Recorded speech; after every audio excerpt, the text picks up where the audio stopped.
From Hollywood, it's time now for... Johnny Dollar. This is Harry Branson at Philadelphia Mutual Liability and Casualty Company. Oh, hi, Harry. What's on your mind? I have a case for you, a very important one. Good. Tell me about it. John, did you ever hear of Laird Douglas Douglas of Heatherscote? Lord, who... Say that slowly, will you? Laird Douglas Douglas of Heatherscote. Sorry, I left my kilts and bagpipes on the other side of the drink. Huh? Oh. Yeah, feeling real sharp this morning. But what about this Laird Douglas something or other? Can you come down here to Philadelphia and see me?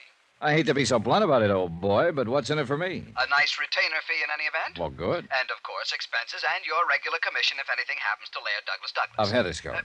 Why, yes. Okay, Harry, I'm on my way. Oh, John. Yeah?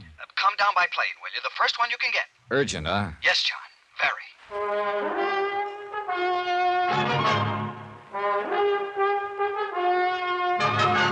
Tonight, and every weekday night, Bob Bailey in the transcribed adventures of the man with the action-packed expense account, America's fabulous freelance insurance investigator... Yours truly, Johnny Dollar.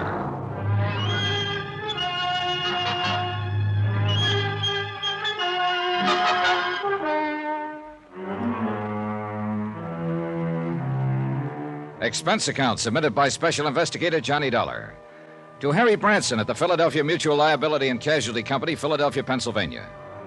Following is an accounting of expenditures incurred during my investigation of the Laird Douglas of Heatherscote matter, whoever Laird Douglas is, and whether investigation is the proper term at this point, who knows? In any event, well... Expense account item 1, $22.50, air transportation and miscellaneous, Hartford to New York to Philadelphia. For a change, I decided to stay at the Benjamin Franklin, not only because it was convenient to Harry Branson's office on Walnut Street, that is the office of Philly Mutual Liability and Casualty, but because I'd heard it was a nice hotel. It was. And it was convenient to everything else in the center of town. Theaters, good restaurants, nice stores, even a nightclub. Well, anyhow, when I got to my room, I found a half-dozen urgent messages that Harry had called. Pretty good indication that his lordship, Douglas of, or at least this case, was pretty important. So instead of bothering to unpack, I had the bellboy dump my luggage, tipped him, and was standing there debating whether I'd better forego a quick shower and change of clothes when the phone rang. Johnny Dollar. John, didn't you get my messages? Why haven't you called? I've been waiting to hear from you. What's wrong? Hey, take it easy, Harry. I just this minute got in. Oh. Well, I hope you're coming right on over here to my office. What's the matter? Something happened to this client of yours? No, not yet. But being you're expecting the worst, huh? And look, you still haven't told me a thing about this emergency, or whatever you want to call it. John, it is an emergency because of the time element. You see, why do we waste time on the phone? Well, this was your call, not mine. All right, I'm sorry. I'll be waiting for you. And Harry, I'll be there.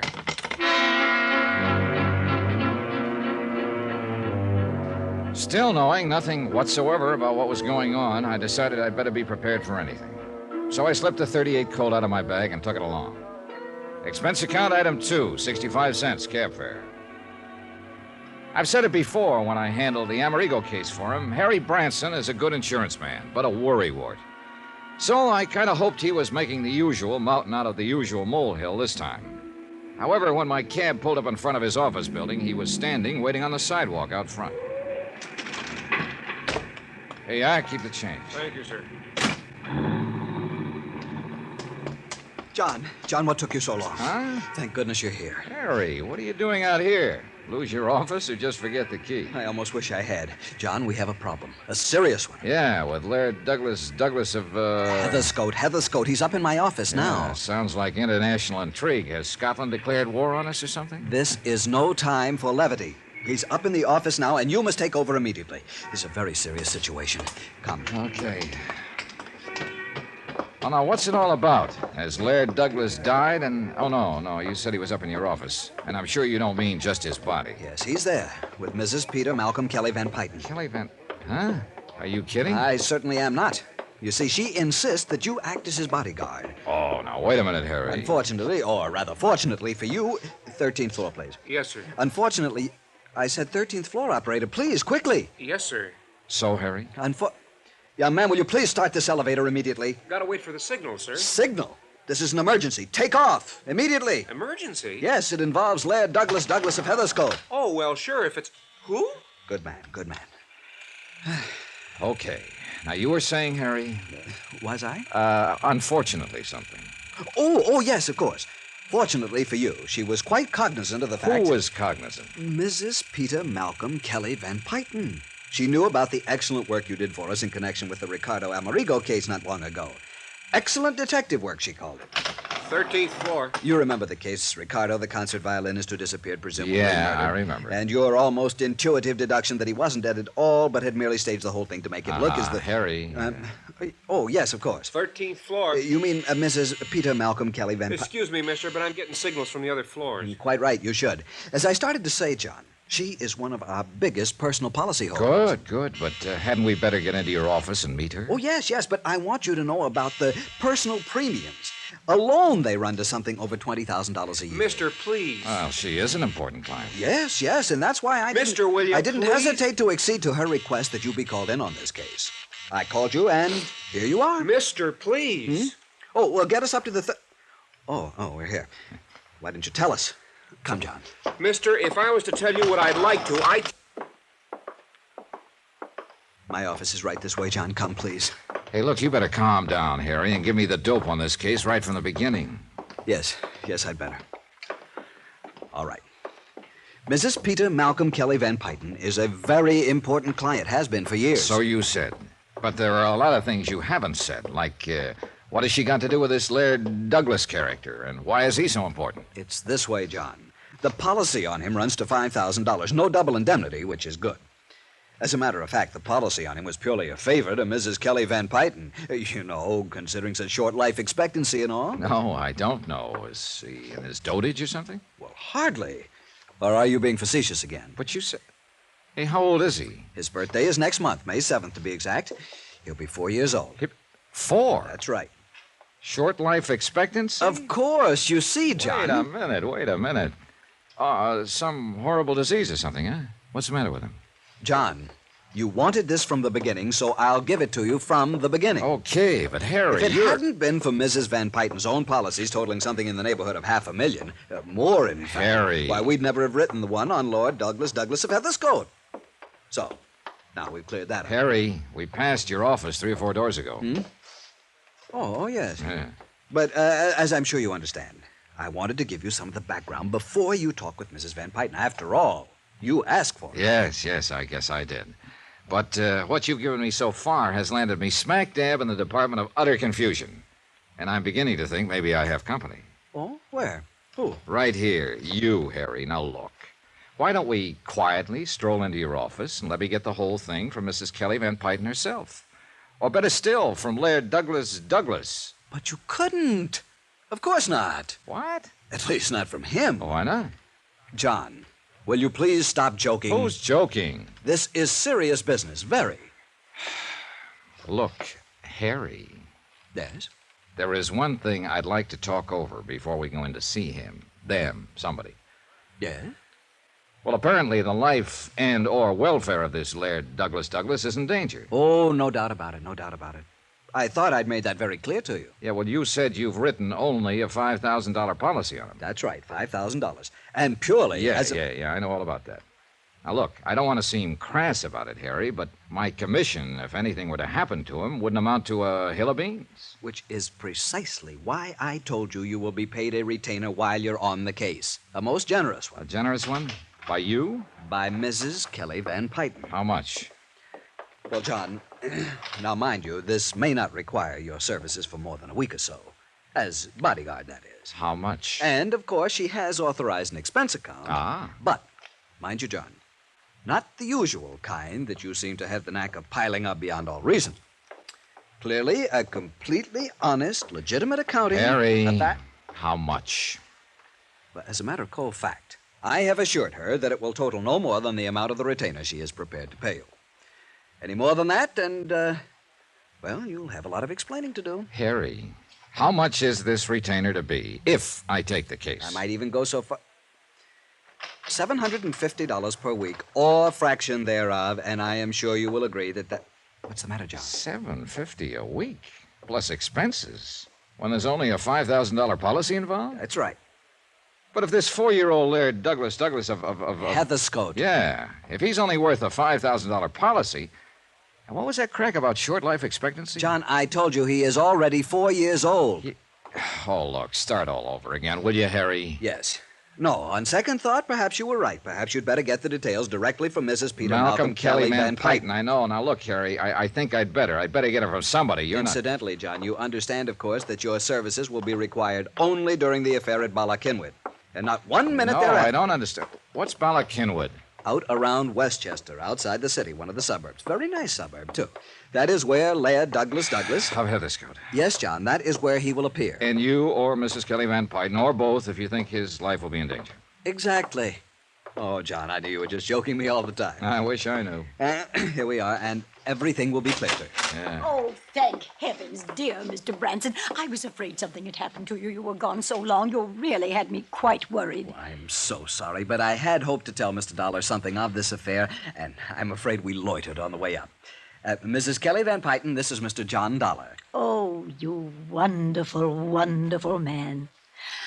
I'm so glad that you've agreed to take on this assignment. You see, Laird Douglas Douglas means everything to me, and I have the utmost confidence in you.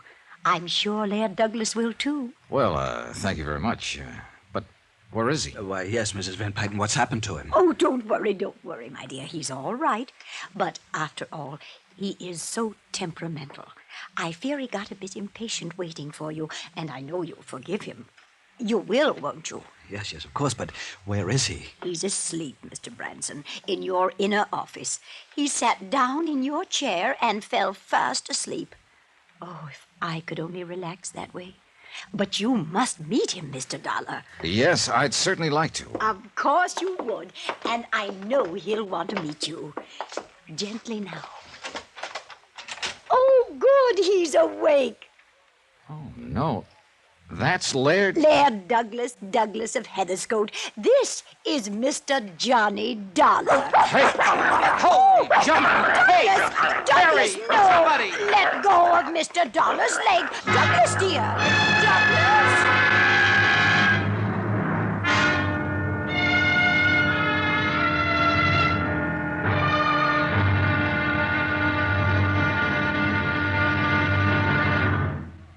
Now, here's our star to tell you about tomorrow's, intriguing? Well, tomorrow's episode of this week's story. Tomorrow... Well, I've handled some pretty doggy cases in my time, but never as a pooch's bodyguard. But suddenly this one begins to smell much too strongly of murder. Join us, won't you? Yours truly, Johnny Dollar.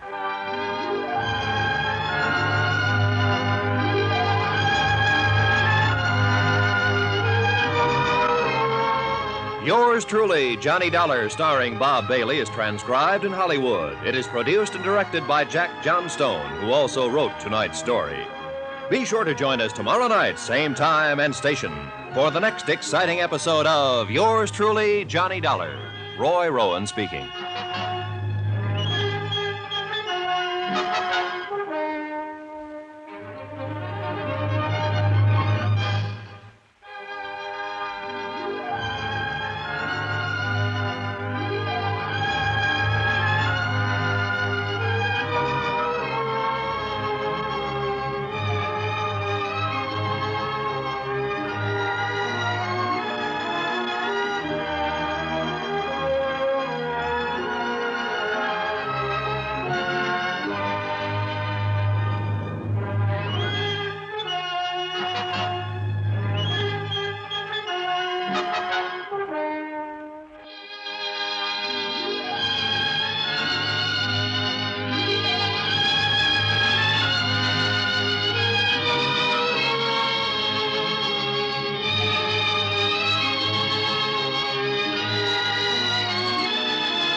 From Hollywood, it's time now for... Johnny Dollar. Ray Rowland, Johnny. Oh, hi, Ray. Just got your message. What are you doing in Philadelphia? Oh, a case for Philly Mutual Liability and Casualty, and I may need your help. What do you know about Laird Douglas Douglas of Heatherscote? Why, he's one of Scotland's finest. Wait a minute. That's your case? Yep. Insurance? And bodyguard. How's about lunch? Johnny, have you met his lairdship? Yeah, and I nearly lost a leg doing it. Oh, Then you know. Yeah, I know. Oh, shut up.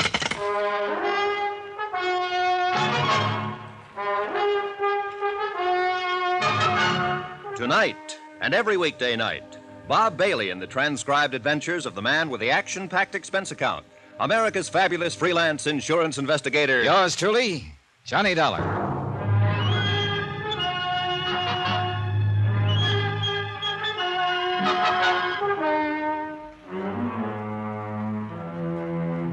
Expense account submitted by Special Investigator Johnny Dollar to the Philadelphia Mutual Liability and Casualty Company in connection with my investigation, or rather my involvement in the Laird Douglas of Heatherscote matter.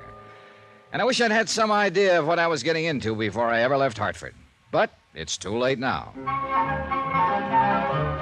Expense account item 3, $39.50. One pair of slacks. For within a few minutes of my arrival in Philadelphia, Harry Branson of Philly Mutual buttonholed me and dragged me up to his office to meet two important clients he had.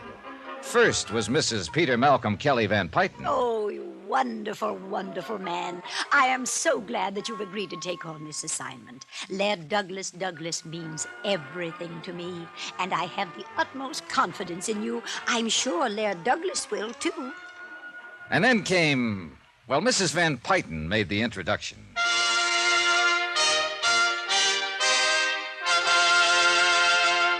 Laird Douglas of Heatherscote, this is Mr. Johnny Dollar. Huh? Oh, no. Holy jumping... Douglas, oh, no, you mustn't do that. Oh, my. Douglas, Oh, dear, good heavens. Get on your own chair, Douglas, Harry. This no, one's taken. no. Sorry, John, sorry. Down, Douglas, down. There, dear, that's the boy. That's a nice boy. That Yes, is now. Laird Douglas of Heatherscote? Yes, isn't he adorable? He's so playful. He was really just playing, you know. There, dear, come now. Harry. Get yourself Yes, now John? just back down. This is the client you called me all the way down from Hartford to see? Yes, John, yes. $7.50 a week, practically unlimited expense account. Oh, dear, just look at your trousers, Mr. Dollar. I don't need to, thanks. I can feel the draft. But you'll need new ones. Here. And I insist you let me pay for them. Down, Douglas, down. Here, Mr. Dollar. Will $100 be enough? Gee. No, here, 150. I can see those were very, very nice. Well, you... See what I mean, John? Here, please, now I insist you take it. And if it isn't No, enough... no, thanks. That's plenty. But now, Harry, you listen to me. John, I know what you're going to say, but as I explained to you on the way up You here to my explained office... plenty, but not nearly enough. But I tried. I really tried. I think you Boys. and I had better have a quiet little talk, Harry, and the sooner the better. Oh, boys, please, can't you do that another time? Please come down from those chairs so Mr. Dollar can meet Douglas and we can make all the arrangements. Please? Mrs. Van Pyton, that's precisely what I want to talk about. You really look very funny up there. And see, Douglas does want so much to be friends with you. Yeah, you sure it isn't a piece of my leg he wants? Oh, no, of course not. Here, Mr. Dollar, just give him one of these biscuits. I have them specially baked for him, and he'll be your friend for life. Really? Huh? Here, now just come down and hand it to him. Well- He'll love you. It's true, John, I know. Yeah? Then what are you doing up on that chair? I forgot, that's all. Nice, Douglas. Please, Mr. Dollar. Well, all I hope is he doesn't forget. That's right. Just hand it to And him. that he knows which is biscuit and which is my hand. Here, boy. Here, boy. Now, take it easy, take it easy. There, you see. Now he's your friend. Well. Isn't that sweet? Yeah, sure is. Well, I'd better get back to my hotel and change, and Harry, I'll call you. Oh, but we haven't made the definite arrangements yet. And I want you staying out at our place in Germantown, the Maples. It's a lovely little place, Mr. Dollar. Well, much as I hate to say it, I'm not quite sure about taking oh, this I case. know. The money. Well, don't you worry about it. Not at all, not one bit. If you'd rather have $1,000 a week, that's what we'll make it. And I do wish Mrs. you'd let Van me Pyton. do more about these poor trousers. I know. Why don't you go straight over to Wanamaker's men's store and have them tailor you a whole suit? Wouldn't that be nice? You'd look lovely. You've in it. already given me more than enough to buy us. That. Now just forget it. Now you have them make you anything you want and just charge it to me. Oh, and look! Douglas dear is licking your hand. I knew he'd like you.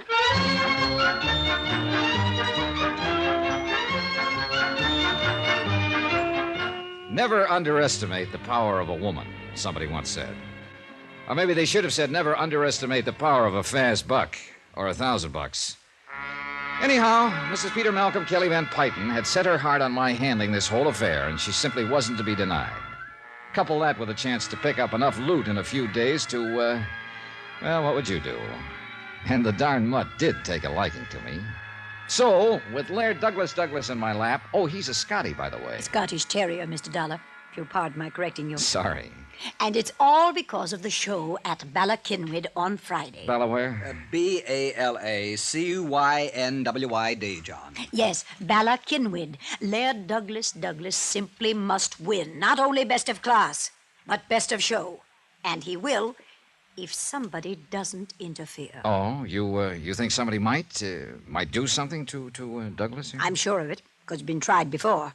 You mean poison him or something like that? Worse. Oh? Dope. Poison would let him die a hero, a martyr. But drugs would keep him from winning the show. Oh, well, what makes you suspect somebody might try it? As I said, it's been tried before. Huh? Last year and again a few days ago. And if Harrison R. Kenworthy thinks he can do it again, he's mistaken. Then you know who did it before. I refuse to divulge any names. But you just said... Mr. Dollar, I will not tell you. All I ask is that you watch over Laird Douglas until he has won the show. Oh, and if he does win, as I'm sure he will, I'll insist that you accept a nice bonus so you can see I'm very, very serious. And so it went on for another half hour or so, and finally she left after I'd promised to pick up my bags at the hotel and move out to her joint in fashionable Germantown. I talked a few minutes longer with Harry Branson. I'm so glad you've agreed to take this on, John. As I told you, Mrs. Van Pyton is the most important individual policyholder we have, and doing this favor for us... Harry, it's not the Mutt Show at Ballakinwyd or Laird Douglas or Mrs. Kelly Van Pyton or you I'm doing this for. It's purely love of the green stuff. Whew. That old dame must be really loaded. John, she has so much money. She doesn't know how much she has. Industrial empire, that sort of thing. All right. But, Harry, if word ever gets around in the trade that I came down here to play bodyguard to a mutt, so help me, I'll have your head. Yes. But now hadn't you better go on out to the Maples? Well, first I want to know about this Harrison R. Kenworthy she mentioned. Oh, that. Yeah, that. She accused him of doping up her Scotty. Well, she really doesn't know, and it's really quite complicated. How do you mean? Kenworthy owns a beautiful Kerry Blue Terrier, Lady O'Diddy's Roll-em-on Maine. Holy cats, and no pun. Why can't they give an honest dog an honest name? Look, we'll call her Mimi. Go ahead. Hi, dog lovers. Ray, just in time. Meet Harry Branson, Ray Rowland. Oh, we know each other. Hello, Harry boy. Mr. Rowland. Sure, Harry called me in last year when these two dogs were at each other's Of course, throats. he doesn't mean that literally, John. You see, Mr. Rowland is quite an authority on show animals. I've held it against him for years, ever since school. Well, there's no need to hold it against him And particularly. I don't mean that literally. Oh. Well, John boy, so you came down to help yourself to a handful of dear Mrs. Kelly Van Pyton's coin. More power to you. I knew Harry would call you in on the case. Felt it in my bones. And, brother, you may be in deeper than you think. Oh, what's that supposed to mean, Ray? Has Harry told you about the villain of the piece, Harrison R. Kenworthy? I was just starting to when you so rudely... Yeah, well, Johnny, the whole setup is a riot, but just remember one thing. Yeah? A lot of people have been killed in riots. Now, what's that supposed to mean? I'll tell you what he means. Let John. me He tell mean- it, Harry. It would take you all day.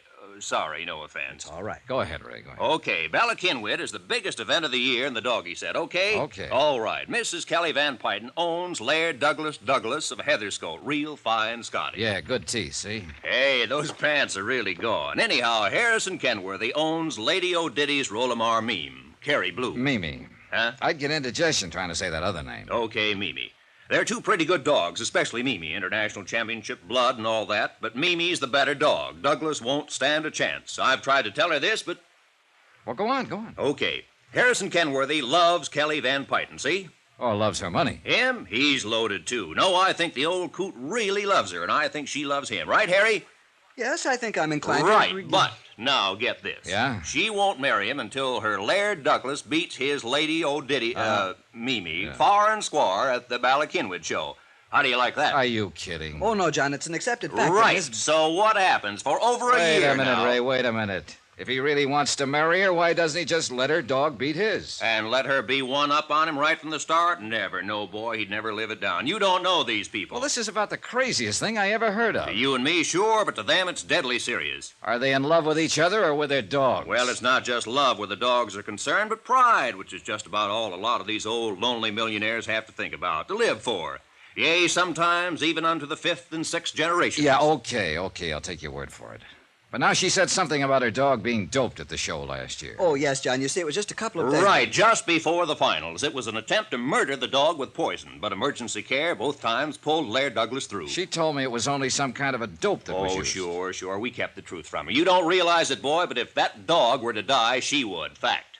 Oh, now, Ray. Oh, yes, John, and the insurance company must keep that dog alive in order to obviate having to pay off... Right.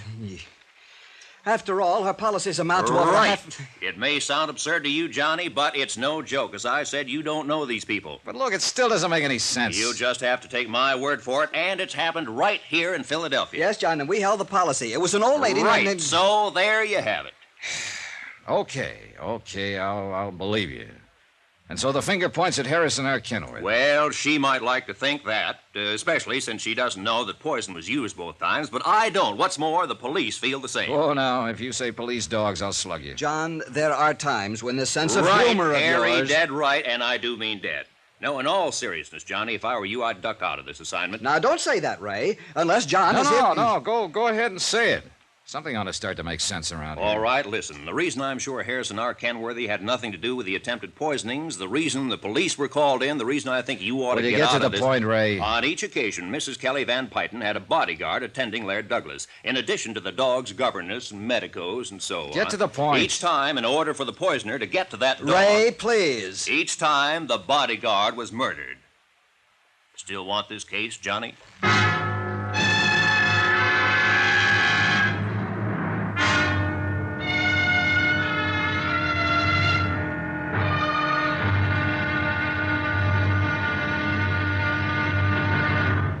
Now, here's our star to tell you about tomorrow's intriguing episode of this week's story. Tomorrow, well, the joke's no longer a joke, especially when a killer trains his sights on me.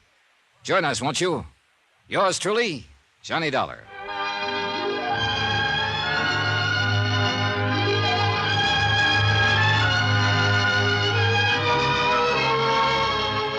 Yours truly, Johnny Dollar, starring Bob Bailey, is transcribed in Hollywood. It is produced and directed by Jack Johnstone, who also wrote tonight's story. Be sure to join us tomorrow night, same time and station, for the next exciting episode of Yours truly, Johnny Dollar. Roy Rowan speaking.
From Hollywood, it's time now for...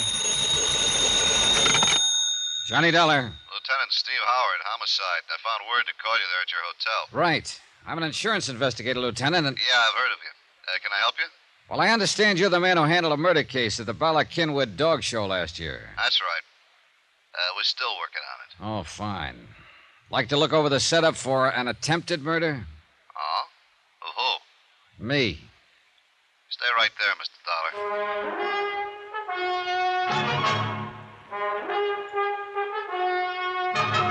Tonight, and every weekday night, Bob Bailey in the transcribed adventures of the man with the action-packed expense account, America's fabulous freelance insurance investigator... Yours truly, Johnny Dollar.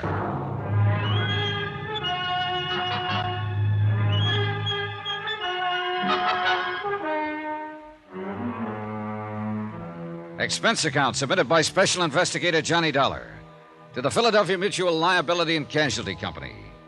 Following is an accounting of expenditures incurred during my investigation of the Laird Douglas of Heatherscote matter. And at this point, that name is no joke. Expense account item 3, 70 cents cab fare from the office of Harry Branson to my hotel. It was at Harry's office that I got the craziest assignment I'd ever taken. Bodyguard to Laird Douglas of Heatherscote, who turned out to be a dog. And I mean that literally. A purebred Scottish terrier who rated high enough in dogdom for somebody to make a couple of attempts on his life. Right now, it looked like somebody wanted me to be next. What's all this talk about an attempt on your life? Here, Lieutenant. Take a look at this handbag of mine. Huh? Wait, don't touch it. Huh? I left it here on this little luggage stand about an hour ago, right after I checked in. Only before I left it, I opened it and took out my gun. So? So when I got back, just before I called you, I found the bag as you see it now, locked again. Oh, now look here, Mr. Yeah, Bowers. I know. But if a chambermaid had been in here, there would have been other signs. You know, bed turned down, fresh towels in the bath, things like that. Boy, you're a suspicious man. You sure you didn't lock it yourself after taking your gun I'm out? sure. Anyhow, instead of opening it, I started to pick it up to put it on the bed to unpack. Here now, you lift it. Why? Because it weighs close to 25 pounds, and that's too much for nothing but an extra suit, a few shirts and shorts, some handkerchiefs and the like. You check with the desk? No callers that they know about. Well, let me see. Yeah, that is pretty heavy. And it doesn't tick. Now, look here. Yeah? Do you see where somebody on the fire escape used a pry bar to shove this window open? Well, yeah. And those marks are fresh. Very fresh. Operator, get me Central Police. Expense account item 4. Check for $29.50 to the nearest Bond clothing store for one pair of trousers to replace those torn by Laird Douglas of what's-his-name when I'd first met him in Harry's office. Item 5, phone call to Mrs. Peter Malcolm Kelly Van Pyton. Well, don't you worry, Mr. Dollar. If you're delayed, you're delayed, and we'll just expect you here at the Maples when you get here. Your suite is all ready and waiting for you. I'll be there as soon as I can. Oh, I do hope you've had a suit made to replace those trousers little Laird Douglas tore. Why don't you have a couple of suits made and just charge them to me? Thanks. Maybe I'll get around to that. Goodbye, Mrs. Van Pyton.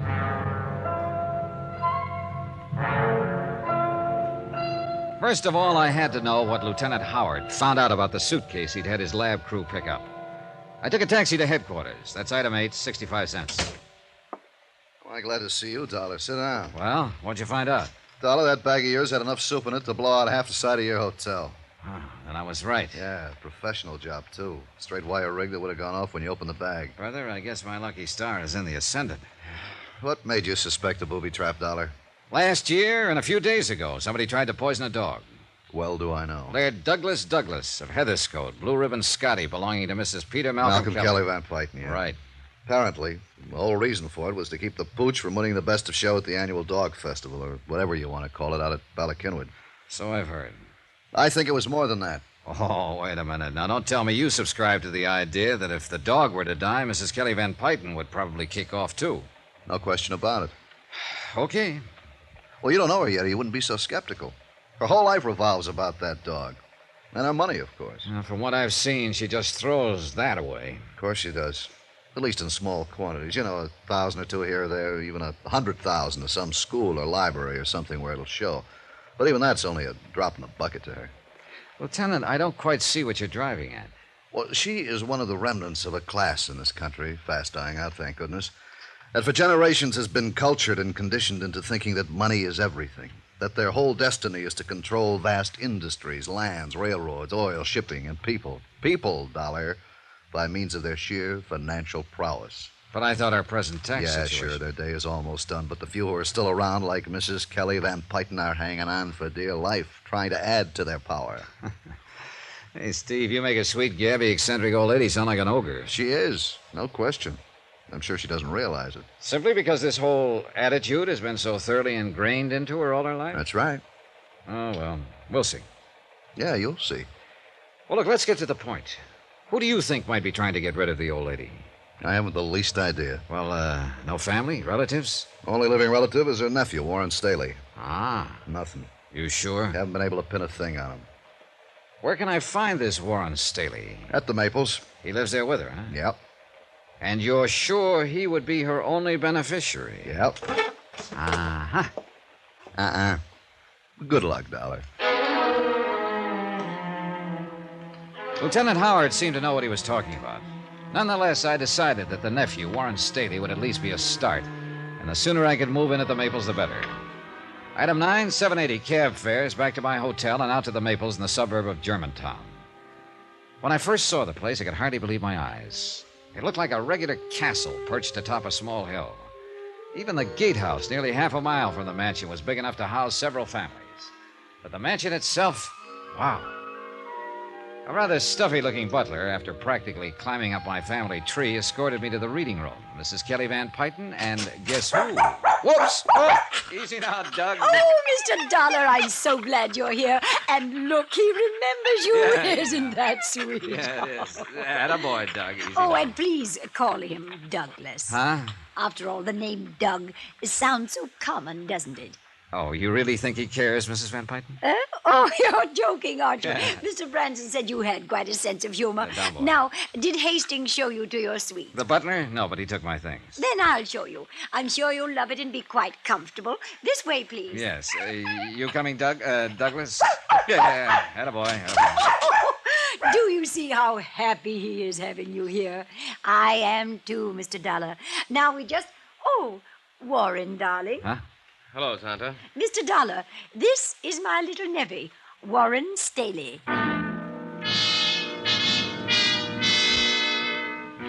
Warren was 25 or so, bright, good-looking, and well but comfortably dressed. And at Mrs. Van Pyton's orders, he took me up to my suite. Living room, study, breakfast room, bath, and bedroom. And it still occupied only a small part of the second floor. Now, here next to you are Dougie's rooms. One Wow. for sleeping and one for eating. Can you tie that? The dining room for a dog. And through that door lives Mademoiselle Poirot, his governess. She feeds and bathes him. And that's a full-time job? Oh, sure. Most pampered dog in the country. Brother, I'll go with you on that. No doubt Tonto will ask you to keep this connecting door open at night. Hey, sit down a minute, Warren. I'd like to talk to you. Sure. I hope you're impressed by all this. Are you kidding? And Tonto will love you dearly. Say, would you like a drink? There's a cellarette here for your convenience. Holy. Sure, scotch and soda. Good. Rather foolish, though, isn't it? All of it? What do you mean? Oh, it's such nonsense to keep up an estate like this just to keep face, so to speak. Well, she can afford it, can't she? Are you kidding? You sound as though you don't enjoy this life of luxury. Yeah, here's your drink. Enforced luxury to keep up the honor of the family. And I resent it. Oh? Without ever having to lift a finger, do an honest day's work. When she's gone, I'll be one of the wealthiest men in the country. That's bad, huh? Do you think it's strange that a fellow would like to stand on his own feet for a change, make something of himself, by himself? Well, why not just pack up and leave? You don't know Tonto. No, I guess I don't. Oh, it's really more than that. I'm the only member of this family left, aside from Tonto. So I understand. I'm the only one left to carry on the Van Pyton empire. Drink up. Wait a minute. Branson used that term, too. Yes, empire. Not only enough security to sink a battleship, but controlling rights in steel, utilities, and most important of all, Eastmoreland oil. I see. And what's most important about that is that I'll survive to keep control of Eastmoreland from Kenworthy. Harrison R. Kenworthy. Yeah? There's been a battle over Eastmoreland oil for generations between the Van Pytons and the Kenworthys. Say, tell me, does Kenworthy have any heirs? One, his son, Ronald. I see. What sort of a fellow was he? Good friend of mine. We waste a lot of our time together.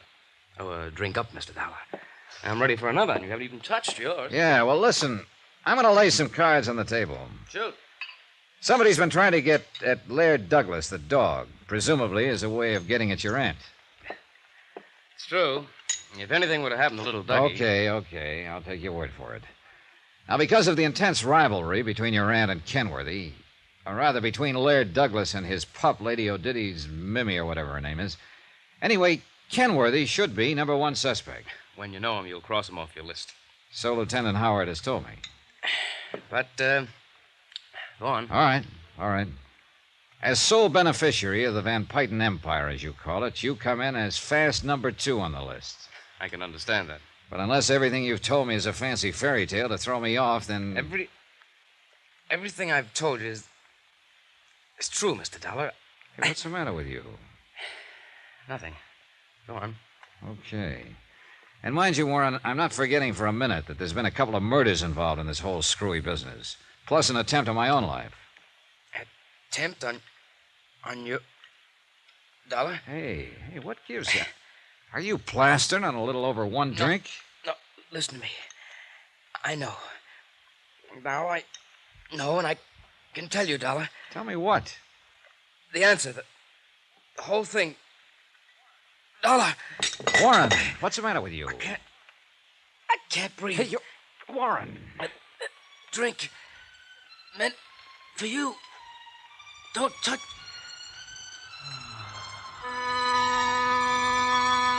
He died without another sound. I carefully sniffed the drink that had been poured for me, gingerly tasted it. Nothing that I could spot. Yeah, poor Warren had probably been right. Whatever it was had no doubt been meant for me.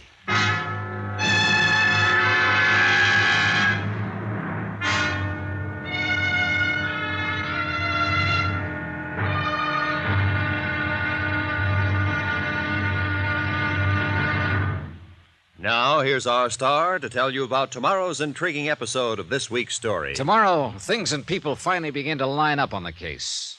Just well enough for it to blow sky high. Join us, won't you? Yours truly, Johnny Dollar.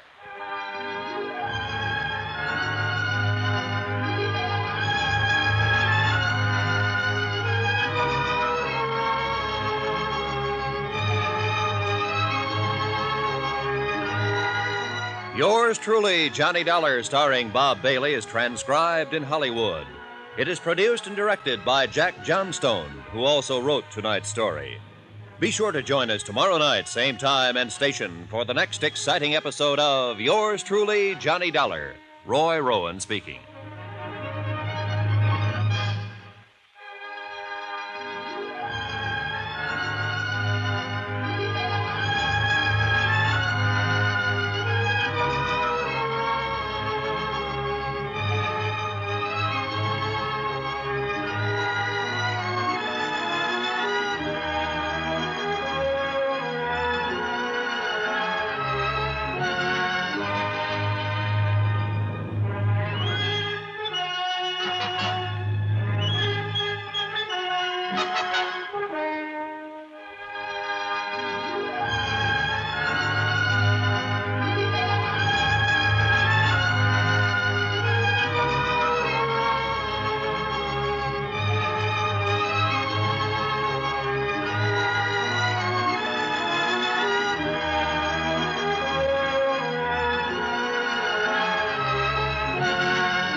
From Hollywood, it's time now for... Johnny Dollar. Lieutenant Howard, homicide. Oh, hi, Steve. Hi. As you know, I've given orders for you to be confined to your suite out there at the Maples until I can get some of the lab crew out there. You don't think I murdered Warren Staley? Apparently, you were the only one who was with him when he died. Now, look here. I'm the one who's kept even the family out of here. What's more important, you're the only one on the whole estate who might be trusted to keep things intact. Any possible evidence. So please don't leave your room. Okay, diplomat. I'll sit tight.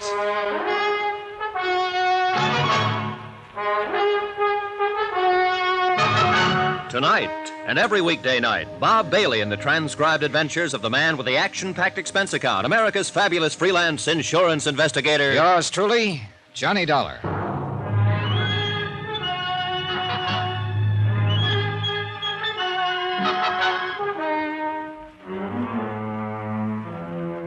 Expense account, or rather report, submitted by Special Investigator Johnny Dollar to the Philadelphia Mutual Liability and Casualty Company, Philadelphia, Pennsylvania, in connection with my investigation of the Laird Douglas of Heatherscote matter. No need to itemize expenses at this point because there are none. The magnificent suite in which I'm parked out at the sumptuous mansion of Mrs. Peter Malcolm Kelly Van Pyton is fine, except for the body of young Warren Staley, Mrs. Van Pyton's nephew, draped over the arm of the easy chair in which he died a few minutes ago. I'd called Lieutenant Howard at Homicide on the phone in my room immediately, and within minutes the nearest patrolman was stationed outside my door, refusing admittance even to the lady of the house. After all, this was the third murder that tied up with the Scottish terrier who started all this, Laird Douglas Douglas of Heatherscote. While waiting for Lieutenant Howard and his crew, I shaved, showered, and changed my clothes. Then, about 10 minutes later... Well, Dollar? Yeah, Lieutenant. See what you mean. Yeah. He seemed like a nice kid, too. He's all yours, Doctor. Go right ahead. Very well, Lieutenant. Here, Paul, just sit like you do. Okay, for pictures, Lieutenant? Yeah, go right ahead, Okay, Sergeant. excuse me, Doc. Hey, before you get started here. Okay, Dollar, let's have it. What happened? Well, Warren brought me up here himself, and I sat him down to ask him some questions. You suspected him, didn't you? In spite of what I told you. Sure. As sole beneficiary of the Van Pyton estate, empire, as he called it. Yeah, well, what do you think now? But you were right, that he was clean. Anyhow... My poor darling Warren, where is he? No, take your hands off me. My boy Just a is minute, dead. Mrs. Van Pyton. No, you can't keep me out. This is my own house, and this is my own Yes, nephew, I'm my sorry, boy. but you'll have to wait until we can get everything clear. This terrible, Look, terrible Mrs. Van thing. Pyton, if you'll just wait until we finish... Just a minute, Lieutenant. Hey, whoa, young fella, hold on a minute. Who are you? Johnny Dollar, who are you? Ronald Kenworthy, his best friend. What happened to him? He was poisoned. Poisoned?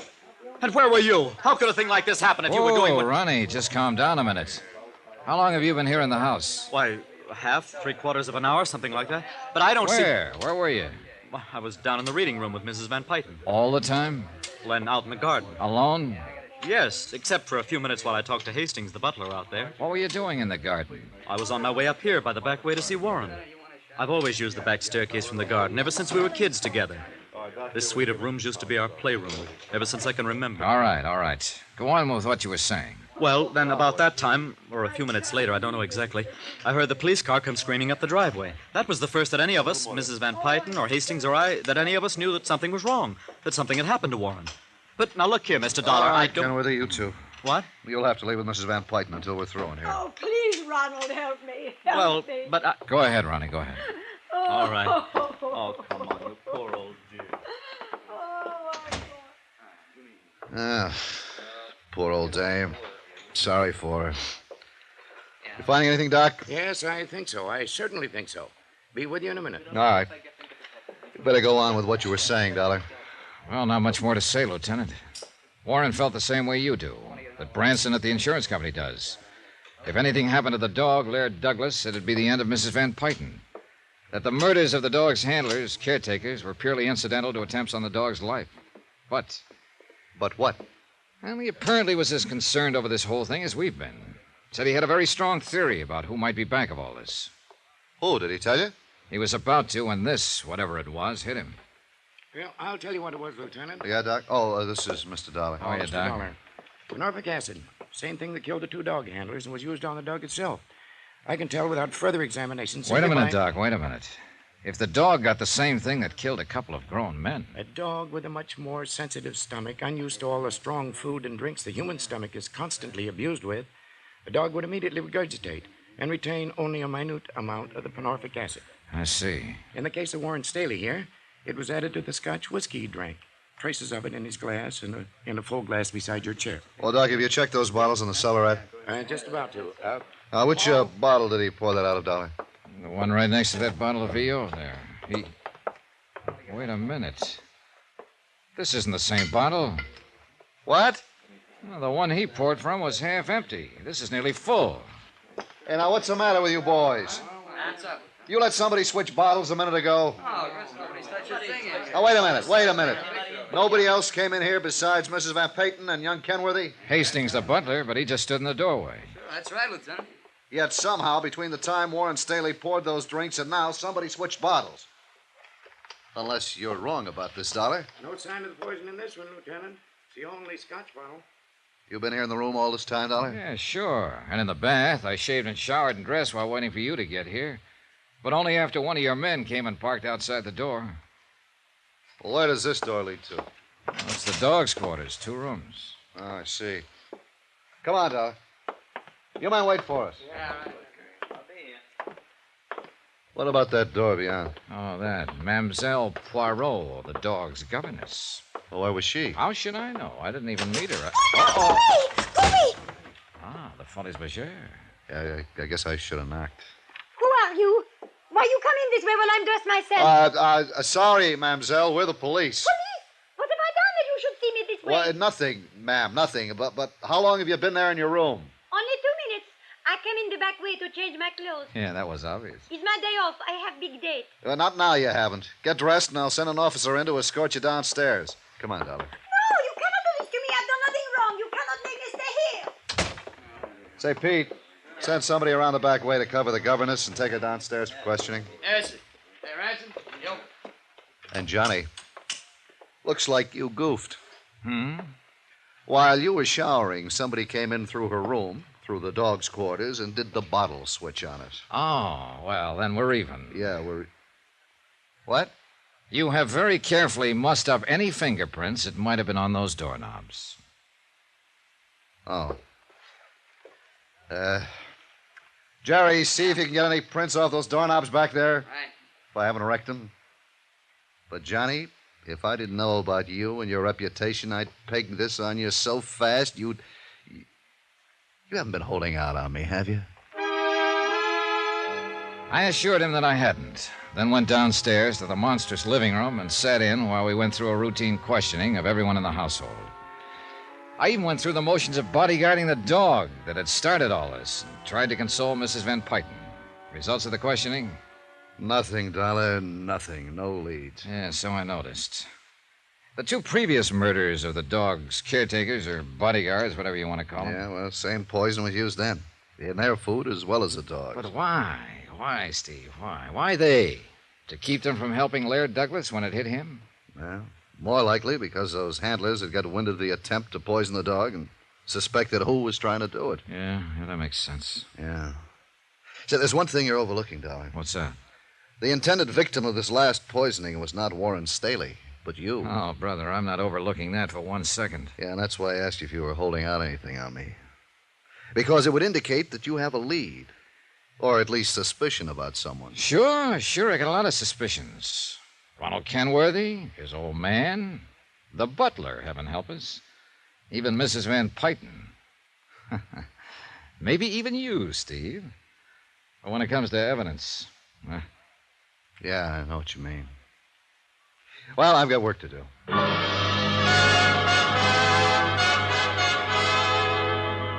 Looking for the proverbial needle in a haystack was nothing compared to hunting for the poisoned bottle of scotch that was no doubt stashed away somewhere. Far, far into the night, a regular army of policemen probed and dug and poked around. They opened drawers and closets and cabinets, pounded on walls, looking for sliding panels and secret compartments, went through the trash, sifted a trash heap, dug up any freshly turned earth they could find on the grounds, even climbed trees. Yeah, they prowled through attics and basements, looked everywhere. Result? Nothing. Meanwhile, I stayed close to Mrs. Van Pyten, and I'll say this for her. In spite of her almost silly infatuation with that dog, she showed real strength of character. We sat alone together in the reading room. I know, Mr. Dollar, there's nothing I can do to bring Warren back. Therefore, there's no point in simply sitting here weeping over him. Yeah, that's true. But it isn't easy because it meant more. I'm sorry. I want to ask you some things, Mrs. Van Pyten. I suppose this is the wrong time, but No, ask me, Mr. Dollar. I think I know what you want to ask, and now that this last terrible thing has happened, I pray that I can help you. Well, I had quite a talk with Warren before he died. Oh, I'm glad. Warren would have been the sole heir to the Van Pyten estate. Yes, he alone would have carried the honor, the prestige of the family after my passing. Oh, no. Surely you didn't think that he could have been behind those other terrible murders. Quite frankly, at first I did. But he told me something else, and it's bothered me. About Mr. Kenworthy and his son. Ronald? Oh, no, Mr. Dollar. He was supposed to be Warren's best friend. You said supposed to be. Well, Warren made it very clear that if the Kenworthys could somehow acquire the Van Pyten holdings, either by Mr. Kenworthy marrying you... I have told Harrison R. Kenworthy... Yes, I know. If Laird Douglas wins the show from his Kerry Blue Terrier, you'll marry him. Yes. And I still think it's a screwy idea. But the fact remains it's apparently true. It's quite true. Neither you nor Mr. Kenworthy has too many years ahead, if you'll forgive me. Mr. Dollar, what... So there's now only one person left to benefit by the death of Laird Douglas, of Warren, of you, and ultimately of Mr. Kenworthy. Good heavens, Mr. Dollar. That's right. Ronald Kenworthy. Well?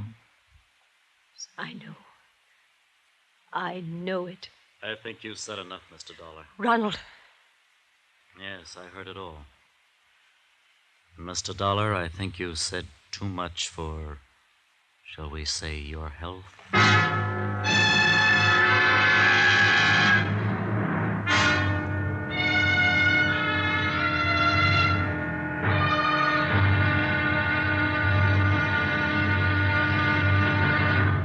Now, here's our star to tell you about the final intriguing episode of this week's story. Tomorrow, all cards are laid on the table. And believe me, the deck proves to have been stacked right from the beginning. Tomorrow, the wind-up. Join us, won't you? Yours truly, Johnny Dollar.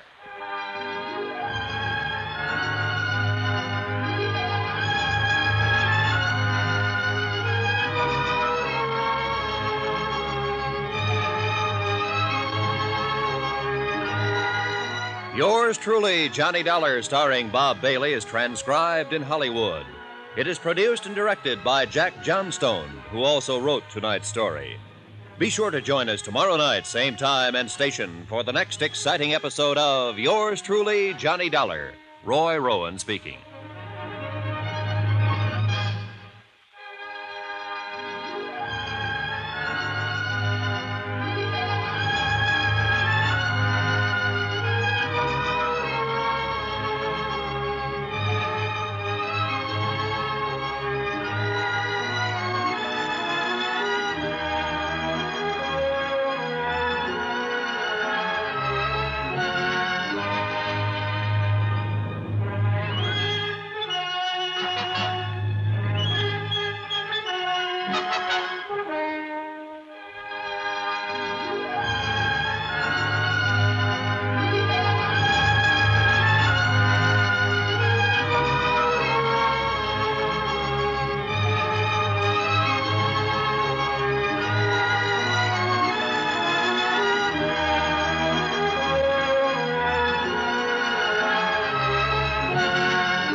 From Hollywood, it's time now for... Johnny Dollar. Ronald Kenworthy, Mr. Dollar. Good. I want to talk to you. Are you at your home? I am. And after the Okay, then stay right there and I'll be over to see you. Why don't you send the police instead? What's that supposed to mean? A few minutes ago in Mrs. Van Pyten's library, before you kicked me out, you practically accused me of the murder of her nephew. Did I? Well, didn't you? Didn't you? All right, Ronnie. Just calm down and stay put until I can get over there. You mean you aren't afraid I might try to take a powder, as you high-handed detectives like to put it? You mean you aren't worried that...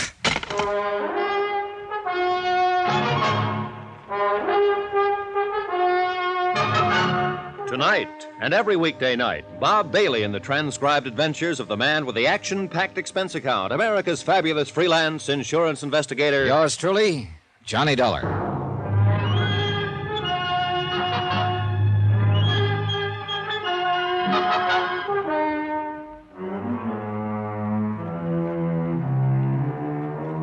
Expense account submitted by Special Investigator Johnny Dollar to the Philadelphia Mutual Liability and Casualty Company. Following is the final report in my investigation of the Laird Douglas of Heatherscote matter. The whole case started out almost as a lark when I discovered that I'd come to Philadelphia to act as bodyguard to Laird Douglas, and for a fat fee and virtually unlimited expense accounts. Me, bodyguard to a dog. But it ceased to be funny when I learned that the dog's two previous caretakers had been murdered. And when, only a few hours ago, an attempt was made on my life that ended with the death of young Warren Staley. Yes, Mr. Dollar, I see. I guess I was so upset by the death of my nephew that I didn't realize the attempt. You think that Ronald Kenworthy did that, too? Well, what do you think? Well, yes. Now that poor dear Warren is gone, there's nothing to prevent the Kenworthy estate from achieving control of the Van Pyten holdings. That is, if I were to die. Go on. Upon the death of Harrison Kenworthy, the whole financial empire would be inherited by his son, Ronald. So I understand. Ronald. And he would be the wealthiest, the most powerful man financially in the United States. Ronald, who pretended to be Warren's best friend, who pretended to love me. It's a terrible thought, isn't it? Apparently adds up, though, doesn't it? There is no question of it. But what evidence have you? None yet. Well, then I'll help you get it. And I can do it, Mr. Dollar. I may appear to be only a wealthy, foolish old woman who dotes on her pet, Laird Douglas. But I'm not. I'm astute, shrewd, and clever. Since Peter, my husband, died, I alone have managed this estate, this financial empire. I use the word again. With my money, with my... Oh, yes, I can do it, Mr. Dollar, and Ronald will be made to pay for these terrible things that he has done. I admire your confidence. Nothing, no one can stand in my way. You'll see. I'm only sorry that a few minutes ago you didn't keep him here, make him face it. I'm going to see him now. Oh, where? At his home. I understand the estate adjoins this one. Yes, but please look out for him. Shoot first, Mr. Dollar. What? Because now he may act like the cornered rat that he is. I decided to walk across to the Kenworthy estate in the hope the fresh air would help clear my thoughts. Logical as it all seemed, I didn't like what I just heard. Then luck, pure, unadulterated luck. As I walked across the broad lawn between the main house and the gatehouse, I passed the garage building with its Rolls Royce, 2 Cadillacs, and a station wagon. And then I saw him. Andy LaForde, alias Henry Fortune, alias Andrew Ford, one of the cleverest second-story men in the country, with a record on the West Coast as long as your arm. A man who would do anything for money. He was idly going through the motion of dusting off a car. I walked past quickly, not sure whether he'd noticed me or not. I hope not.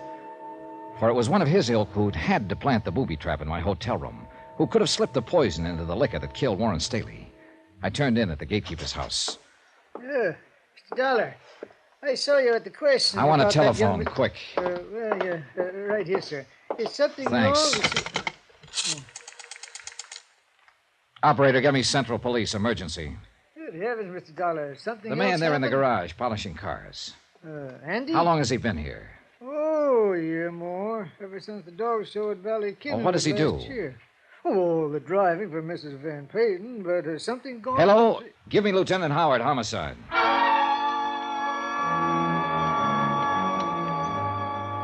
After warning the old gatekeeper that I'd have his head if he said anything to anyone about my phone call, I left by the back door and went over to the Kenworthy mansion where young Ronald was waiting for me.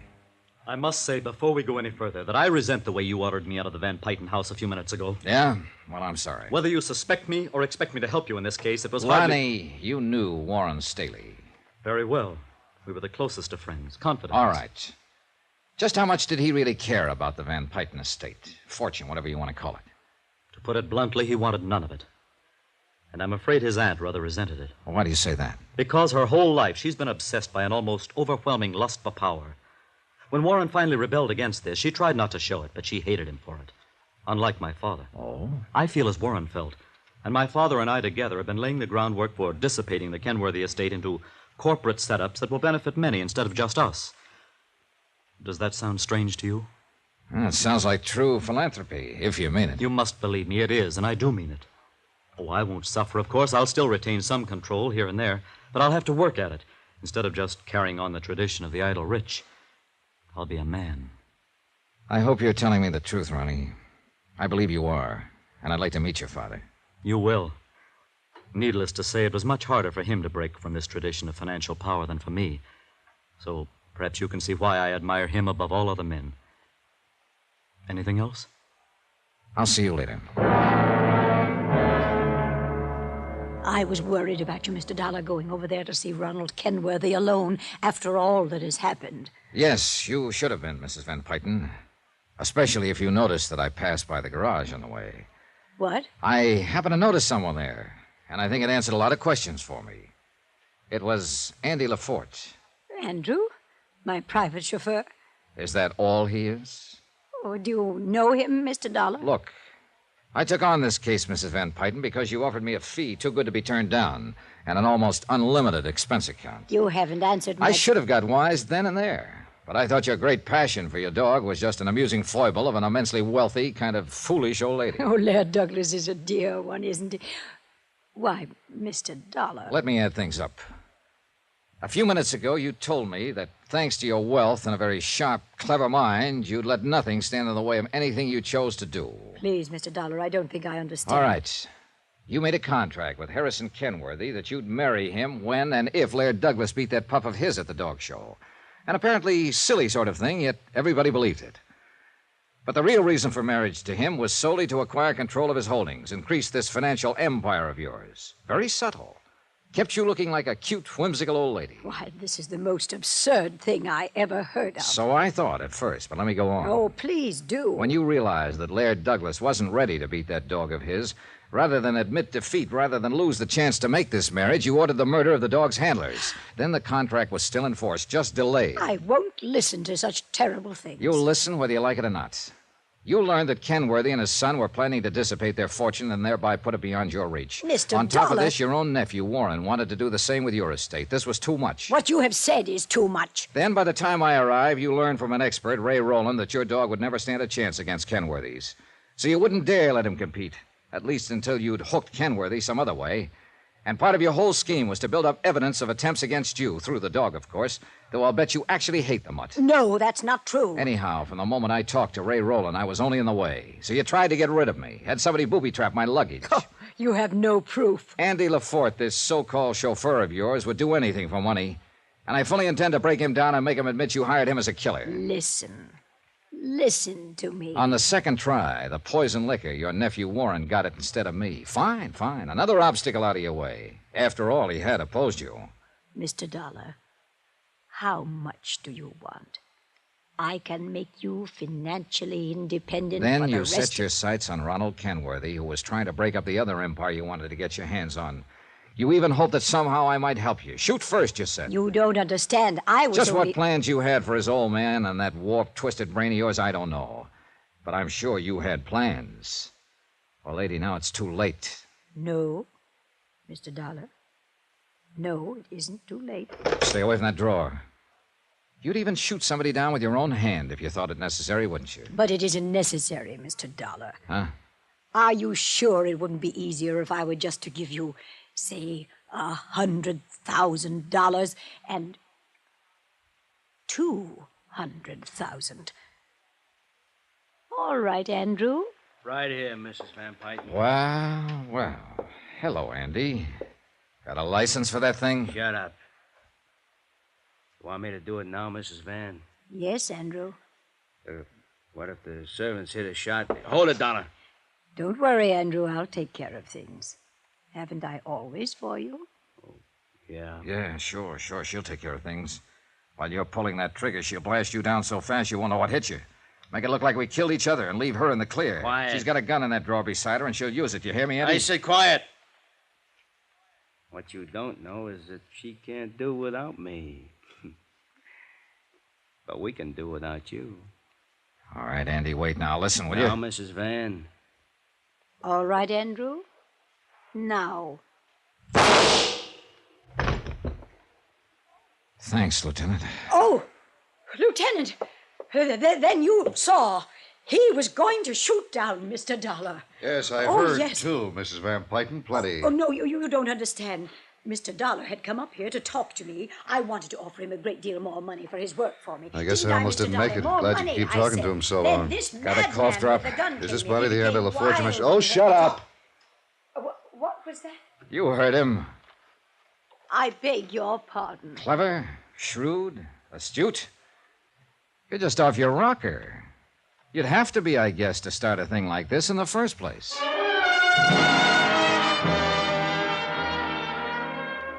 Well, I guess by the time the estate and inheritance laws get properly applied, the Van Pyton empire will be spread around the way Warren wanted it. Expense account item 10, $28.90, fare and incidentals back to Hartford. Total, including fees, $1,113.40. Remarks? I'm glad I'm poor. Yours truly, Johnny Dollar.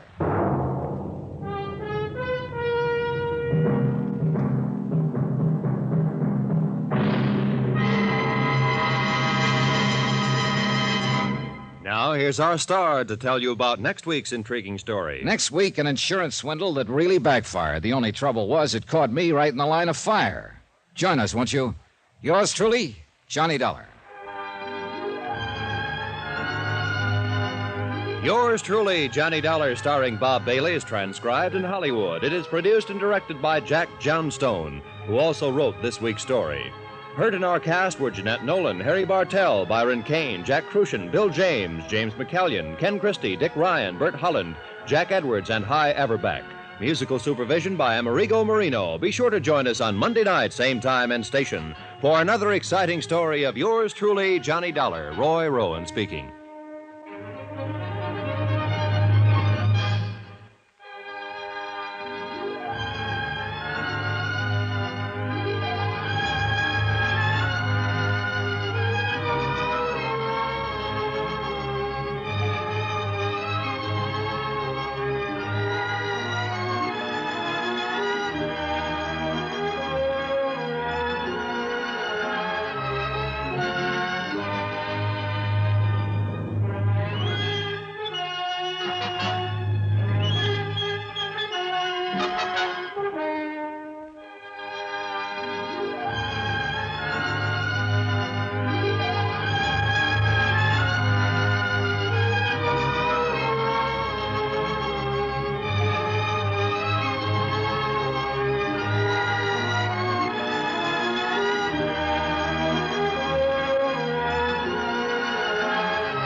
From Hollywood, it's time now for Johnny Dollar. Providence, Rhode Island calling. Mr. Dollar? Yes. One moment, please. Go ahead. Hello? Hello, Mr. Dollar? Yes? This is Dick Porter. I'd like to hire you. Porter?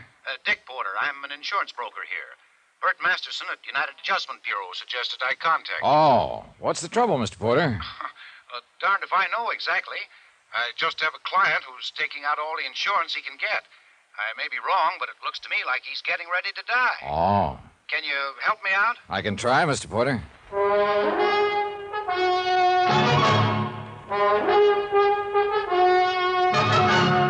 Tonight, and every weekday night, Bob Bailey in the transcribed adventures of the man with the action-packed expense account, America's fabulous freelance insurance investigator. Yours truly, Johnny Dollar.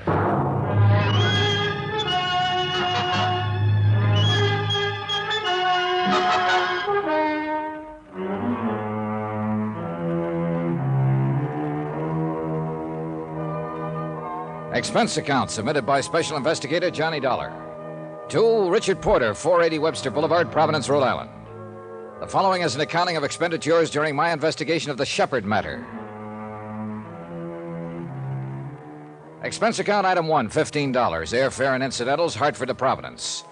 I arrived at 2:30 in the afternoon and was in my hotel room by 3:15. At 5 o'clock, I was having a quiet drink with Porter, who turned out to be a 24-year man in the insurance brokerage business and seemed to know what he was about. I've never had anything like this happen to me, and I didn't quite know what to do about it. I'm glad I can get some expert advice from you. Well, I don't know how expert the advice will be, but I'll do what I can for you, Mr. Porter. Want another one of these? No, I'm fine for now, thank you. I'll try to explain this matter as far as I know. 2 days ago, Dr. Shepard called me up and inquired rates on straight life insurance. Mm-hmm. He's carried about $20,000 worth of policies, 10 years or better. I have the figures in my office. Mm-hmm. I gave him the prices for coverage, and he said he'd take $80,000, which would bring him up to an even $100,000. Now, Shepard's a single man. The beneficiary on his other policies is his mother, Claire Shepard. She lives over in Pawtucket. His only dependent. He wants to name her beneficiary again. I see. Now, where do matters stand with Dr. Shepard right now? I told him it'd take a few days to draw the policies up. He sent me a check for the first payment and told me to do what had to be done. I don't want to act on his application until I know it's okay. Yeah, sure. Well, what can you tell me about Dr. Shepard? Very little. He seems to have a good practice here in town and does his share of charity work and so on. As far as I know, he's above question. Would have to be, of course, to practice medicine here. He has an apartment above his offices, owns the building, all of his equipment. Know anything about his friends? No. Now, let me understand this about Dr. Shepard. He called you. You didn't call him. He wanted to buy the insurance. You didn't try to sell it. That's about it, yes. And that's why I'm worried.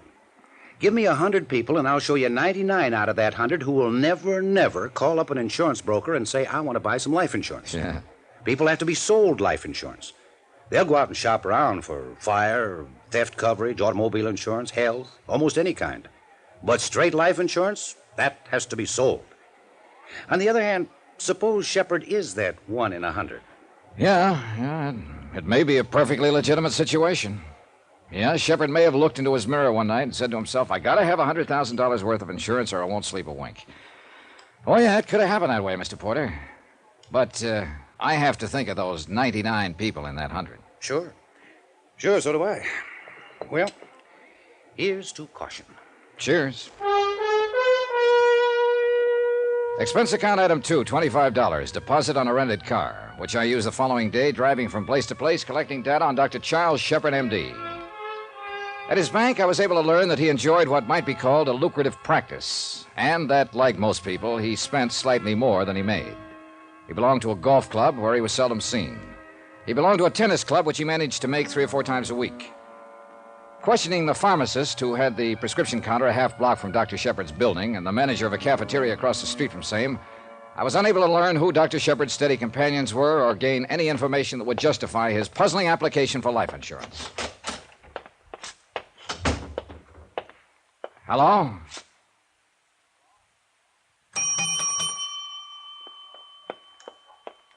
Good morning. Oh, good morning. I'd like to see Dr. Shepard, please. Do you have an appointment? No, I don't. Well, may I have your name, please? Johnny Dollar. Dollar. Are you a regular patient of Dr. Shepard's, Mr. Dollar? No, I'm not. I didn't think I recalled your name. I've been with Dr. Shepard almost 5 years. Who recommended Dr. Shepard? No one. Well, Mr. Dollar, I'm afraid Doctor's out now and won't be back until late this afternoon. Well, now, that's funny. I was standing out in front of here 3 minutes ago, and I thought I saw Dr. Shepard walk in. Please, Mr. Dollar, he is not in to anyone. What's your name?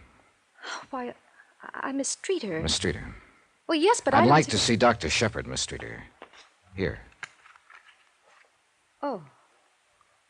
Insurance investigator? Yes. Will you tell the doctor that, please? Yes, I'm sorry I had to tell your doctor was out. He asked me to say that to everyone who came in. I'm afraid the doctor's been acting strangely all day. I'm very much concerned over him. Excuse me. The tall, pale, brunette girl in the crisply starched uniform was certainly concerned about something. She bit her lip, forced on a wan, unprofessional smile, and looked like she wanted to cry just before she disappeared beyond the reception room to seek out Dr. Shepard. I pretended not to notice that part. 1 minute passed, 2 minutes, 3 minutes. No one reappeared. So I pushed the door open, and I looked down the corridor leading to the examination rooms and laboratory. I had to notice Dr. Charles Shepard standing at the end of the corridor. Most of his costume was medically correct. White coat, stethoscope in one hand. But in the other hand, he brandished a .32 automatic. And the safety was off. Stay where you are, mister, and get your hands up. What pocket do you keep your credentials in? Left inside. I'll get them. Insurance investigator. For whom? At the moment, for Mr. Porter. Dick? Yeah. Here, I'm sorry, Mr. Dollar. I guess I'm very nervous these days. Oh. Mr. Dollar, I'd like to get your address and phone number before you... That's all right, Corinne. Don't you think this might be a good time to go out and get a bite? Well, it's a little early, Doctor. I have some lab tests. Go ahead, Corinne, like a good girl, and lock up, huh? Yes. Goodbye, Mr. Dollar. Yeah, goodbye. Very fine girl, Corinne. She's been with me 5 years, she told me. Oh. I don't know how I'm going to explain meeting you in the hallway with this in my hand. Yes. Well, before you try, suppose you snap the safety on. Oh, yes. I look somewhat foolish, I guess. Do you want to come in my office? Sure. You say Mr. Porter sent Mr. you... Porter told me you made an application for $80,000 worth of life insurance. We look into things like that, Doctor. Investigate me because I want to buy life insurance? Yeah. You're a single man with few responsibilities. Well, I don't know whether to be irritated or not. Am I going to get my insurance? I wouldn't be irritated, Doctor.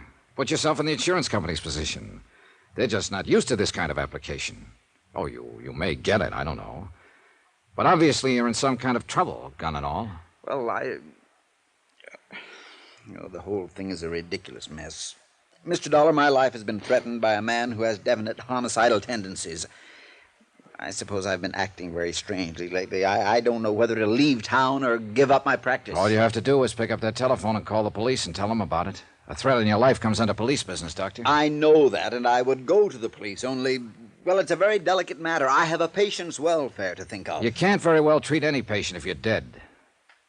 Now, suppose you sit down and tell me all about it. All right.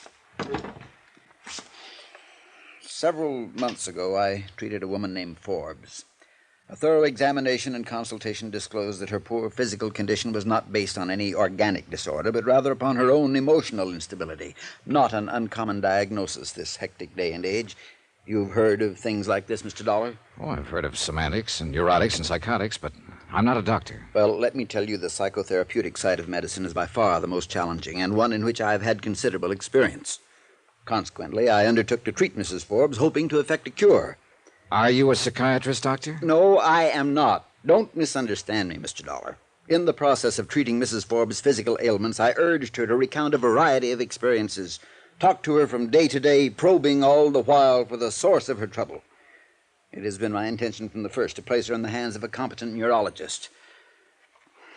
I suspected her trouble early in the treatment. She's married to an erratic, ruthless, ill-tempered man, Paul Forbes. Oh. I made a grave error when Mrs. Forbes pressed me last week to... Well, I could only tell her to move out and divorce him immediately. That's pretty extreme advice, Doctor. I know, but I also know the advice was right. Oh, you aren't in sympathy with me, I can see, but let me tell you that any competent psychiatrist would have advised her the same. I approached her husband on the matter a few days ago. What? I explained to him that Mrs. Forbes' health, her very life, is in jeopardy, that more is involved here than just keeping intact a union which has nothing but legality as a binding force. And Mr. Forbes doesn't care for semantics. He doesn't care for Mrs. Forbes, Mr. Dollar. He ranted and raved and accused me of trying to break up his home, and finally he attacked me. I managed to get away. Did he threaten you then? Yes, he said he'd kill me. Who else was there? What do you mean? Who heard him say these things? Why, Mrs. Forbes was there, and a servant in their home. Yes, a servant. Upton's his name, I believe. You should have called the police. I should have done a lot of things differently in my lifetime, but I didn't call the police. My primary concern is for Mrs. Forbes. Further shock and guilt complex could be totally disastrous to her. So you're going to creep around here with a gun in your hand? I don't know whether I'd even know how to use it. Now, why the application for all the insurance? Well, I wondered if Forbes might get me. I wanted to be sure my mother was taken care of. I don't know whether anyone's ever threatened your life, and you knew for certain he'd try to carry out the threat, but that is the position I am in. Well, what are you going to do? I don't know. I'll think of something. But what about my insurance? That's up to Mr. Porter. If what you say is true, I wouldn't insure you. What do you mean, if it's true? Of course it's true. Doctor, I don't believe it. I left him standing there in the corridor, staring after me. A lonely man. Somehow not as frightened a man as he tried to let me believe. I wondered about that. I was still wondering about it when I went to sleep that night.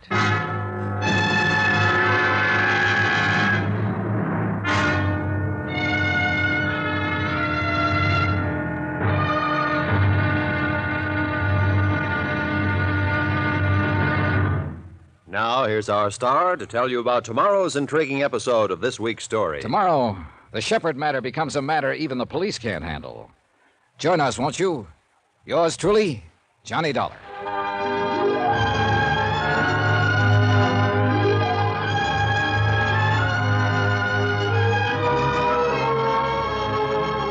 Yours truly, Johnny Dollar, starring Bob Bailey, is transcribed in Hollywood. Written by John Dawson, it is produced and directed by Jack Johnstone.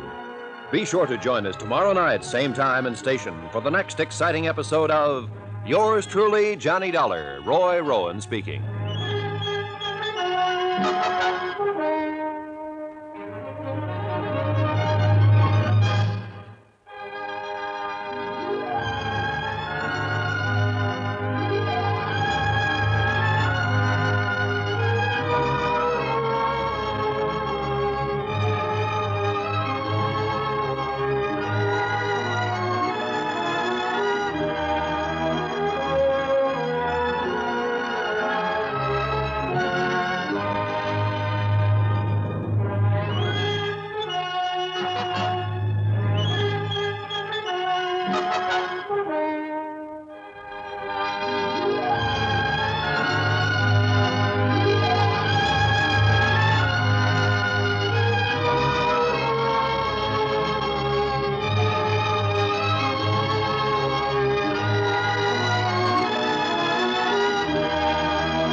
From Hollywood, it's time now for Johnny Dollar. Dick Porter, Mr. Dollar. Hi. Did you check on Dr. Shepard? Yeah. Do I write up his policies? Well, that's up to you, Mr. Porter. Dr. Shepard's life has been threatened. What? That's according to him. And the man who threatened his life has definite homicidal tendencies, also according to Dr. Shepard. Well, well, what do you think? Porter, I think Dr. Shepard's a liar.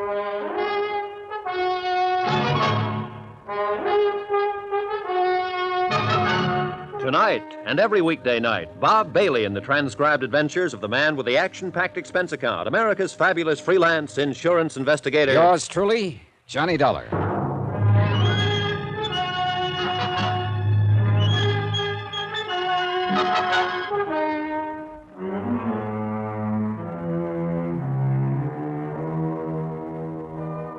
Expense account submitted by Special Investigator Johnny Dollar to Richard Porter, 480 Webster Boulevard, Providence, Rhode Island. The following is an accounting of expenditures during my investigation of the Shepherd matter. More expenses. Item 3, 26 cents. 1 bottle of aspirin for Mr. Porter. I felt he was going to need it. I hope you aren't trying to be funny, Mr. Dollar. I'm not, Mr. Porter. I think you've got a tough decision to make. I know that the commission on $80,000 worth of insurance would be high. Sit down. Oh, thanks. Mr. Porter, Dr. Shepard told me he bought, or tried to buy, all that insurance because he thought a man named Forbes was going to kill him. He bought it, he said, to make certain his mother is well provided for.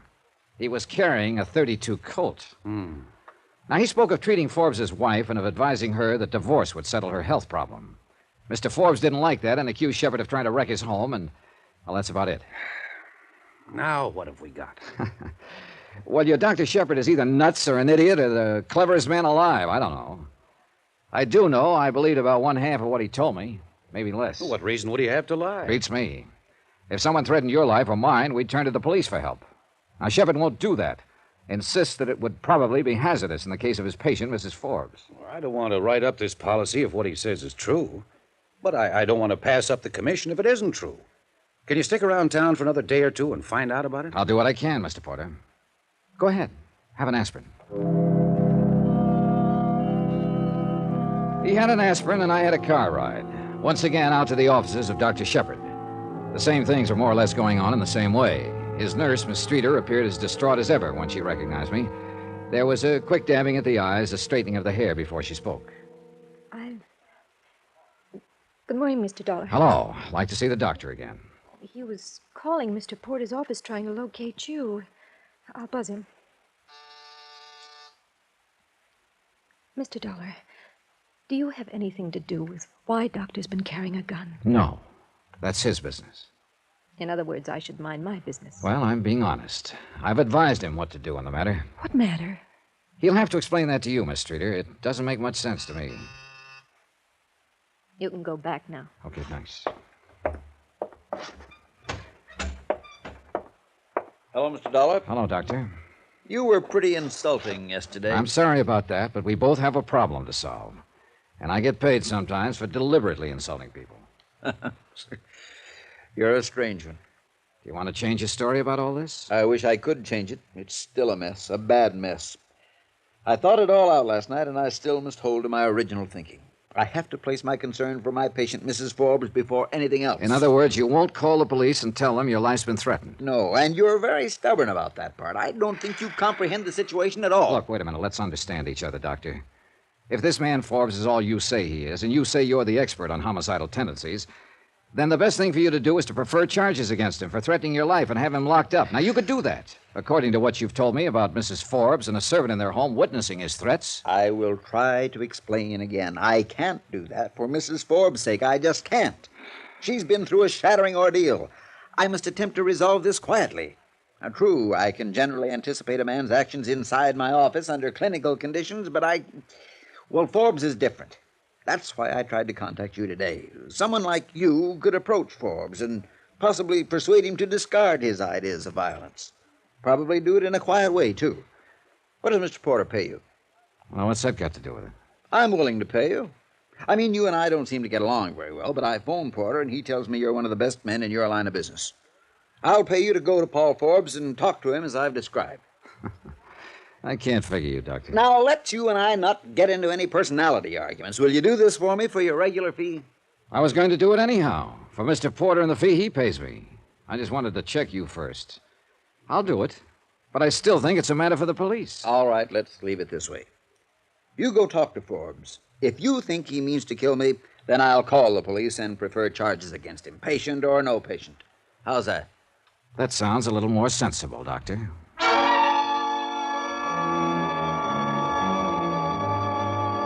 I took down the home address of Paul Forbes and climbed in my rented car and drove over to his home in the gilded edge of the city. A story-and-a-half colonial with all the trimmings. Lawns, trees, Plymouth convertible, a push-button station wagon in the garage. It was a nice warm spring day, and some flowers were blooming and smelling up the area in a very nice way. Flies buzzed, bees droned, birds sang. And I went up and pressed the doorbell. I should have gone butterfly catching or taken a plane to Spokane. Yeah? I'm looking for Paul Forbes. Does he live here? Yeah, he sure does. I'm Forbes. Mr. Forbes, my name is Johnny Dollar. Dollar? Yeah, and I came over to talk to you. You get out of my way! The flat of his gun snapped against the side of my head, and I went down to my knees. The door slammed somewhere, and someone ran away. I twisted around, trying to see what it was all about. And then I managed to get to my feet in time to see Paul Forbes plunging the Plymouth out the driveway and heading I don't know where. My goodness. What happened here? Where's Mr. Forbes? You hurt? Yeah, I'll be... Oh, Miss Forbes! Miss Forbes! Oh, let me help you, sir. Yeah, give me your arm. Yeah. We better sit you down over here. Okay, thanks. Oh, my goodness gracious, sir. How did this happen? Mr. Forbes swung a gun at me. Oh, no, sir, no, sir. Oh, no, sir. No, easy, sir. Easy. Thanks, Now, thanks. let's sit down here. What happened here? I'm afraid Mr. Forbes attacked this gentleman, Miss Forbes. Call the doctor up and then go to my medicine chest and get some swabs and a pan of cold water. Right away, ma'am. Wait, the doctor isn't necessary. It just made me dizzy. You're cut. It might be deep. Well, get the first aid things and some brandy, Upton. Right away, ma'am. This is unforgivable, just unforgivable conduct.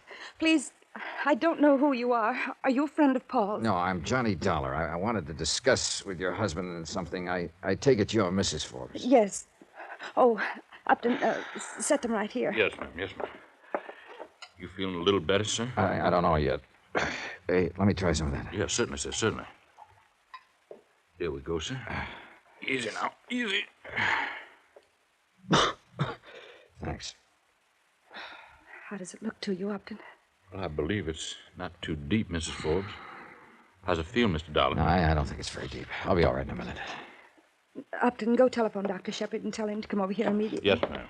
Mr. Dollar, I can't tell you how sorry I am for this. You can bring suit against us. You can do anything you want to, Mr. Dollar. Paul's temper is just ungovernable these days. He could have killed you. He took the car and ran. Yeah. I don't know what's gotten into him. 2 nights ago, he attacked my personal physician, threatened to kill him. And now he's attacked you for no reason at all. Any idea where he might have gone? Heaven only knows. Mad. That's what he is, Mr. Dollar. He's mad.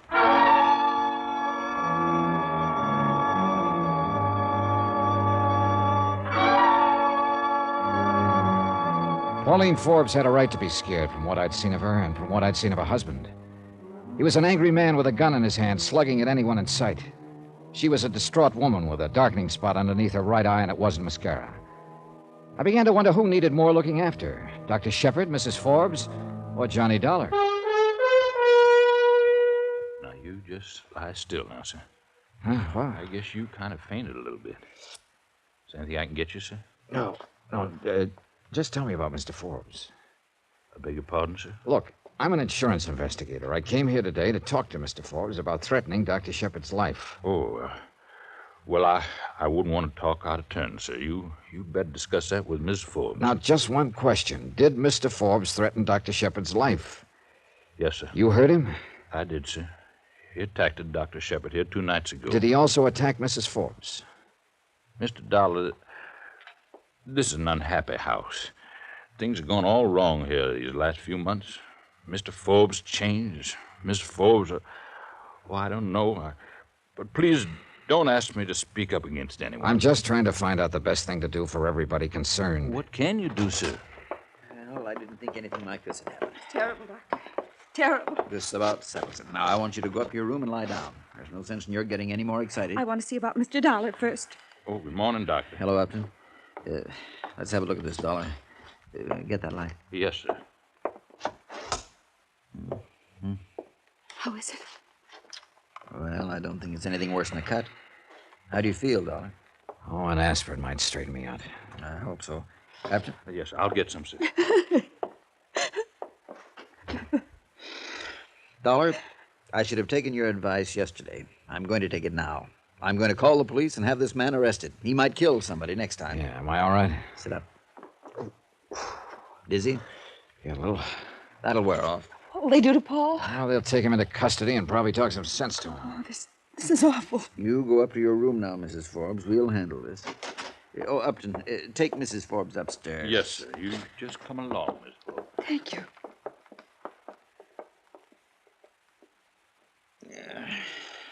She is not a well woman. She looks all right to me. I wish she were. I want to get an x-ray on that head. Can you come by the office this afternoon? Yeah, I guess so. Give me the police. I doubt if it's concussion or anything like that, but it's best to play safe. You're a safe player all the time, aren't you, Doctor? What does that mean? I don't know. Now, look here. I'm not... Hello? Yes. I want to talk to somebody about a threat on my life. My name is Shepard. Dr. Charles Shepard. When I left him, he was reporting Paul Forbes to the police. He gave them Forbes' description and the license number of the Plymouth Forbes was driving. I didn't stay beyond that. Maybe I should have.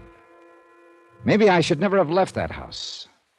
I'm not sure, but if I hadn't left, I might have saved a life.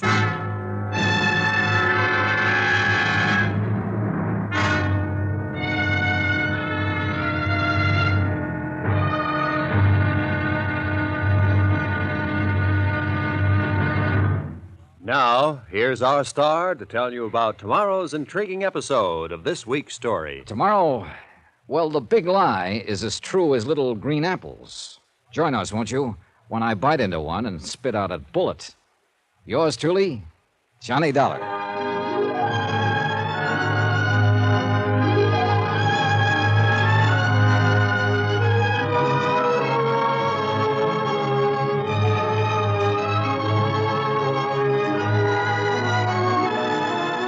Yours truly, Johnny Dollar, starring Bob Bailey, is transcribed in Hollywood.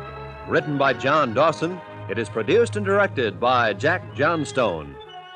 Be sure to join us tomorrow night, same time and station, for the next exciting episode of Yours truly, Johnny Dollar. Roy Rowan speaking.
From Hollywood, it's time now for Johnny Dollar. This is Miss Streeter at Dr. Shepard's office. Yes? Dr. Shepard gave me your hotel number. He said you were to come in for a head x-ray. Let me talk to the doctor about that. Well, he's out on house calls right now, Mr. Dollar. He'll be back late this afternoon. He seemed very concerned over He ought to be. A friend of his banged me on the head with a gun this morning. That's why the x-ray. Well, could you possibly come in and have it made? Doctor was most insistent. All right, Miss Streeter, I'll be right over.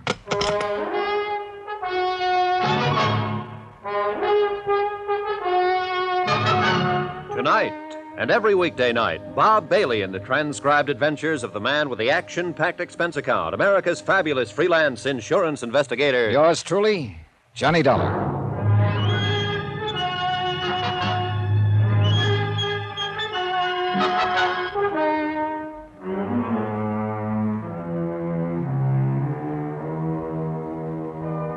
Expense account submitted by Special Investigator Johnny Dollar to Richard Porter, 480 Webster Boulevard, Providence, Rhode Island. The following is an accounting of expenditures during my investigation of the Shepard matter. Expense account item 4, $1 cab fare from my hotel to Richard Porter's office. Porter was sympathetic. You know, I feel very responsible for this, Mr. Dollar. I hired you to look into all Oh, this. it'll go away. I've been hit on the head before. Hey, do you have anything to drink in here? Oh, sure. Yeah, you never can tell when a snake will come up and bite you. Yeah, here you are. Mm-hmm. Thanks. I suppose you came in to give me your expense sheet now that it's all settled. Not exactly, Mr. Porter. It isn't settled for me.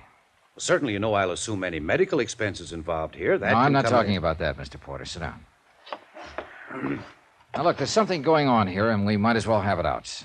You hired me to investigate a client who wanted to buy $80,000 worth of straight life insurance, right? Yes. Now, that client explained why he called for that insurance. Not to my satisfaction, but he explained it.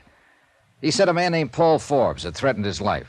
Threatened it because Dr. Shepard had advised Forbes' wife to get a divorce. I know you didn't believe this, but the facts now seem to bear it out. I went over to see Forbes this morning to talk to him about his threats. I managed to get my name out, and Forbes attacked me, so I got this. Then Forbes ran out. Mrs. Forbes and a servant in the house gave me first aid. All the time they were doing it, they were apologizing for Forbes and his violence. Finally, Dr. Shepard came in, called the police, and told them to pick up Forbes. And the police will pick him up if they haven't already, and Dr. Shepard will prefer charges. And that won't be that, Mr. Porter. Not as far as I'm concerned. Dr. Shepard's story is still leaky. I'm sorry, but I think it has more credence than ever in view of what's happened.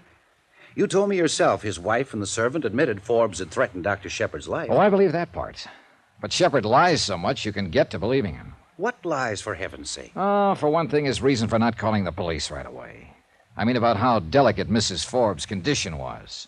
She looked pretty healthy to me this morning. Another thing, he described Forbes as a man with homicidal tendencies. Now, Dr. Shepard's supposed to be an expert on behavior. And he thought that if I talked to Forbes, I might settle the matter peaceably. But Forbes attacked me as soon as I told him my name. I didn't get a chance to talk. Well, Dr. Shepard has no control He over... felt pretty sure I could talk to Forbes. If you don't like that, let me go on. What reason did Forbes have to hit me? He didn't know me from a load of coal. Somebody put him up to it. Who? Now, who do you think? Shepard, for some reason? Shepard was the only one who knew I was going right over there. But why? I don't know. What would he gain? My business for an x-ray. You're joking now. I suppose I am, but I got a headache. I feel off. Oh, here.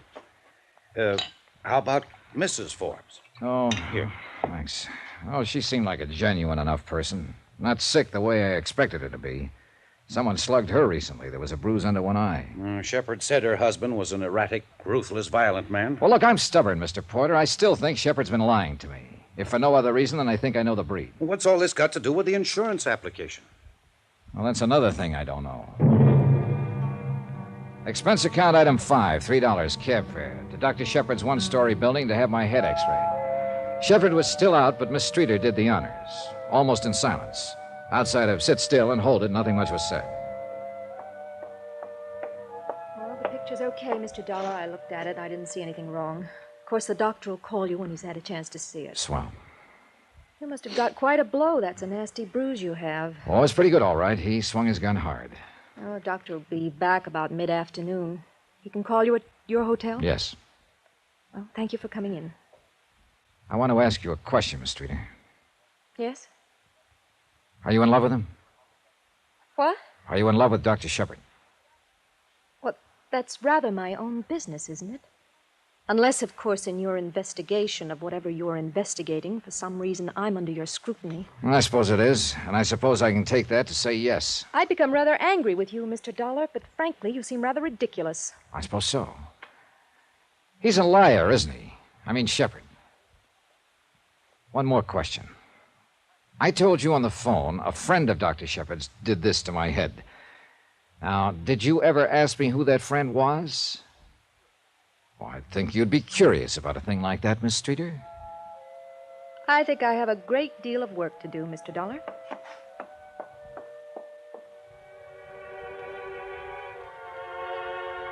Expense account item 6, another $3, some more cab fare. This time back to my hotel where I picked up my rented car, filled it with gasoline, item 7, $5.30, and drove out to Pawtucket. At the home of Mrs. Clara Shepard, I explained my name and business to an elderly man who answered the door. He asked me to wait a moment, then returned and said Mrs. Shepard would see me. She was a bright-looking, gray-haired woman in her mid-60s, elegantly groomed and obviously well cared for. We went through the politenesses, then got down to business.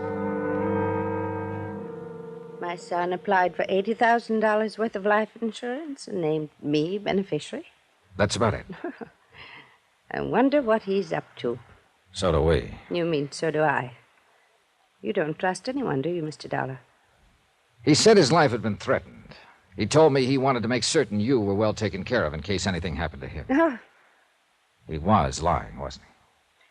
I haven't seen him, talked to him, even had a Christmas card from him in 3 years. Maybe he does worry about his poor old mother now and then. I'm flattered. What you're saying about him isn't very flattering. Oh, I don't think Charles ever thought much of me as a mother. Still doesn't, I'm sorry to admit. But then I don't think too much of him as a son. So there we are. Is it too early for a cocktail, Mr. Dollar? How do you explain him already having a $20,000 policy on himself and wanting to kick it up to $100,000? You the beneficiary. No explanation. That's why I suggested a cocktail. To my friends here, Charles is a successful doctor in Providence who calls me faithfully every day, sends me gifts, and is always assured that I am well and happy and occupied in my old age. I guess I like you, Mr. Dollar, perhaps because, with all your gruffness, you might be nice to your mother. No, Charles and I aren't close. Never have been. I can tell you this. I don't need his closeness, at least not in a financial way. If Charles were to die and I received $100,000, it would mean a rather difficult tax problem. If he were to die, part of me would die too. I'd like you to have just one martini with me. And then you may go, Mr. Dollar. I had the one martini with the tall, stately woman who struggled against tears. It was an old struggle with her, increasingly difficult, I guessed, as the years kept on. We talked no more of her son, or the insurance, or the threat on his life. I left there about 4 o'clock in the afternoon. I drove back over to Providence and got to Dr. Shepard's office about 5:45. A broad-shouldered man in a tweed suit was in the reception room. He got to his feet when I walked in. Dr. Shepard? No. Don't I know you? I was thinking the same. Wait a minute. Yeah, your name is Dollar. You're an insurance investigator. Yeah, you're Phil Crosby, Yeah. Providence Police. Well, I met you in New Hartford once. Well, I didn't know you were down here. Hey, you must be the one. This Dr. Shepard called downtown about a threat in his life and said an insurance investigator had been slugged trying to help him out of it. Yeah, that's right. Well, where is he? I don't know. I rang that buzzer. There's no one around at all. What's this all about? Well, a man named Paul Forbes threatened the doctor's life. He slugged me. You got a pickup out on him yet? No, not yet. Trying to pin the doctor down all day long. Been out on house calls, emergencies, everything else. We have to get his signature on a complaint. I thought that was all taken care of by now. Well, hello. Oh, hello. Hello, Mr. Dollar. Hello, Miss Streeter. This is Phil Crosby from the police department. Police? I'd like to see Dr. Shepard, miss. Is anything the matter? Just want to see him. Oh, goodness, he was here 10 minutes ago. He sent me over to the pharmacy to pick up these things. Oh. What? We had an emergency. 1213 Putnam Street. Got a note from him? Yes. May I see it, please? But no name on this, Miss Streeter. You recognize the address at all? Oh, no, I don't. Doctor wouldn't take a random emergency unless it were very unusual. This might be unusual, Phil. This is down by the water. How bad off do you think Forbes is? Mad, had a gun, plenty rough. I rode down in the police car with Phil Crosby. I had a feeling about the acuteness of that emergency. As a matter of fact, I had a feeling about the acuteness of everything that had happened that day, from the time a half-crazed man had slugged me with a gun. The feeling was heavier than ever when we hit the neighborhood. Come on. All right. Wait. Oh, what? 1213 Putnam Street. That'd have to be that vacant lot over there. This is 1240 here. The rest belongs to the warehouse. Yeah. Phil. Huh? That car empty on the plates. Yeah. That's Dr. Shepard's car. Motor's still warm. Must be around here somewhere looking for the address. That's a dead end there. I better call in for some help. Fog's coming in if he's wandering around here. Yeah. Phil Crosby went off to find a telephone and request help. I stood by Dr. Shepard's car, waiting and listening and smoking. Nothing happened. No one cried out. No guns went off. Then Crosby drove up in the police car. Come on, reports in.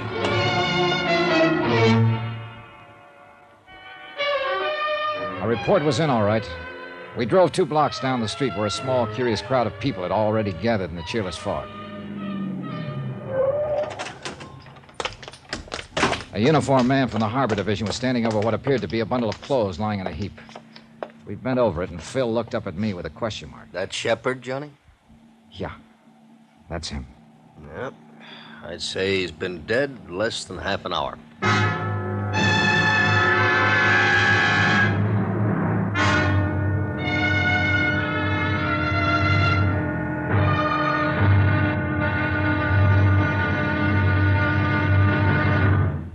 Now, here's our star to tell you about tomorrow's intriguing episode of this week's story. Tomorrow, a liar's still lying, even though he's dead. Join us, won't you, and I'll tell you all about it. Yours truly, Johnny Dollar.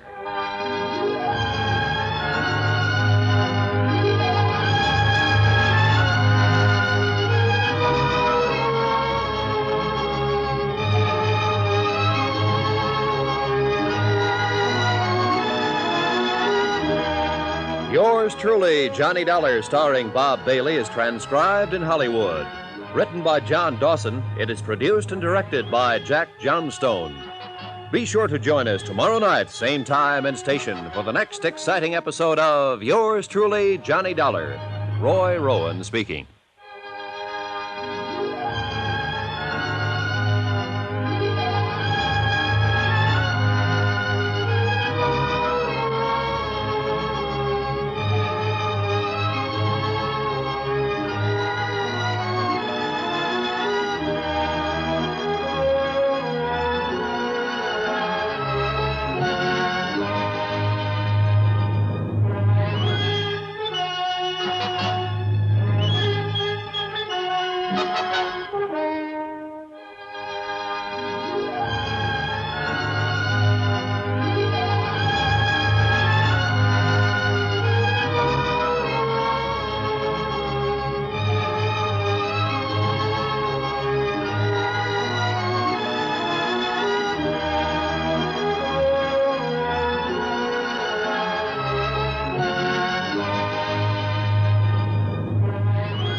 From Hollywood, it's time now for... Johnny Dollar. Bill Crosby, Dollar. Were you in bed? No. Good. Put on your coat and come on downtown. Can't it wait till morning? Nope. Want me to send somebody out to pick you up? Are you talking about an arrest?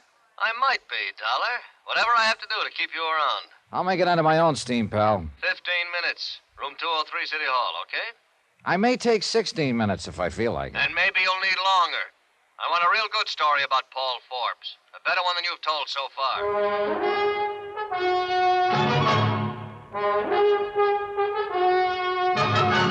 Tonight, and every weekday night, Bob Bailey in the transcribed adventures of the man with the action-packed expense account, America's fabulous freelance insurance investigator. Yours truly, Johnny Dollar.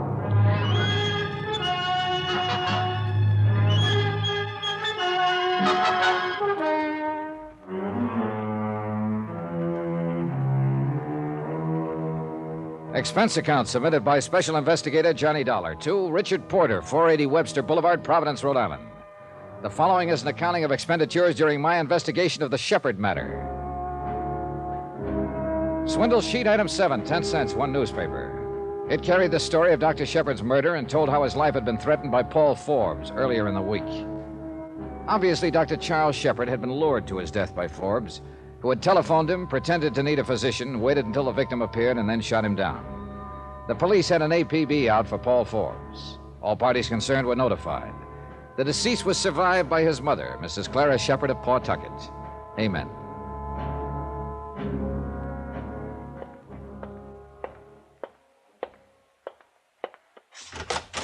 Come right in, Dollar. Sit down. There were about 6 people in Crosby's office, among them Richard Porter, who had hired me to investigate Shepard because of a suspicious insurance application, a uniformed officer from the Harbor Patrol who had discovered Shepard's body, and 2 other men from Crosby's staff. I told them how I had been hired, that I didn't believe all of Shepard's story about the threat on his life. I told them about Forbes slugging me for no apparent reason. I also mentioned the insurance matter had never been satisfactorily explained. Well, it's never going to be explained as far as I can see, Dollar. Oh, I'll find an explanation, Phil. You solve your murder, and I'll do what I have to do. We've got it solved. All we have to do is pick up Forbes. You know that. I don't know anything. You get huffy with me on the phone, and you start talking about arrest, and I don't know anything. You said that when you went to see Shepard yesterday morning, he waved a gun at you, a .32. That's right. It wasn't on his body. He knew Forbes hadn't been picked up. His life was in as much danger as ever. Why didn't he carry the gun? You know, that's a pretty good question, Phil. Yeah. What else? He allegedly went out on an emergency call tonight. No little black bag in his car. No little black bag by his body. What doctor goes out on any call without his bag? Oh, I wouldn't let that worry me so much. I'd find out if it was an emergency, or he knew who was going to meet him when he went out. I thought you might have some ideas. Have you talked to Mrs. Forbes? Of course I've talked to her. She hasn't any idea where her husband might be hiding. She's sure he killed Dr. Shepard. That servant in the house is sure. He told me about Shepard being threatened by Forbes. Shepard told you about being threatened. Forbes slugged you, slugged Mrs. Forbes. Been running around town like a madman all day. But everything you say and every way you say it, it comes out Shepard was lying. I did it on purpose. I wanted to worry you to death. Yeah. Well, every officer in this town has Forbes' description and the license of his car. We ought to get him before the night's out. He's the boy. Good luck, Phil. He was a good policeman with a lot of doubts, and he was mad about them. And that's what it generally takes to get matters straightened out. I found Corrine Streeter at the morgue, standing beside the marble slab on which her late employer had been laid. She looked pale and wan in her stiff white uniform and blue nurse's cape. Her eyes were red with tears, but no sound escaped her. Then she looked up at me once, sighed, and started out of the place. Wait. What now? Well, I'd like to help you. Can you help him? No. No, you can't. No one can. I tried. Who did it? Well, the police say Paul Forbes shot him. It looks that way from all they can gather. Over Mrs. Forbes? Yes. Oh. They're looking for him, I suppose. Yes. Well, you're something of a policeman, Mr. Dollar. Why aren't you out helping them or something? Please, Miss Streeter, I know we've had words. I'll answer that question you asked me earlier today. What? You asked me if I loved Dr. Shepard. Yes, Mr. Dollar, I loved him. I loved him more than my whole life. When she said that, and for some reason I don't know, I had a feeling that I was hearing the first bit of unembroidered truth I'd heard in 2 days. It didn't make me feel any better, but it did clear up something that had been in the back of my mind working its way to the front. Expense account item 8, $6.70. A steak, 3 martinis, and an order of sliced tomatoes. I finished eating at 2:30 in the morning. I really didn't want it, but I did want to sit down and do some thinking. After that, I climbed into my rented car and drove out to Dr. Shepard's office building. Expense account item 9, $5 even. Bribe for watchman. I shouldn't be doing this, you know. Might lose my job over it. But since you're from the insurance company, I guess you're all right. I sure appreciate it. Too bad about Dr. Shepard. Nice fella. Yeah, very nice. What is it you think you'll find? Police been here till almost an hour ago, poking around. Do you know if they found anything? Oh, sure. Doctor's emergency kit. Heard him say he didn't take it with him when he went out in that last emergency. Uh-huh. Well, I won't be long. Oh, I'm going to come right in and watch you. Shepard had been a thorough man, and from all evidence, he and Miss Streeter kept and operated an efficient file system in the office. However, he had kept no medical history of his prime patient, Pauline Forbes. As a matter of fact, in checking over both the patient's files and the card files, there was no evidence to indicate that Mrs. Forbes had ever been a patient of Shepard's, which seemed strange in view of the fact that he told me he treated her for 14 months or better and ended the treatment by advising her to divorce her husband. What's more, he had never mentioned that Paul Forbes had been one of his patients. But an entry dated some 2 years before disclosed the fact that Dr. Shepard had examined, treated, and discharged Paul Forbes as a patient. These 2 developments supplied me with all of the curiosity I'd need for a while. Nurse Corinne Streeter's home address was duly noted on Dr. Shepard's phone book. Oakdale House, surprisingly enough, on Oakdale Street. Special rates for nurses. Room 205.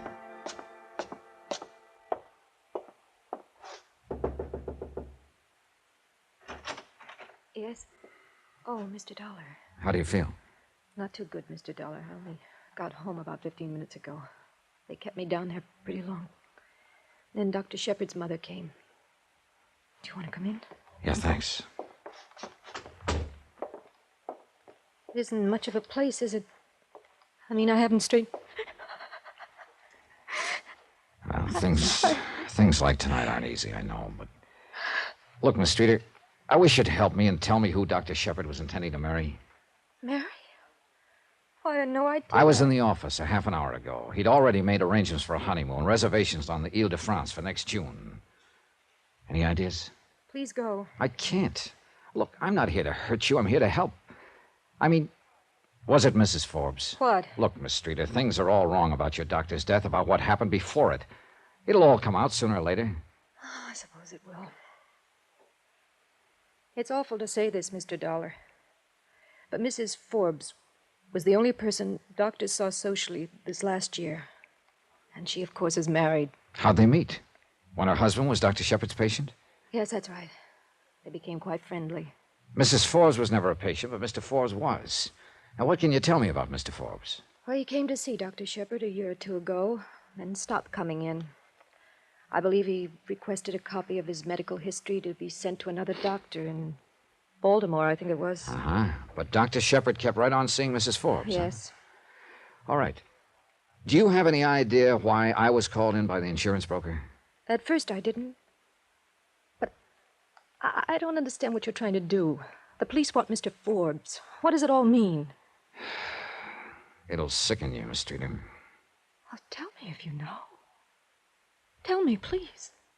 It means the wrong man was killed tonight. I was pretty sure of what I meant when I said that. And I was also pretty sure that Phil Crosby in the police department had recognized the setup. It so happened I had a head start in the way of information. And though it was 6 o'clock in the morning by that time, I decided to use it. Mr. Dollar? Hello, Mrs. Forbes. I'd like to come in. What is it? I should have tumbled to it right away, but your husband fit the part too well. Look here. I've been through quite enough today with the police and all out looking for Paul and Dr. Shepard being killed. Stop looking pained and tired. I'm the guy that's tired. I'm the one who was going to be the star witness when the state tried Shepard for killing your husband. What? Why not get a star witness for free? Why not make a suspicious insurance move so an investigator would be called in? An investigator who'd back up a self-defense plea for your doctor and get him off on justifiable homicide. Get out of here! Get out of here! I'll call the police! And you and the doctor sail to France in June and live happily ever after? What's the matter? Wouldn't your husband give you a divorce? Go ahead. If you say it's that way, Mr. Dollar, and you know everything, then it must have been that way. Only it got fouled up. Your husband did shoot your boyfriend after all, just as he threatened to. Get out of here! You can't prove any of it, not one word of it. Oh, you're right about that, Mrs. Forbes. I can't prove anything, not a thing. Shepard's dead, and they want your husband for it. He threatened Shepard, and they'll get him for it, and that's that. But you have something to live with for the rest of your life. Your doctor's gone. He'll never come back. Or maybe you can just have a cup of coffee and forget all about it. Get out! Get out! Leave me alone! Leave me alone!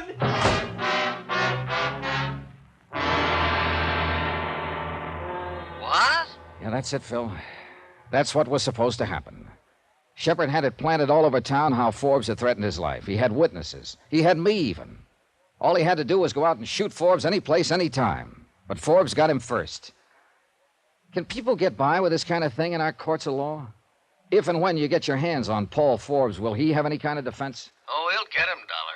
The other I can't answer. What you just told me can't be proven. I don't see how a lawyer can do much for a guy who threatens another man's life and then finally guns him down, do you? But it was Forbes who was the marked man all this time. He was supposed to die. If it could be proved that Forbes was a patsy, that the doctor intended to gun him down... The judge and jury, Johnny.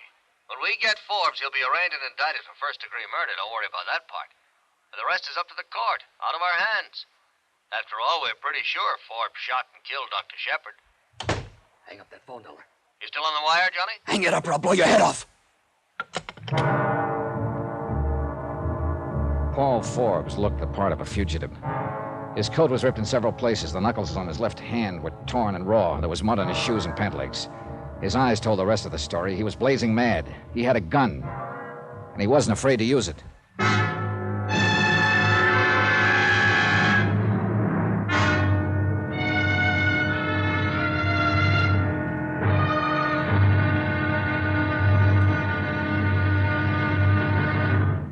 Now, here's our star to tell you about tomorrow's intriguing episode of this week's story. Tomorrow I find out how hard it is to kill a lie.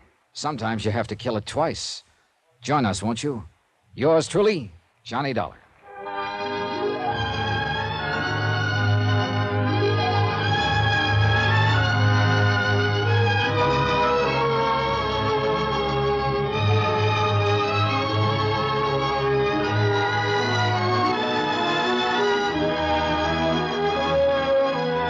Yours truly, Johnny Dollar, starring Bob Bailey, is transcribed in Hollywood. Written by John Dawson, it is produced and directed by Jack Johnstone. Be sure to join us tomorrow night, same time and station, for the next exciting episode of Yours truly, Johnny Dollar. Roy Rowan speaking.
From Hollywood, it's time now for... Johnny Dollar. This is the hotel operator, Mr. Dollar. Were you cut off? Tell her not to let any more calls in here. Go on. I was cut off, but I'd rather get some sleep now. Anybody phones, just take a message. All right, Mr. Dollar. Over there. Sit down. Put your hands on your knees. Now, just so as you and I understand each other, you make one move. Wiggle a finger, I'll empty this gun right in your stomach. You understand me? I understand you, Forbes. You're crazy.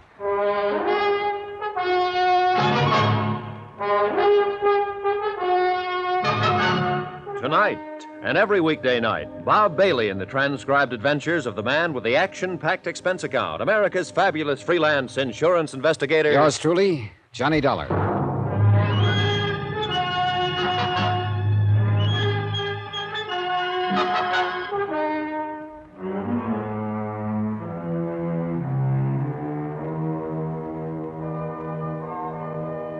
Expense account submitted by Special Investigator Johnny Dollar. To Richard Porter, 480 Webster Boulevard, Providence, Rhode Island. The following is an accounting of expenditures during my investigation of the Shepard matter.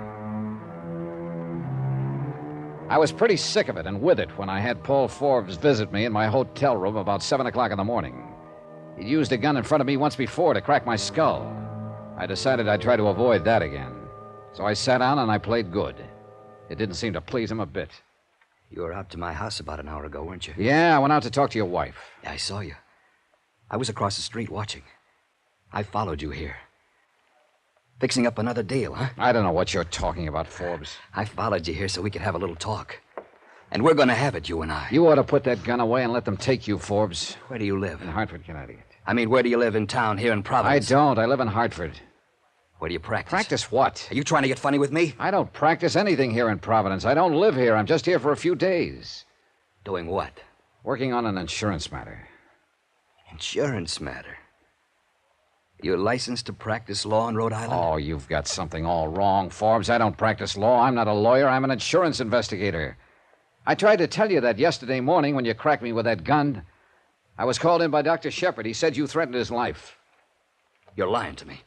Shepard called me yesterday morning and said a lawyer named Dollar was on his way over to talk to me about giving Pauline a divorce. You're a lawyer! I'm what I say I am. If you hadn't started swinging that gun butt around, I'd have told you why I was there yesterday. You got a billfold or something? My coat pocket inside on the back of that chair there. I think I know why Shepard called you and told you I was a lawyer. I think he wanted you to attack me and make me Shut up! You and Shepard are trying to pull something to take my wife away from me. I know that much. And now you're trying to pull something to get out of this jam. You're wrong, Forbes. I don't know anything about trying to take your wife away from you. You know I didn't kill Shepard. How do I know you didn't kill him? You threatened him. Half a dozen people have attested to that. I know you had a reason to kill him. I know every time I've seen you, you had a gun in your hands and you've been swinging it at somebody, particularly me. You know who did it. You're in on it somewhere. You know who killed Shepard, and you're going to clear me.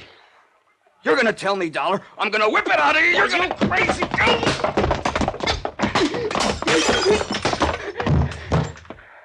All right. Get on your feet.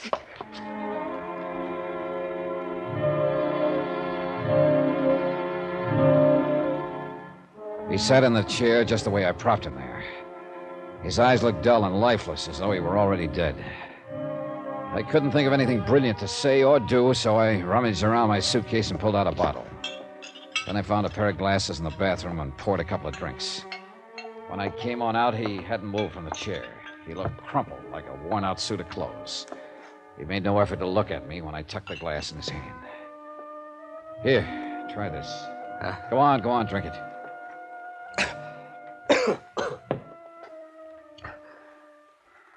Why don't you call the police? Now, you say you followed me here to have a talk and find out what's what. Now's the time to talk, pal. This thing isn't the best conversation piece in the world. Leave me alone. Call him in. You have something going for you here. This gun hasn't been fired. Do you have another one? No. No, Dollar, I didn't kill Dr. Shepard. I wanted to more than anything in the world. But I didn't kill her. Now, look, I want some facts. So let's start with last night. Where were you when Shepard was shot? How do I know where I was? I don't even know what time he was shot. All right, let's start with yesterday morning. You slugged me, ran out of the house, jumped in a car, and what happened? Go on, take it from there. I drove over to Dr. Shepard's office. I was going to have it out with him. He was breaking up my home. Well, go on. Did you see him? No. I parked down the street from his office, and then I saw him jump in his car, and I followed him. He came back over here. I knew my wife must have called him to take care of you. What happened then? I went over to the park and sat and tried to figure things out. You don't know what I've been through this past year. All right, go on. Then I went to a bar. I was hungry. I hadn't eaten all day. I got a couple of sandwiches, and then I had some drinks. I don't know how many. Anyhow, the more I drank,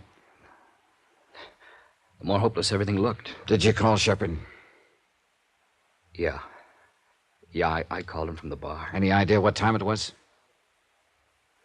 Must have been around 5 or 6. What difference does it all make? I'm cooked, and you know it. Go on, will you? You called Shepard. Then what did you do?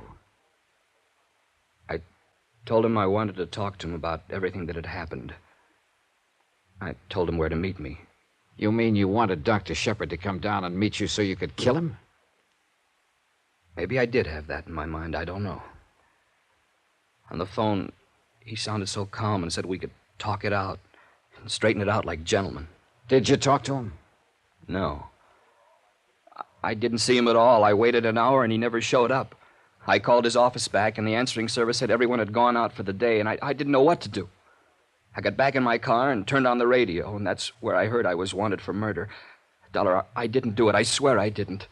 I had reason enough, but I didn't. I knew all about the others, but this was serious. Wait a minute. What others? Pauline's always had other friends. Friends. I guess... I don't know. I don't guess I love her anymore. I don't know. I don't think she ever loved me. But I needed her. I needed her more than anything this last year or so. And at times I did love her the way it once was. And I found out what was going on between her and Shepard. She wanted a divorce. I wouldn't give her a divorce. If I had let her and Shepard get away with it, would have been too much to take, to ask. Oh, this doesn't make sense. Even though you didn't love her and she didn't love you, you wouldn't stand still for a divorce action? It sounds stupid. I just told you. I needed her so much this last year or so.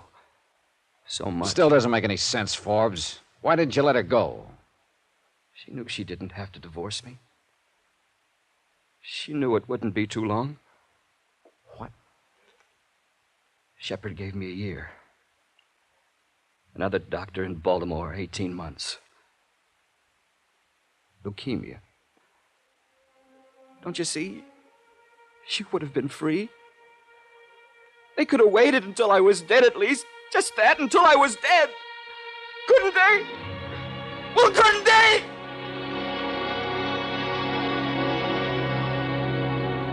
Expense account item 10, $2, sleeping pills. I fed them to him along with a cup of hot chocolate. He looked pretty worn out, and within 15 minutes he was sound asleep in my bed. Item 11, $4.16, one long-distance phone call to a Baltimore clinic where I spoke with a Dr. Franz Mueller. Dr. Mueller confirmed what Forbes had said. Forbes was doomed with an incurable ailment. Item 12, 20 cents, another phone call, this one from the hotel lobby to the coroner's office. I learned that Shepard had been killed by 32 caliber slugs. Forbes' gun, a .32, had not been fired or hastily cleaned. His story was checking out. That left just one small item to be cleared up. Expense account item 13, $4. Taxi fare from my hotel back to the Oakdale home. Special rates for nurses. Hello. I thought you'd be back to see me. Somehow I'm glad it's you, Mr. Dollar. Go ahead. It's an old story. Terribly old and corny. I applied for a job as Dr. Shepard's nurse 5 years ago, and I fell in love with him that very day. I've loved him every day from that time on. 5 years. Go on. I don't know when it was when he started up with Mrs. Forbes. I knew she was trying to get a divorce. I knew Mr. Forbes wouldn't stand for it.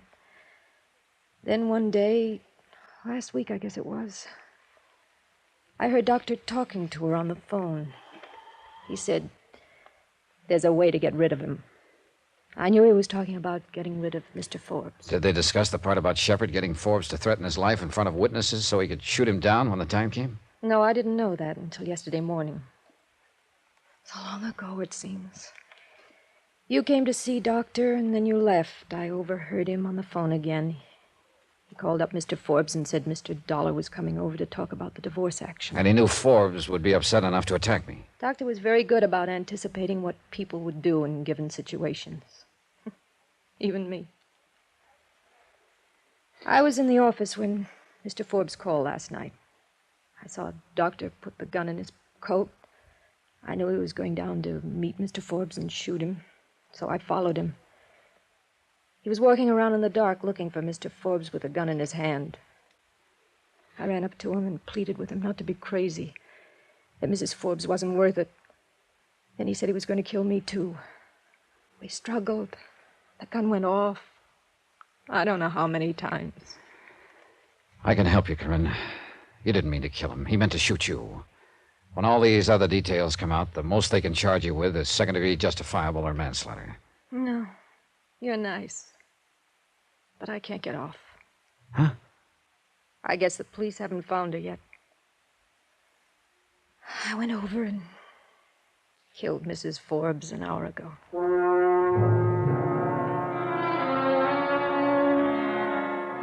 Expense account item 14, same as item 1. Transportation back to Hartford. The next time you have a doubtful insurance application, Mr. Porter, settle it yourself or call someone else. Don't call me. As far as I can add up, and I'm not going to recheck the figures, expense account total is $485. Yours truly, Johnny Dollar.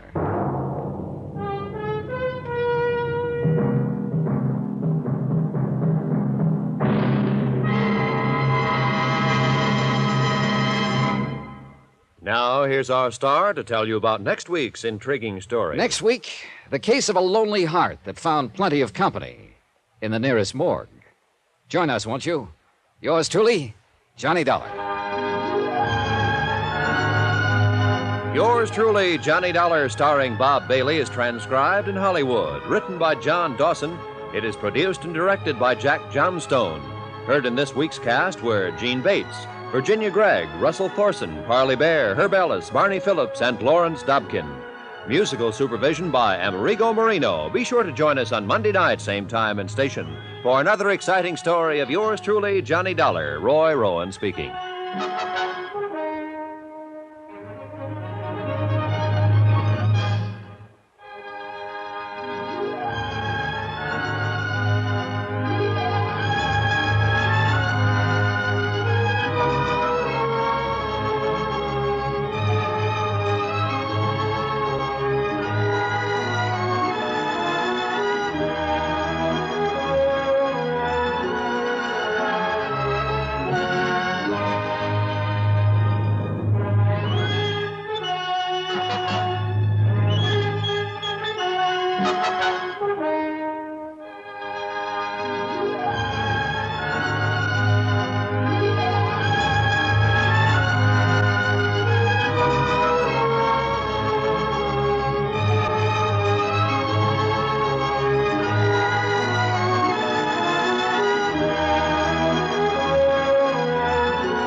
From Hollywood, it's time now for Johnny Dollar. This is Robert Ecker, Mr. Parsons' secretary. You telephone this office for an appointment with Mr. Parsons. That's right. I'm an investigator, Mr. Ecker. I was sent here by Eastern Casualty and Trust. We understand David Parsons is missing. I want to talk to Mr. Parsons Sr. about it. Oh. Well, Mr. Parsons Sr. isn't in the office today. He's home ill. This is pretty important, Mr. Ecker. Maybe I better call him at home. Why don't you come to the office? I'll try to arrange to take you out there. I don't want to be a lot of trouble. There'd be more trouble if I didn't.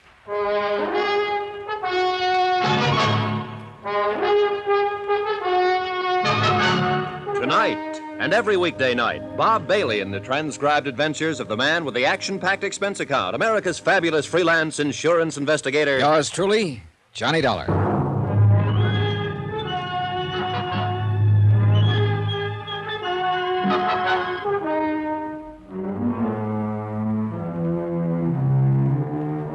Expense account submitted by Special Investigator Johnny Dollar to the Eastern Casualty and Trust Company, number 25 Yardley Boulevard, Boston, Massachusetts. The following is an accounting of expenditures during my investigation of the Callicles matter. Expense account item 1, $200, 5 cents, airfare and incidentals, Hartford to Los Angeles. I arrived at midnight, went straight to the Beverly Hilton, had a good night's sleep, and woke up to an early spring heat wave. By 9 o'clock, I had placed my call to Parsons, Stocks and Bonds. At 10 o'clock, I met Robert Ecker in person. He was a man about my age with a thin face and good clothes. Judging from his office, the job as secretary was a pretty responsible one.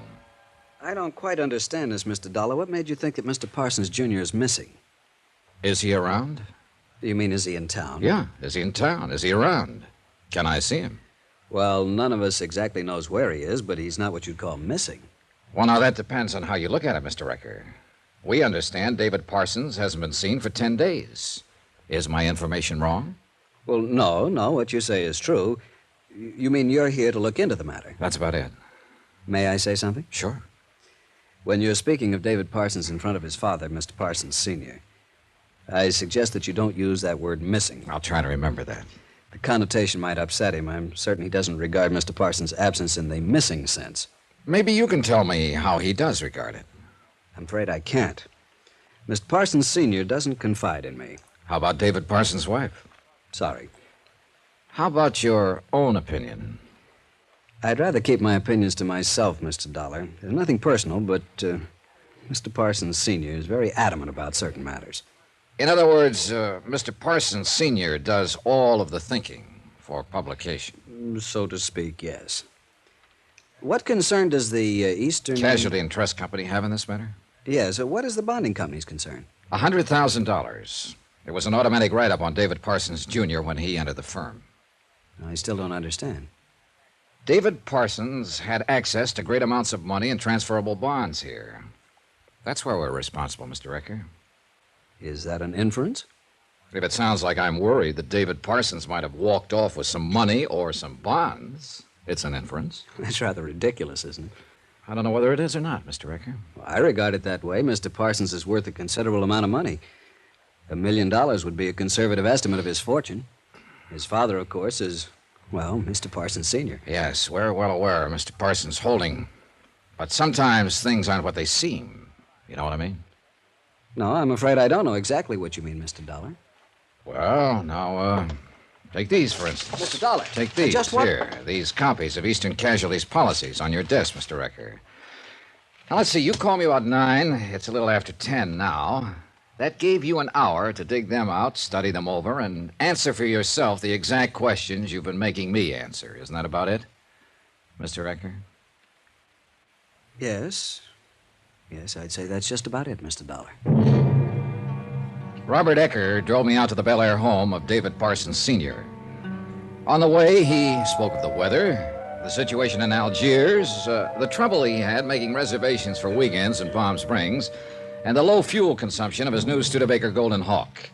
He avoided very carefully any further mention of David Parsons Jr., the missing son. I put a couple of direct questions to him, which he answered indirectly by referring me to Mr. Parsons Sr., so I let it go at that. Jenny? Jenny? Somebody must be around. You said your phone. I did. Jenny? Oh, hello. Hello, Robert. Nobody around? No one so far. They must be upstairs. He's been at it today. Called me over here an hour ago. Oh, I'm Mrs. Parsons. I'm Johnny Dollar. How do you do? I beg your pardon. You shouldn't, Robert. It was purposeful. Mrs. Parsons. I'm the one you're not supposed to meet, Mr. Dollar. I'm David's wife. I just received orders from upstairs that this matter will be handled upstairs. Is that so? Oh, yes, that's quite so. My father-in-law feels that he has extraordinary competence in this matter. As in all matters, huh, Robert? We'd better get along, Mr. Dollar. How do you feel? No, I feel fine. I mean about your father-in-law handling it. That makes very little difference, Mr. Dollar. It's my husband who's missing, but his son. You're a policeman or a detective, aren't you? In a way, yes. You look like a very charming man, Mr. Dollar. Ecker! Ecker, that you down there? Just a moment, Mr. Parsons. Hurry up! You may have to practice some charm on him. Thank you for the tip, Mrs. Parsons. Not at all. It was nice to have met you. Good morning, Robert. Good morning, Mrs. Parsons. We'd better get up there. Ecker! Robert Ecker led me upstairs into a massive bedroom that could only have been decorated for a massive old man, which is exactly what David Parsons Sr. turned out to be. 6.5 feet tall, I guessed at it, since he was stretched out in bed. He had a pair of coal black eyes and white hair liberally sprinkled with gray. He spilled a briefcase full of papers and documents off the bed, punched his pillow around, and glared hard at me. What's his name? This is Mr. Dollar, Mr. Parsons. You see if he had any credentials? No, sir. Well, find out! Mr. Dollar. Sure. Here, look these over. I'll look them over. Hand them to me. Yes, Mr. Parsons. They could be forgeries. He could be a newspaper reporter, something like that. Go downstairs and use the hall phone. Call this company and see if they have anyone named Johnny Dollar working for them. And hurry it up. Yes, sir. Wait a minute. Those credentials are genuine. You know it and I know it, Mr. Parsons. I'm not waiting around here while you call Boston and talk to someone there you won't believe either. Now, I'm at the Beverly Hilton. You call me when you've made up your mind to talk about this matter. Fine. Now get out. I got in town last night and contacted your office first thing. I wanted to talk to you about it first for several reasons. One, you're David Parsons' father. It's your company, not his, that can be jeopardized in a situation like this. Two, you seem the logical man to see to clear up the matter easily. Now that I've seen you, I'm not so sure of that. I'll have to go to somebody else. Wait a minute. What do you mean, go to somebody else? I mean, I'm not going to sit in a hotel room cooling my heels waiting for you to call me. I have to find out about this, and there are other people to talk to. Your son's wife, the whole household. They wouldn't let you in. The police, if I have to. I'd break you. I'd break you in half. Then I'd get pretty mad, and both halves of me would figure this thing out if it took $1 million years and $1 million. Ecker. Yes, sir? Get out of here. Yes, sir. You've got 5 minutes. I've got 5 minutes and 10 minutes and 1 million minutes if I need them. We have a report your son's been missing for 10 days now. One of our brokers reported it. He happened to be one of your son's clients. Missing? All right, where is he? How would I know? I take that to mean you don't know. Do you have any ideas? Of course not. Have you had an audit of your books since he disappeared? What? Have you had an audit? Is there anything missing? Bonds, cash in the company? Ecker! Ecker! Throw this bum out of here and make sure he bounces a couple of times. Mr. Parsons. Throw him out! I've got you by a good 25 pounds, Ecker. Maybe you'd better leave, Mr. Dollar. I think I'll stay. Oh, if I could get out of this bed, I'd do it myself. Ecker! Run along, Mr. Ecker. He'll calm down. I can wait him out. You leave without throwing him out and you're fired. Throw him out! I'll wait for you downstairs, Mr. Dollar. All right. Sit down. What day's today? Friday. It was a week ago Tuesday. David left the house, according to his wife, and that's the last anyone saw him. No word, nothing since then. No police? Of course not, no police. I can hear you. Why? You know why as well as I do. An investment broker missing. What the papers wouldn't do with that. What's been going on? Nothing. We've been waiting to hear from him. No one's done anything? What is there to do that won't bring out the press? Look, I'm not worried about the press. I'm worried about your son, Mr. Parsons. Whatever happened to him has had a 10-day start, and nothing's been done about it. Now, how about the books? What about them? Have you had an audit? Now, look here, you Keep young... your voice down, will you? I ask you a simple question. Have you found anything missing? I haven't looked. Where are you going? Well, if what you say is true, no one's seen or heard of David Parsons for 10 days, then I'm going to get some help. What help? Police. I don't want any police in on this. How much does your responsibility come to? $100,000. I'll post it in cash. You'll what? I'll post that amount of money and assume your liability, if there is a liability. You'll never get a fair offer than that. I don't want this matter to get into the papers. Well? Look, Mr. Parsons, we have assumed liability, and we can't transfer it at this date. It's out of the question. So let's start our planning from there. I met Mrs. Parsons downstairs. I understand she's not supposed to meet me or see me. Now, is that right? Yeah. Well, you better fix up that part of it. That's so? Yeah. Suppose I don't. I'll see her anyhow. Get out of here! He was looking for something to throw when I stepped out the door and walked down the hall to the stairway. At the foot of the stairs, I looked around for Robert Eckert, who wasn't around. I found my hat by the door, and then I ran into Mrs. Parsons again. Mr. Dollar. Yes? What's been decided? What's he going to do about David? Well, it's pretty hard to say what he's going to do about anything. What are you going to do? I was going to drive over to your house this afternoon and ask you to go to the police and make out a missing persons report. If you refused to do that, I was going to the police myself and ask their help. Oh. Do you think that's the thing to do? I mean, a missing person report? Yep, I think that's the thing to do. I'll be home later this afternoon. He might hear us. All right. Say 2 o'clock? Fine. You cool off? Oh, for a second or two.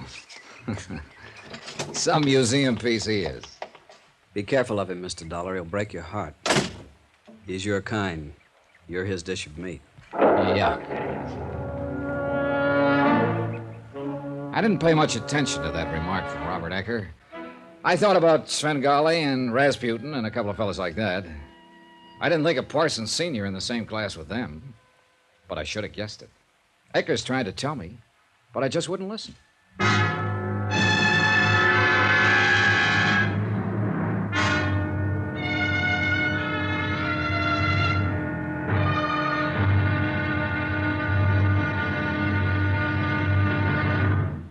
Now, here's our star to tell you about tomorrow's intriguing episode of this week's story. Tomorrow, some more facts about how the Earth swallowed a man. Join us, won't you? Yours truly, Johnny Dollar.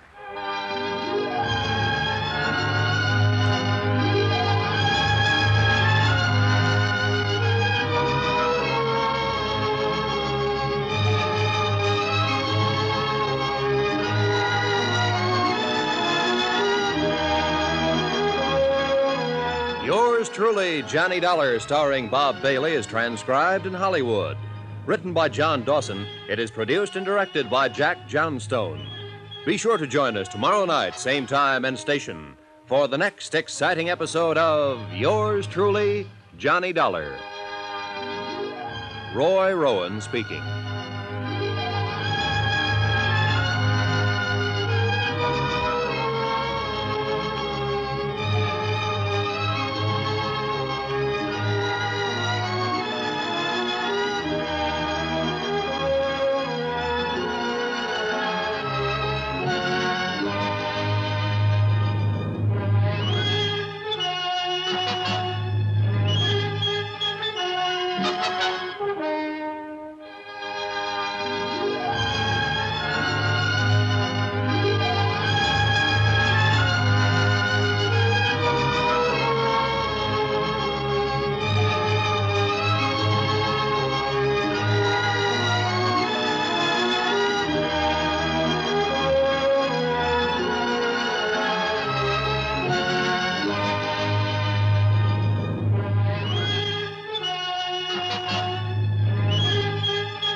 From Hollywood, it's time now for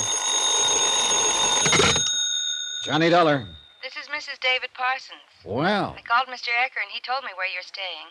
I was just on my way out to your home, Mrs. Parsons. Oh, I'd rather you didn't come to the house, Mr. Dollar. Couldn't I meet you somewhere? Well, sure. Better still, why don't I come by your hotel and pick you up? That'll be all right. 15 minutes, is that too soon? That's fine. Mrs. Parsons. Yes? Your father-in-law know you're meeting me? If he did, I think he'd kill me.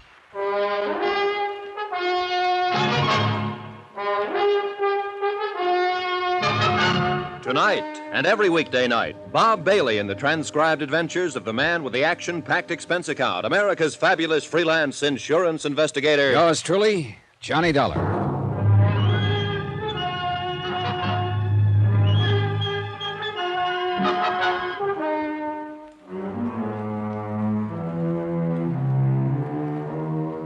Expense account submitted by Special Investigator Johnny Dollar.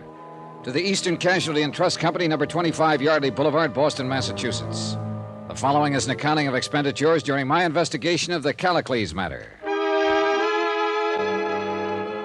Item 2, $4.55, one long-distance phone call to Dave Blaine, chief investigator for Eastern Casualty.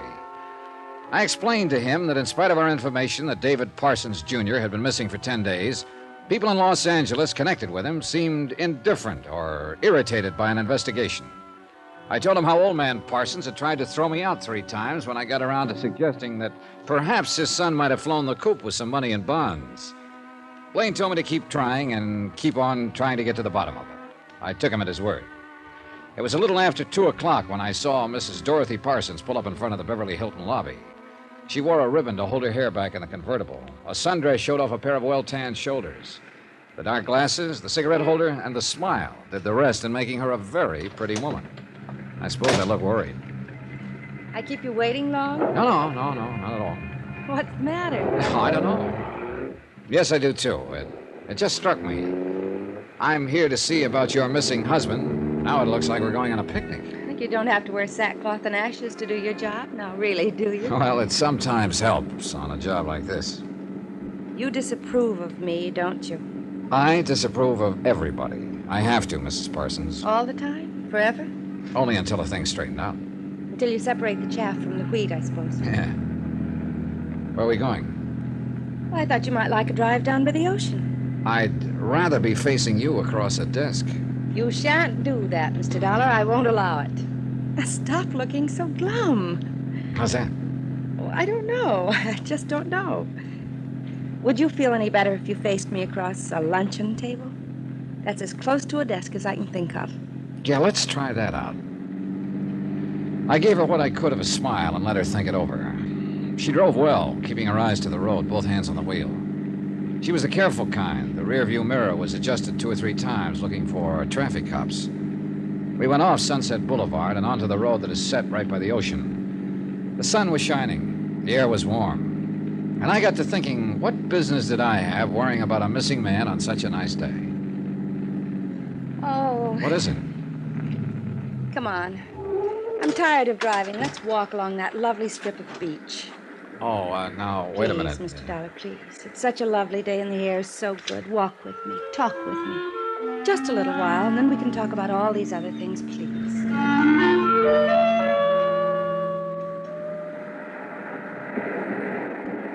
I married David when I was not quite 18. He was almost 30. Let me see, that was 14 years ago. 14 years.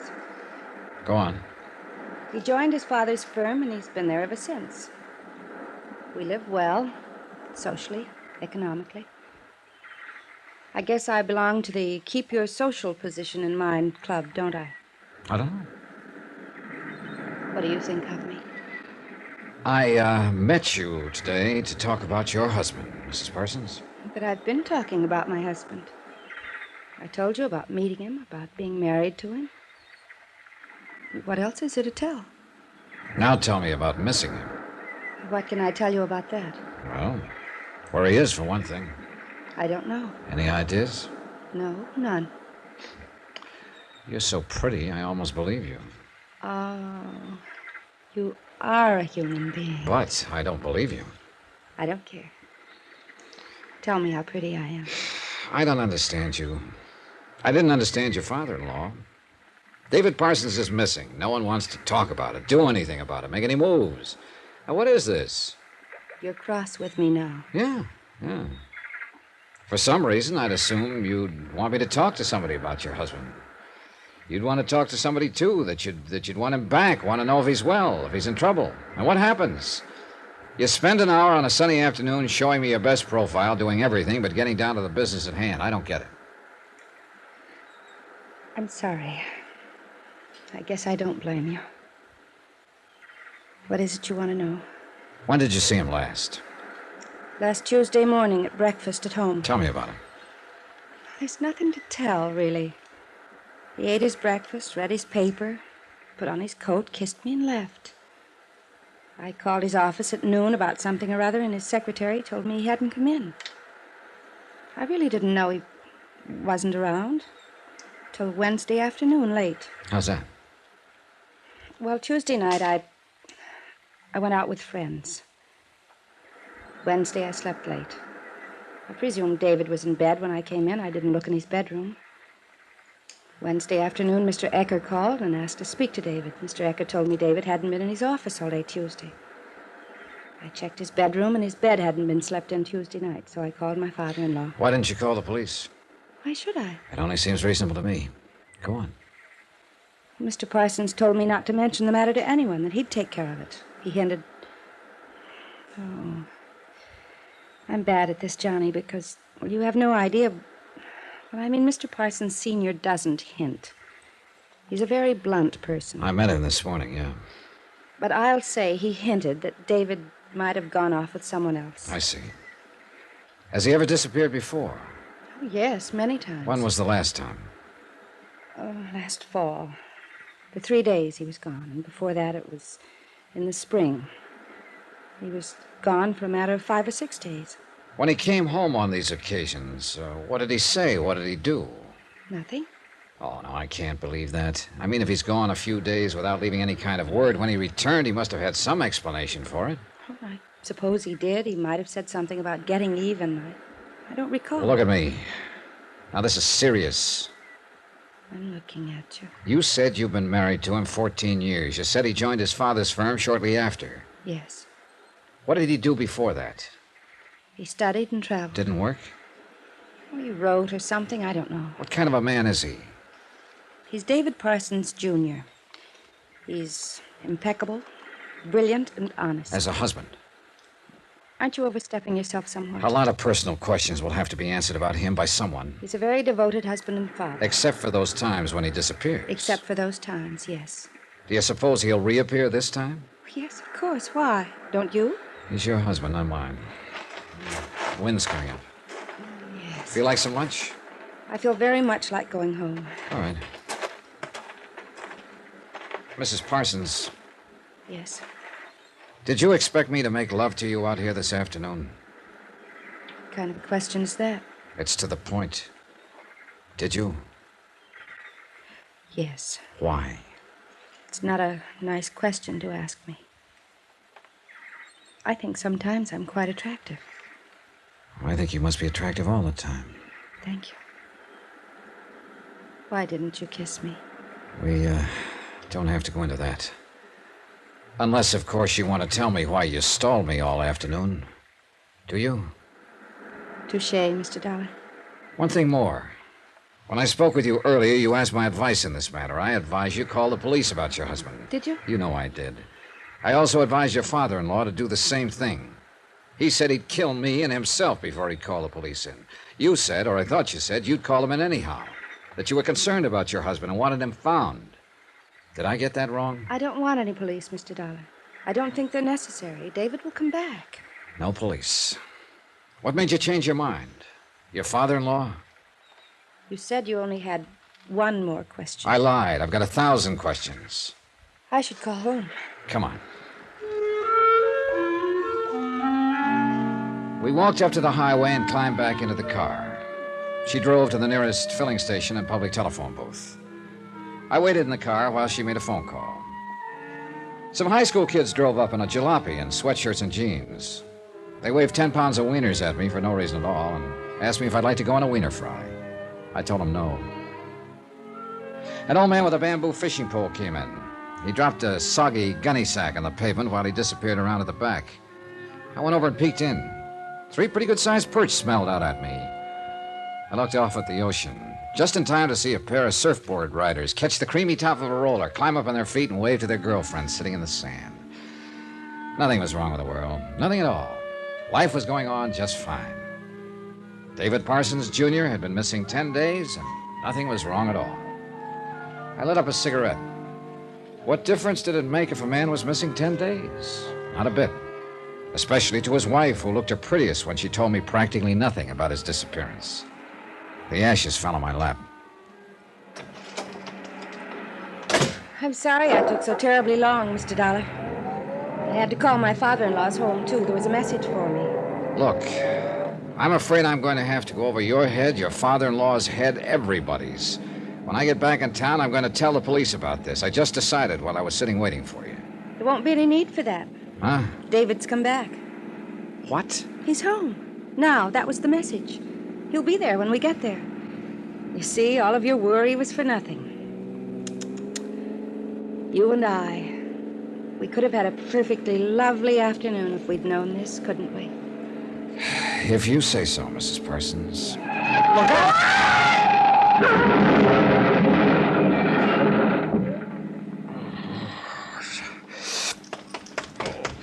You all right, brother? Yeah. Oh, take it easy. Better give me a hand with her. Can somebody call an ambulance? Yeah, sure. You take it easy. I'll take care of her until... What is it? I'm sorry, mister. She's dead.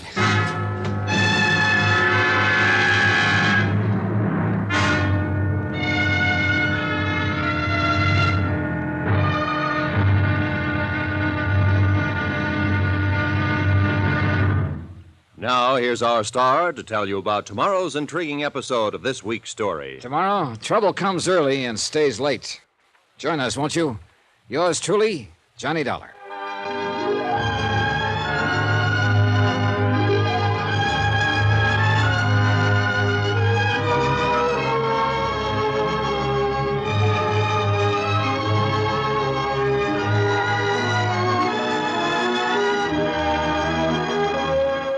Yours truly, Johnny Dollar, starring Bob Bailey, is transcribed in Hollywood.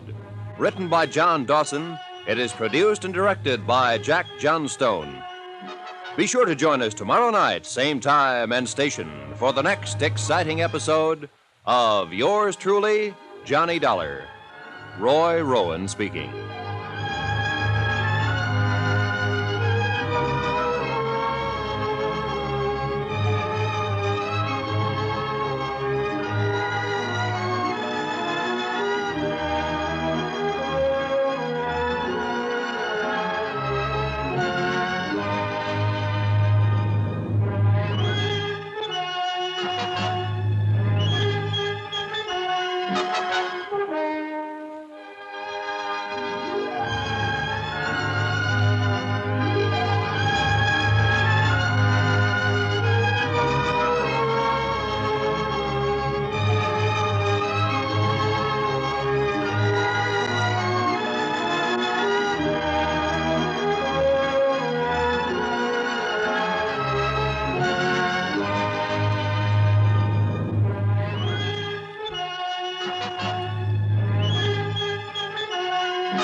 From Hollywood, it's time now for...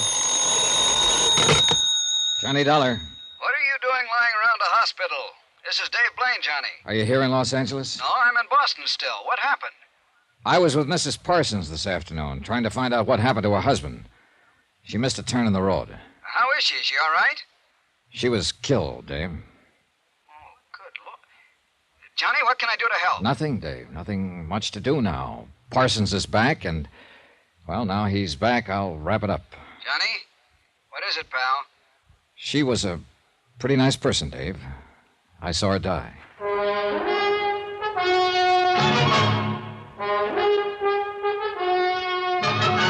Tonight and every weekday night, Bob Bailey in the transcribed adventures of the man with the action-packed expense account, America's fabulous freelance insurance investigator. Yours truly, Johnny Dollar.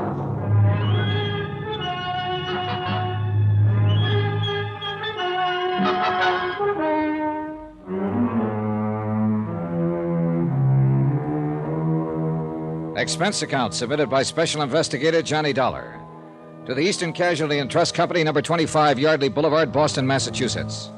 The following is an accounting of expenditures during my investigation of the Callicles matter. Item 3, 26 cents for a package of cigarettes, which the night nurse at St. John's Hospital bought for me. She also brought in a sedative. That was the last thing I remembered until about 5 o'clock in the morning. Look out! Look out! Look out! Mr. Dollar. Yeah. Hey. Here. Oh. You've had a bad dream. Yeah, I guess. You just lie down. You need some rest. Yeah.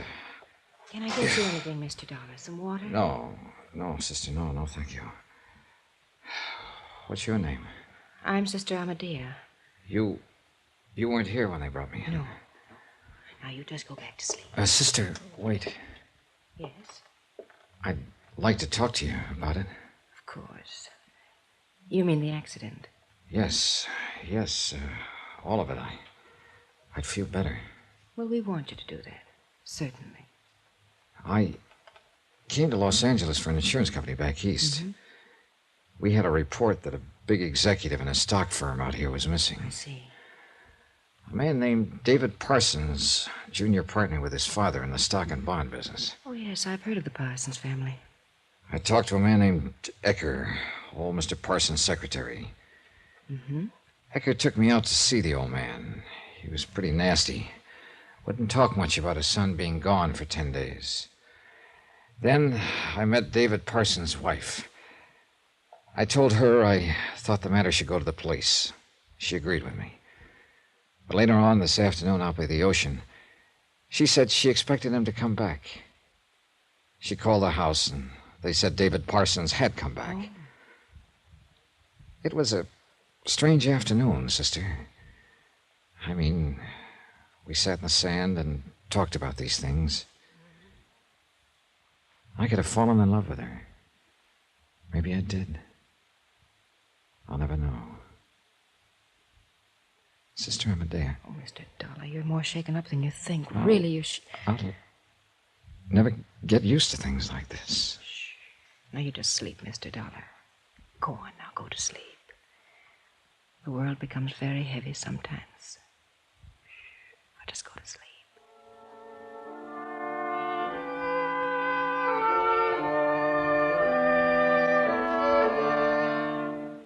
Item 4, $14.95, one night in the hospital. When I got back to the Beverly Hilton, I bought a copy of the morning paper, ordered some lunch, and sat down to read about my accident. An unidentified woman was killed. An unidentified man was slightly injured in a car crash on Sunset Boulevard the afternoon before. No names, no details, no nothing. Strange.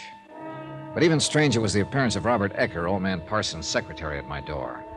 Then I didn't know why his eyes were red-rimmed. Hello, Dollar. How do you feel? Oh, all right now, I guess. Come in. This whole thing's pretty terrible, Dollar. I just stepped up to see how you feel. Is there anything I can do for you? No, nothing, thanks. Mr. Parsons wanted you to know that he's concerned for you. Tell him I'm okay. How are things there? Young Mr. Parsons is pretty broken up. He's really back, then? Oh, yeah. Well, then, I'm just about through out here. Could I see him? Mr. Parsons thought you'd want to. Yes.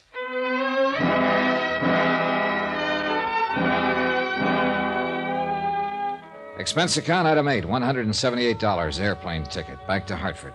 Item 9, $43, hotel and board for 2 days in Los Angeles.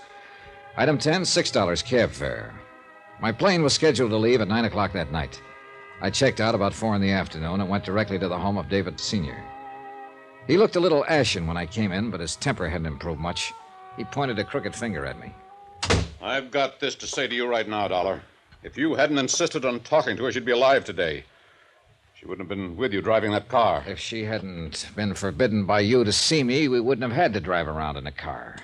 You have a drink around here? Right there.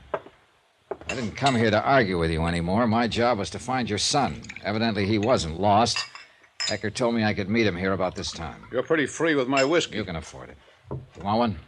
Oh, I get a jigger before every meal, that's all. Cheers. Well, am I early or what? David will be here any time now. Have any arrangements been made yet? You'll have to ask Ecker about that. I don't know. I'd like to send some flowers, something. That's always the logical gesture. This is Mr. Dollar, David. Come in. It's my son, David. man in the black suit wasn't what I expected in the way of David Parsons, Jr., somehow. He was tall and rangy, almost athletic. He had a good sunburn and a pair of square shoulders. I would have read him for an advertising man or a pro ball player. Certainly not for the investment brokerage business. We shook hands. He smiled wanly and lit up a cigarette. Dad tells me you've been looking for me. That's right, Mr. Parsons. Where have you been all this time? Well, I took a freighter out of Los Angeles and rode it up to Oregon. Just a whim. Wanted to be alone and do some thinking. How come no word? Oh, that's a whim, too. Are you trying to get into my personal life? No. Just curious again. Well, here's some reports I have to make out. If you'd sign them, I'd appreciate it. Go ahead, sign them. Let them go. Sure. I have a pen.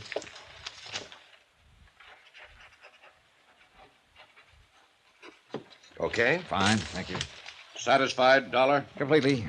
What ship did you take up there? Ship? The boat to Oregon. Oh, the Laureen B. Wintermaker Timber Company ship. Oh, sure. Well, I'm glad you're okay. Thank you for your cooperation.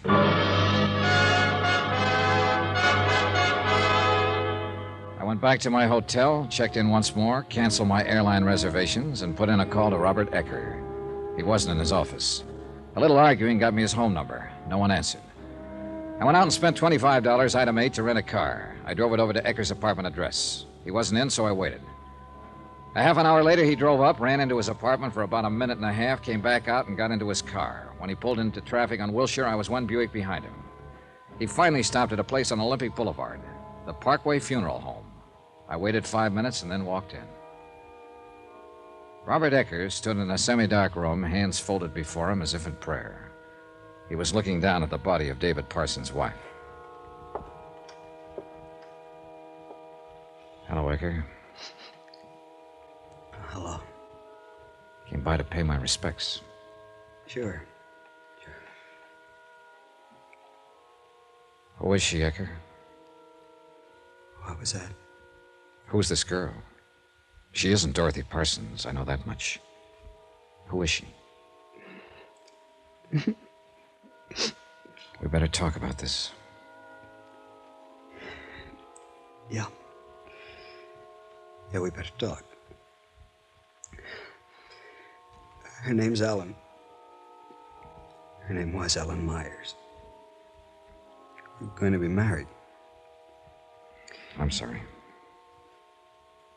She was one of those lonely people that you find in this town. I mean, she worked a bit in pictures and drew and painted a little bit. I don't know how I met her. I just know that she was fresh and lovely, and she'd do anything for me. Or for old man Parsons. For me. She was mine. Everything else is his. She was mine. He blew up the other morning when I called up and said you were in town looking for David Jr. He said we had to steer you out. He didn't want you talking to anybody. So he arranged that she'd be there posing as Mrs. Parsons. He asked me to get someone. She was delighted with the idea. It was kind of a little game for her. Where's the real Mrs. Parsons? Home, I guess. I don't know. I'll find that out. Now, tell me who's the guy I shook hands with this afternoon who said he was David Parsons, Jr.? I don't know his name. It's someone the old man hired to play the part for him. Then David Parsons is still missing. Yeah. Why all the cover-up? Why doesn't the old man want him found? He does want him found. He wants him found in the worst way. He's been turning the country upside down looking for him for a week now. There's something like 23 operatives from a private detective firm looking for him, but he doesn't want it to go to the police. He wants it out of the papers at all costs. Why? Parsons is going to merge with Little and Tennyson. You've heard of them? Yeah. The old man's got to take it easy. Heart attack. Parsons Jr. will get into the saddle when the merger happens. He'll take over the whole play. That is, of course, with the old man sitting down in Palm Springs dictating orders to him. In other words, old man Parsons wants his figurehead to be on deck, clean and unsullied for the merger. That's it. What do you think happened to Junior? I don't have any idea. What happens to any of us who work for Parsons? We give him lip at first, we get mad at him. In the end, he shakes out all the dignity and honesty you might ever have, and he makes you his own personal robot. Look at me, Dollar. He got me to make my girl play all that out in front of you. Now she's dead, and I'm still a robot for him. Take it easy. Sure. How did you get on to Junior? Well, he didn't look broken up. He was a pretty bad actor. He also gave some wrong answers about being off on a ship and so on. Hey, look, you don't have to say anything about talking to me. Oh, but I will. I'll tell Parsons you pumped it all out of me. Won't worry him a bit. He'll figure out some other way to stop you. I told you once before, Dollar. He'll break your heart.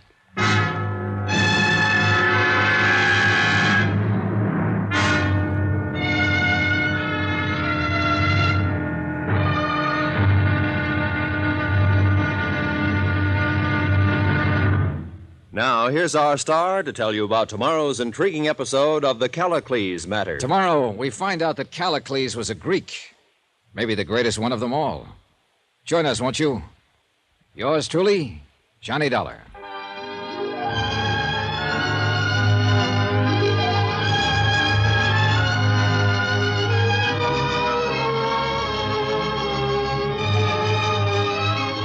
Yours truly, Johnny Dollar, starring Bob Bailey, is transcribed in Hollywood.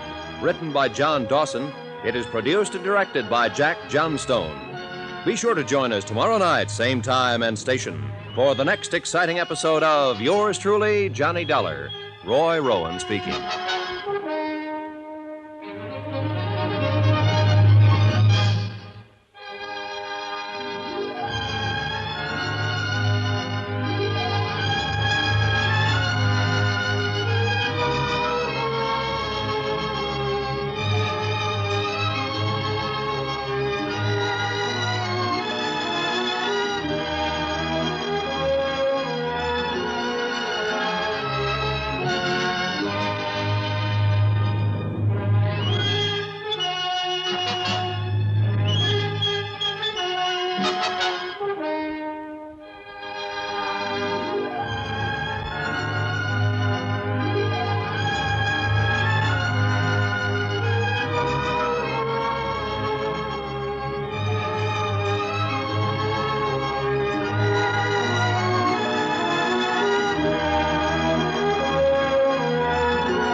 From Hollywood, it's time now for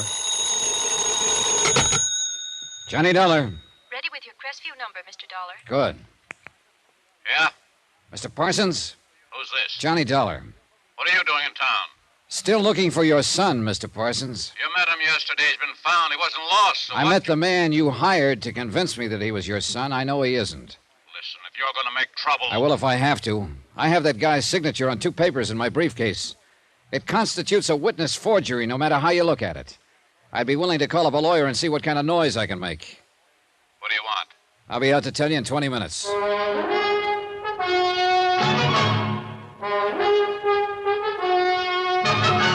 Tonight and every weekday night, Bob Bailey in the transcribed adventures of the man with the action-packed expense account, America's fabulous freelance insurance investigator. Yours truly, Johnny Dollar.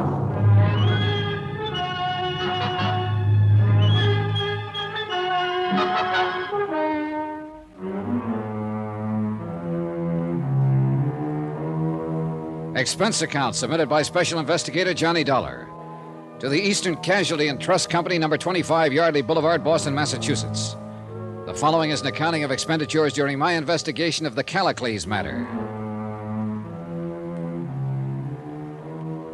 Expense account item 9, $100, legal retainer. I hired an attorney named Robert Watson to arrange for a court order impounding all the records in the Parsons brokerage house. I also turned over to him the forged reports. After that, I drove out to see Parsons, still laid up in bed. Who spilled the beans? You did, mainly. I didn't believe that guy here yesterday afternoon. I didn't believe the woman who was supposed to be his wife. So let it go at that.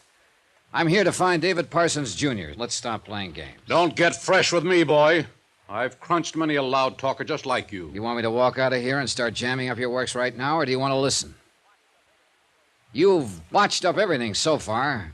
Do I handle it, or do we keep on like this?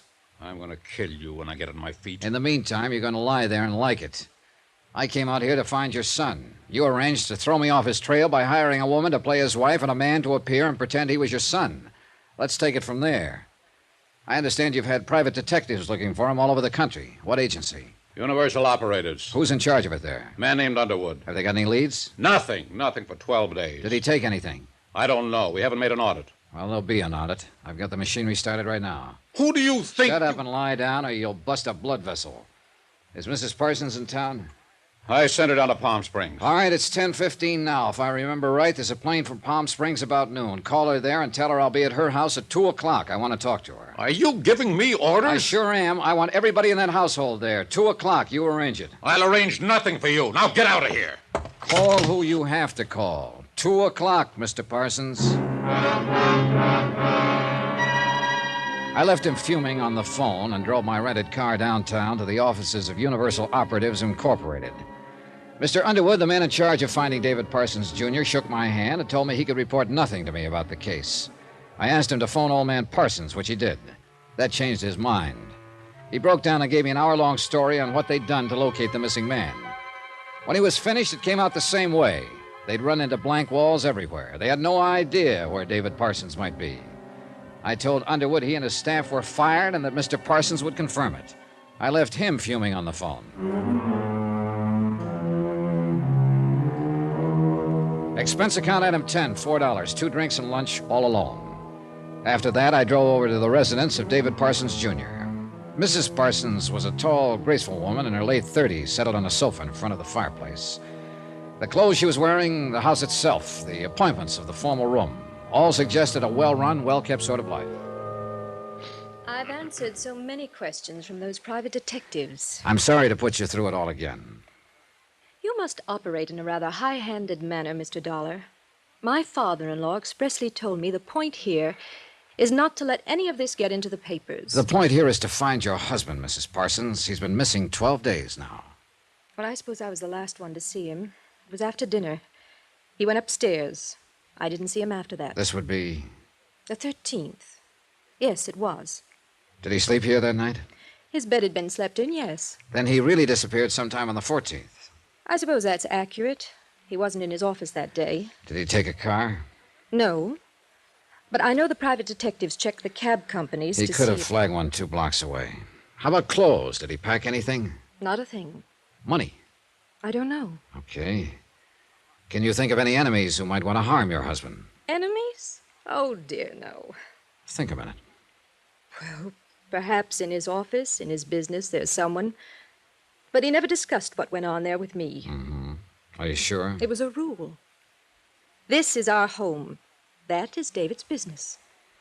We just never talked about what went on in his office at all. How long have you and Mr. Parsons been married? 18 years next July. Have you been getting along? Of course we've been getting along. We've gotten along always. Ever discussed the probability of divorce or anything like that? Certainly not. Can you think of any reason why Mr. Parsons would just walk out and not come back? None whatsoever.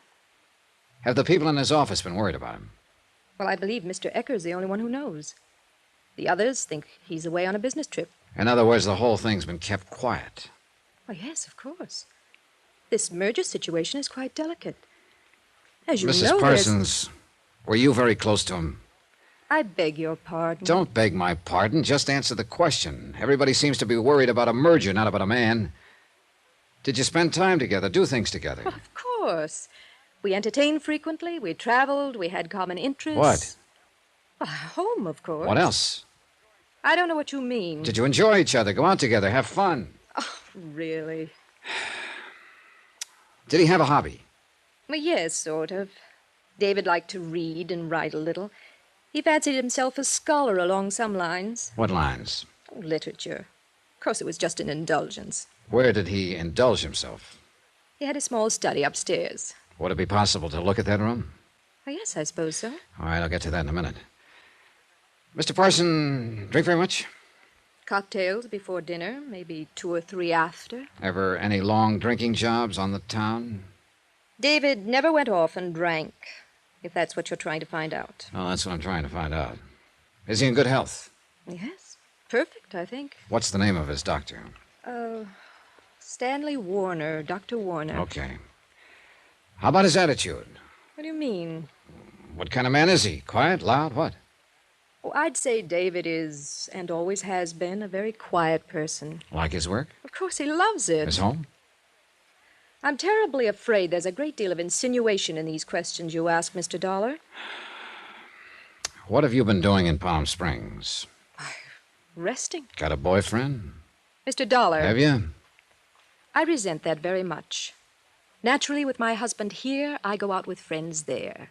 David knows about it. He have a girlfriend? You're being ridiculous. No, you're being ridiculous. What? You sit here and describe the kind of association a man has with a drug clerk who sells him cigarettes, and you call it a marriage. Your husband disappears from the face of the earth, and you romp off to Palm Springs, forgetting all about it. You're insulted when I ask you what's wrong. You're hurt when I ask you how come, and you're annoyed when I mention it. What on earth do you want me to do? File a missing persons complaint right away. Get some help in here if it isn't too late. Too late? It could be, lady. It just could be you and your father-in-law have fooled around too long. She made the call. A half an hour later, 2 detectives from the Missing Persons Bureau were out here gathering facts. I tagged along. They questioned Mrs. Parsons, the servants. They examined the study as well as his bedroom. From all they could gather, David Parsons had nothing but the clothes on his back when he disappeared. By mid-afternoon, the police had started on old man Parsons and gone downtown to question the members of David Parsons' office force. The district attorney moved in quickly and negated my court order, impounding the books and records for a careful audit to determine if any money or bonds were missing. They promised to keep me informed. I went out on my own. Come in, please. Dr. Stanley Warner had a 4-suite office on Wilshire Boulevard. He was a big graying man who looked as though he played a lot of golf and drank a lot of whiskey when he had the chance. I told him about Parsons being missing and asked for some details. Well, according to my records, I examined him the 1st of last month. He was in good health. Excellent for a man of his age and responsibility. Could you explain that, Doctor? No, I was thinking only by comparison. David Parsons is 40 years old. He's held a position of tremendous responsibility for many years. For a lesser man, or for a frailer man, the incidence of organic disturbance in this age area increases considerably. David Parsons' case, that didn't seem to hold true. Doctor, are you talking about the pressure from his father? You know the old man. Mm-hmm. I'm talking about that, yes. He cracked up a lot of people. How do you suppose David Jr. escaped? He knew how to escape, at least for periods of time, get a complete rest.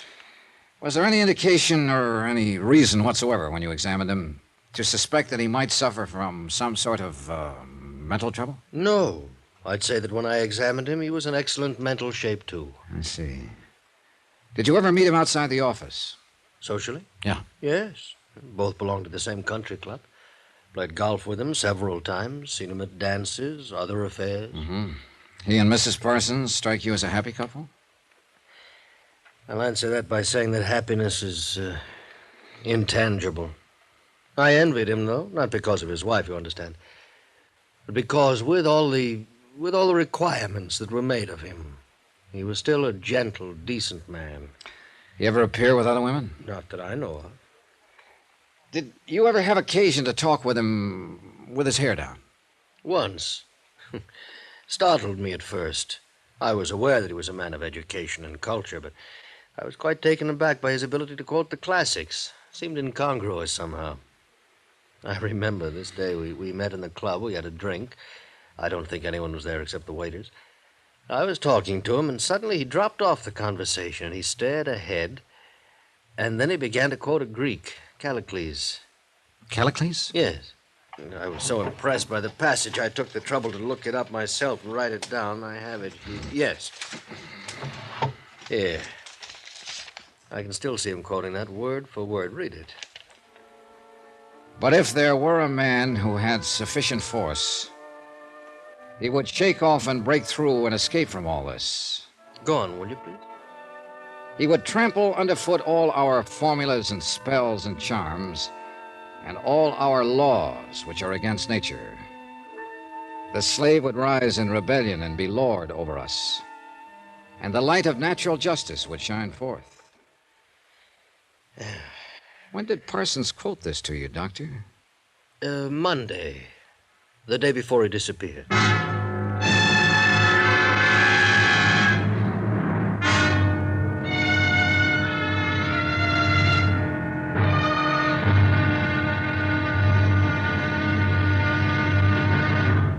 Now, here's our star to tell you about tomorrow's final intriguing episode of this week's story. The answer is with that old Greek who lived 3,000 years ago.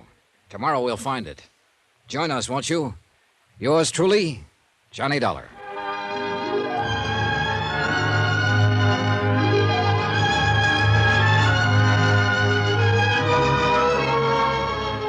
Yours truly, Johnny Dollar, starring Bob Bailey, is transcribed in Hollywood. Written by John Dawson, it is produced and directed by Jack Johnstone.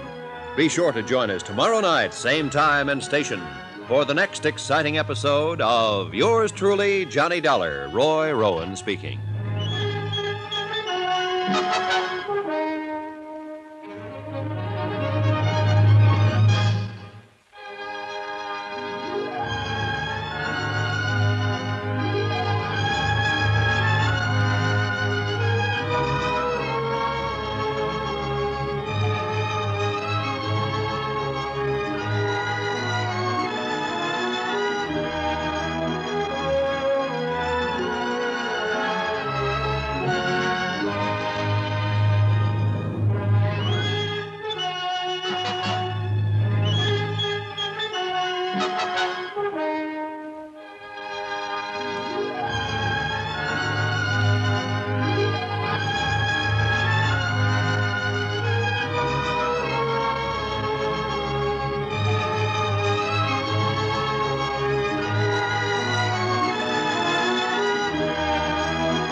From Hollywood, it's time now for Johnny Dollar. David Parsons, did you read the morning paper? Yep. It's spread all over them. My son missing. I've had calls from New York all morning long. The business merger's jeopardized, and it's your doing. Anything else to say? When I finish with you and your liability company, there won't be enough left to burn for junk. Mr. Parsons, before you shoot off any more steam, do you want me to give the papers the other half of the story? The one about you arranging for people to impersonate your son and his wife? Are you threatening me? I guess I am. Why, you... Bye.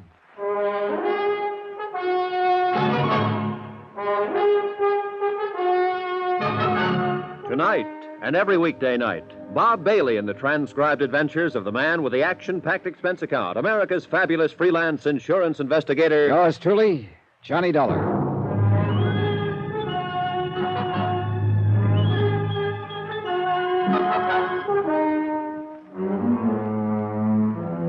Expense account submitted by Special Investigator Johnny Dollar to the Eastern Casualty and Trust Company, Boston, Massachusetts.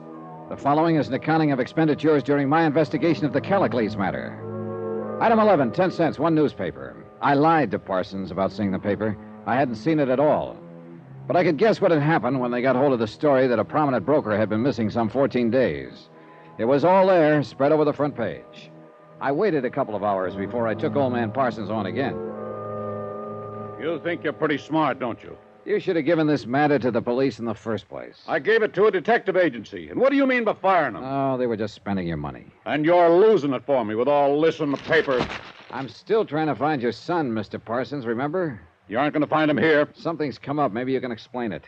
The DA's office impounded the books yesterday. $5,000 was withdrawn from your son's personal account. What do I have to explain about that? Wait. It was taken out the morning he disappeared. Do you have any idea why he'd withdraw a sum of money that size? No. Do you? Sure.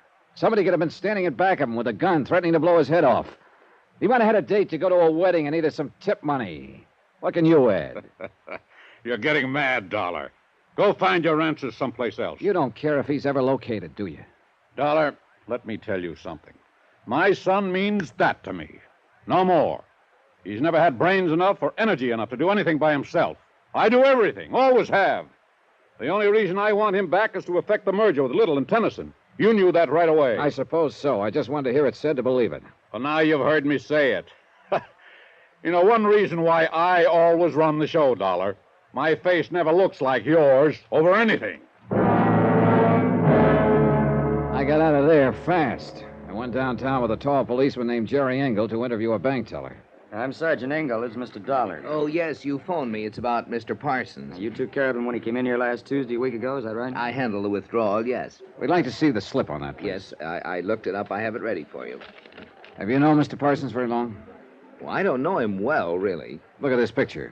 This man is the same who signed the withdrawal slip last Tuesday morning? Yes, that's Mr. Parsons. Okay. Tell us what happened. Well, he just came up to the cage and handed me the withdrawal slip, that's all. I see. Weren't you a little surprised when he made out a withdrawal slip for $5,000? That's a lot of money. Well, maybe I was a little surprised, but Mr. Parsons has withdrawn large sums from his personal account several times. I always assumed it was some sort of speculation where he needed cash on hand. When he came up to the cage to you, what exactly did he say? Oh, just good morning or something like that, and then, will you please take care of this? Didn't he stipulate how he wanted the money? Oh, yes, he did say that. I'm sorry. He took it mostly in hundreds and fifties. Any of these bills happen to be recorded? No, Sergeant. Anything else you can remember about the transaction that might help? Sorry, nothing. Well, maybe. Yeah? Well, you both know the kind of business Mr. Parsons is in. I mean, well, it seems like a hurried sort of business. Always phone calls, rushing, and so on. He was always like that, it seemed to me. He'd come in here, do what he had to do, and rush out. Very brisk, you know. But that morning, he didn't seem in a hurry at all when he left. I mean, I had the distinct feeling that Mr. Parsons didn't particularly care in what direction he went. A recheck with Mrs. Parsons and the house servants established that Parsons had not left the house with the described money bag. The police went to work on that angle, trying to find out where he had purchased it. A supplementary bulletin went out with the news about the bag. The district attorney's men were trying to find out if he was involved with another woman, and if so, who. Parsons was reported to be in Toledo, Detroit, the Virgin Islands, and Boston. All the reports were untrue. Yeah, officer, that's him. That's the guy who was in here that night. You sure? Well, I'm positive that's his picture. Was he with anybody? No, he was all alone. He sat over there on that stool. How long was he here? Oh, he's here till we closed the joint. Did you happen to see where he went from here? No. And what kind of shape was he in? Drunk? No, he was real sober and quiet. Drank all night, but he seemed to hold his stuff okay. Did you talk to him at all? No, just took his order for drinks. He didn't seem to want to talk to anybody. I see. Did you happen to notice if anybody who was in here went over and talked to him? I think a couple of people tried. You know, you get that sort of thing in a joint like this, but he didn't say much to any of them, so they just left him alone. He just sat alone and drank? No, he was making a phone call all the time. He was here, a long-distance call from the booth over there. He sat at the end of the bar so he could hear the phone ring. How do you know he was making a long-distance call? Well, he handed me a 20 once and asked me to change it to quarters for him. All the quarters I had. About what time was this? Oh, I don't know exactly, but it took him 2 or 3 hours anyway. Do you know if he ever completed his call? He poured a lot of dough into the phone. I guess he did finally. Did he have anything with him while he was here? What do you mean? Was he carrying a little black bag, maybe? No, nothing but his overcoat. Yeah. What? He did say something to me at that. He asked me if I knew Callicles. Callicles? Yes, Sergeant. He was about 3 bourbons along by then. Mean anything? I've heard about that before, Jerry. Callicles was a Greek. Parsons quoted him to his doctor once. Something about a man breaking through and shaking off his chains. A pretty piece of poetry. Poet? I thought he was a bookie. Oh, excuse me. Well, Jerry, one thing for sure. Yeah, what? We know he was alive that night.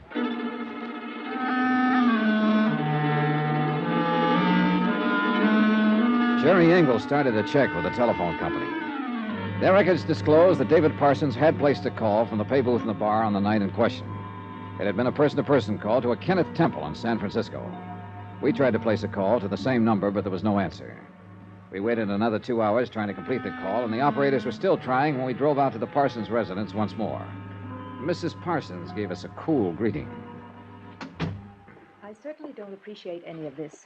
You're responsible, Mr. Dollar, for all this publicity. We don't have to go into that, Mrs. Parsons. We need your help now. We found out that your husband called a man named Kenneth Temple in San Francisco the night he disappeared. Oh? That name, Kenneth Temple, does it mean anything to you? No, I've never heard it before. Mr. Parsons never mentioned it to you? Well, I can't say for certain, but it's not familiar to me at the moment. Have you ever been to San Francisco? Yes. When? Twice. Going to and coming back from Hawaii 2 years ago. Has Mr. Parsons ever been in San Francisco? He was on the same trip. This name, Temple, maybe it was someone you met while you were there. No, I don't recall meeting anyone there at all. Sergeant. Yes? All this has been quite upsetting, quite nerve-wracking, really. I don't know what progress you people are making, but I do wish it would all be handled soon. Excuse me, please. Sure. Well, this isn't getting us very far. I don't get it. Hello? Who? Oh, yes, operator. Just a moment. It's for you, Sergeant. Oh, thanks. Probably San Francisco operator. Thank you. This is Sergeant Engel. Yes? Oh, hello, Mr. Temple. This is Sergeant Engel, Missing Persons Division, Los Angeles Police. We're trying to locate a man named David Parsons. Huh? All right. He's there now. You're going to put him on. David? Well, let me talk to him. Just a minute. That an extension? Oh, yes. Please. I'll get it. Let me talk. Hold it a minute. Mr. Parsons? I've been pretty worried about you. Yes. Yes, she's all right. She's right here. Okay, Mrs. Parsons. Here, take it. David? How are you? Oh, it's so good to hear your voice, David. When are you coming home? Your father and I have been... I read about it in the papers. Now, I want you to listen to me, Dorothy. Dad's going to ask you, so listen. But... Listen to me. I'm listening, David. Do you remember all the times that I've asked you to talk to me? The times during these years when I've wanted companionship, warmth, a home that was lived in? Each time I asked for these things, you were always too busy, too taken up with things outside my life. Do you remember all that? Oh, yes, David, I remember all that. Well, this is the end of you and me. But your father... It's the end of Father and me, too, Dorothy. You tell him that. He probably won't believe it, but you tell him the merger is all his. He'll have to get another figurehead. You'd be so angry. Dorothy, what I'm trying to say is his anger doesn't worry me anymore. Oh, what about me? I never worried you. But, David... I'm going away. A long sea voyage with Temple. You don't remember him, but he was a sailor I used to talk to aboard ship when we went to Hawaii. He has a boat now. I'm shipping on it. Well, when will you be back? I won't be back. David. Now, will you put that police officer on? Hello, Mr. Parsons. Who's that? My name's Johnny Dollar. I've been trying to find you for 2 weeks. I'm an insurance investigator. Oh. I found out quite a lot about you. I want to make sure I'm talking to the right man. I won't answer a lot of questions. Just one. It's not even a question. Callicles. Oh. Mean anything? I don't know who you are. I didn't even get your name, but you did find out. If there were a man who had sufficient force, he would shake off and break through and escape from all this. He would trample underfoot all our formulas and spells and charms and all our laws which are against nature. The slave would rise in rebellion and be lord over us. So far as the police were concerned, there was nothing more to do. So far as the insurance company's concerned, we'll have to sit on a $100,000 bond and hope that David Parsons will return to his life in Los Angeles when he gets whatever it is out of his system. Expense account total, $1,100.59. Remarks? Just Mrs. Parsons, to me. She asked why he never talked about this to her. I told her he did. No one ever listened. She didn't understand that either. Yours truly, Johnny Dollar.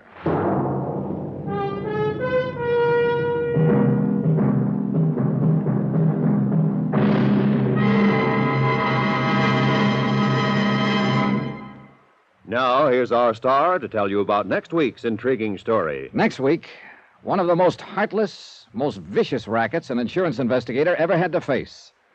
Join us, won't you? Yours truly, Johnny Dollar.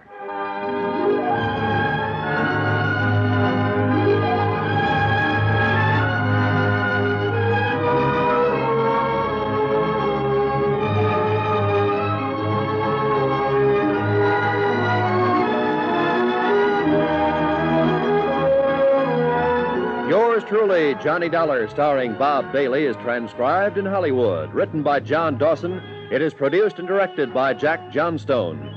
Heard in this week's cast were Virginia Gregg, Harry Bartell, Lillian Bayef, Will Wright, Gene Bates, Carlton Young, Lawrence Dobkin, Bert Holland, Marvin Miller, and Herb Vigran.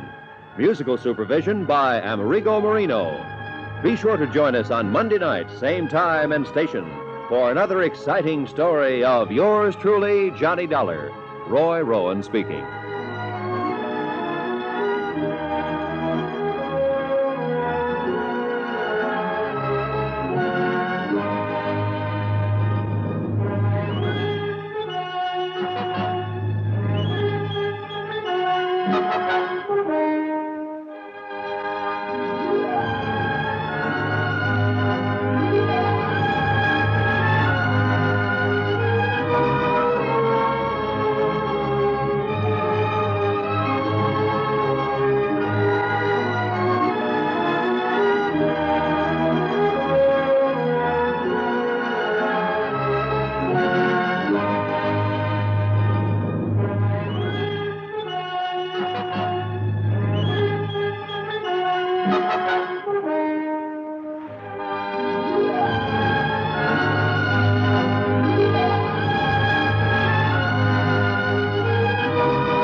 From Hollywood, it's time now for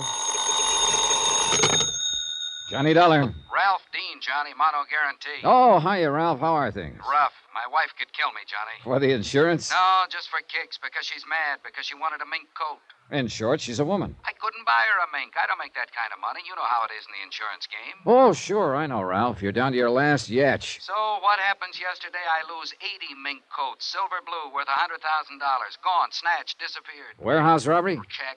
Bandley Furriers out in Los Angeles. My wife's about to blow her stack. She says if I can't afford one fur coat for her, then how come I can pay for 80 of them that I haven't even got? How do you reason with a woman, Johnny? I never try. Usually I just send flowers. I've already done that. She ran them through the garbage disposer. So now what do I do? Buy some more flowers.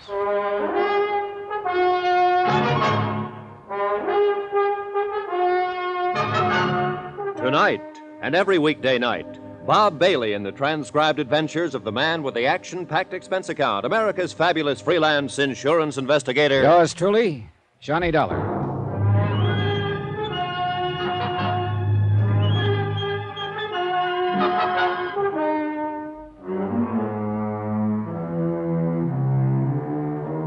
From Special Investigator Johnny Dollar to the Home Office Mono Guarantee Insurance Company, 4312 Spring Street, Hartford, Connecticut. The following is an accounting of expenditures during my investigation of the Silver Blue matter. Item 1, $152.40, telephone and incidentals and transportation to Los Angeles. I called the Mono Guarantee agent out there before I left and got a brief rundown on the case. Among other things, I learned that a man I'd known and worked with before, Detective Lieutenant Raymond Garcia, had been put in charge. And with Garcia on hand, I knew I could count on cooperation by the police. But I still wasn't expecting quite as much as I got. Flight 12 for Las Vegas, Salt Lake, Minneapolis, and Chicago, now loading. I knocked over the fur joint myself, Johnny. Garcia. The only way we get to see you. How have you been? Overworked, underpaid, frustrated, disillusioned, unappreciated. In other words, fine. Got your luggage yet? It's coming right there. Good. We ought to get moving. I've got a squad car outside. What's all the rush? We've got a guy downtown in the hospital I figured you'd want to talk to. Well, he'll wait, won't he? He'd probably like to, if he had any choice. He's dying? Kind of looks that way. He's one of the 2 night watchmen the gang slugged when they broke into the warehouse. And he's our big one, Johnny. He's all we've got. Has he been able to talk? A couple of sentences during the night. He's got to talk. What do you mean? He's the only one who got a look at them. When he did talk, what did he say? Gibberish, mostly. He did say one thing, though. They were kids. Just a gang of kids. Oh, that's going to make it rougher. Yeah, in a lot of ways. What do you mean? You'll find out later, Johnny. Come on, let's go.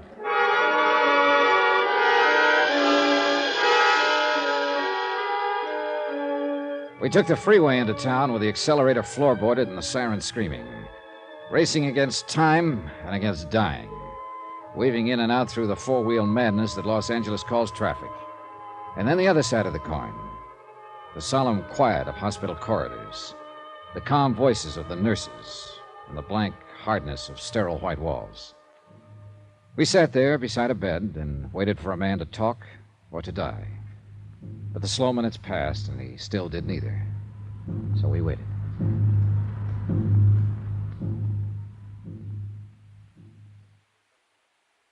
Guess that shot the doctor gave him is not going to have any effect. Apparently not. It's a crazy world, Johnny. No, just the people in it. I mean, yesterday, we'd never even heard of this guy. I still don't know his name. And 24 hours later, here we are, a couple of strangers, sitting around watching him die. Yeah, it's here on his chart at the head of the bed. Albert Christman. Strangers. Not even family or friends. He didn't have any family or friends. He lived alone in a furnished room. Worked alone, too, except for one partner. So, a gang of punks jump him and bust his head open. I'm a bad cop, Johnny. I get sentimental about things like this. How'd they work it, Garcia? It's a warehouse district. The streets are practically deserted at night. A police prowl car checks the street once about every 40 minutes, and they hit at 1:10 a.m., 3 minutes after the police had passed. Sounds professional. No, just a smart bunch of kids. The only fur they seemed to know was mink. They passed up a dozen or so chinchillas worth twice as much. How'd they get in? I don't know. Chrisman hasn't been able to tell us. They must have tricked him into opening the door. What about Chrisman's partner? He was making his rounds. They slipped up behind him and slugged him. He didn't see them. He didn't know what hit him. And nobody outside in the street saw anything? Saw them leave with the furs or anything? Nope. Or if they did, they're not saying anything. Oh, it's a rough one, Johnny. We haven't got a thing to go on. Except Chrisman here. The shape he's in, that's only a straw. If he recognized any of them, if he lives long enough to identify... At least the poor devil can groan. I don't know. I think he's closer to being conscious right now than he's been in the last hour. Maybe you're right. Chrisman? Water? He wants a drink. Yeah, here you go. That enough? You want some more? Who are you? This is Johnny Dollar, insurance investigator from Hartford. I'm Lieutenant Garcia, L.A. Police. Warehouse. The kid. It's all right now. You're in the hospital now. It's going to be all right. My head. Do you feel like answering a few questions, Mr. Chrisman? It won't take long. Those kids, how did they get in? Telegram. Telegram? He showed me the telegram through the window. Yes. When I opened the door, one of them hit me. Did you get a look at the boy who showed you the telegram? Yes. I saw him. Yeah? 18, 19. What did he look like? 5'9", 10. Dark skin, black hair. How was he dressed? Dark jacket. Hard to think. Any scars? Anything unusual about him? No. My head. Are you sure? Sure. Would you recognize him if you saw him again? Yes. Any of the others? No. The only one. There was a mark on his arm. What kind of a mark? My head. Oh, my head. What kind of a mark on his arm? Hurts too bad. I...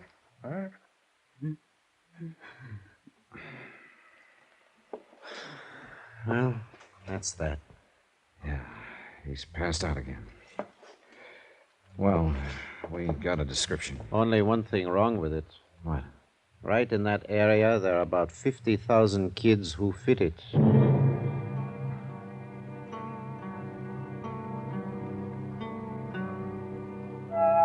I talked with Mr. Banley, owner of the Furs. Then Garcia and I went down to the warehouse. It stood on the fringe of the river bottom section, fronting the railroad yards and backed up by block after block of weather-beaten slum shacks. We looked through the warehouse, at the racks where the furs had hung, watchman's office where the gang had entered, but knew while we did it that we were only going through the motions. The police technicians had already been over the place inch by inch, and they'd found exactly nothing. Finally, we stepped out the door into the street. A drab gray street, cluttered with things cast off and discarded, dusty and hollow. There's the story of this whole district down here, Johnny. Right there in that street. Yeah. It's a backwash, a service yard. It's something you need but don't like to look at, so you shove it out of sight. People you need but don't want around. It's the same with them. You grew up down here, didn't you, Garcia? Yeah, I grew up down here. That's why they gave me this case. I know this section inside out. And that's why I told you this one was going to be tough. I think I get the general idea. Those kids came from that slum there to the east. One gets you 9 on that. The people who live there aren't on our side, Johnny. If they do know anything, they won't talk, is that it? They wouldn't tell a cop the time of day. I don't mean they're criminals. Most of them aren't. It's just that they always put themselves on the other side. What about juvenile gangs? Do they operate around here? Oh, dozens of them. And there's another thing. A few of these gangs are pretty rough, and people who might talk don't because they're scared to. Oh, it's a great setup, Johnny. A fine place to look for $100 grand in furs. You know, I've been thinking about the fact that they knew exactly the time to hit. They must have staked out here somewhere. Sure, and probably right in the place you're thinking. Hey, that lunchroom across the street? No, they had to be inside, or the prowl car would have seen them. That's the only place open at night. Did you shake it down? Like I told you, Johnny, they won't give us the time of day. Uh-huh. What about me having a go at it? Yeah, maybe they wouldn't smell cop on you quite so strong. The owner's name is Red Wellers. He was on that night. See what you can get out of him if you want.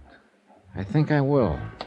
By the way, Johnny, I know you insurance guys make deals sometimes, no questions asked, just to get the loot back.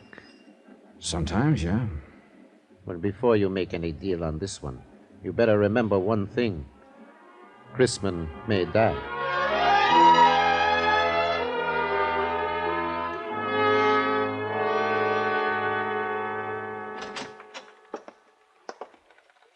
What do you say, Mac? Save your money. What do you want? Coffee? Yeah, I guess so. How's business? $1.02 a day. Farther in the hole. Want cream? No, I'll drink it black.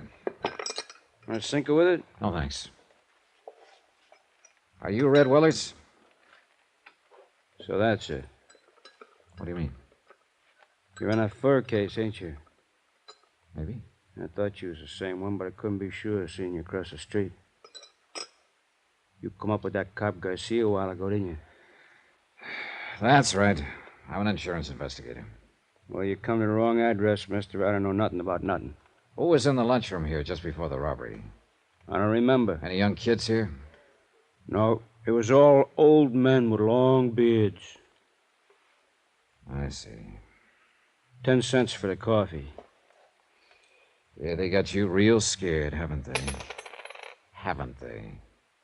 I don't know any theys. All right, look. You know Chrisman, the watchman over at the warehouse. He comes in. He didn't know any theys either. What about it? Nothing. Except he's dying. I'm at the Wilkins Hotel if you change your mind. Room 312, Johnny Dollar. Sorry, I don't see no use of me dying, too. Follow me, Mac?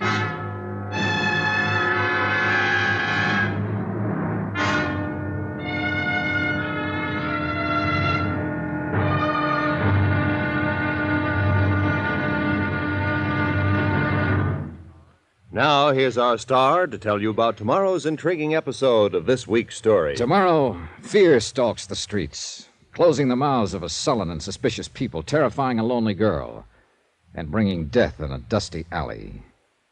Join us, won't you? Yours truly, Johnny Dollar.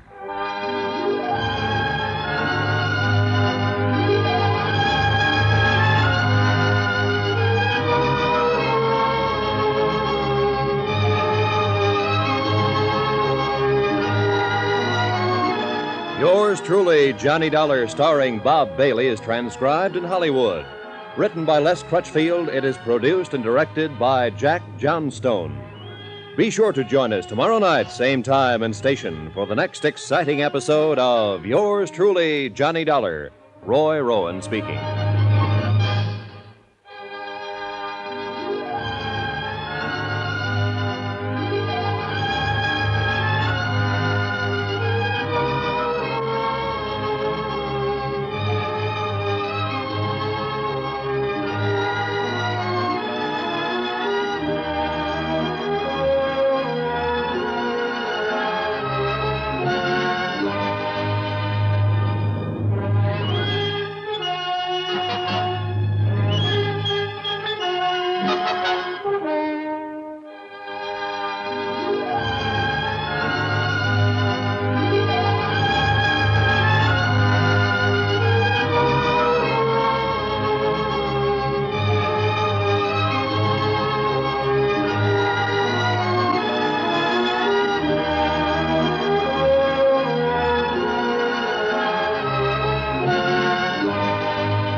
From Hollywood, it's time now for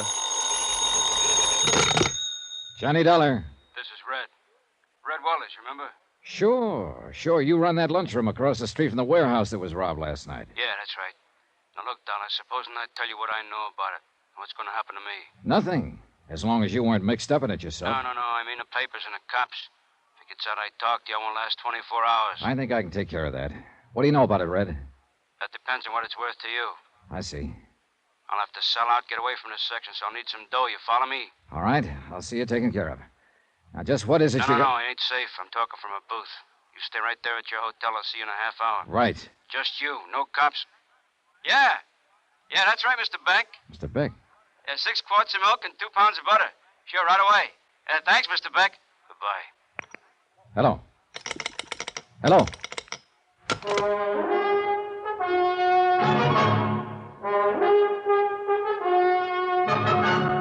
Tonight and every weekday night, Bob Bailey in the transcribed adventures of the man with the action-packed expense account, America's fabulous freelance insurance investigator. Yours truly, Johnny Dollar.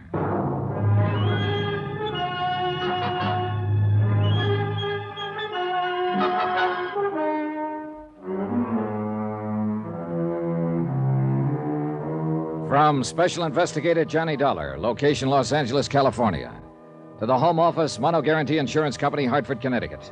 Assignment, the Silver Blue matter. Expense account continued. Item 4, 20 cents, a phone call to my friend Lieutenant Garcia of the L.A. Police, and a call to Queen of the Angels Hospital. Albert Crispin, the night watchman who was slugged by the gang of teenage hoodlums during the warehouse robbery, was still unconscious. And Crispin, unless Red Weller was ready to talk now, was the only lead I had toward finding $100,000 worth of silver blue mink coats. I waited 2 hours and a half for Red Weller, but he didn't show.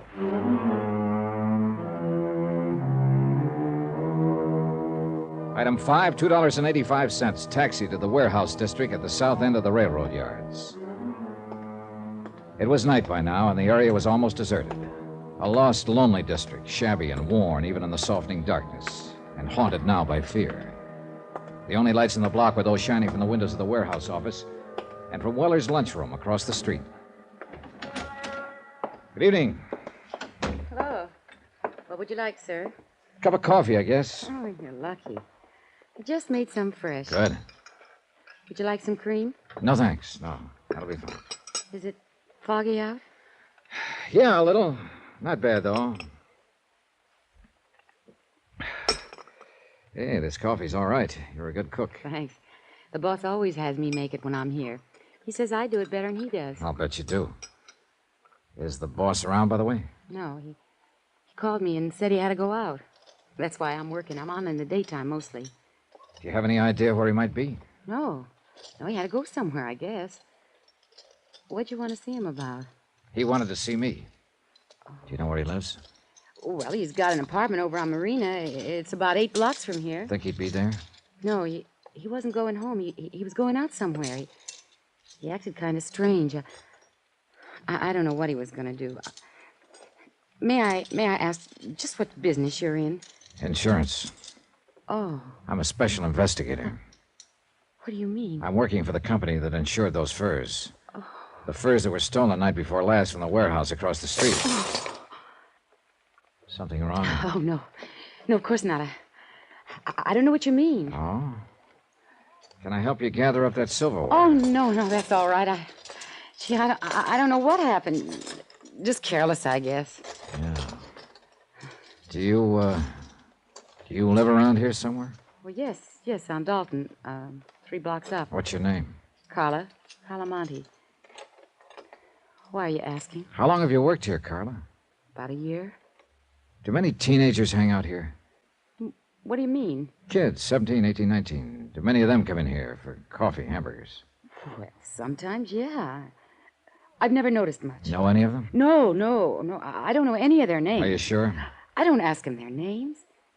Did I ask you your name? It's Dollar, Johnny Dollar. Well, I still didn't ask you. If you want to tell me your... What are you scared of, Carla? Nothing. I'm not scared. You're not? Of course not. Why would I be scared? For the same reason your boss is, Red Weller. He was scared when he talked to me this afternoon and when he phoned me later. I don't know what you're talking about. Oh, yes, you do. That's why he didn't come to my hotel. He was afraid to.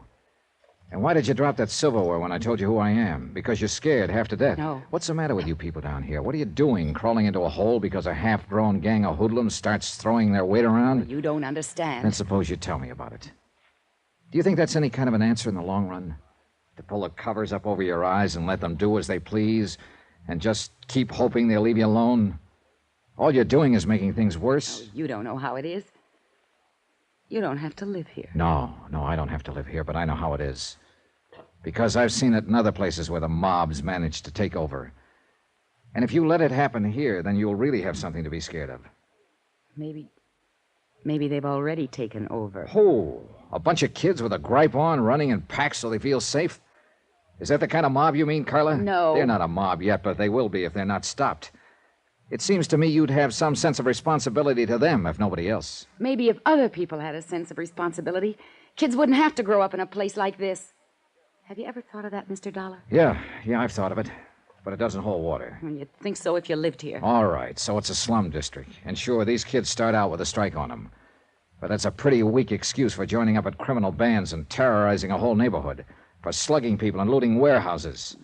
Yes, I know. Most of them find other answers. It's only a small minority that turns to crime. But if you let them get away with it, others will join them and they'll grow until finally it's too late. Well, Carla, still nothing to tell me? I can't. I just can't. I see. Well, there's a quarter for the coffee. Keep the change. Good night, Carla. Wait. Yeah? Mr. Dollar, suppose I knew someone who might be able to help you. I mean, who might know something about the robbery. Innocently, of course. If you talk to this person and they agreed to help you, could you keep them out of it? Depends on the circumstances. I'd do all I could, that much I promise. I don't know. I'm not sure. You're not sure of what? Of you. Oh, I know better when I stop and think, but I've lived in this neighborhood too long. Lived with these people and... I'm bound by the law like any other citizen, and I won't break it to help somebody cover up a criminal act. But I figure it's up to me sometimes to decide whether a thing is a criminal act. And if a person seems to deserve it, well, I can be pretty lenient. You promise? What you just said? Yes, I promise. I've got to trust you. I've got to trust someone. Do you know such a person, Carla? Yes. Do you know where to find them? I think so.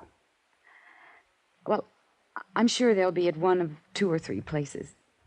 Not very far from here. And who is this person? Someone who grew up around here. A boy. 19. What boy? My brother.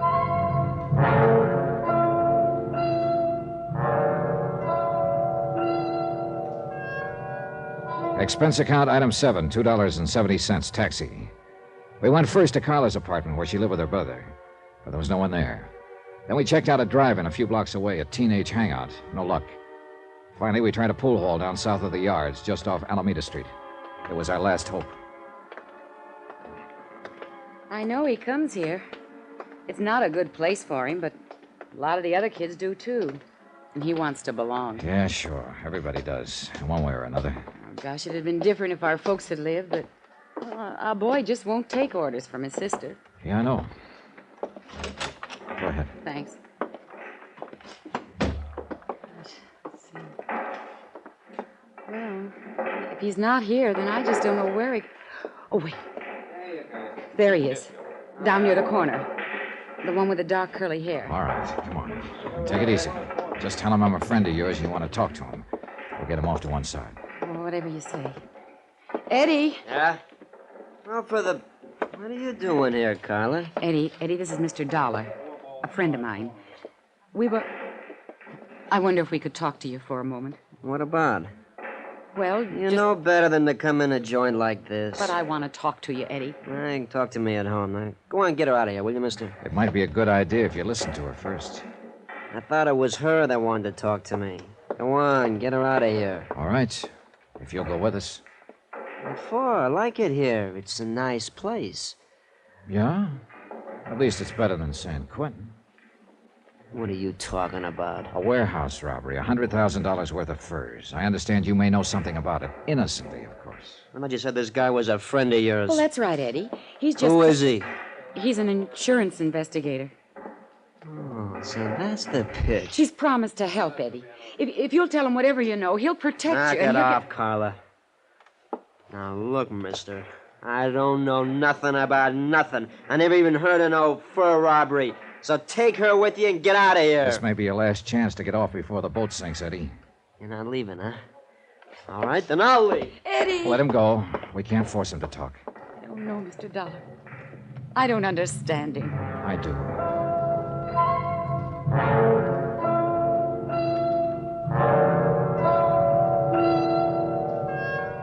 Item 8, 10 cents. Phone call from the pool hall to Lieutenant Garcia at police headquarters.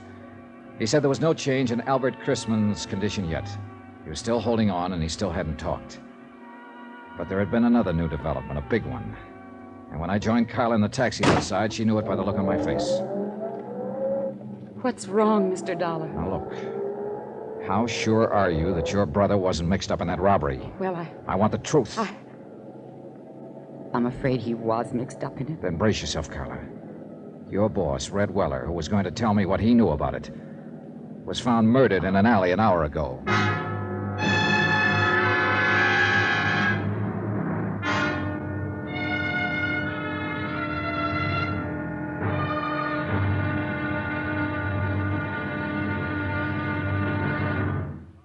Now, here's our star to tell you about tomorrow's intriguing episode of this week's story. Tomorrow, a lonely, broken-hearted girl, a blood-stained shirt, and a fight with a cornered rat. Join us, won't you? Yours truly, Johnny Dollar.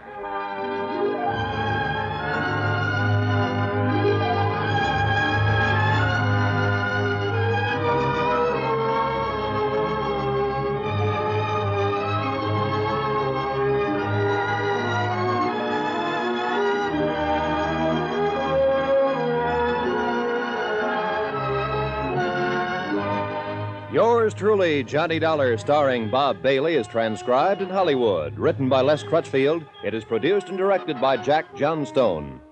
Be sure to join us tomorrow night, same time and station, for the next exciting episode of Yours truly, Johnny Dollar. Roy Rowan speaking.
From Hollywood, it's time now for Johnny Dollar. Wake you up, Johnny? Oh, Garcia. No, just finished breakfast. Oh, you special investigators do live. Suppose that insurance company of yours could put me on expense account? Maybe. If you found that $100,000 worth of stolen furs. Just a matter of time, Johnny. Now you're talking like a police lieutenant. How soon can you come down here to headquarters? What's up? Has the watchman talked? Crispin? No, he's still in a coma. But I want to know some more about that kid you mentioned on the phone last night. Eddie Monty. Yeah. Well, I don't know. That was told to me in confidence. Look, Johnny, I'm going to talk to you like a policeman for a minute. A man named Weller was knifed to death last night. You told me yourself his death is probably tied in with that warehouse robbery. Another man is dying at Queen of the Angels. So, confidence or no confidence, I want to know about that kid. All right, Garcia. I'll be there in 20 minutes.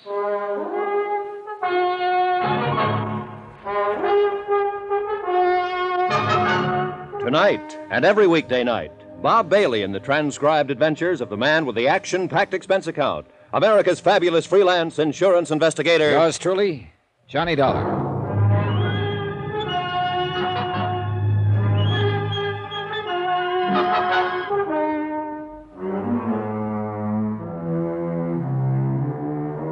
From Special Investigator Johnny Dollar, location Los Angeles, California. To the Home Office Mono Guarantee Insurance Company, Hartford, Connecticut. Assignment, the Silver Blue Matter. Expense account continued.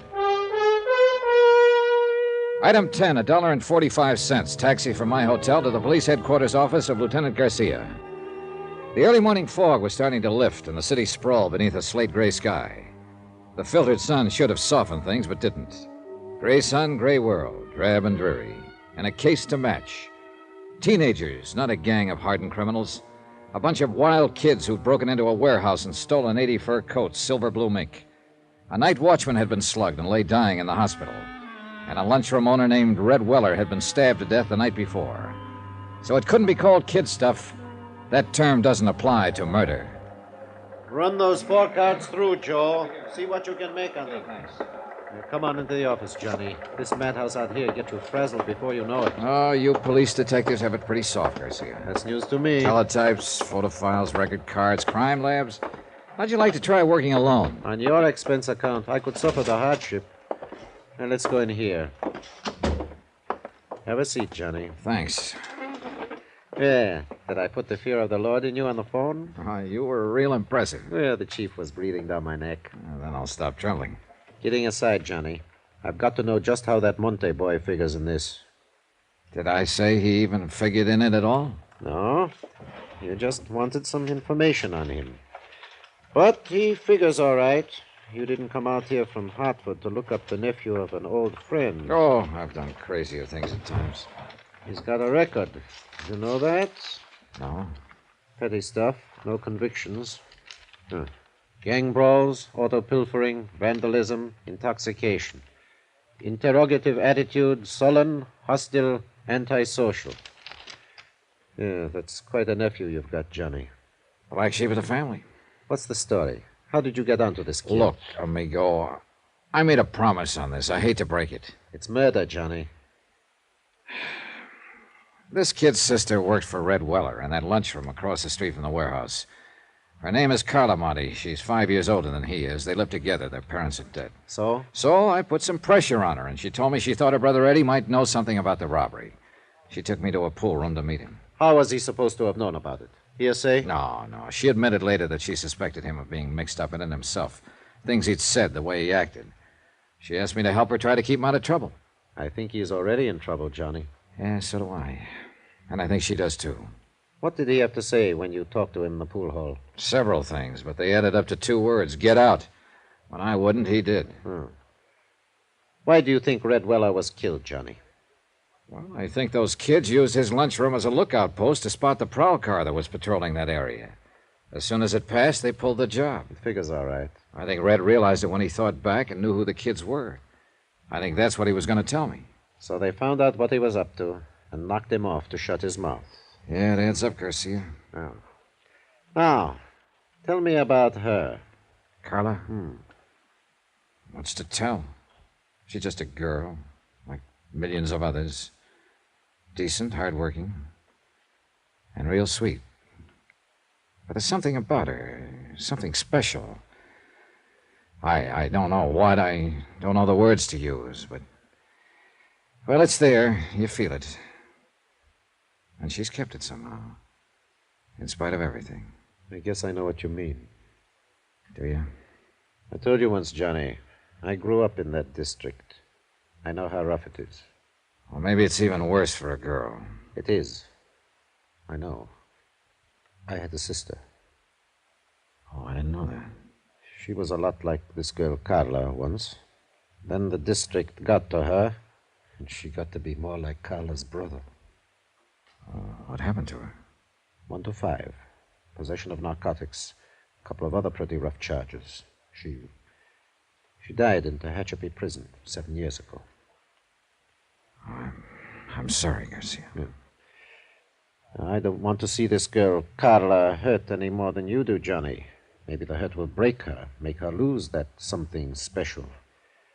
But I've still got to pick up her brother and bring him in for questioning.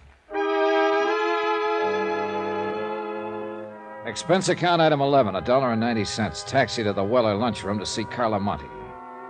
Lieutenant Garcia had a police detail checking known fences and borderline dealers specializing in furs. But so far, none of those contacted had been approached by any member of the warehouse gang.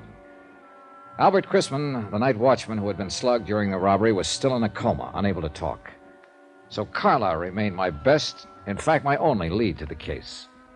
The lunchroom was closed. I paid off the taxi, walked 3 blocks to Carla's apartment house, climbed the stairs, and knocked on her door.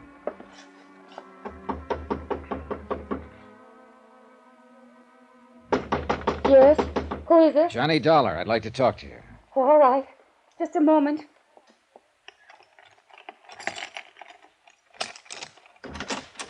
Come in, Johnny. What were you expecting, a major invasion? I don't know.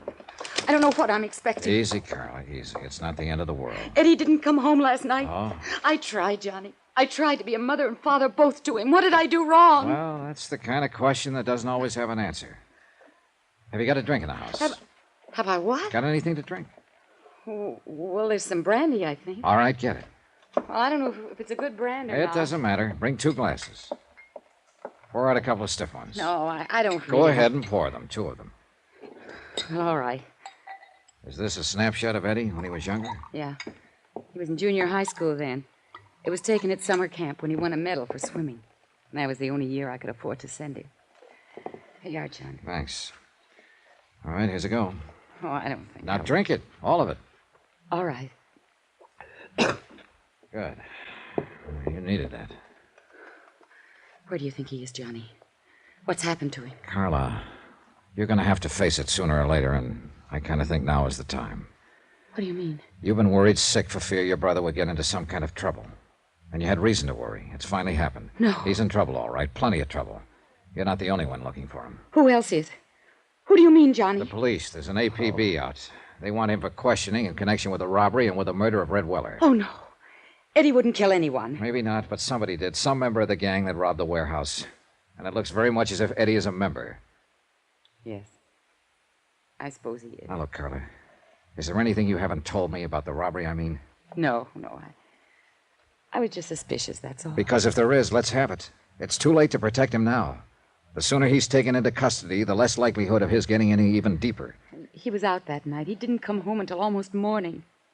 I was worried about it, but I knew it wouldn't do any good to ask him. Do you know who was with him that night? No. Who would be the most likely ones to go along on a deal like that? Any of them. Any of those he's been running around with lately. Any idea where they hang out mostly? Well, just those 2 places I took you to last night.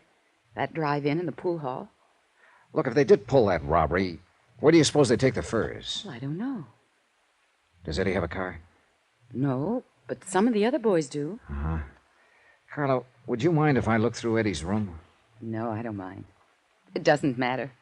I guess nothing much matters now. It's gone so far that... Wait. It's Eddie. He has his own key. All right, take it easy now. Be careful, Johnny. Sis, you're gonna have... What the devil are you doing here? Looking for you, Eddie. Yeah? What for? I think you know. Eddie, you've got to give yourself up. Shut up! Because I got you to thank for this jam. This insurance dick comes around, romances you up a little, and you sell me right down the river. That's not true. How'd you know you were in a jam, Eddie? I got friends in this neighborhood. They keep me posted. Did the same friends tell you Red Weller was about to make a deal to talk? You're whistling in the dark, Dollar. Maybe. I imagine Garcia will find out, though, when he gets you down to headquarters. Get your hand off that phone. Oh, so you've got a gun. Eddie, don't. Please. Keep out of this. Move back against that wall, Dollar. Put your hands flat against that wall. You keep them there. Give me some clothes, Carla. Come on, make it fast. What are you going to do, Eddie? I said give me some clothes. All right, Eddie. You're wrong, though. You're making a big mistake, Eddie. It's no use running. You'll only... Eddie. What's the matter? Down there in the street. A police car just pulled up. You're lying. Stay where you are, Dollar. I'd kill you, Carla. You're the one that brought him here. Trying to let him trap me. I think I'll pull a bullet in you before I leave. You fire one shot and you won't have a chance. They'll be in here before you can get out of the hallway. You better make up your mind, Eddie. Well, you've still got time. Stay where you are, Dollar. Don't try to come after me. Eddie, please. Give yourself up, Eddie. Stop him, Johnny. I'm afraid it's a little late. Why did you let him go? There was no choice, Carla. He'd have killed you if I'd moved. Well, you'd better give me that list of his friends. The police will want it. Heaven help him. Yeah. That's about all that can help him now.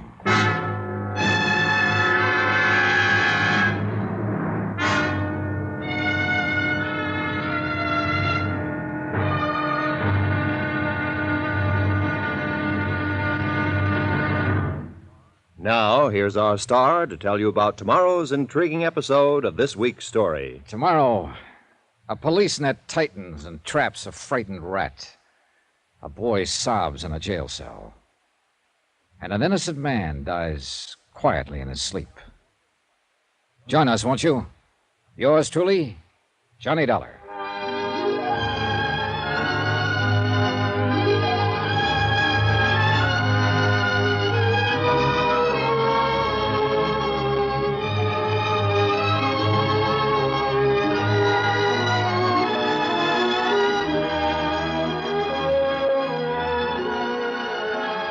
Yours truly, Johnny Dollar, starring Bob Bailey, is transcribed in Hollywood. Written by Les Crutchfield, it is produced and directed by Jack Johnstone. Be sure to join us tomorrow night, same time and station, for the next exciting episode of Yours truly, Johnny Dollar. This is Roy Rowan speaking.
From Hollywood, it's time now for... Johnny Dollar. Lieutenant Garcia, Johnny. Are the boys in the police car still there? There are 3 police cars here now. They've searched the apartment house from top to bottom. Any luck? No, Eddie got away. I didn't dare make a move to stop him. He was going to shoot his sister. Well, we'll get him, Johnny. Don't worry about it. I don't intend to. My job now is to locate $100,000 worth of stolen furs, not to go after Eddie Monty. It's the same job, isn't it? Probably.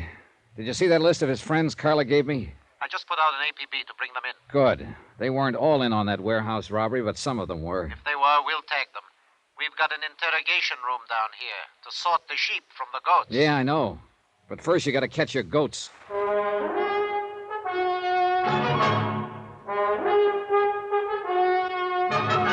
Tonight and every weekday night, Bob Bailey in the transcribed adventures of the man with the action-packed expense account.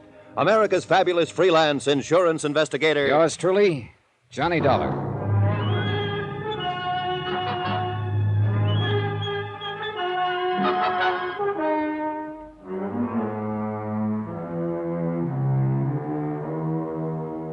From Special Investigator Johnny Dollar, location Los Angeles, California.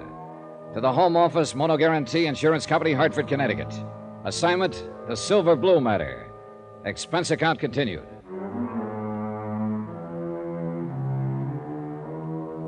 Item 12, 2 cents for the way I felt. I hung up the phone and walked to the window, stood there looking out into the street. The police were leaving the apartment to carry their search for fugitive Eddie Monty into wider territory. And Eddie's sister, Carla, sat huddled in a corner, forlorn, beaten, broken-hearted. From the window, too, the view was anything but cheerful. Dirty, cluttered streets lined by row on row of sagging tenements, drab and gray in the weakening light of late afternoon.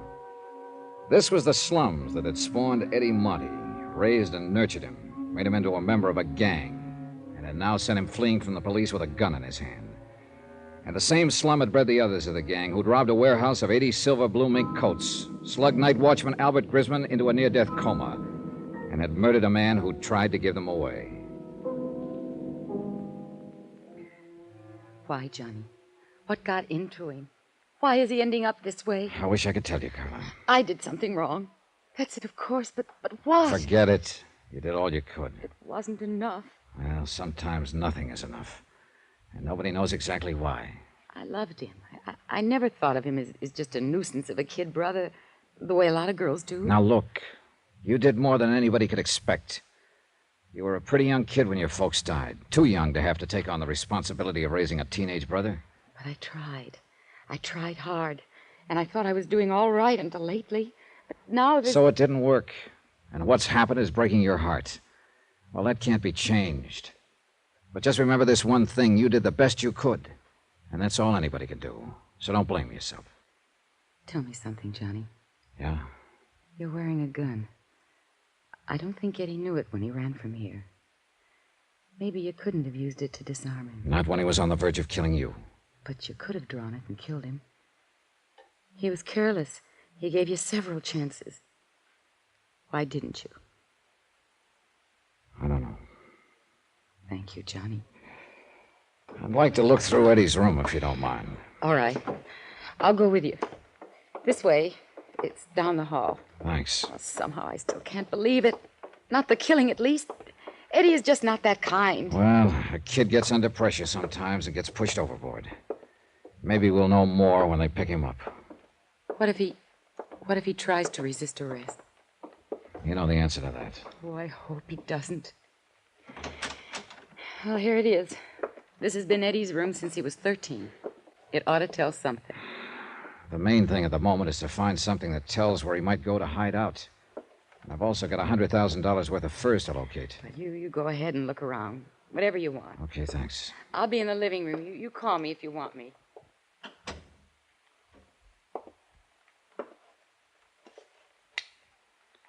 For the sake of company, I switched on a beat-up record player in the corner. And I looked at 6 years of a boy's life, accumulated in one room. Comic books, hot rod magazines, school mementos, knickknacks, photographs. Junk, mostly, to anybody but the owner. I went through all of it, then through the drawers and chests and through his clothes. Nothing. I looked over the photographs stuck in the mirror, tacked on the wall. Some of the names on the boys' pictures were the same as those on the list Carla had given to the police. There were a few pictures of girls and a lot of pictures of hot rods. I picked up an envelope of loose photographs lying on the dresser. They were views of a second-hand panel truck, and in all of the pictures, Eddie was standing beside the truck with obvious pride of ownership. One of the views showed the front license plate. I turned the envelope over. The film had been developed less than 2 weeks before. I called Carla back into the room and asked her about it. No, I didn't know he had a car, or a truck, rather. It may not be his, but I'll lay odds that it is. That look on his face is a dead giveaway. I don't know. He sure kept it a secret. He never brought it here once. Do you recognize the background in those pictures? No, I don't. It looks like a storage yard or an industrial place of some kind, doesn't it? Yeah, I'd call it that. Do you mind if I take these with me? Of course not. But why? The gang had to use something to haul those furs away from the warehouse. But if Eddie was keeping the truck a secret from me, it was because he was planning to use it for the robbery. That one or some other one. Johnny, he was in on it all along. Look, Carla, I've got a hunch Eddie is the leader of that gang. Oh, no. I think the truck was used in the robbery, and I think when we find it, we'll find the furs, and we'll find Eddie. See you later, Carla.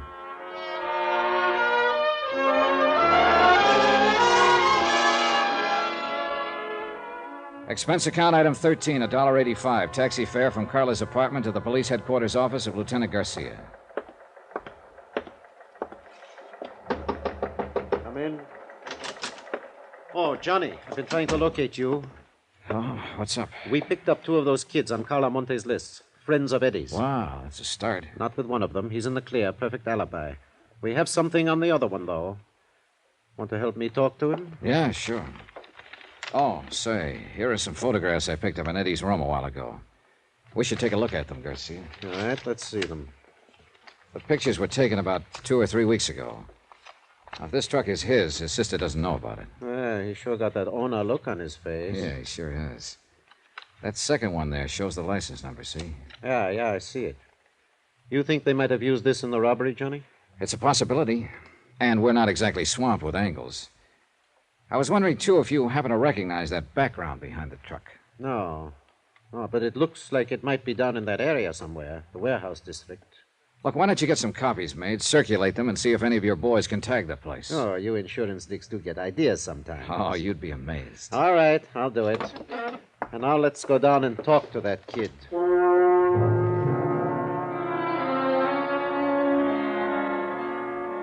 Interrogation room 519 was on the 5th floor. Bare walls painted gray, a businesslike room without a doorman or compromise. Furnished only with the necessary table, chairs, and lights. We stopped in the anteroom and looked in through the one-way glass window. The boy waited alone at the interrogation table, trying to put up a tough, defiant front, but failing by the tremble of a lip and the occasional flick of his eyes. Well, let's go in, get it over with. The kid stiffened when he heard the door open, but he didn't turn around. He just sat there at the table, braced and waiting. You can take that chair at the side, Johnny. Okay, thanks. What's your name? You already know it. I said, what's your name? Mario Santorres. That your right name? Yeah. Where do you live? Roxman Place, my aunt. Ever been arrested before, Mario? No. Hey, you've got kind of a bad memory, haven't you? Why?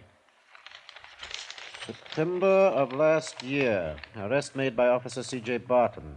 Charge, possession of stolen articles. Hubcap, 2 autoradios, 1 camera. I wasn't convicted. I asked if you'd ever been arrested, not convicted. It was a frame-up. I didn't have any evidence. No, apparently not. Witnesses for the prosecution refused to testify. Case dismissed. Here, what are you going to claim this time, Mario? Another frame-up? I don't know why you brought me in here. I don't know anything about anything. That bad memory again, I just don't know what you're talking about. It's lucky for us that Eddie Monty had such a good memory, isn't Yes. What about Eddie? Huh? What do you mean?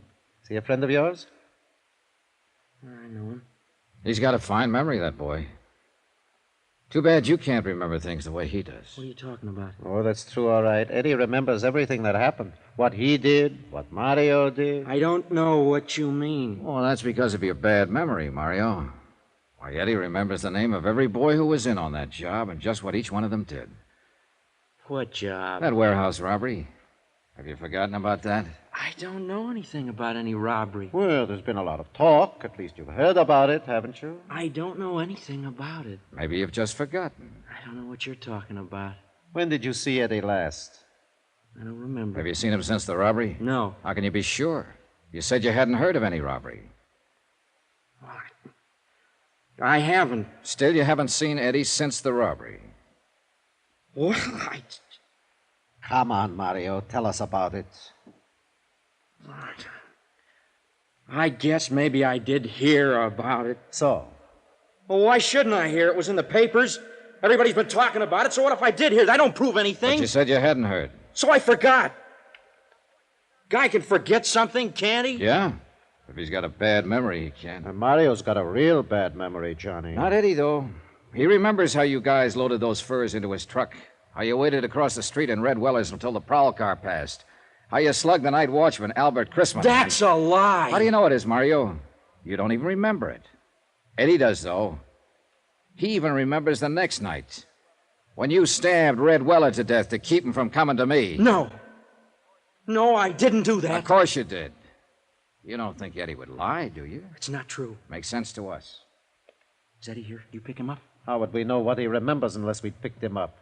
Now, how do you think we got your name? Out of the telephone book? It's not true what Eddie says. Well, if you've got anything to say, we'll listen to it. But I don't think it's necessary, do you, Johnny? No, I think Eddie remembers everything. Let's get out of here. Yeah. He's lying! You listen to me. I'll tell you the truth. I'll get a stenographer.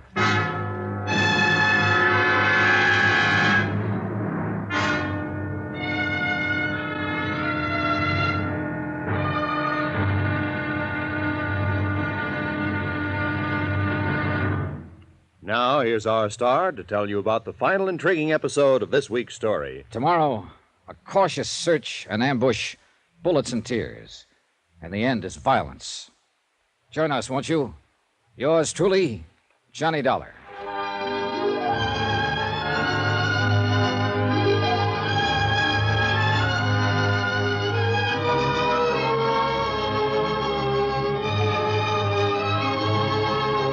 Yours truly, Johnny Dollar, starring Bob Bailey, is transcribed in Hollywood. Written by Les Crutchfield, it is produced and directed by Jack Johnstone. Be sure to join us tomorrow night, same time and station, for the next exciting episode of Yours truly, Johnny Dollar. Roy Rowan speaking.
From Hollywood, it's time now for... Johnny Dollar speaking, Lieutenant Garcia's office. Johnny, you're the one I was trying to reach. This is Carla Monte. Oh, I was going to phone you later. What's happening? Have they found Eddie yet? Not yet, but the police picked up one of his friends, Mario Santorres. Oh, Mario, I know him. Well, he's been to the apartment lots of times. Was he in on the robbery? Yes, he just made a statement admitting it. And what did he say about my brother? He says Eddie is the one who planned the whole thing. He must be be lying. No, Garcia and I are pretty sure he's telling the truth. I'm sorry, Carla. I'm coming down to headquarters, Johnny. There's no use. There's nothing you can do here. At least I can be there when they bring him in or whatever happens. It won't help. You're better off at home. Now, No, Johnny. please. I raised him. Some of the fault must be mine. I can't desert him. I'm going to be there if he needs me. Okay, Carla.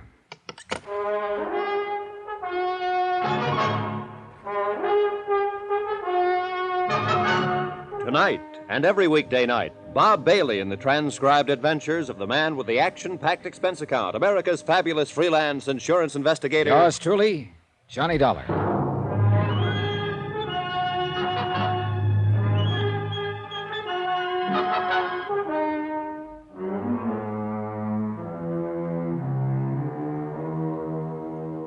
From Special Investigator Johnny Dollar, location Los Angeles, California, to the Home Office Motor Guarantee Insurance Company, Hartford, Connecticut.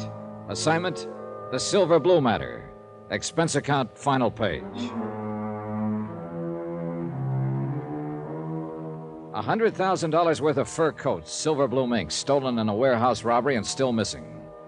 A night watchman slugged during the robbery by one of the teenage gang, still lying in a coma, unable to speak.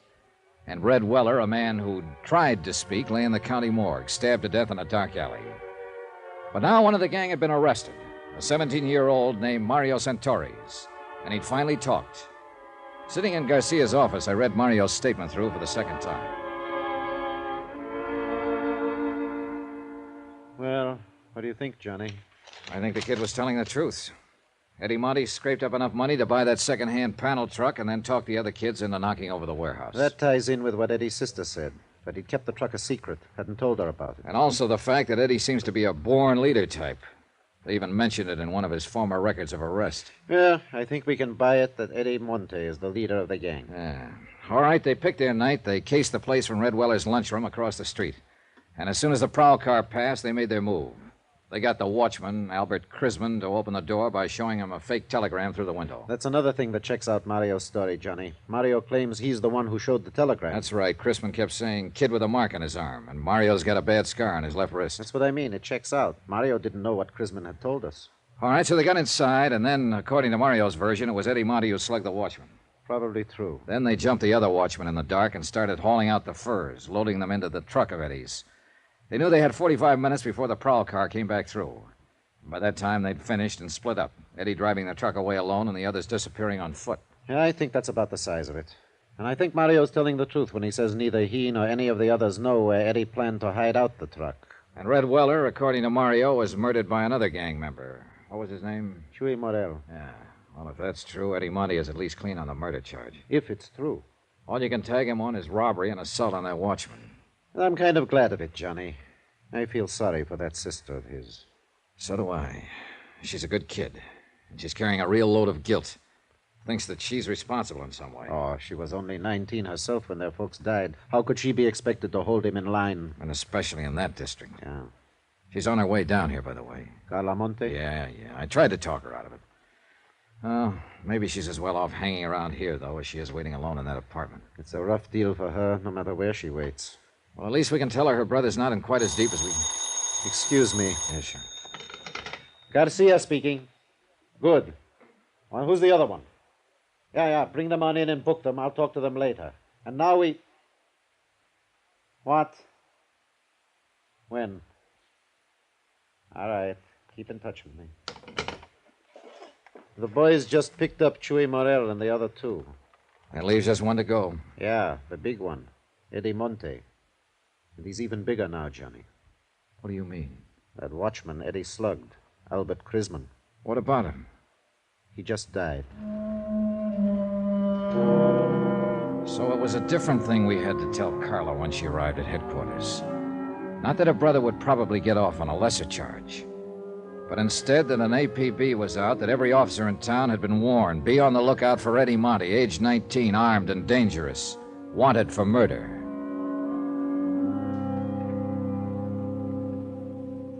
Expense account item 15, $12.50, rent on a hired car. One of Garcia's boys was certain that the background appearing in the photograph of Eddie's truck was somewhere in his district, but he couldn't tag the exact spot. So I decided to cruise that area street by street. Carla Monte, Eddie's sister, went along with me.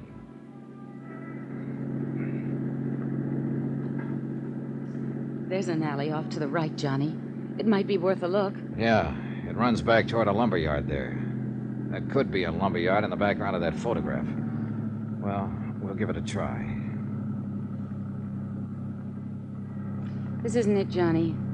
Sally makes a right-angled turn there before it even gets to the lumber yard. Well, we may as well check it on through. It seems to run clear on down to the railroad yards. Please let us find him. If it's the police, he'll fight. And he'll kill someone else.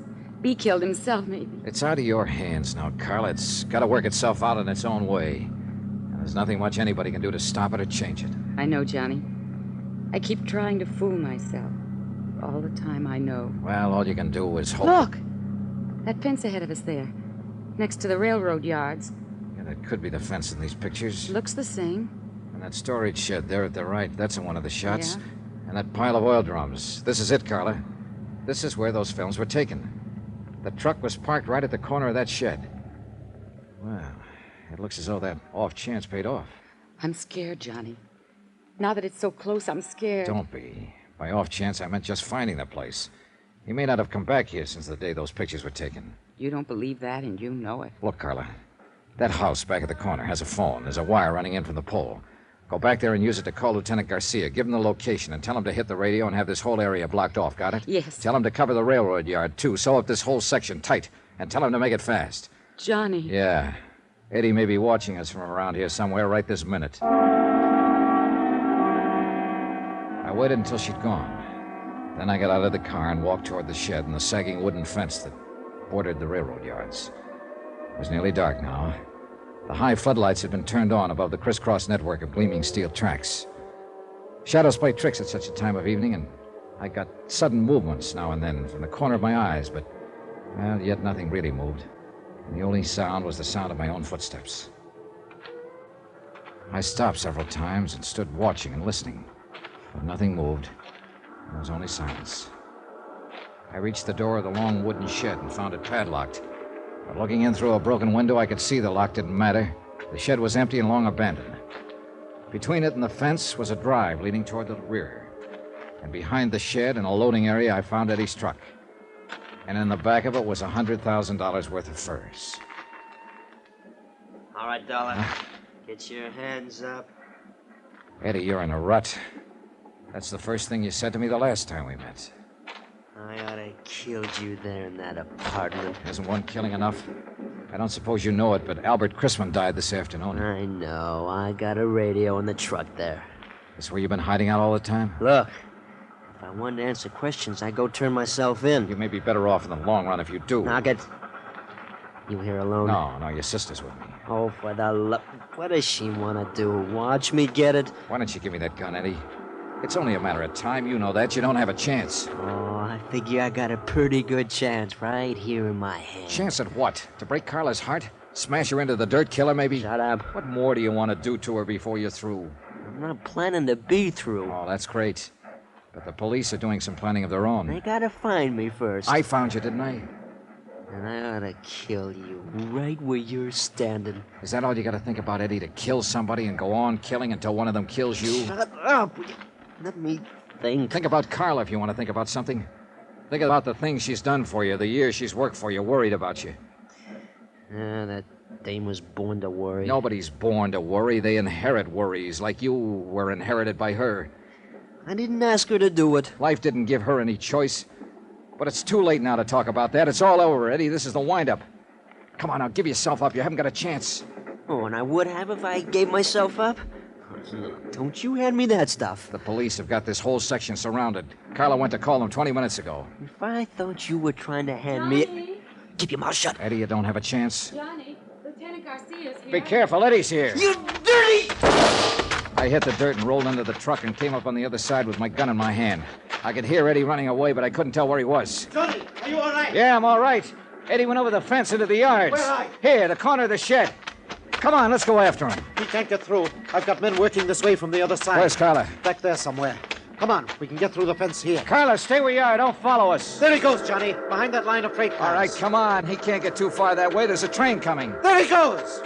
He's going to try to beat it. The crazy Eddie! Santa Maria!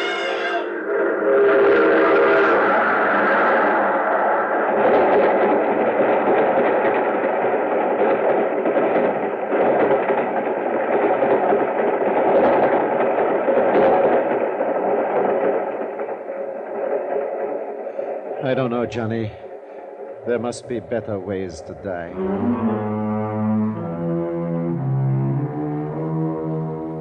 Expense account item 16, $300.60. Hotel and miscellaneous in Los Angeles and transportation back to Hartford.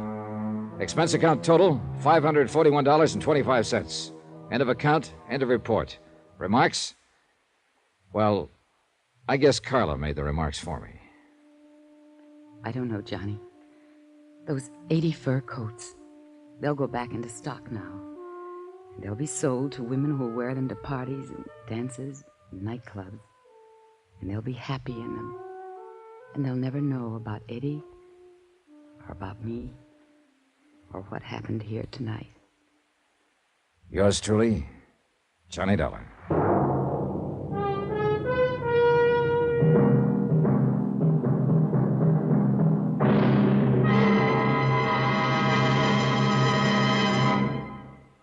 Now, here's our star to tell you about next week's intriguing story. Next week, The Matter of the Medium, Well Done. And a seance or two that I think you'll like. Join us, won't you? Yours truly, Johnny Dollar.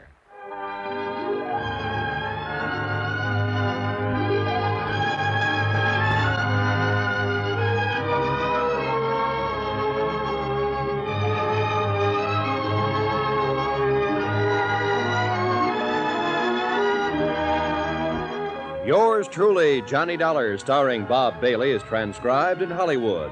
Written by Les Crutchfield, it is produced and directed by Jack Johnstone. Heard in this week's cast were Lucille Meredith, Edgar Barrier, Victor Perrin, Jack Crucian, Tommy Cook, and Richard Crenna. Musical supervision by Amerigo Marino. Be sure to join us on Monday night, same time and station, for another exciting story of Yours truly, Johnny Dollar. Roy Rowan speaking.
From Hollywood, it's time now for... Johnny Dollar. Hi, Johnny. Pat McCracken at Universal Adjustment Bureau. Hiya, Patsy. What's on your mind? Had your fortune told lately? Nope, but I don't think I want to. The last time it came true. Oh, what was it? Well, this Madame Gaga went into a transom or whatever you call it, and... Oh, trance boys, if you didn't know. Yeah, anyhow, she told me I was going to become an insurance investigator, and I've been stuck with it ever since. Sad, sad. But now, how'd you like to try your hand as a psychic investigator? Sure. What do I do? Drop over, will you? I'm on my way.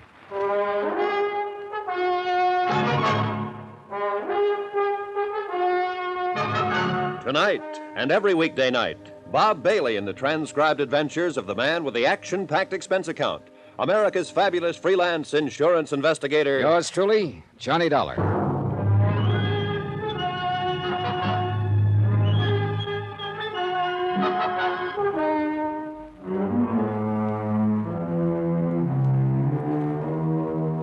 Expense account submitted by Special Investigator Johnny Dollar to the Universal Adjustment Bureau, Hartford, Connecticut. Following is an accounting of expenditures during my investigation of the matter of the medium. Well done. Expense account item 1, 115. Taxi to the office of Pat McCracken at Universal. I hadn't seen Pat since he'd ruined my Southern California vacation by insisting I tie it in with the Jolly Roger matter in the Lamar case, where my expense account, for some strange reason, came out to a right nice figure.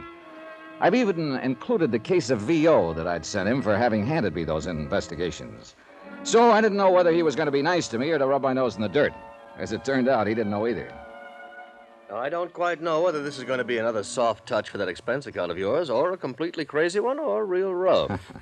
Tommy Green seems to think the latter, though I don't see why particularly. Yeah, who's Tommy Green? Mid-Eastern life down in New York. Oh, but just bill me as usual. Sure, okay. Now, Tommy says he's run into this sort of thing before, but not on so big a scale. That's why he's worried about it. Pat, you still haven't told me what. Oh. Now, one of his clients happens to be a sweet young thing named Carol Sharp, 26 or 7, beautiful, badly spoiled. Love him that way. What? Nothing. Go on. Yes. She lives alone in a swank penthouse in the East 50s down there in New York, playgirl. Tommy holds a $110,000 policy on her. Straight life. Beneficiary? Her family, mother, and a couple of kid brothers. No father? No. The others live over in Mauchunk, PA. That's where her father made the dough that keeps her in the penthouse and keeps the others living well in the old family manse. So, what's the problem? Somebody threatening her life? I don't know, Johnny. It depends on what you mean by threatening.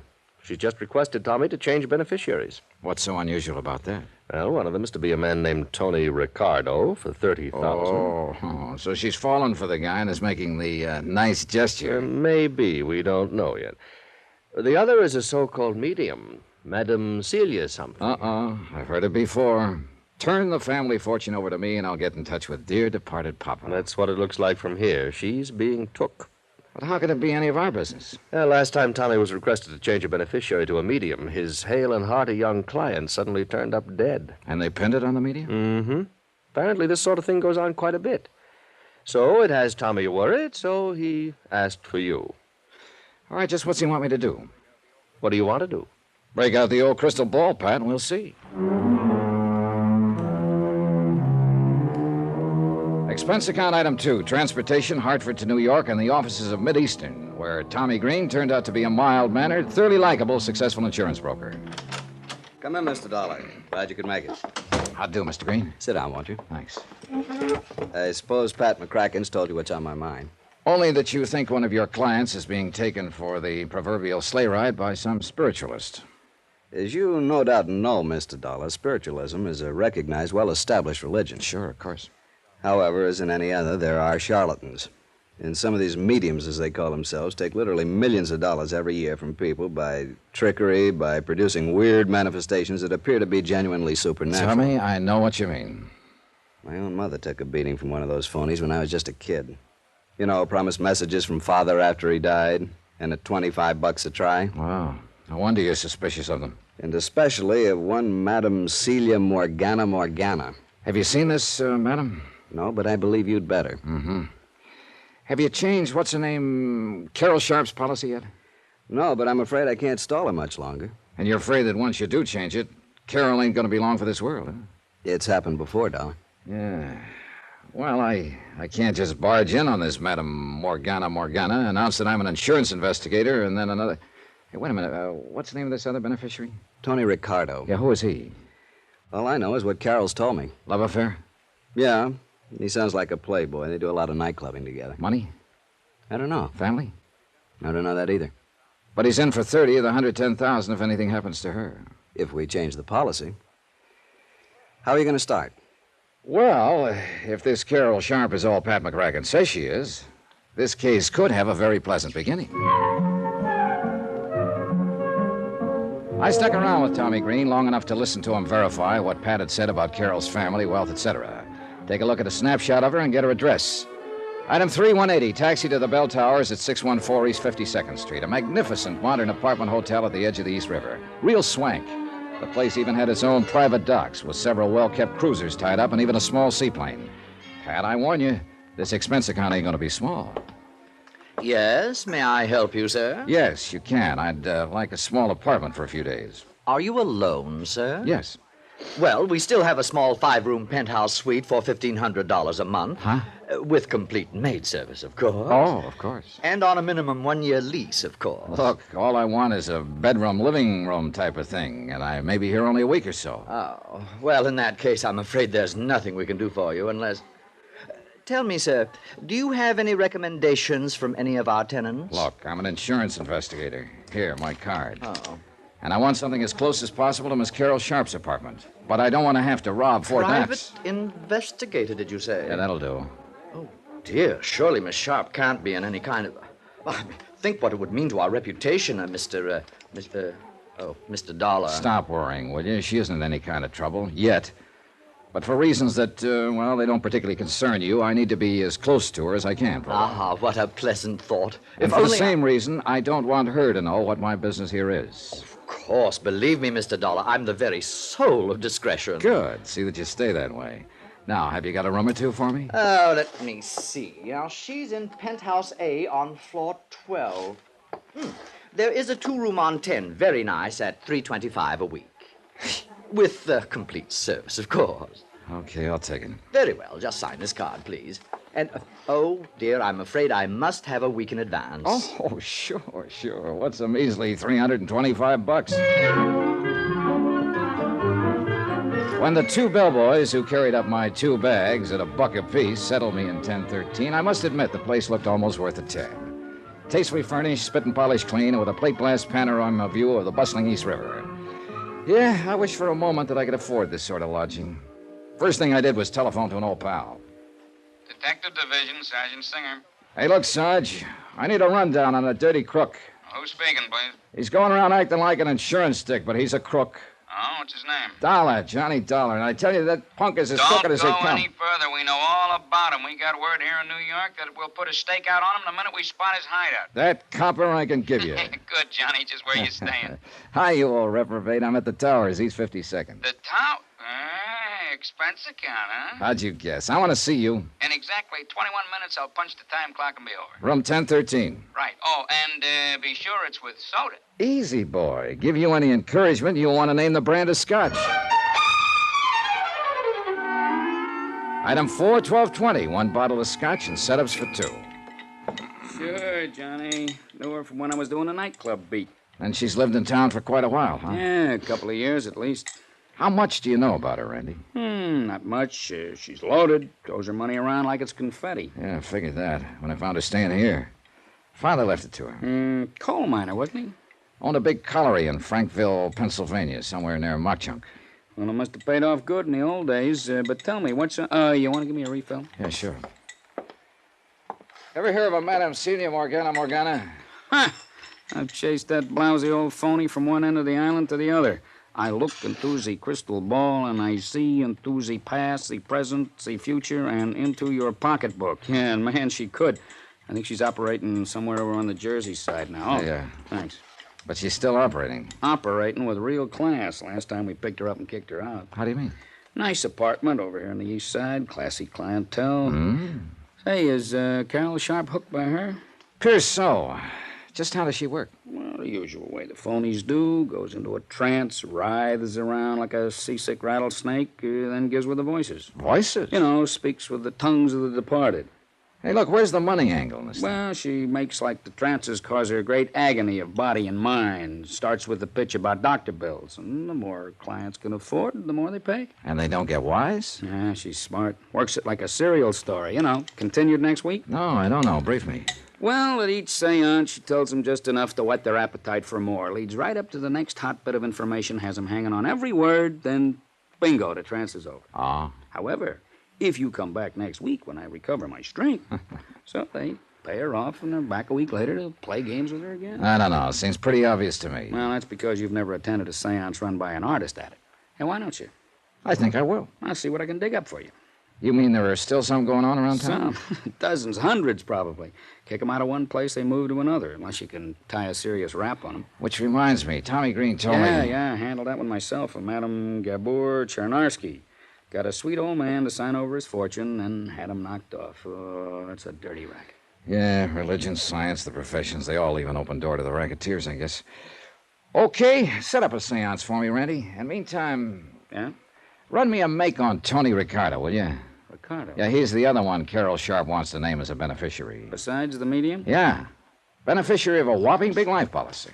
Okay, good, Johnny. I'll call you later. While I took my time showering and changing clothes, I racked my brain trying to cook up a smooth way to meet Carol Sharp. Under no circumstances did I want her to suspect the reason behind my interest in her, at least not for the present. Requisite number one, then, meet the gal. I was just tying my tie when the phone rang. Johnny Dollar. Randy, Johnny. Oh, hi, Rand. Set up a date with a medium? Yeah, for tonight, but that's not what I'm calling about. Johnny, I could write a book for you. Huh? On Tony Ricardo, and I don't think you'd like it. You seen him yet? No, but I will as soon as I can locate him. Well, if he finds out what you're working on, he'll locate you. Fine. Yeah, just be sure you see him first, and that you're carrying a gun. Thanks, Randy.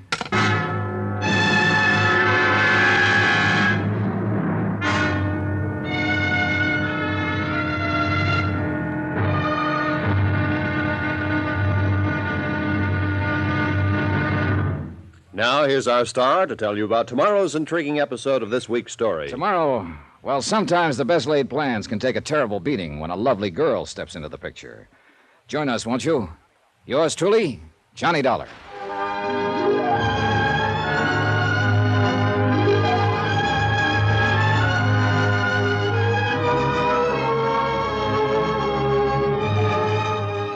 Yours truly, Johnny Dollar, starring Bob Bailey, is transcribed in Hollywood. It is produced and directed by Jack Johnstone, who also wrote tonight's story. Be sure to join us tomorrow night, same time and station, for the next exciting episode of Yours truly, Johnny Dollar. Roy Rowan speaking.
From Hollywood, it's time now for Johnny Dollar. Randy Singer at headquarters, Johnny. Oh, hi. More information on Tony Ricardo? Only what I told you before. Look out for him. Randy, that doesn't sound like anybody that a gal like Carol Sharp would be associated with. Who knows? For a cut of her money, most anybody'd be willing to act like a nice old coot. Till he got his hands on it. Yeah, I know what you mean. But now I thought you were going to set up a seance for me. Or couldn't you find a crystal ball? I'm working on it. I'll call you. Yeah, do that.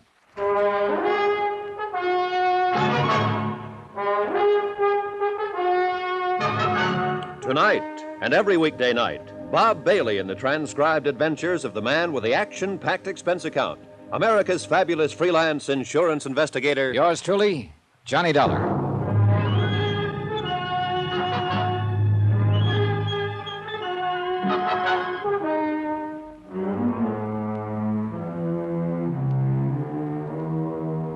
Expense account submitted by Special Investigator Johnny Dollar, location New York City, to the Universal Adjustment Bureau, Hartford, Connecticut. Following is an accounting of expenditures during my investigation of the matter of the medium. Well done.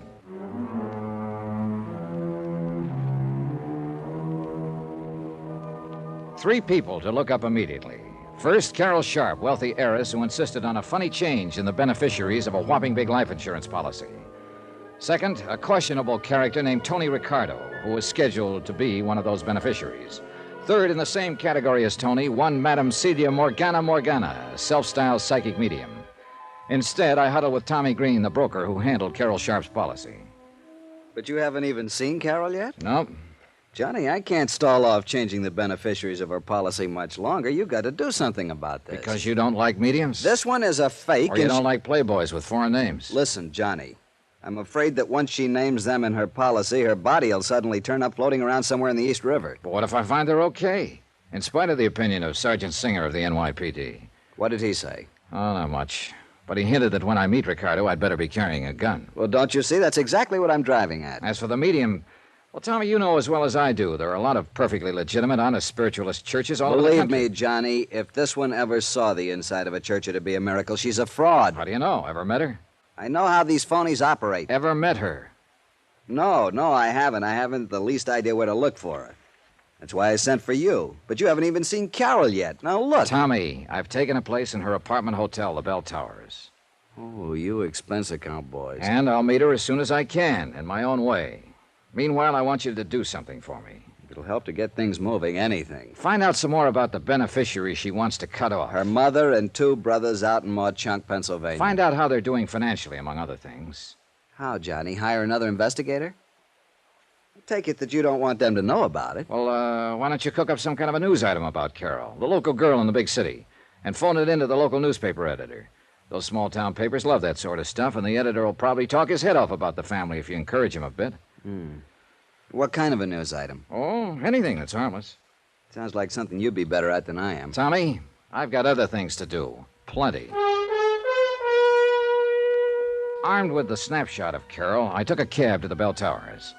And I hoped that somehow, and without making it too corny or obvious, I could figure a way to get next to Carol Sharp. As it turned out, it was both corny and successful. You see, the automatic elevator in the towers is a slow one. Will you push the button for 12, please? Oh, surely, miss. I'm only going to the... What's the matter? Huh? Oh, I'm sorry. Here, I'll push No, it. no. I beg your pardon. I'm sorry, but I can't believe this. Unless I'm psychic. Oh, now, look, mister, this city is too big and sophisticated for... Is something wrong with you? You did want to get off on the 10th floor, didn't you? Yes, I did. Well, we're here. Floor 10, so... Mister, did somebody hypnotize you? Yes. No. Oh, please, miss, excuse me. It's just that I can't believe... Oh, I'm terribly sorry. Well, when I was a kid, I used to have a dream over and over again about a beautiful girl, and her name was Carol. What? The same dream over and over, and it startled me just now because you look just like she did.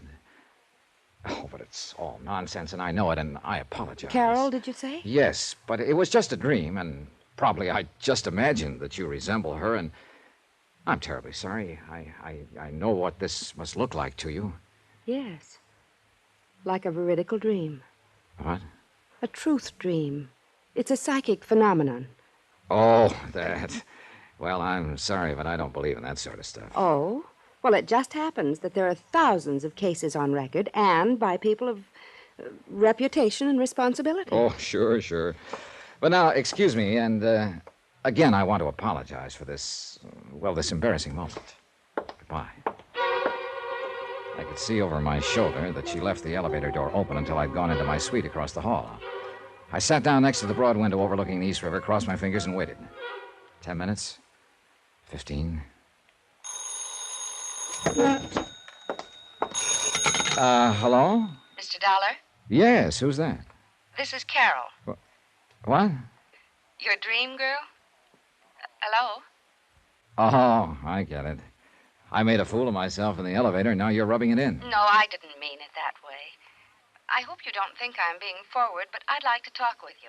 About your dream, I mean. What's that mean? And I was afraid you thought I was trying to pull a fast one in the elevator. But, how did you know who I am? I just asked the desk clerk who was in 1013. My name is Carol Sharp. Then it really is Carol. Well, that's amazing. That's why I want to talk to you. Well, there's a nice cocktail lounge downstairs. In half an hour? In half an hour.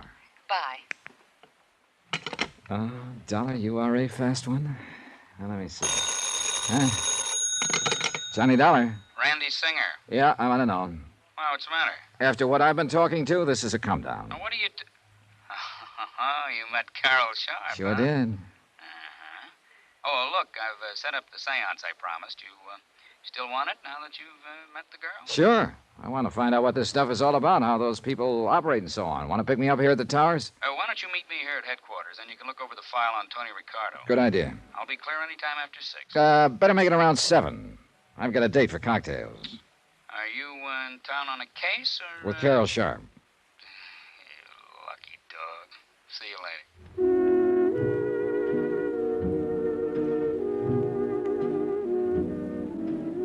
To say that Carol looked like a vision when she swept into the cocktail lounge would have been a gross understatement. Her light blue cocktail gown was probably from Hattie Carnegie, but its lines were simple in the extreme, and it only served to accentuate the fresh, lithe figure and the natural beauty of the girl. Her blonde hair was drawn back tightly, and a silver blooming stole was draped carelessly over her shoulder. If I'd put on an act when I stared at her in the elevator, believe me, this was no act now. I hope you don't think me too brazen for having called you the way I did. You have no idea how glad I am. Will this be all right? Oh, fine. Thank you.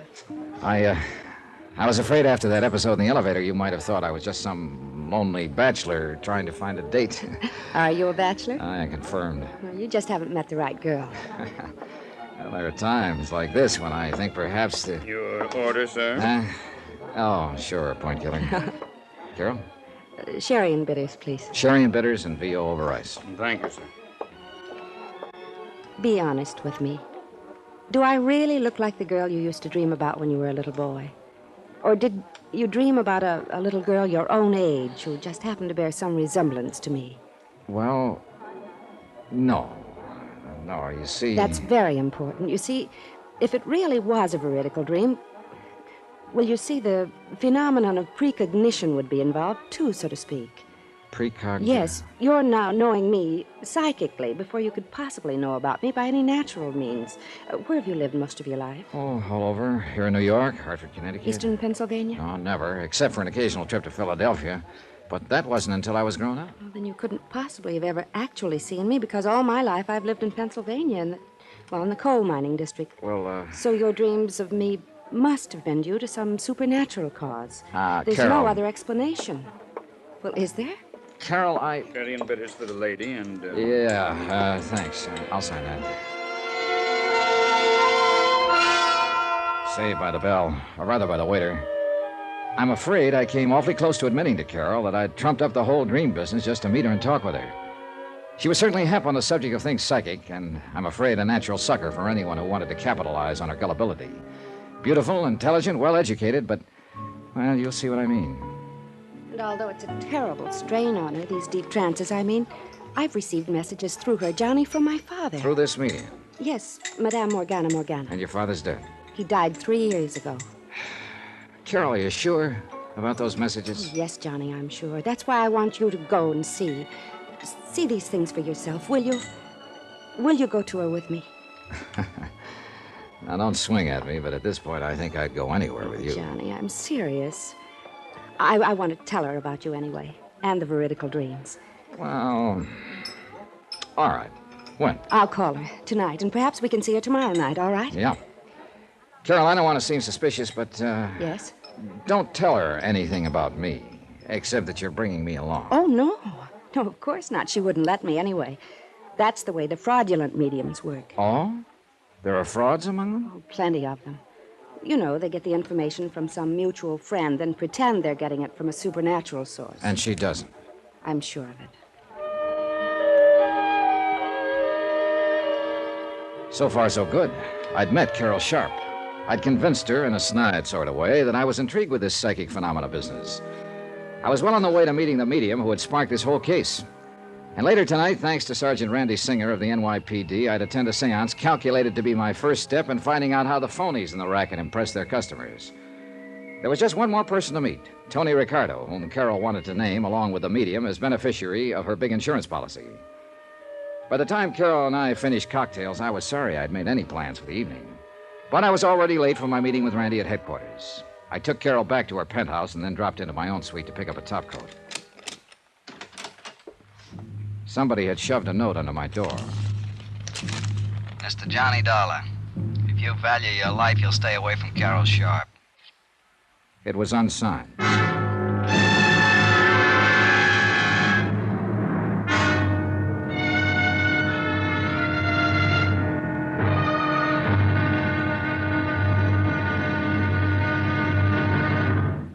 Now, here's our star to tell you about tomorrow's intriguing episode of this week's story. Tomorrow, I find out a thing or two about a killer and about a medium not so well done.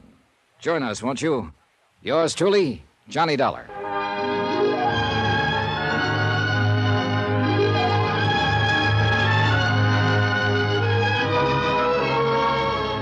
Yours truly, Johnny Dollar, starring Bob Bailey, is transcribed in Hollywood. It is produced and directed by Jack Johnstone, who also wrote tonight's story. Be sure to join us tomorrow night, same time and station, for the next exciting episode of Yours truly, Johnny Dollar. Roy Rowan speaking.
From Hollywood, it's time now for...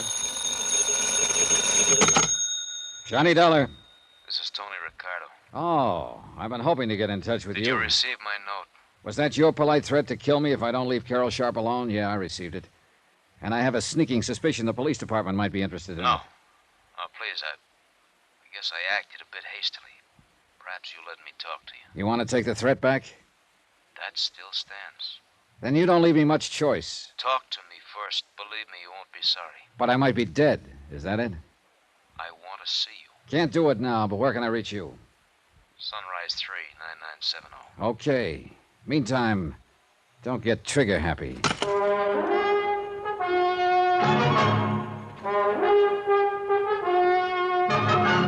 Tonight, and every weekday night, Bob Bailey in the transcribed adventures of the man with the action-packed expense account, America's fabulous freelance insurance investigator. Yours truly, Johnny Dollar.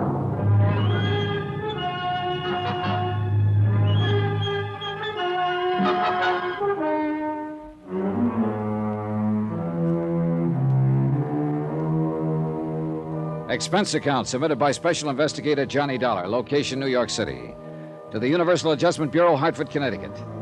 Following is an accounting of expenditures during my investigation of the matter of the medium. Well done. Expense account item 7, 85 cents. Cab fare from the Bell Towers to the 18th Precinct Station and Sergeant Randy Singer. So, you met Carol Sharp, huh? Yep. I put on an act that would have done credit to the Theater Guild. Told her she looked exactly like a girl I dreamed about as a kid, a girl named Carol. Oh, Lord. She swallowed it? Not only that, but she gave me a lecture on veridical dreams and allied psychic phenomena. You deserve an Oscar. Also, she wants me to go with her and see this Madame Morgana. Oh, good. When? Tomorrow night. Well, you're not figuring on skipping tonight's seance, are you? Oh, no, not a bit. I want to find out what this stuff is all about, so I'll be prepared for tomorrow. This dame you have lined up pretty good? She's got a big following. You ready to go? Oh, wait a minute. You said you have the file on Tony Ricardo. Oh, yeah, here it is, waiting for you. Anthony Ricardo, alias Ricky Marino, alias Tony the Tip. Here's his picture. Height 5'9", weight 172, eyes brown, hair sparse gray, suspected member of the Dutchy Sperling outfit, 12 arrests, no convictions, started as a rum runner back. Hey, this Tony Ricardo? It's the guy. I would have sworn the man I talked to over the phone was in his 20s. Late 20s at most. You talked to him? After leaving an unpleasant little note under my door at the Towers, he called me on the phone. Now, what kind of note? Oh, nothing particular. Just a gentle suggestion I lay off Carol Sharp. Threat, huh? Still got it? But I'm sure that voice couldn't have come from this old geezer. Yeah, well, frankly, I kind of wondered about the Sharp girl being interested in him, even though the file does show he's always surrounded himself with a bunch of young ones. He's probably handed out more mink coats. Oh, Johnny, wait a minute. Old Tony's got a couple of kids. Here, Angela goes under the name of Angela Richards. At least she used that name at Bryn Mawr. Bryn Mawr? Yeah, and Sarah Lawrence College at Bronxville. Yeah, the old boy tried to keep the stigma of his past away from her, I guess. Yeah, you see, married to a doctor over in Hackensack. Respectable housewife. Mm-hmm. What about the other? Anthony Jr., age 26. That was last year. Let's see, that makes him 27 now. Rutgers University, class...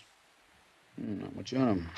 Unless I miss my guess, he's a chip off the old block. Now, you know where I can find him? All I have is his phone number.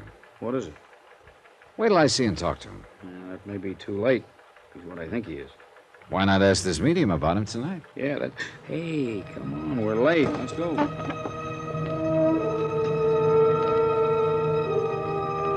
Item 8, $1.20, cab to an old brownstone house somewhere over in the West 40s, way west, in a district that had seen better days. We were greeted at the door by a tall, gray-haired old gentleman dressed in black, except for his white gloves, that somehow reminded me of a pallbearer. Come in, Mr. Singer and Mr. Dollar. Clarabelle is about to begin. Psychometry is the mood this evening. Follow, please. How do you know our names? Oh, I had to give them to him when I made the appointment. Now, what's this psychometry bit? You'll see. Oh, wow. The music gives me the creeps. Yeah, Into the temple, please. And be seated. The temple turned out to be an old dining room. Bare wooden floor, heavy drapes over the windows. And as nearly as I could see, a bunch of chairs around in a circle filled with people. The sockets in the ancient chandelier that hung from the ceiling had red bulbs in them that barely glowed.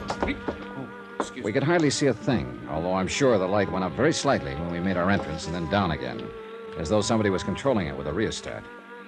Our eyes were almost used to the semi-darkness by the time we seated ourselves in the circle. Nobody spoke, and the weird music from that scratchy record was beginning to get on my nerves or put me to sleep or something. I'm not quite sure what.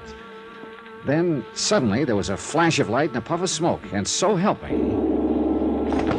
What the sand? Randy! Shh, quiet. This is all part of the act. Shh.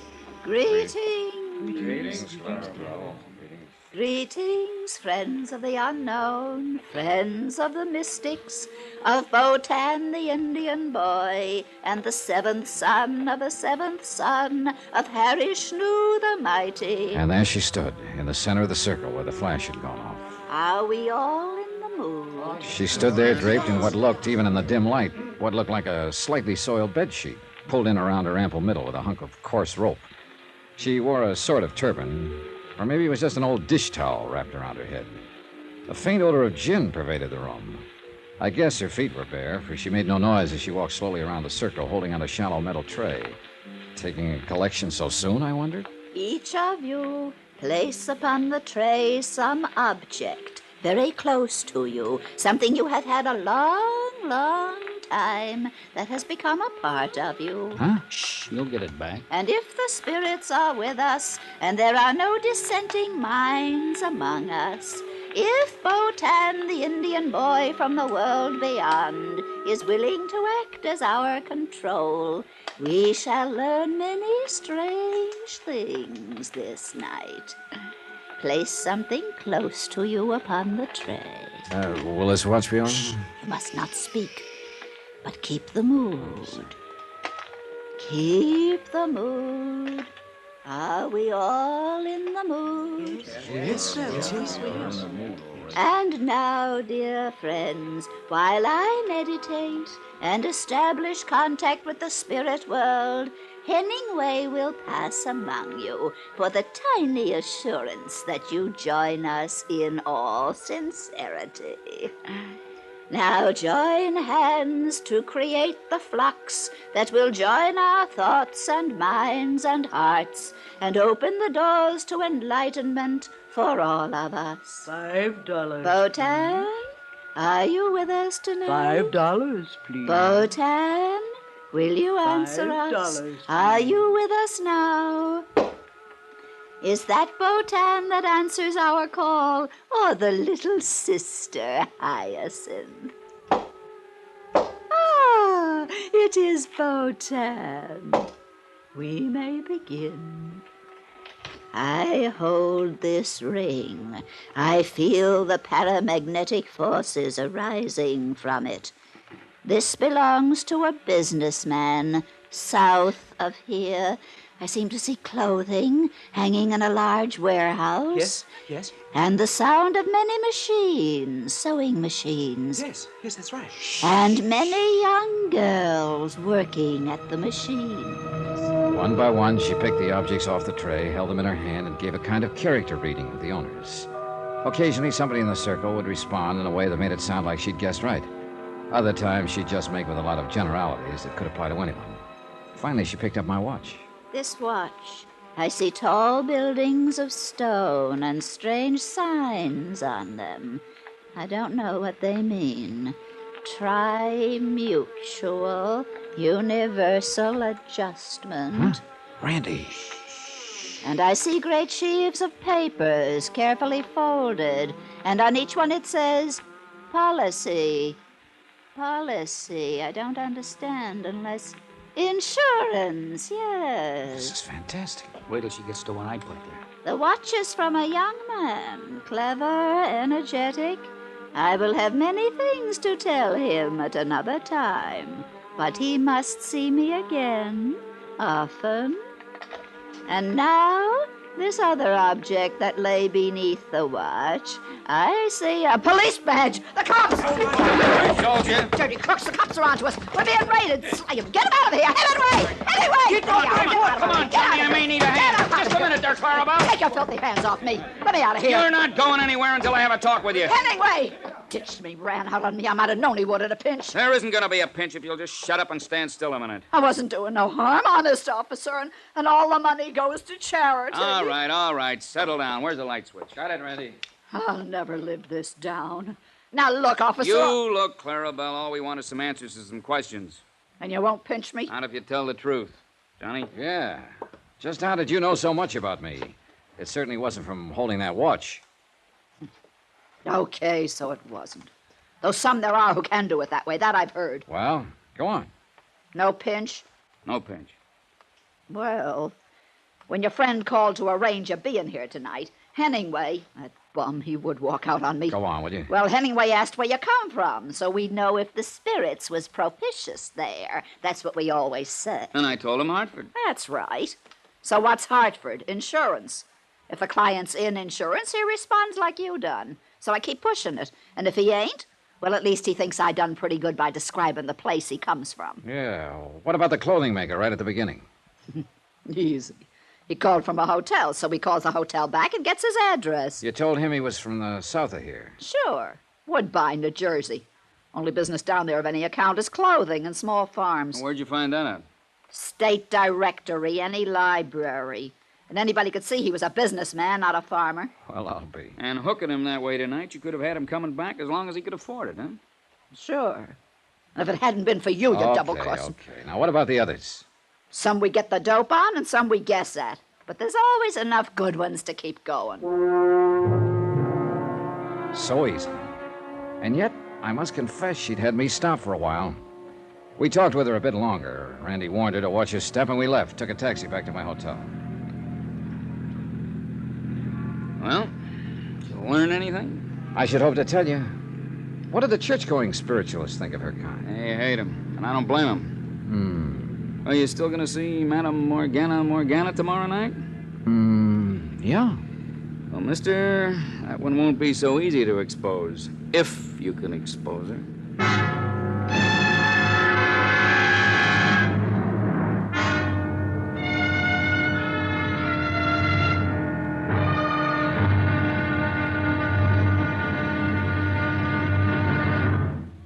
Now, here's our star to tell you about tomorrow's intriguing episode of this week's story. Tomorrow, the medium Well Done appears.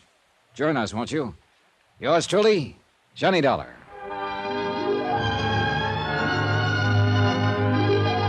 Yours truly, Johnny Dollar, starring Bob Bailey, is transcribed in Hollywood.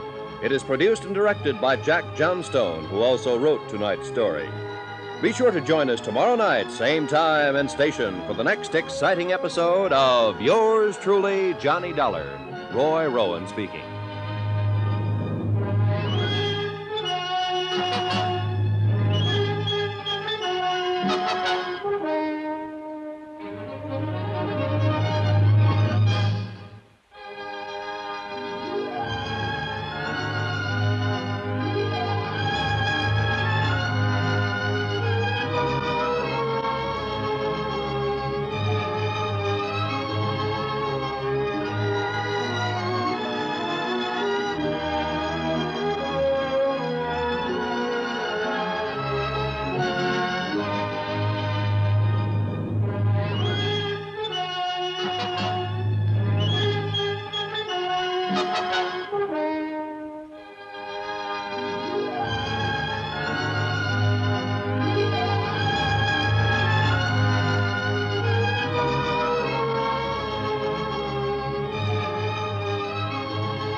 From Hollywood, it's time now for Johnny Dollar. This is Carol, Johnny. Oh, hello, Carol. I've made the arrangements for us to go to the seance tonight with Madame Morgana. Good. What time? 8 o'clock. Only it's across the river in New Jersey. Will you have dinner with me? I'd love to. But we'd better make it pretty early. Pick you up in your penthouse at 6? I'll be waiting, Johnny.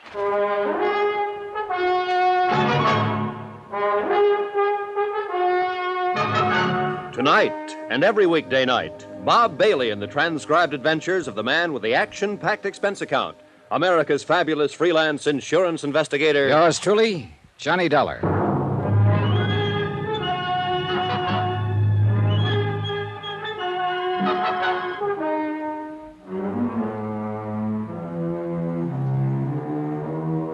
Expense account submitted by Special Investigator Johnny Dollar, location New York City. To the Universal Adjustment Bureau, Hartford, Connecticut. Following is an accounting of expenditures during my investigation of the matter of the medium. Well done.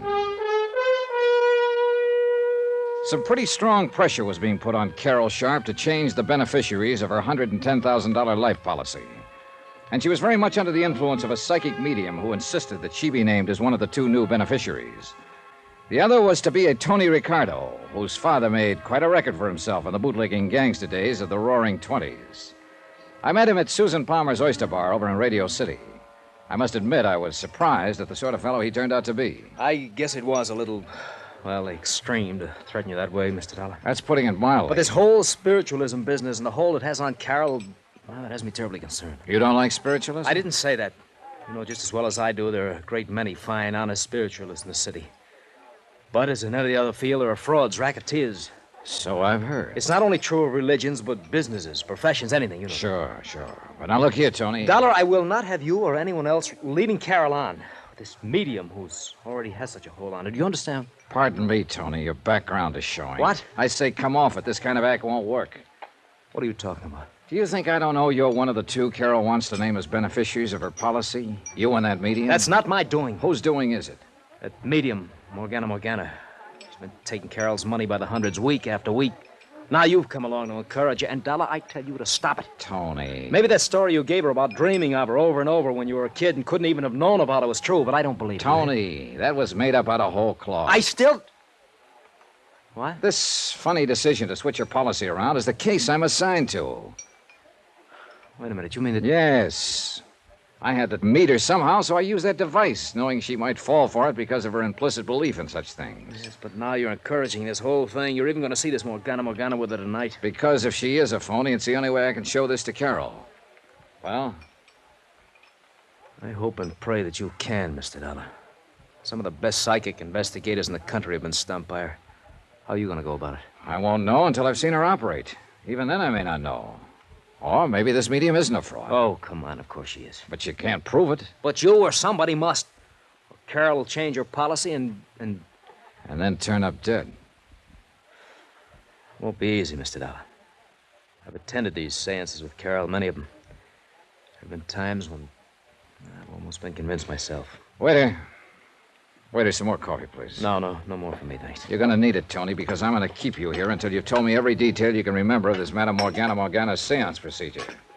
All right, I'll help you all I can. You'd better. I'm still not forgetting that if I fall down on this job, you'll cut into Carol's insurance for a neat $30,000, in spite of your sweet talk. I'll say this for Tony Ricardo. He was thorough, and I began to believe that he was serious in his concern for Carol. Item 12, 10 cents, one fold call to Tommy Green. No, Johnny, no trouble at all in getting the rundown on Carol's family that you asked for. Keep talking. Apparently they're doing all right there in Mauchunk, PA. Neither the mother or two brothers will ever have to really get out and dig for a living. They're all man left and well set up, huh? Yeah. One of the boys, Harold's, turned out pretty well. Works in some office over there, even though he doesn't really need to. What about the other boy? That'd be Dave, the black sheep of the family. Travels with a fast crowd, tears around the country in a sports car, that sort of thing. Oh. Right now, he's somewhere here in New York, just playing around. But, Johnny, are you getting anywhere on this case? Yeah, Tommy, I think I am. Especially after what you just told me. Huh? Item 13, another phone call, this time to Sergeant Randy Singer at 18th Precinct Headquarters. Yeah, Johnny? Got a real easy one for you. What's that? Find a man. Name is David Sharp. Home address, Mauchunk, Pennsylvania. Chunk, Pennsylvania. Got it. Description? None, though he's probably in his 20s. Well, that's not And enough. he's probably staying at a hotel here in the city. Well, yeah, but where? What part of the city? Let me know when you find out, will you? Yeah, now, wait a minute, Kate. Expense account item 14, $106.80, and it includes cabs to several camera shops. One miniature camera with an f2 lens, a couple of rolls of special film, some very special flash bulbs, and a tiny flash holder.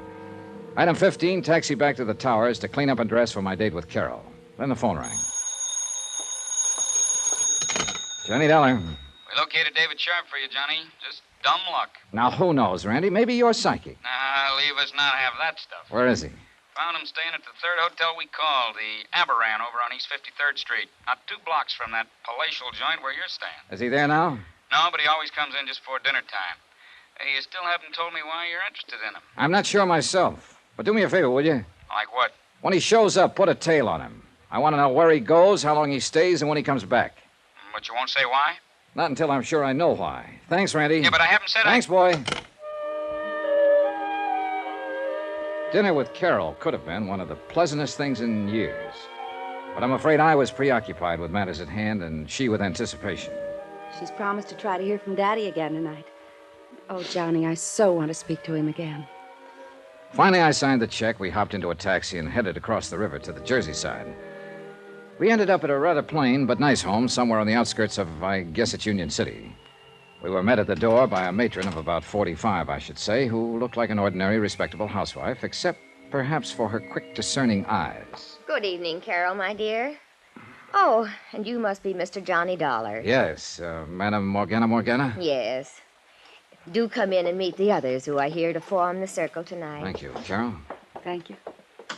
Carol told me nothing about you except your veridical dreams of her. An amazing experience, isn't it? Perhaps you're really psychic. Oh, I doubt that.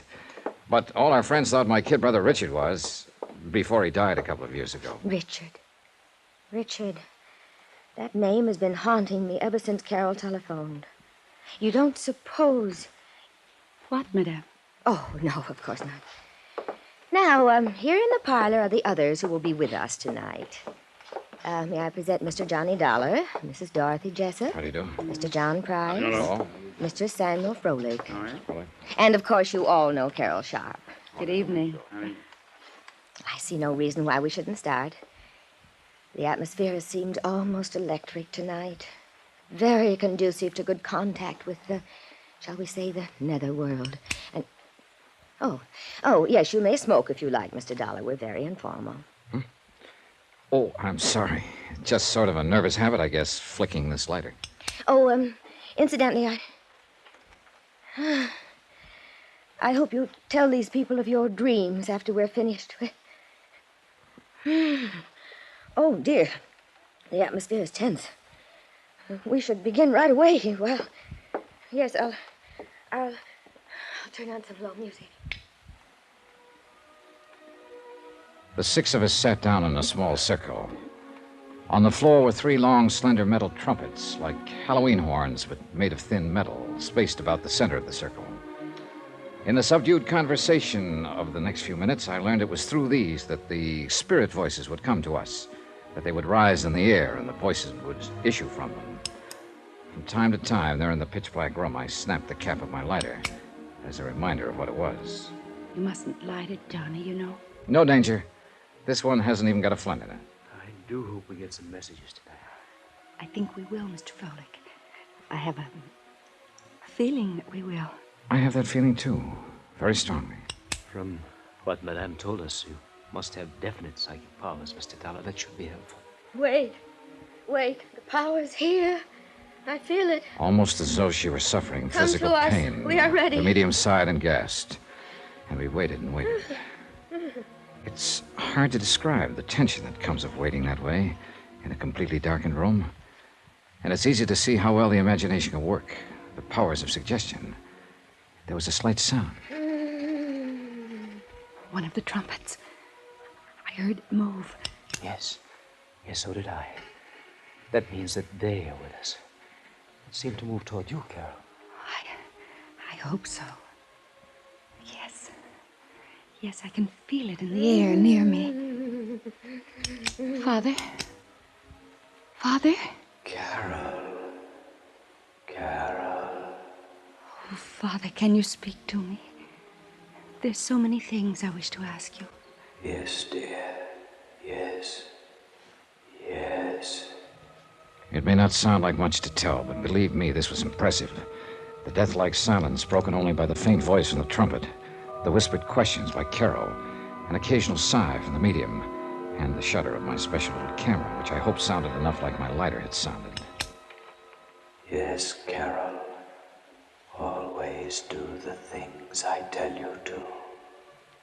You're a good girl, my darling. And you give me great happiness in this lonely, Father? Goodbye,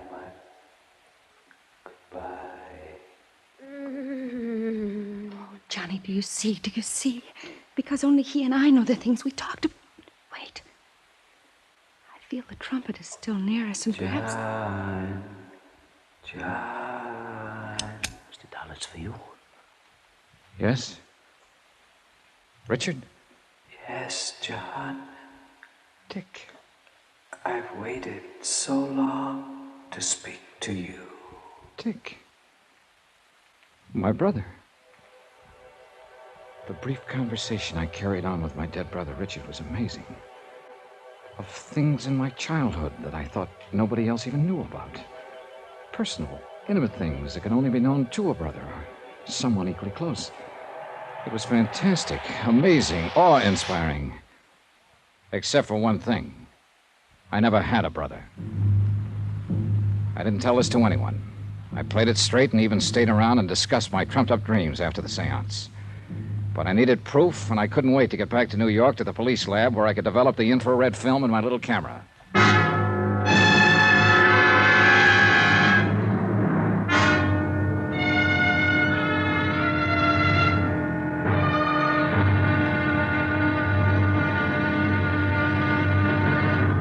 Now, here's our star to tell you about the final intriguing episode of this week's story. Tomorrow, the wind-up, and a bit of heartbreak for a very chastened girl. Join us, won't you? Yours truly, Johnny Dollar.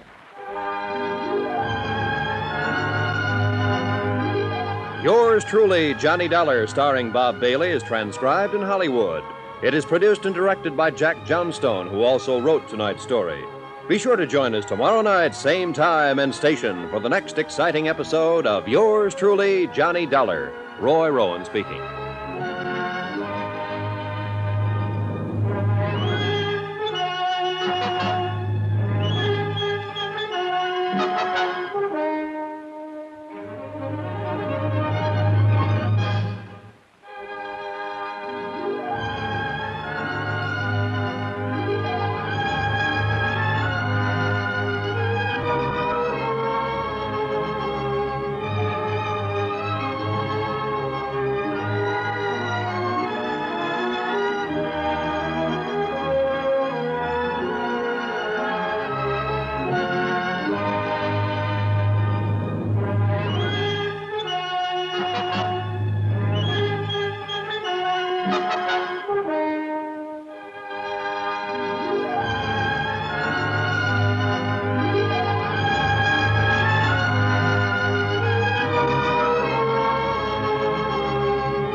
From Hollywood, it's time now for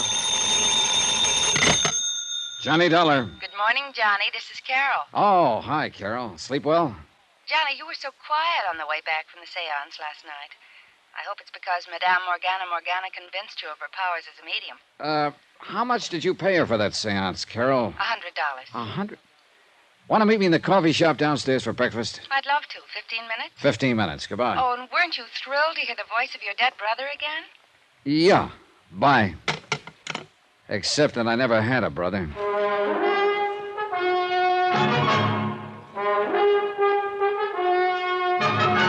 Tonight, and every weekday night, Bob Bailey in the transcribed adventures of the man with the action-packed expense account, America's fabulous freelance insurance investigator. Yours truly, Johnny Dollar.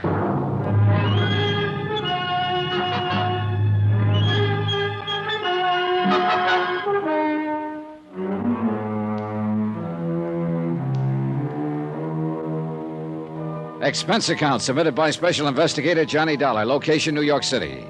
To the Universal Adjustment Bureau, Hartford, Connecticut. Following is an accounting of expenses during my investigation of the matter of the medium. Well done. Expense account item 18, 10 cents, phone call to Carol Sharp. Item 19, 10 cents, phone call to Sergeant Randy Singer. Hey, I thought you were coming down here to headquarters this a.m. It's nearly 10 o'clock. As soon as I've had some breakfast, your lab get those films developed for me? They're working on them right now. And did you put a tail on David Sharp? Carol's brother? Yeah. I suppose you know he was over there in the neighborhood of that seance over in Jersey last night. I would have bet on it. Didn't you see him there? No. Oh, that's funny. Just keep that tail on him. See you later.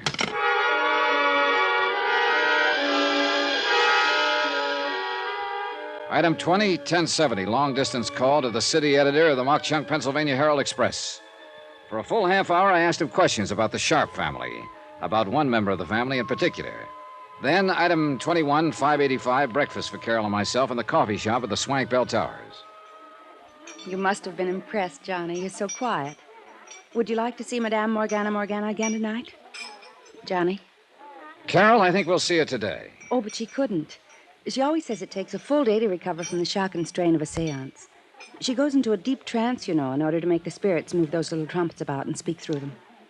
Listen, Carol. Yes? You have a brother, David. Oh, David. Why do you say it that way? He's not really a brother. He was just sort of taken in by Mother when his parents died. I'd rather not speak of him, Johnny. The black sheep of the family, huh? Mother insisted on taking care of him. He was only 12 or 13. I've forgotten. Father didn't want to, but he permitted it. Why didn't he want to? Because David's father had been a criminal, and his father before him. Even David's mother was... And my father was afraid. Yeah, but blood would tell. Yes. Your father left money to him, along with the rest of you. Yes, he did.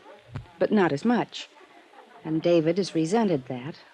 But no matter how much he had, he wouldn't have enough. His sports cars, the fast company. Johnny, how did you know about Listen, that? Carol, I'm an insurance investigator. What? I came down here to look into this matter of your wanting to change the beneficiaries of your policy to cut off your mother and brothers in favor of this medium and Tony Ricardo. Johnny, I hate you for this. Why didn't you... I didn't dare let you know until I found out a few things. This is the most... And I think I have. Including the fact that Madame Morgana, who persuaded you to make the change, is nothing but a clever fraud. No, that isn't true. And I'll prove it to you. If you'll call your boyfriend, Tony Ricardo. Tony... Take him down to the 18th Precinct Police Station where I'll be waiting for you. But Tony hasn't. You think because his father was a kind of gangster years In ago... In Tony's case, I hope blood won't tell. 18th Precinct, both of you. All right, Johnny, we will be there.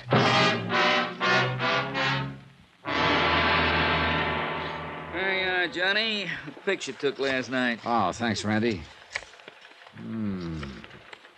Hey, why'd you ever get the idea of using infrared light and infrared film? Anything else, anything that let them know I was taking pictures would have busted up the seance. Hey, look at this one.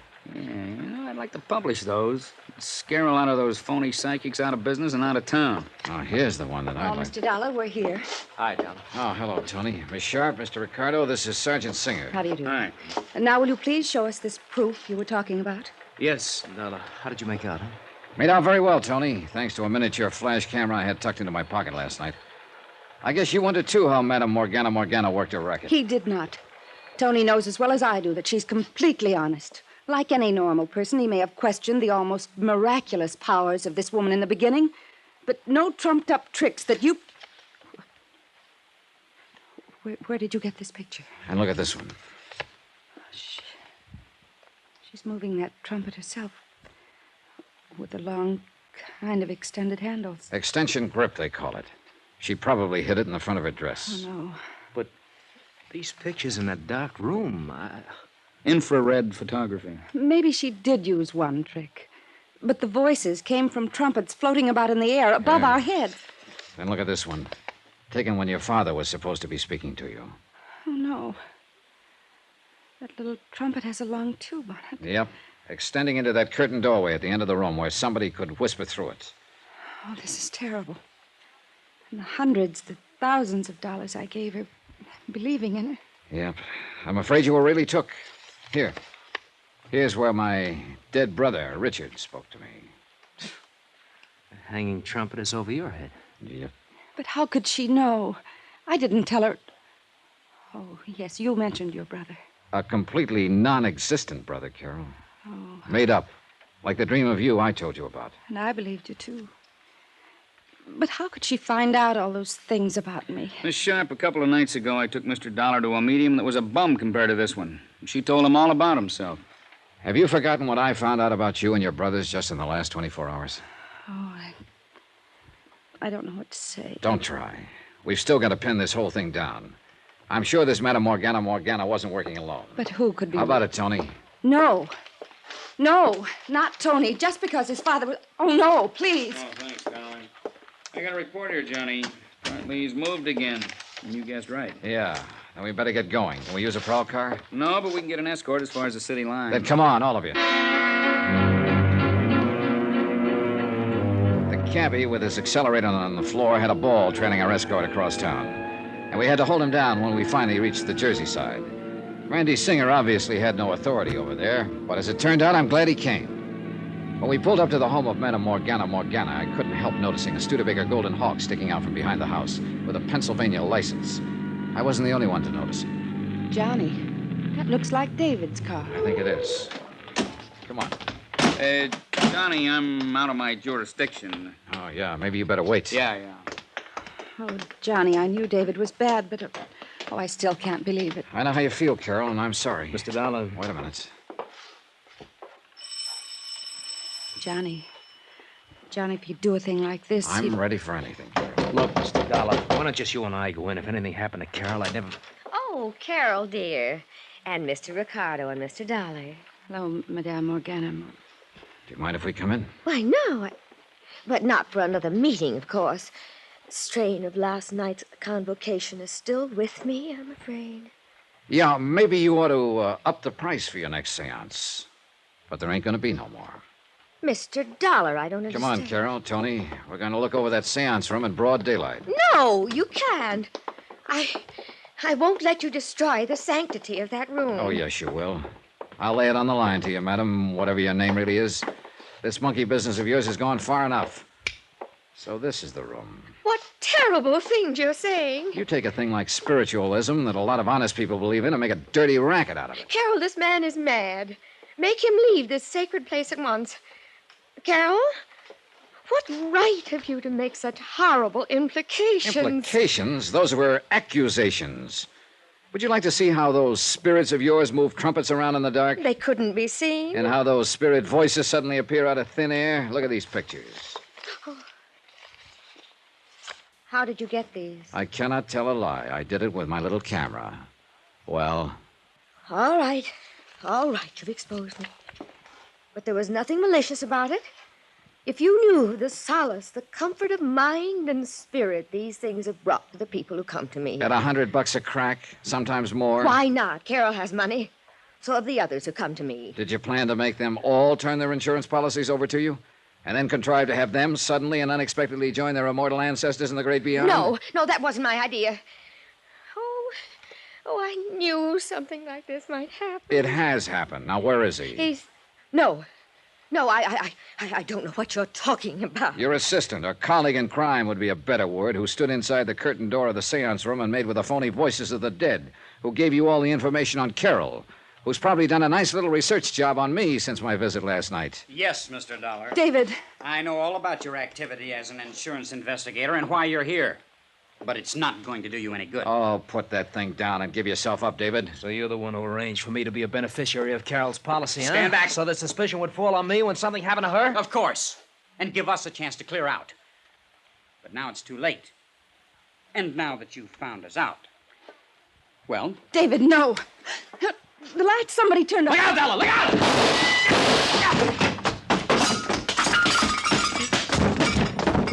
Are you dirty? Pull a gun on me, will you? Easy, Johnny. Control yourself. I'll knock you. Randy. If you'll just get up off my chest. Here, the lights. But, David. When I flicked off the lights, Tony here made a dive for him. Here he is, wrapped up in the corner there. Yeah, I've got his gun. Ooh, you got a mean left there, Johnny. Oh, I'm sorry, Randy, but... See, I thought this was out of your jurisdiction. I got curious about comparing your lousy photography with the room itself, Johnny, so I sneaked in the back door. When I saw what was going on, I lost my head, I guess. All right, Dave, up on your feet. Oh, Johnny. Easy, Carol. Better get her out of here, Tony. Yeah, sure. And remember that crack about blood will tell? Well, I think you can prove to her that in your case, at least, whoever said it was all wet. Well, what happens to David Sharp and Madame Morgana will be up to the courts. It's a cinch she's out of the ghost racket for a while. A long while. And, of course, Carol did make a change in her policy to cut off David. Expense account, item 20-something, cab back to New York, hotel bill, and fare back to Hartford, $417.35. Expense account total, $892.90. Oh, and if you don't mind, I'll hang on to that tricky little camera and stuff in case I run into another medium well done. Yours truly, Johnny Dollar.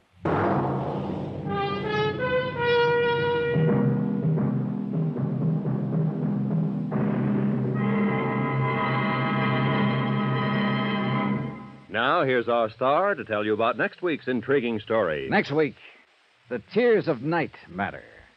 A fabulous necklace and a fabulous girl. Join us, won't you? Yours truly, Johnny Dollar.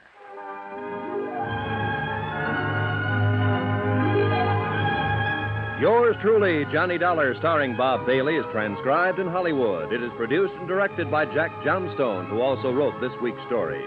Heard in our cast were Virginia Gregg, Lawrence Dobkin, Lorene Tuttle, Harry Bartell, Eleanor Audley, Joseph Kearns, Herb Vigran, Junius Matthews, Tony Barrett, and Sam Edwards. Musical supervision by Amerigo Marino. Be sure to join us on Monday night, same time and station, for another exciting story of yours truly, Johnny Dollar. Roy Rowan speaking.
From Hollywood, it's time now for Johnny Dollar. This is Hillary Fuchs, CPA. You left word for me to call Mr. Dollar. I don't seem to recall the name. I'm with Universal Adjusters. They asked me to look into this Wendover claim.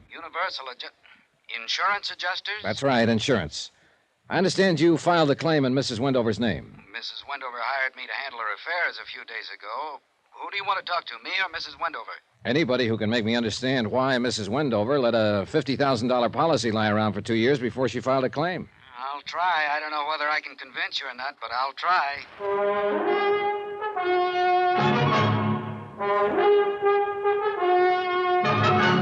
Tonight and every weekday night, Bob Bailey in the transcribed adventures of the man with the action-packed expense account, America's fabulous freelance insurance investigator. Yours truly, Johnny Dollar.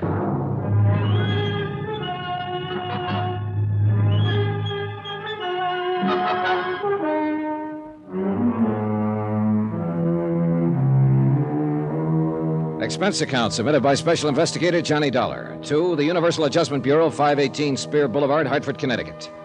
The following is an accounting of expenditures during my investigation of the Tears of Night matter. Expense account item 1, $92.50, airfare and incidentals, Hartford to Miami Beach, Florida. My plane got in at 11 p.m., so I went to a hotel and got some sleep. I put in a call to Hillary Fuchs, certified public accountant, as soon as I woke up. Then I had some breakfast and took a cab out to his office. It was a pleasant 4-mile trip along a beautiful white sanded oceanfront, and it cost me, Adam, $2-3 even. Come on in here, Dollar. The air conditioner's working here. Hillary Fuchs was a big man in his late 40s. He was semi-bald, had a good sunburn, and smelled faintly of Scotch whiskey. The office he led me into was cool and dark and elegantly furnished in bamboo knickknacks. The desk was cluttered with a stack of financial statements and legal papers. This is quite a thing, I guess, Dollar. By the way, I didn't find any universal insurance adjusters in the phone book. We're located in Hartford, Connecticut. Hartford? You're a long way from home, Dollar. They sent you all the way to Miami Beach about this? Yep. Seems like a pretty expensive way to handle it. Pretty expensive claim, $50,000. Would it do any good to tell you it's legitimate? Sure. But I'm hired to check it out just the same. In other words, you don't believe me. Well, look at it our way, Mr. Fuchs. The claim came into the office day before yesterday, and we have 72 hours to act on it. Okay. What can I do? First off, tell me your connection with Mrs. Wendover. She hired me to put her business affairs in order about 10 days ago. First time I ever saw her. She said the Treasury Department had advised her to get some expert help. They were on her about back taxes, and that's it. I see. Tell me about Noah Wendover's death. He died 2 years ago, last April 14th. By the way, it's just coming to me. Did you people... did the insurance company know anything about him being dead until that claim came in? Nope. No wonder they sent you all the way from Hartford. Well, Wendover and his wife took a party of 8 out on their boat for a 10-day cruise. Wendover had an attack of appendicitis at sea. There wasn't a doctor aboard. The appendix burst, and he died before they could make the nearest port. Mm-hmm. Let me get back to the original question. Why all this time before Mrs. Wendover filed claim for benefits? Well, you really got to know Mrs. Wendover, I guess. She's a little crazy, a little wacky, a little strange. These are your impressions of her? It's a consensus. I asked around after she came here the other day. The story is that she and Wendover had a pretty good thing in their marriage. They were wild about each other. They spent money like water, and they had plenty of it to spend. Then one day he died. Kind of threw her. Maybe it's still throwing her. I don't know. Sure. Somewhere along the line, in the last year, Mrs. Wendover's met somebody else. Oh? I don't know who he is because I wasn't paying any attention when she mentioned his name. But she's sort of coming out of it, and she's going to marry him. Uh-huh. So she wants to get her business affairs in order. From the look of things, nobody's done much about them since Wendover's death. You see all that stuff on the desk? Yeah, I noticed it. It's all hers. She brought it to me in 3 big hat boxes. Stocks, bonds, bills, deeds, I don't know what all. I know she's in a little trouble with the government. Not because she hasn't got the money to pay them, but just because she hasn't bothered with anything like that. Anyhow, one of the first things I came across was the insurance policy thrown in there with all the rest of the stuff. And look, you see these checks? Yeah. Almost $90,000 dividends on some oil stock. Doesn't even bother to open or mail or cash her checks. Well, a lot of people around the country, including your insurance company, are going to be startled when I finish straightening all this out. I sent the policy claim in as a matter of course. That's my explanation for it being 2 years late. Well, that's a pretty good explanation. Look here. She completely forgot she loaned an $8,000 automobile to a friend in Tampa 14 months ago. I asked her about it, and she said she thought she'd left it at the filling station. What? And here, the boat Wendover died on, worth $60,000. She sold it to a fisherman last year for $5,000. Yeah, I get the idea, Mr. Fuchs. Yeah. So you filed the insurance claim in her name along with a dozen other matters that should have been taken care of 2 years ago. Yeah. You play golf?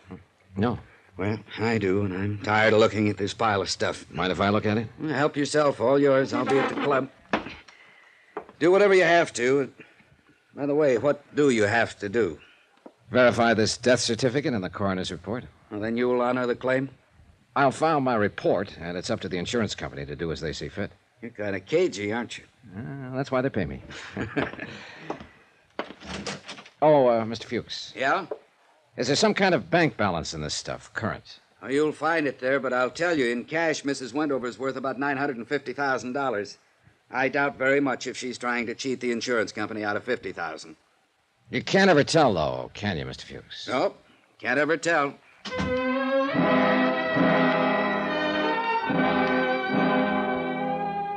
After he left, I got on the telephone and talked to officials about the coroner's autopsy and the death certification on Noah Wendover.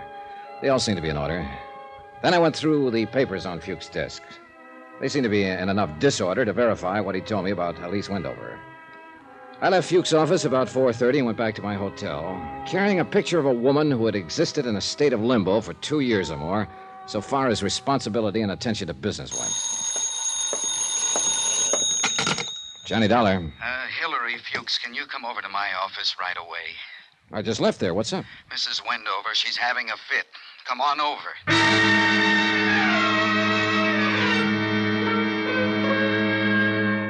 Expense account item 3, $3 more, more cab fare back to Hillary Fuchs' office. I pulled up in front at exactly 5:30 and noticed a 1956 white Cadillac convertible parked in front. For no reason at all, I took 30 seconds to peek inside. The registration told me the car belonged to Elise Blair Wendover.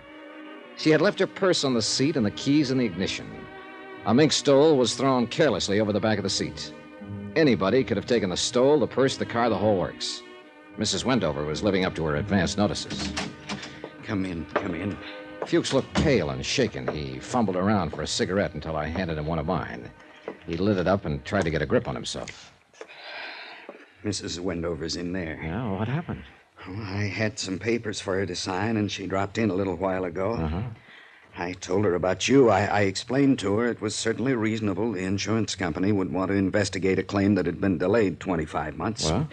She blew up, got kind of hysterical about it, said she wanted to see you right away, that she had something to tell you. Go easy on her, will you? Well, why do you say that? Oh, it's just that, well, if I'm wrong about her, I'm glad, but I don't think I'm wrong when I say she's right on the edge, just on the edge of it. Feeling better, Mrs. Wendover? The pale girl with the coal-black hair, seated stiffly in the chair in front of Hilary Fuchs' desk, was not feeling better. She could have been 16 or 36. It depended on where you were standing when you looked at her. She had a mouth that was too full, shoulders too wide for the strapless sundress, a pair of sandals, a clanking costume bracelet, and black eyes, round, big, bright, too bright. This is Mr. Dollar, Mrs. Wendover. I understand you're investigating my husband's death. I'm here to verify the facts so that Eastern states can act on your claim. Don't you believe he's dead? Yes. Don't you? Oh, yes. I saw him die. Yes, he's dead. How much money do you owe me? The claim is for $50,000. Will you pay it? Well, I presume it will be paid from all I've seen so far. Of course, that part of it's up to the insurance company. Of course. And they have men sitting at desks reading reports about claims all day long. Yes. My dad owned an insurance company once, you know. Those men sitting at their desks. Even my dad sat at a desk. I wonder something. Would one of those men sitting at one of those desks write, okay, on my claim for Noah's benefits if he knew about me? Sit down, Mrs. Wendover. Maybe you'd like a drink. You have one, Mr. Fuchs. Would they? Well, I have to be indefinite about that, too, Mrs. Wendover. What would put a question in the mind of an adjuster if he knew about you? I'm indolent, and I'm irresponsible. Mr. Fuchs can tell you that. I'm not quite dependable, am I, Mr. Fuchs? Oh, we're getting straightened out, Mrs. Wendover. And then, of course, that wouldn't make a difference. I mean, not really. A great many irresponsible, indolent, undependable people file claims. There's something else. I'm a curse. Are you? Oh, yes. It's a very bad thing, a curse. People around me, people I love, just seem to die. Why do you think you're a curse? Noah died, and I loved him. And Daddy, I loved him. And my brother Jim, all dead. No one can stay alive around me. I thought I should tell you that. Yeah, well, I appreciate it, Mrs. Wendover. Well, then we don't have anything more to discuss. Goodbye, Mr. Dollar, Mr. Fuchs. Oh, wait a minute. Johnny, hey, where are you going? I'm going to drive her home. You were right. She's on the edge of something. I can't quite figure it yet. Brother was killed in Korea. Her father died of a heart attack 10 years ago. I got that much from the papers on your desk. Lord, where'd she ever get the idea? Oh, I don't know. I've heard of things like this happening. I'll phone you later. Right. Wait a minute. I'll drive you home, Mrs. Wendover. Oh, that'll be nice. She smiled brightly, still too brightly, and we drove along. She didn't tell me which way to turn, what direction to go, and I didn't ask her. I liked it that way, no one saying a word. I was listening to something else anyhow, something inside of me, loud like a cannon firing twice a second. It was my heart making all the noise. Oh, it's happened a couple of times before, and it meant trouble coming up. I knew it. My heart never makes a mistake. Mr. Dollar, do you think he'll die, too?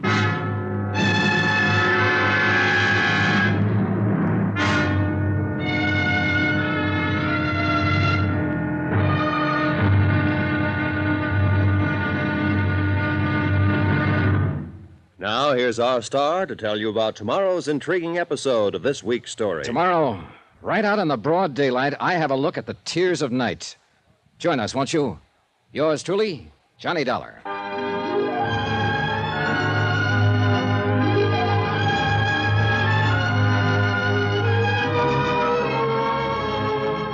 Yours truly, Johnny Dollar, starring Bob Bailey, is transcribed in Hollywood. Written by John Dawson, it is produced and directed by Jack Johnstone.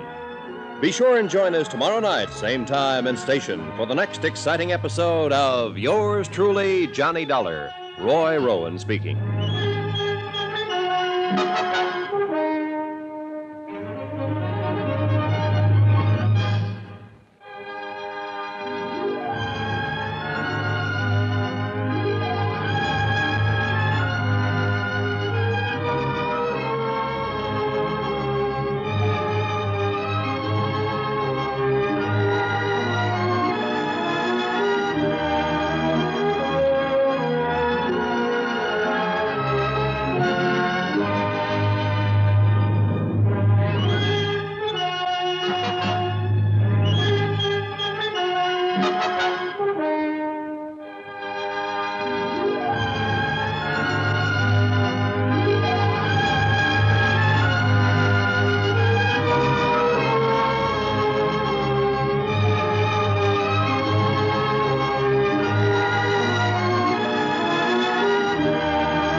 From Hollywood, it's time now for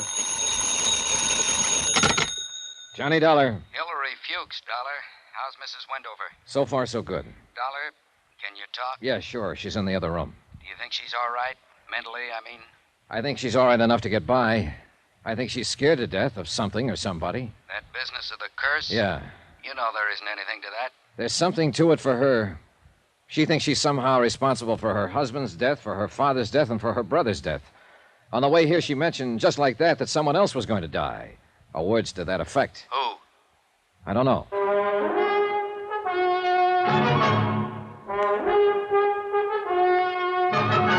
Tonight and every weekday night, Bob Bailey in the transcribed adventures of the man with the action-packed expense account, America's fabulous freelance insurance investigator. Yours truly, Johnny Dollar.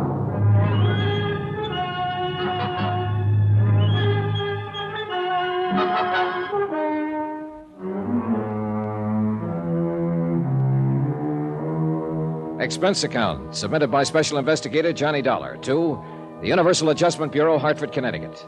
The following is an accounting of expenditures during my investigation of the Tears of Night matter.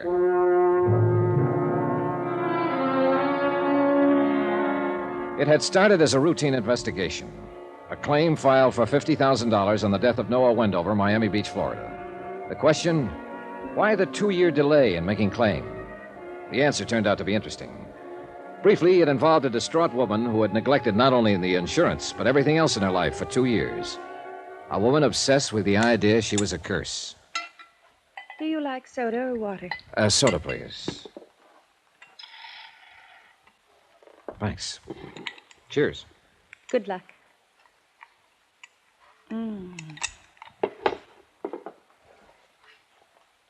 What's your name again? Johnny Dollar. Oh, yes, that's right. Mr. Fuchs introduced us, didn't he? Do you think he'll be able to straighten out all my business affairs for me? Yes, I think so, Mrs. Wendover. Including the insurance? Including the insurance, yes. Well, you're worried about the claim, aren't you? Well, I'm paid to worry about it. I'm not so worried now as when I first came to Miami Beach. I think I understand why it took all this time for the claim to be filed. You mean you've met me and you think I'm kind of, not all there or something? Well, I suppose Mr. Fuchs explained how badly I've managed things for the last 2 years. he showed me how you've let your affairs go to the devil, if that's what you mean. I'm glad you finally turned it all over to him. I think he'll take care of it for you. I behaved rather badly in Mr. Fuchs' office, didn't I? Well, I wouldn't say that.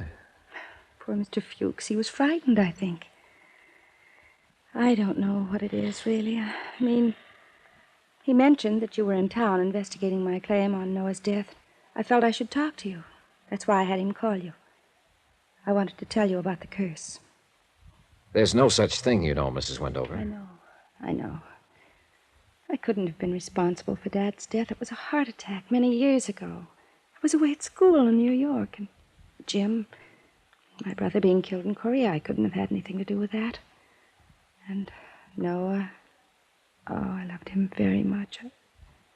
I'm not cursed, am I? No, you certainly aren't. All of these deaths around you have been tragic, doubly so, because you seem to have been very fond of the people. But you aren't responsible in any way. I like you. You're very nice. If you have any questions you want to ask me about Noah, I'd be glad to answer them. I really would. I'm all right now. Really, I am. Well, when we left Mr. Fuchs' office, you talked a lot about that curse business. Yes, I'm ashamed. Were you still thinking of that when you spoke to me in the car? Did I speak to you in the car? Yes. You know, I can't remember riding in the car at all. I've been standing here talking to you, and I've been wondering all this time how we got here. Do you mind if I help myself? No. We drove over together from Hilary Fuchs' office. I drove you here. Oh. Some things I just blank out. I've talked to a psychiatrist, you know. I've been under treatment for several months. He says I established a strong pattern when Noah died of shutting things out, of just forcing my mind to become blank. He's trying to help me get over it. What did I say in the car? You said you were cursed and you wondered if he would die. Oh, dear. Who's he? Teddy. Teddy, Teddy Davis. I'm going to marry him when he asks me. And I know he will. I love him very much. Well, why do you think Teddy might die? Because of people dying around me that I love.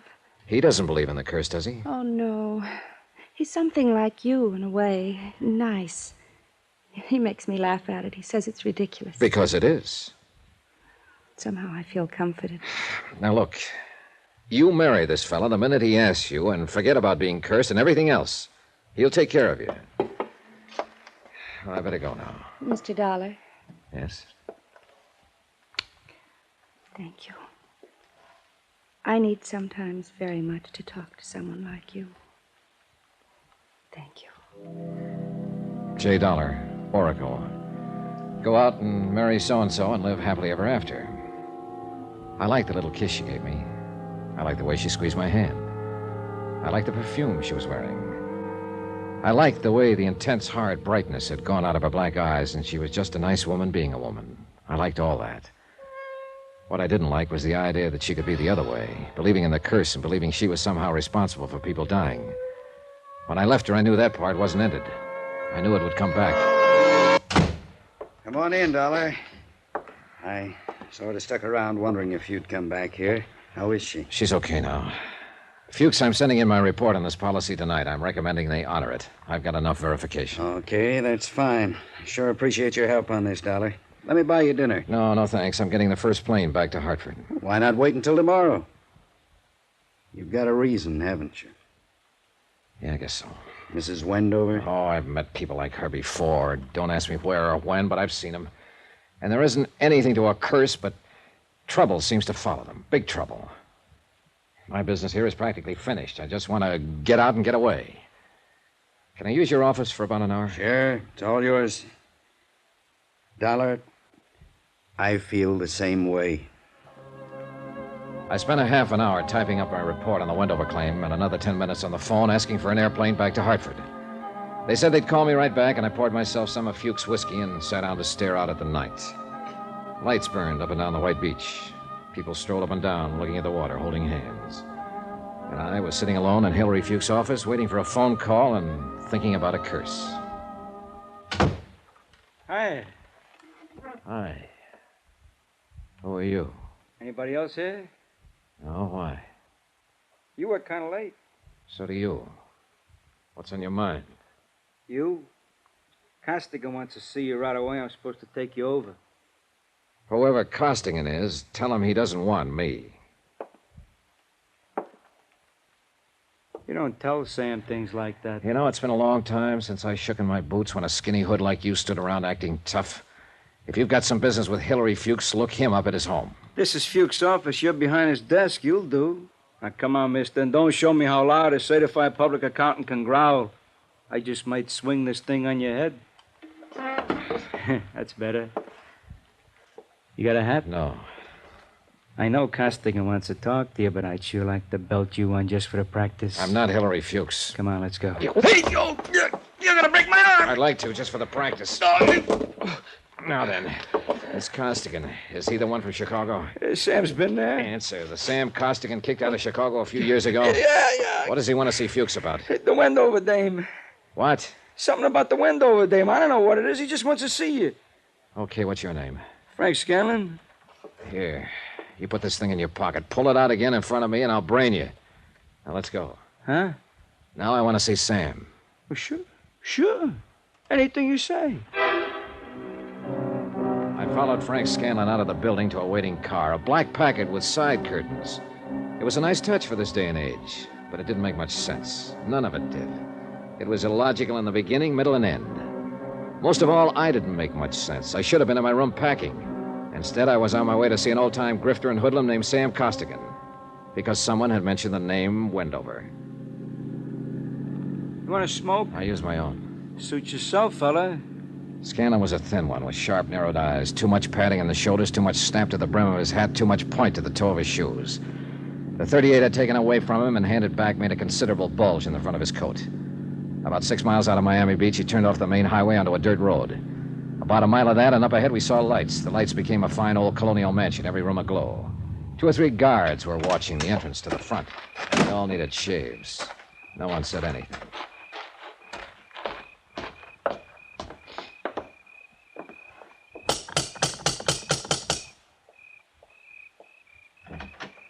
Yeah?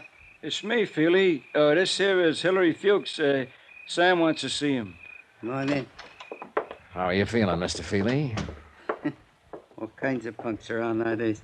I wouldn't get frisky with him if I was you. He's a pretty touchy fella. It's so. Yeah. This way, come on.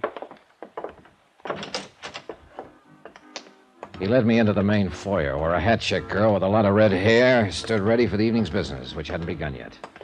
On the right, what had been the dining room of the old house was now a circular bar that could seat 25 or 30.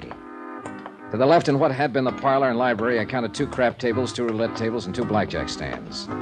Beyond all this, on a screened porch, a 5-piece combo made music. A few tables and head waiters stood around looking bored.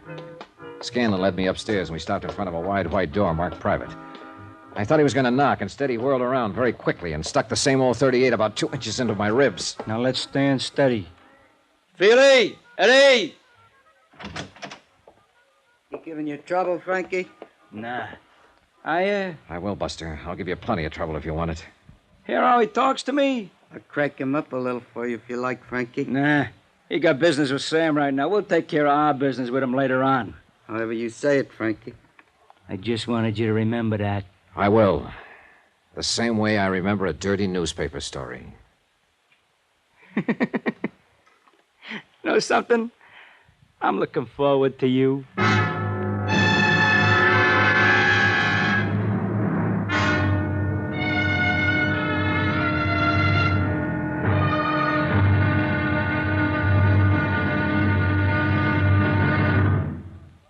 Now, here's our star to tell you about tomorrow's intriguing episode of this week's story. Tomorrow, there is a curse that goes with the Wendover name.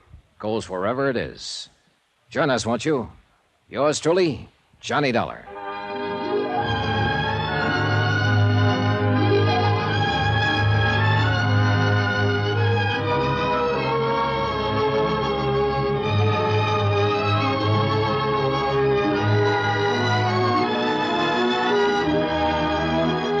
Yours truly, Johnny Dollar, starring Bob Bailey, is transcribed in Hollywood. Written by John Dawson, it is produced and directed by Jack Johnstone. Be sure and join us tomorrow night, same time and station, for the next exciting episode of Yours truly, Johnny Dollar. Roy Rowan speaking.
From Hollywood, it's time now for Johnny Dollar. I'll take that white guy. Mr. Frankie Scanlon. Yeah, I'll tell him.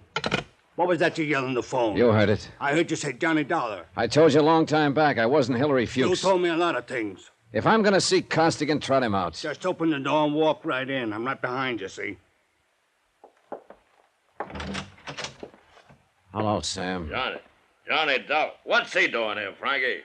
You mean this isn't Fuchs? Get out of here! Get out of here before I throw something at you! You heard the man, Frankie. Blow. No, sit down, Johnny. I won't bother shaking hands. You tried to put me in jail the last time we met.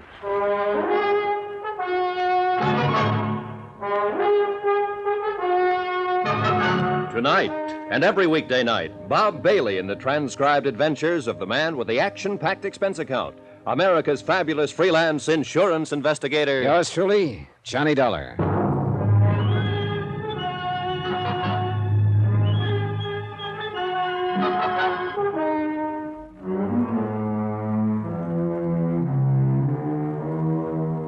Expense account submitted by Special Investigator Johnny Dollar. Location, Miami Beach. 2, the Universal Adjustment Bureau, 518 Spear Boulevard, Hartford, Connecticut. The following is an accounting of expenditures during my investigation of the Tears of Night matter. I'm going to sit down here behind my desk and have a drink, Johnny. And while I'm having it, I'm going to ask you a question. Save your breath. I'll answer it anyhow, Sam. Sam Costigan sat hunched behind the big mahogany desk, glaring at me with a pair of small pig eyes half hidden in a beefy red face. Both hands rested out in front of him, flat. I told him how I'd come to Miami Beach to look into an insurance claim made by Elise Wendover, how I'd been in the office of Hillary Fuchs, her business manager, when Frank Scanlon had walked in, mistaken me for Fuchs, waved a gun under my nose, and insisted I come with him to see Costigan. So here I was, and so what about it? Help yourself, Johnny. Well, that's a pretty nice joint, Sam. How long have you been in business in Florida? Oh, about 2 years. How's the gross? Isn't as good as running beer in Chicago, but them days are gone forever. I make out all right. 2 crap tables, 2 roulette tables, a couple of games. A bar and restaurant break it up even. And I gotta be careful. Yeah. Cheers. Yeah, cheers. Well, you seem to have enough muscle outside and around to keep you comfy and cozy. Ah, punks, all of them. Look at that Frankie Scanlon who dragged you over here. Crazy, that one. But he's the best of the lot, the best I can get nowadays. Not a good muscle left in the business. You could retire. Yeah, I might do that one of these days. No. Tell me about your hookup with this Wendover dame, huh? No hookup, Sam. She claimed benefits on her husband's life insurance. The claim should have been made 2 years ago. I investigated. It's okay. Made her? Yeah. Screwball, huh? In some ways. She's all right. Well, maybe it's as good you're here as this Fuchs guy. I wanted him to handle some business for hers, but maybe you can handle it. Yeah. You ever see this before? No. Oh, it's a little bit of necklace called the Tears of Night. It's worth a big hunk of cash. Each 4 diamonds are good stuff. Your friend Miss Wendover left it here a week or so ago when she went for a plunge at the roulette table. Anything to say? It's a very pretty necklace, Sam. Okay. We both know she's screwy, a widow with a lot of dough, and a boyfriend named Teddy. Teddy Davis. He paints.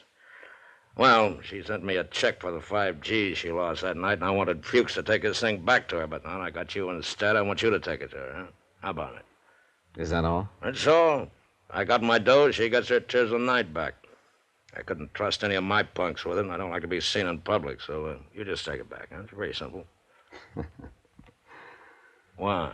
Don't ever go on the stage, Sam. Why not? You can act, but you can't lie. You just can't lie at all. And it takes a good liar to be a good actor. Now that you've told me how simple it is, suppose you give me the unexpurgated sequel. All right, so a check Oh, bounced. stop it, Sam. She can't issue a check without a countersignature by Hillary Fuchs. He hasn't issued one check on her account since he took it over 10 days ago. So if this thing is hers, explain it all to me, will you? The way it is. I want another drink. Yeah, you're right, Johnny. There wasn't any check. Miss Wendover called me a couple of hours ago and said if I didn't have this thing back to her tonight, she'd call a load of cops and come out and tear this joint apart. She sounded like she'd do it, too. I mean, well, you met her. You can't tell what she'll do from 1 minute to the next. Screw her, you know? Not so screwy if she dropped $5,000 and left that. And now she gets it back for nothing. I just want to get it off my hands. If she came out here with a cop, I'd be closed for the season. And I'm getting old. You know where she lives? I was there earlier tonight. Here, take the ice to her, and I'll chalk it up to experience, huh? Then you can grab a cab back and come on back out here, and I'll see that you have a good time on the house. How about it? I'll take it to her, but I won't come back here, Sam. No, Scanlon and Feely, them guys, huh? They worry you? You do. What? I don't believe your last story either. The only thing I believe is that this is Mrs. Wendover's necklace. So I'll take it to her. Sam. Yeah? You better get someone beside Feely at that table after this. You're telling me. You're telling me. He was mopping his face when I closed the door and went downstairs. By that time, the customers had started to roll in. Young, fresh-faced men with sallow eyes and quick movements, anxious to step up to the tables and lose money. Women in strapless dresses, anxious to show off their newest suntans and help whatever man they were with lose money. Old men, old women, dressed to the teeth. It was a sick old scene from a sick old play. Expense account item 4, $6. Cab fare from Sam Costigan's gambling club to Elise Wendover's apartment.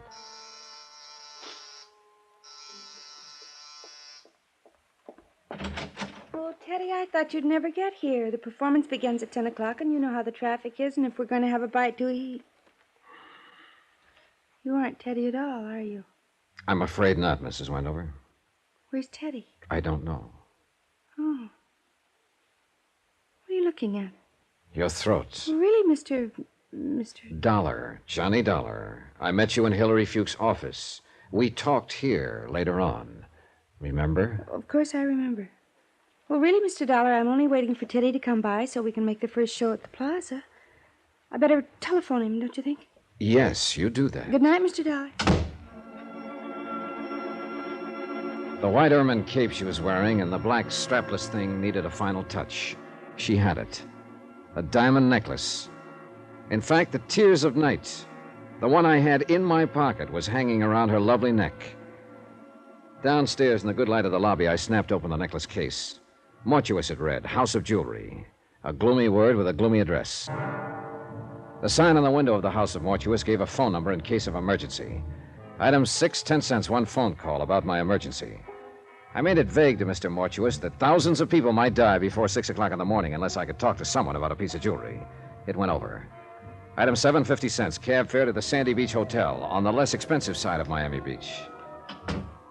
You find me a bit indisposed, Mr. Dollar, but on the phone you said it was a matter of jewelry. Therefore, Hannibal Mortuous is at your service. Now then, sir, what is so urgent? I came to ask you about a diamond necklace. I found your name stamped on the inside of the case. House of Mortuous, a most respected name in diamonds as well as all the lapidary arts. Most respected. Fine jewels and the name Mortuous are... Oh, I do beg your pardon. Continue, Mr. Dollar. I want you to take a look at this. And how, sir, do you come in possession of the Tears of Night? A man named Sam Costigan, who runs a gambling club, asked me to deliver it to a lady named Elise Wendover. Do you know her? A lovely body propelled by a ridiculous mind. This matter you have just described bears me out. For shame, such conduct. A gambling house, the Tears of Night a pawn. Blech. Then this is the real thing. It isn't phony. Mr. Dollar, I'm a gemologist. The House of Mortuous. Of course it's real. Take a good look. When an artist creates a dazzling thing of beauty such as this, would he be so unlikely as to forget the time, the patience, the agony of his creation, eh? See here, look here, under the light.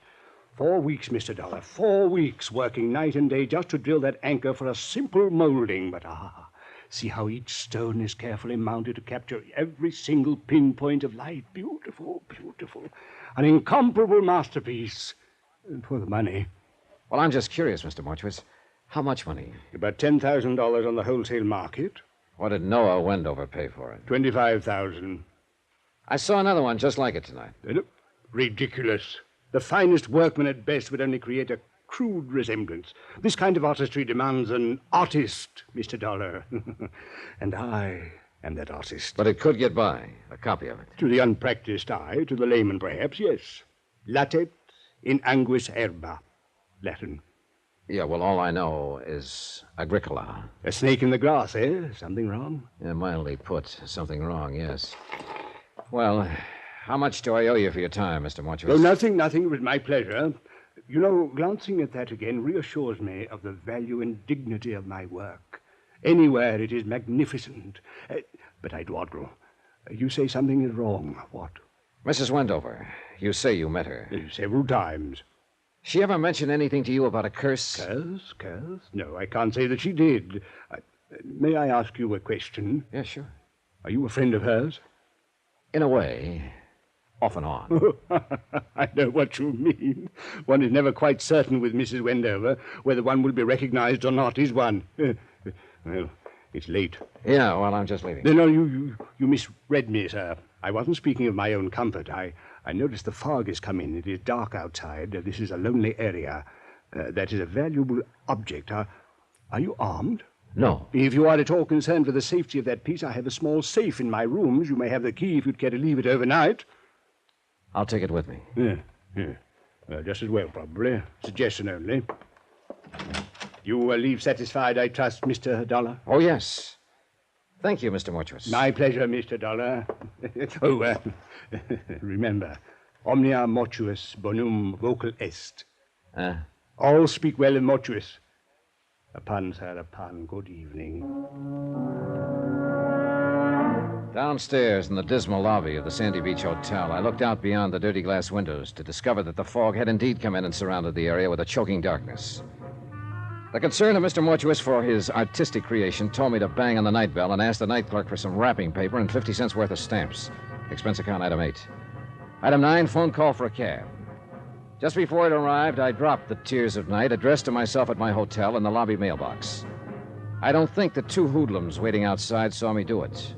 I didn't think they saw me at all. But they followed my cab when it took me back to my hotel.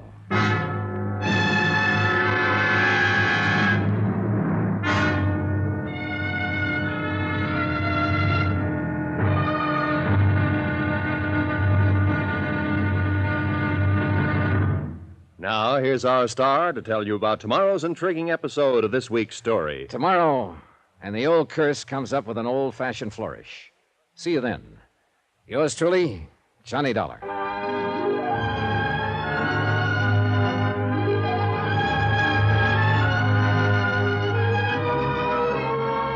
Yours truly, Johnny Dollar, starring Bob Bailey, is transcribed in Hollywood. Written by John Dawson, it is produced and directed by Jack Johnstone. Be sure and join us tomorrow night, same time and station, for the next exciting episode of Yours truly, Johnny Dollar. Roy Rowan speaking.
From Hollywood, it's time now for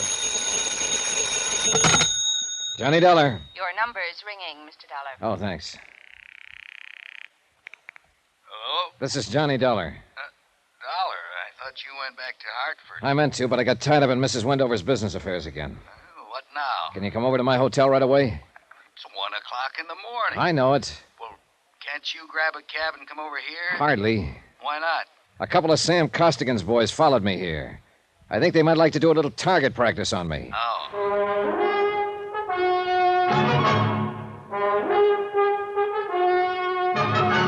Tonight, and every weekday night, Bob Bailey in the transcribed adventures of the man with the action-packed expense account, America's fabulous freelance insurance investigator. Yours truly, Johnny Dollar.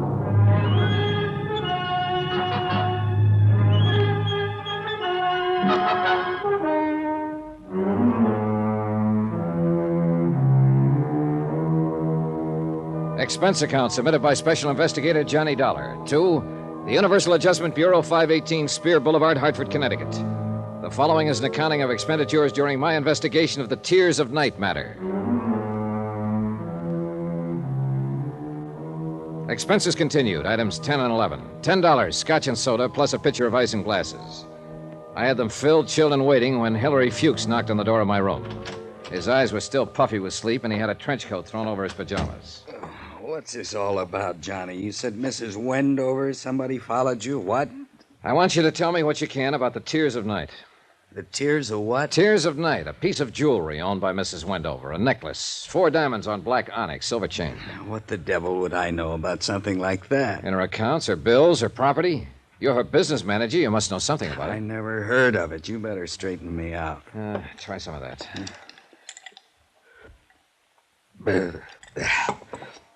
This is all too fast for me. Okay, I'll bring you up to date. I came here day before yesterday to investigate Mrs. Wendover's claim as beneficiary of the death of her husband. She forgot to file it for 2 years. Now, you explained why. I bought that. It's a legitimate claim. But I didn't buy her story about being cursed, or I didn't buy your idea that she was on the verge of blowing her top. No, I'm not so sure. I'm just along for the ride. Well, you left me in your office last night. A little while after you left, a man named Frank Scanlon came in and stuck a gun at me and said Sam Costigan wanted to see me. Costigan, the gambler? The same. Scanlon thought I was you. He took me over to Costigan's place. What's this got to do with insurance? Nothing. But it has something to do with Mrs. Wendover. Costigan had a necklace, the Tears of Night there. He said Mrs. Wendover left it as a pawn a week or so ago. Oh? He told me Mrs. Wendover called up and threatened to come out with policemen unless Costigan returned it. And as long as I was there, Costigan asked me to take it to her. I went over to her place, and what do you know? She was wearing the Tears of Night. I don't get this. Well, have another drink. Neither do I. By the time I got there to her apartment, Mrs. Wendover hardly remembered my name or that we'd met in your office. She was waiting for her boyfriend to show up. Incidentally, his name's Teddy Davis. Is he after her money or what? Search me. I never met him. Well, I skipped out of there and looked up the jeweler who'd made the necklace, a man named Hannibal Mortuus. I heard of him. He speaks Latin or something. That's the one. He told me the necklace I had was the real thing. Now, I want you to tell me who made up the one Mrs. Wendover was wearing. I don't know anything about it. Well, it had to be made up sometime within the last week, and you've been handling her business affairs. I don't know a thing about it, Johnny. All right, come here. Take a look. Do you know anything about those 2 birds outside there? No. Well, one of them's a character named Feely. He works for Costigan. The other one I saw at Costigan's club. They tailed me from Mortuus's place. Probably been on me all night long since I picked up the necklace. Where is it now? I mailed it to myself from Mortuus's hotel. Those 2 out there, you better call the police if you think they're after you. Oh, nothing I could tell the police that would hold them up half a second. Mainly, I wanted to ask you about all this before I went on with it. What do you mean, go on with it? Go back to Mrs. Wendover, to Costigan, find out what's real and what isn't real? This isn't your line of duty. Why? Oh, I've been thinking about that. I don't know why. Maybe it's Mrs. Wendover. Those eyes of hers and that talk about the curse. I got a feeling she needs help in this matter. Somehow she needs help. What can I do, Johnny? Go to bed. I'll let you know what happens. Now, where's your car? In the parking lot back of the hotel. Give me the keys. I'll use that. Hey. Make yourself at home, Mr. Fuchs. Go to bed here. Oh. Yeah? Every now and then, walk over and look out that window and have a drink. They'll think it's me, and that's a good thought for them to have. Okay, what else? Well, if they start for the lobby, call downstairs and have them send up the house man and get the police. I don't think they will, but remember that. Well, why would they want... still think I've got that piece of jewelry on me. We shook up another drink, and I borrowed Fuchs's trench coat and left. I found his green Chevy without too much trouble, since there weren't too many cars out in the lot that time of morning. I looked at my watch, and it said 2:35. I drove around front past the two hoodlums, still keeping up their silent vigil, and found a street that looked familiar. 20 minutes later, I was in the parking lot beside Elise Wendover's apartment building. It was still dark, still foggy, and too late I found out too crowded. Somehow, the pair of hoodlums were waiting for me after all. Hey, this is him, Feely. Got a match, Dollar? Toby asked you if you got a match. He's a dummy, Toby. Don't answer. Got a match, Dollar? What'd I tell you? He's a dummy boy. You don't look like no dummy boy. You're nearsighted. Take your hands off. He's a dummy, all right, ain't you, Dollar? See, Toby? I told him about you being nearsighted, and he wouldn't answer. He don't talk. Go on, smart boy. Tell Toby how sorry you are about him being nearsighted. Talk. I heard you talk before. Told you he was a dummy. Hey, tell me something, dummy. All insurance guys like you? Toby asked you a question. He wants to know if all insurance guys are like you. I don't like him. We asked questions, and he ain't told us nothing. Hey, maybe we find out something we went through his pockets, huh? Yeah. Even a dummy's got pockets. Ain't that right, dummy? Hold him, Toby. Yeah. All right, boys, you played the scene good, and I'll see what I can do for you, but I haven't got the necklace. Hey, he talks. Yeah, you make him talk again, Toby. Now, don't make him talk too much. We know if the stuff ain't on him, it's in his room. We can pick it up anytime. That's it. Easy, Toby, easy. Oh, he talks real nice, Feely, but he don't say much. Hey, you think maybe he's tough? Could be.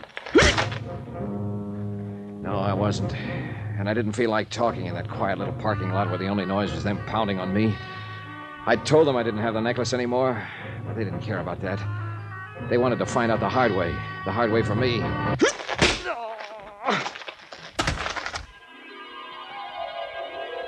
I remember trying to wake up a couple of times.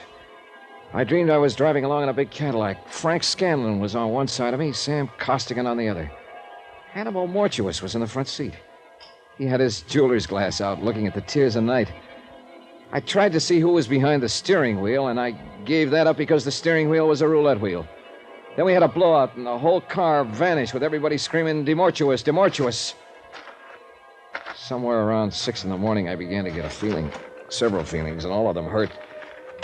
It just turned dawn, and I rolled over on my side to watch a man who hadn't seen me step into his car with a fresh shave and a fishing pole, pull out of the lot and disappear. Somewhere, vaguely, I heard the sounds of early morning traffic. A streetcar clanged somewhere. Nothing much happened for a while. Then it came to me it might be a good idea to get on my feet and find a telephone and get hold of a doctor and see how long I had to live. Somehow I managed by holding onto a fence and stumbling against cars to make the front entrance to Elise Wendover's house. I made the elevator, self-serviced my way up to the 9th floor, and staggered toward 913.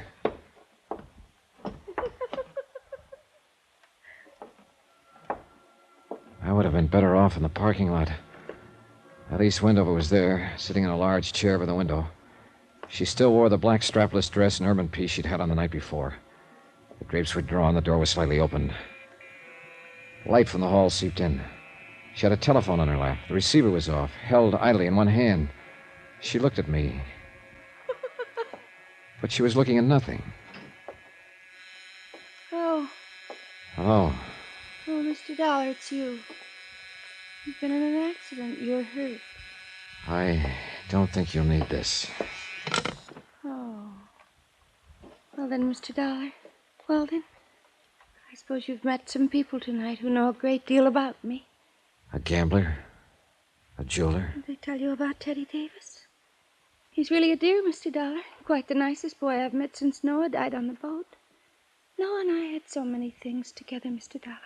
I do think he enjoyed being alive with me.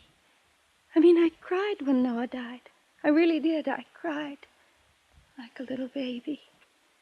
Of course, I cried when I heard my brother was killed in Korea and when Daddy died in his office with a heart attack. I shouldn't really cry anymore.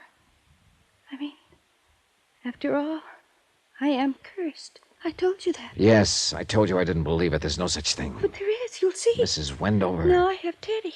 He's really a dear. I do think he will be a very prominent artist someday. He paints. You know? Teddy asked me to marry him tonight. That's nice. You marry him. And Teddy isn't interested in my money. Could you believe that? What is my... I can't seem to get my tongue adjusted to my mouth. Did that ever happen to you, Mr. Dollar? Yes, sometimes. Perhaps I should see a correctionist. I'm glad you came by again, Mr. Dollar. I told you once that sometimes it means an awfully lot to speak to someone. Mr. Costigan. Mr. What about Mr. Costigan? Later. I know it must be strange to you, but some people live for nothing but money, and some people die for it. Stop it! Now tell me what's happened. Tell me what's happened so I can help you. They do look so funny. They're so very funny. I've seen them count money so often and so much money, and I really believe that is honestly all they live for. She pointed across the darkened room. Her black eyes glistened with no semblance of reason left in them. It took me 5 seconds to find the light switch. Stretched out on the floor of her apartment. They look funny, all right. Feely and Toby. Both of them as dead as you can get.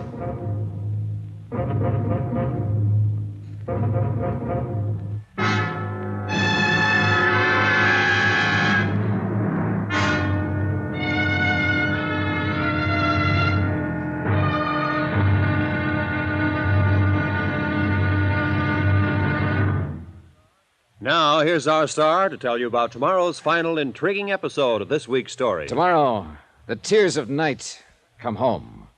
Join us, won't you? Yours truly, Johnny Dollar.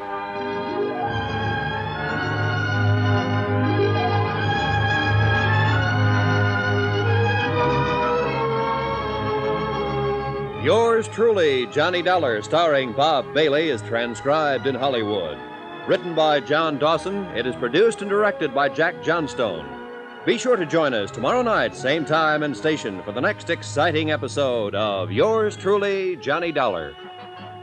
Roy Rowan speaking.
From Hollywood, it's time now for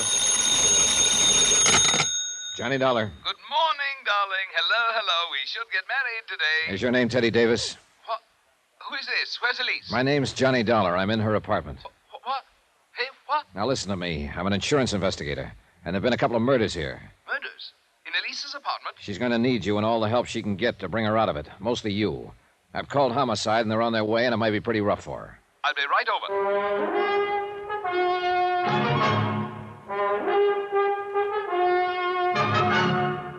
Tonight and every weekday night, Bob Bailey in the transcribed adventures of the man with the action-packed expense account, America's fabulous freelance insurance investigator. Yours truly, Johnny Dollar.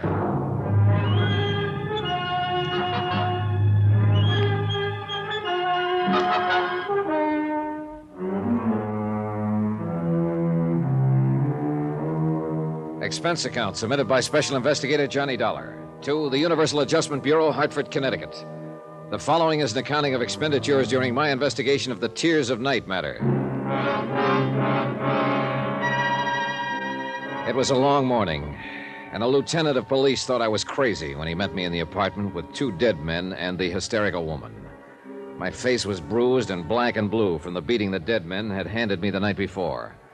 The lieutenant, his name was Brady, had a time getting hold of Hillary Fuchs to back up my story. But Teddy Davis was a different matter. He showed up with a doctor and lawyer.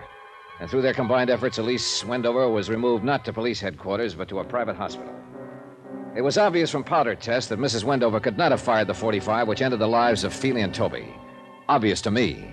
Lieutenant Brady was a skeptical man. You stay right there and keep your trap shut. I'll figure out what to do with you in a minute. All right, come on, get those baskets out of here. I say, Dollar. Hi, Teddy. How's Mrs. Wendover? Well, that remains to be seen. She's screaming about that darned curse again. She thinks she had something to do with these murders. Dollar, I don't know quite how you fit into all this. I do know I'm terribly indebted to you for calling me. Now, what can I do for you? Are you in trouble? I don't think so. Brady's just excited. He can't see where I should be involved, so he suspects me. Of what? Oh, he doesn't know that. He's a policeman, and he suspects everybody. But don't you worry about it. You get back to her. I really do have a good lawyer. He can work on it if you give the word. I can't just walk out of here feeling that you're in jeopardy. Now, what can I do? I thought you were over at the hospital, Mr. Davis. I was. I came back to see what I could do for Mr. Dollar. You can scram now. Watch whom you're talking to, Lieutenant. This man is my friend. Hey, are you kidding? Not a bit. Take it easy, fellas. Take it easy. Yeah. You said your name's Dollar, insurance dick. Let's see your buzzer. Okay, out of Hartford. What's the job? Mrs. Wendover's husband died 2 years ago. She just got around to filing for benefits last week. We were curious about it. Go on. Well, can't you see, Mrs. Wendover? Let him, huh? As near as I can make out, Mrs. Wendover's overlooked a lot of things since her husband's death. Taxes, bank accounts, whatnot. Hillary Fuchs can tell you that much. This curse business she mumbles about. Well, she lost her husband. Before that, her brother, killed in the war, and her father before that. You know, you don't seem to pay much attention. I explained I'm all gonna of it. pop you in the cooler if you open your mouth again, Mr. Davis. Go on. How about the insurance? Well, all okay. I was ready to leave town last night. As a matter of fact, I'd called for a plane from Fuchs' office. When a man named Scanlon came in, mistook me for Fuchs, and said Sam Costigan wanted to see me. Costigan's got a gambling place on the other side. Yeah, we know about it. Go on. Well, Costigan gave me a necklace, the Tears of Night. Said it belonged to Mrs. Wendover. He asked me to bring it back to her. Said she'd pawned it at the roulette table. When I got here, Mrs. Wendover was wearing the Tears of Night, or something that looked just like it. Well, I was curious. I looked up the jeweler who had made it, a man named Mortuus. He said I was carrying the real thing. When I left his place, a couple of men from Costigan's place followed me. Who? Those 2 who were killed, Feely and Toby. They caught up with me outside of this apartment house and tried to shake me down for the necklace. But I'd mailed it to myself at my hotel. So they worked me over and left me there. When I came to earlier this morning, I came up here and found Mrs. Wendover sitting here in a state of shock. The 2 stiffs in her room. That's it? Yeah, Brady, that's it. How long you been an insurance dick? 14 years. You bonded? Yes. Okay. Are you going to let him go, or aren't you? Shut up. Shut up, and I'll tell you both what I'm up against here. I know Mrs. Wendover couldn't have had anything to do with the killings. I know you, Dollar, couldn't either. Then go out and find who killed those 2 men. Those 2 and the other one. Huh? Costigan was gunned down a couple of hours ago.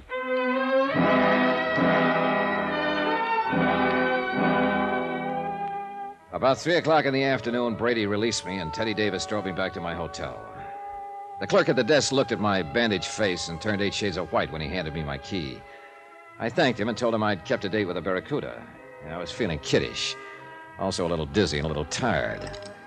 I was looking forward to a hot shower and 10 hours sleep when I walked in my room. Ah, Dollar, I've been expecting you. Come in, sir, come in. Well, hello, Mr. Mortuus. I've been amusing myself with this pocket chess set of yours. Mexican, eh? Sit down, sit down. You've had a hectic night. Your boys were pretty rough, Mr. Mortuus. Philly and Toby are two men of another world, Mr. Dollar, not of our world. Allow me to apologize for their actions. I want more than an apology. They almost beat me to death. And so unnecessary, too.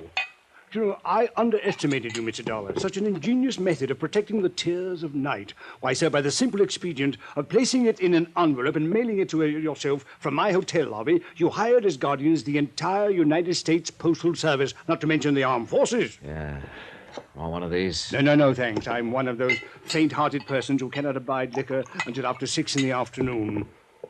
What happens now? We wait for the mail. We do, huh? Precisely. Then while we're waiting, maybe you'll be kind enough to tell me about the double cross. If you can bear my vanity, Mr. Dollar, I have invented a new word, triple cross. It has a ring to it, eh? That sounds likely. You see, Mr. Scanlon approached me last week and asked me to duplicate the Tears of Night Mrs. Wendover had truly pawned at the gaming table. Naturally, I became suspicious. Let me guess what you became suspicious of. Oh, well, it was fairly obvious that Mr. Scanlon was planning to double-cross Mr. Costigan. That is, when the time came to return Mrs. Wendover's necklace, he, Scanlon, intended to return the bogus piece I made up. And you got into the act. That is when I first conceived my own plans, yes. Unfortunately, Mr. Costigan learned of the little deceit going on around him, and Mr. Scanlon was forced to shoot him. So Scanlon shot Costigan. How about Toby and Feely? Mr. Scanlon again, abetted by the last of the house of Mortuus. You helped him kill them, then planted them in Elise Wendover's apartment. Oh, dear, a crude touch, I thought, but it had a purpose. With 2 cadavers in a living room, she was very unlikely to discuss a bogus necklace with the police, and I doubt very much if she knew whether she was wearing the original or an imitation. Flighty girl. That's the lousiest thing the house of Mortuus ever did. She walked in and found these 2 there, and the doctor doesn't know whether she'll ever be sane again. Oh, dear. If you had merely returned the necklace to Mrs. Wendover, it would have been a simple thing to effect an exchange, and none of this would have been necessary. Well, then, bygones are bygones. Yeah, sure, I know. You just sit here and wait for the mail. No. We wait for the mail. What about your playmate, Scanlon? Why isn't he waiting with you? Scanlon? I'm afraid I'll be sought for a murder of 2 or 3 this night. I'm certain the police will find his body before the day is out, but I did need him to help me carry the bodies to Elise Wendover's apartment. Elise. Tell me something, Mr. Dollar. Does that name Elise bother you as much as it bothers me? Give me a woman with a name like Celeste or Josephine or Roxanne. Those, sir, are names for the creatures. But Elise, twaddle. Where are the police going to find Scanlon? Oh, in my hotel room, which I departed hastily once the room clerk had informed me of your ingenious method for protecting the necklace. I shot him there. You work cheap, Mr. Mortuus. Cheap, sir? I don't understand. A $10,000 necklace. It's not quite a king's ransom, is it? The Tears of Night are worth closer to $100,000. I'm afraid I misinformed you as to their value. I didn't want you to become suspicious. I suppose you think you'll get away with it. Well, I'm an old man. Attended to a destitute and bankrupt jewelry firm with nothing ahead. A few grim years, and finally a whimpering end. Requiescat in pace. Live. That's what I want to do. Live. And this is my opportunity to live like a king. And, young man, I've taken it. Veni, vidi, vici. You're crazy. You're crazier than a mosquito in December, Mr. Mortuus. They'll grab you before you make the airport. I don't think they will. I shall leave here and turn the Tears of Night into cash. With a well-laden purse, I shall guarantee to elude the police over half the world. In 2 years, maybe 3, yes, they'll get me. But I'll have spent the money. And what more could a man ask than a perfect fulfillment of all his wishes, eh? I ask you, sir, as one gentleman to another, what more could a man ask? Cautious, Mr. Dollar. I do shoot well. Answer it. Tell them to go away. I'll be right beside you. All right. Open it. One side, Dollar. I got a gun. Scanlon! I thought I'd find you waiting for the mail. You dirty... You didn't do such a good job on me. Caution, Mr. Scanlon. I have a gun, too. I'll last long enough to let you have it. Your loss of blood has made you groggy, Mr. Scanlon. But still good enough. Scanlon rolled over and lay still.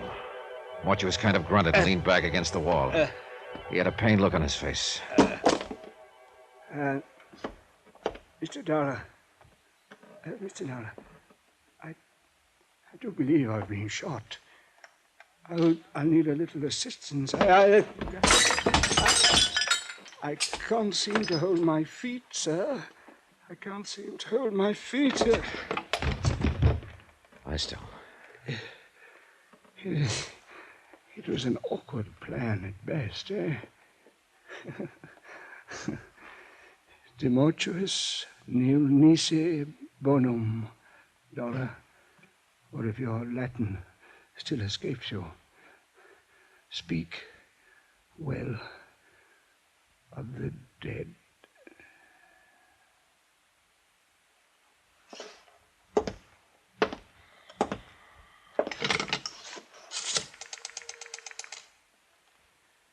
Let me have the police.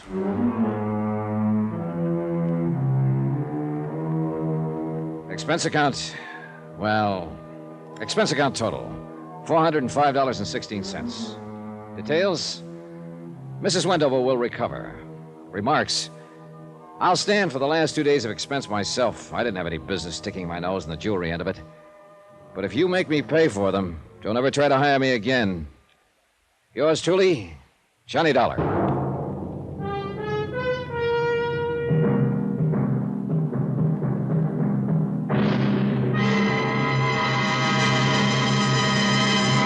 Now, here's our star to tell you about next week's intriguing story. Next week, the matter of a reasonable doubt. A case of many doubts, and believe me, all of them are most unreasonable. Join us, won't you? Yours truly, Johnny Dollar.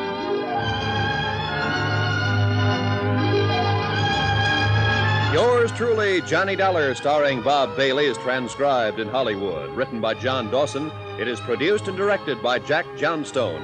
Heard in this week's cast were Virginia Gregg, Victor Perrin, Jack Crucian, Jay Novello, William Conrad, Frank Gerstle, Marvin Miller, and Will Wright. Musical supervision by Amerigo Marino and Carl Futina. Be sure to join us on Monday night, same time and station, for another exciting story of yours truly, Johnny Dollar. Roy Rowan speaking.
From Hollywood, it's time now for Johnny Dollar. Ben Gartley, Johnny, Amercon Northern Trust. Oh, hiya, Ben. What do you hear from Wall Street? Save your money. What money? The money I'm going to pay you for this case. I've got a crazy one, Johnny. So naturally you thought of me. Nothing personal. Look, it's a trust setup. Cumulative endowment insurance rider. Big deal. Over $250,000, maybe $500,000. From whom to whom? From a Mrs. Ezra Gramley, widow, to her granddaughter, Susan. So? Mrs. Gramley owns the Flint Rock Ranch in Nevada. Never heard of it. Our representative out there is Jonas Parks. He's the president of the Flint Rock First National Bank. Never heard of it. It's a whistle stop about 20 miles from Las Vegas. That I've heard of. Parks started the deal rolling, and then he got cold feet, and now he's yelling for help. Thinks the old lady may be crazy. I mean, literally. And there does seem to be a reasonable doubt. Unless Parks himself is crazy. Well, that's also a possibility, Johnny.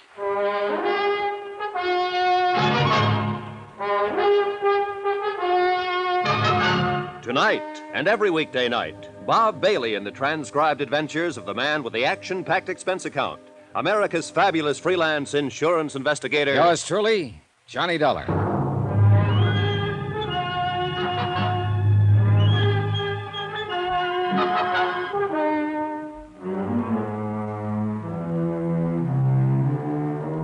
From Special Investigator Johnny Dollar to the Home Office, Amercon Northern Trust Company, Hartford, Connecticut.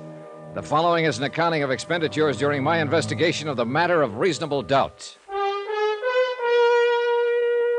Item 1, $154.40, transportation and incidentals, Hartford to Las Vegas, Nevada, where I checked into a hotel and then phoned the local office of a national business and credit rating bureau that my client retained on a permanent consulting basis. I asked for a rundown on Jonas Parks and got it. An A1 set of references. Parks had been a resident of Nevada for 32 years and president of the Flint Rock Bank for 17. He was regarded locally as a cautious investor, a prudent financial advisor, scrupulously honest, and as sound as a dollar. A silver dollar. Crazy? Hardly. Item 2, $32.50. Deposit and first day's rental on a drive-it-yourself hired car. Mileage, Las Vegas to Flint Rock, 23.6. Itemized building appraisal, Flint Rock. 3 bar casinos, all needing paint. 1 restaurant, 1 general store, barber shop, garage, welding shop, railroad depot, also needing paint. 4 dwellings, and of course, 1 bank. Jonas Parks, president. What can I do for you, young fellow? Well, my name is Dollar, Mr. Parks, Johnny Dollar. I'm a special investigator for Amercon, and I'm here in regard to the Gramley Trust case. Oh, yes. Well, I'm mighty glad to know you, Mr. Dollar. And I don't mind telling you I'm glad you got here. Oh? Here, pull up a chair. Okay, thanks. Sit down. It's been a real odd day. Funny-looking clouds hanging off there toward the river. Yeah, I noticed them driving out from town. Storm clouds, that's what they are. This time of year? Son, in this neck of the woods, it can happen any time of the year. Cloud bursts come up just like that, and they're over just as fast. Uh-huh, that's very interesting. You're a hypocrite, young fellow. What makes you think so? You didn't come clear across the country to hear a dissertation on desert storms, so stop sitting there trying to pretend you're interested. Whatever you say, Mr. Parks. Matter of fact, you weren't even half listening to me. No, as a matter of fact, I wasn't. Well, what were you doing then? Looking you over, sizing you up. Come to any conclusions? A couple. Such as? Well, in the first place, I'm inclined to discard the theory that you're crazy. That what they told you in Hartford? Well, they figure one of you is, either you or Mrs. Gramley. They do, eh? And what is your second conclusion? That you were sitting there sizing me up. You're right. I was. Come to any conclusions, Mr. Parks? Yeah. One. Such as? That we'll probably get along together all right, you and me. Good. Then suppose we get down... The Gramley case. Oh, no wonder they thought what they did. Maybe they're right. Maybe we are crazy, both of us. Well, as I understand it, Mrs. Gramley wanted to set up some kind of insured trust for her granddaughter. You started the proceedings for her, and then stopped cold and called for help. Yes, that's about what happened. Well, why? Was she financially unable to carry out the deal? Of course she's able. I wouldn't need any outside help if that was the problem. She's been banking with me for mighty near 20 years. Then is she mentally incompetent? Sarah Gramley is as sane as... Well, at least I've always figured she was. But confound it, Mr. Dollar, there's something wrong out at that ranch. Oh, what do you mean? I don't know what I mean. Well, if you don't... I mean, it's mostly things you can't put your finger on. Little things that add up, finally. Add up to what? I don't know. It's just a feeling, kind of a... A hunch? Is that what you mean? Yes, if you want to put it that way. So I brought you clear out here from Hartford on a hunch. Go ahead, say it. Relax, Mr. Parks, relax. I've had hunches of my own. And sometimes the horse is one. But I don't even know why I think something is wrong. All right, what's the setup out there at the ranch? What's the background? Mrs. Gramley is a widow. Her husband died about 14 years ago, and she stayed on afterward and ran the ranch. Of course, her son Ed and his wife were there with her until 3 years ago and done most of the work. And they moved out 3 years ago? No, they were killed in an automobile accident. This girl, Susan, that Mrs. Gramley wanted to set up the trust for, is their daughter. She's going on 17 now. Then the two of them live there alone? No, there's another couple, Walter Gramley and his wife, Hilda. Walter's Mrs. Gramley's nephew, sort of manages the ranch. Does a pretty good job of it, too. Mm-hmm. Then that's the whole family. Mrs. Gramley, her nephew Walter and his wife, and her granddaughter Susan. That's the family, for better or worse. Mr. Parks, do you even have any idea as to what might be wrong? Not the slightest. You're on your own, son. Well, how did this trust business start? How did it come about? Miss Gramley came into town one day about 2 months ago and sprung it on me out of a blue sky. First time she'd been in town in nearly a year. Did she say why she wanted to set up the trust? No. She said it was nobody's business but her own. She's changed a lot in the last year. She's not herself anymore. And the trust was intended in its entirety for her granddaughter Susan? That's right. Within the next 3 years, she wanted the whole estate transferred to the girl. Did Susan know about it? According to Mrs. Gramley, nobody knew about it, and she didn't want anybody to know. All right, then. You started the ball rolling, and then you stopped it. Her nephew, Walter, came in to see me last week. He knew something was up, and there was no use trying to lie to him. When I told him what she was doing, he said that she would never go through with it. So? Oh, I went out to the ranch to see her. Laid all the cards on the table. I told her what Walter had said. Oh, what was her reaction? She said maybe he was right. Maybe she wouldn't go through with it. Then she started rambling, not even making sense, talking about the auto accident and her son's death. But before I left, she told me again that I should keep pushing the trust, get it set up. So you called for help? I called for help. Well, I guess I'd better go talk to the lady. That's not going to be so easy. Why not? Walter won't let a stranger on the place. You mean he's holding her captive? No, I think he believes she's losing her mind and he's trying to keep it quiet. And what do you believe, Mr. Parks? I don't know. Well, maybe we can find out. I hope so. Just one thing, though. Be careful. Of what? I don't know. Jonas Parks had one other suggestion, that I pretend to be a special investigator for the Cattlemen's Association. I agreed to try it. 4 miles from Flint Rock, the narrow ranch road left the plateau and began climbing up through the broken bluff country. 1.5 miles from the ranch house, I pulled out the choke, flooded the engine, and let the car cough to a stop, the old out-of-gas gimmick. And about 10 minutes later, I was wishing I'd thought of some other plan.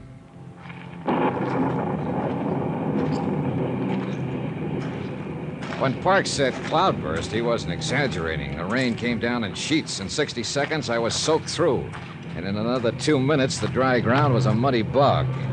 I kept on walking, or trying to walk, and the footing got worse. By then, I'd had it, or at least I thought I had. I hit the mud, rolled into a pile of boulders, and pulled my gun. A man was riding slowly toward me on a horse, holding a rifle over his arm. I edged down between the rocks, took a sight on him, and waited. Oh, there. Oh. He dismounted and walked toward me, carrying the rifle carelessly. Apparently, he thought he'd dropped me. I let him get within 12 feet. All right, hold it. Drop that rifle. Get your hands up. I said drop it. What's the idea? Well, that's a good question. Only I'm the one to ask it. You're trespassing. We've been losing cattle. So I've heard. What do you mean you've heard? I'm an investigator for the Cattlemen's Association. Are you Walter Gramley? Yeah, that's right. What do you expect to find sneaking in here on foot this way? Not what I did find, at least. Look, I've got a car back there on the road. I ran out of gas. I understand the owner of the Flint Rock is a Mrs. Ezra Gramley. Yeah, she's my aunt. Well, I'd like to see her. I'm afraid that's impossible. Why? What's your name? Dollar, Johnny Dollar. Mr. Dollar, go back to your car and wait. I'll send some gasoline from the house. Huh? When you get it, turn that car around and get off the property. You're working for me, you know.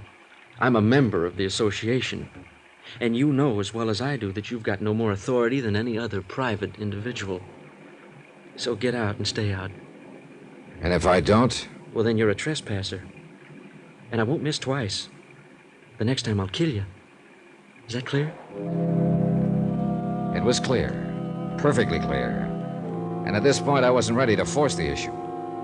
So I conducted an orderly, strategic withdrawal, and short I went back to the car. The rain stopped before I reached it. And a few minutes later, a station wagon came lumbering down the road from the ranch and braked to a stop a few yards away.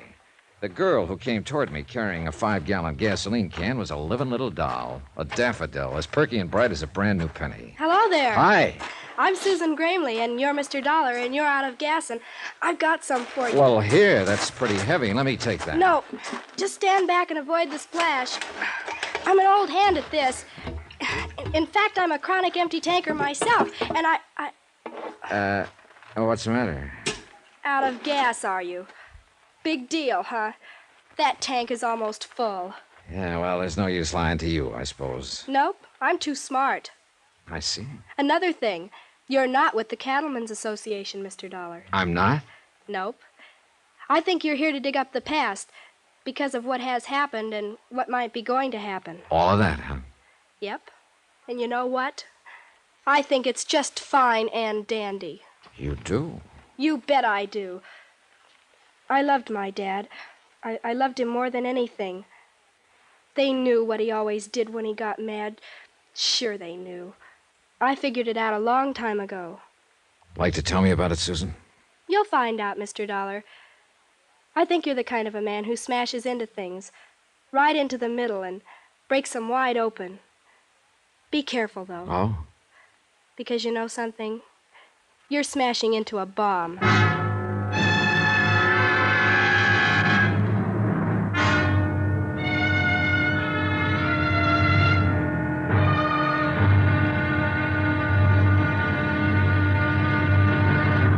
Now, here's our star to tell you about tomorrow's intriguing episode of this week's story. Tomorrow, the dead past speaks in a musty morgue, or tries to. And a living lady gets cozy, or tries to. Really tries to. Join us, won't you? Yours truly, Johnny Dollar.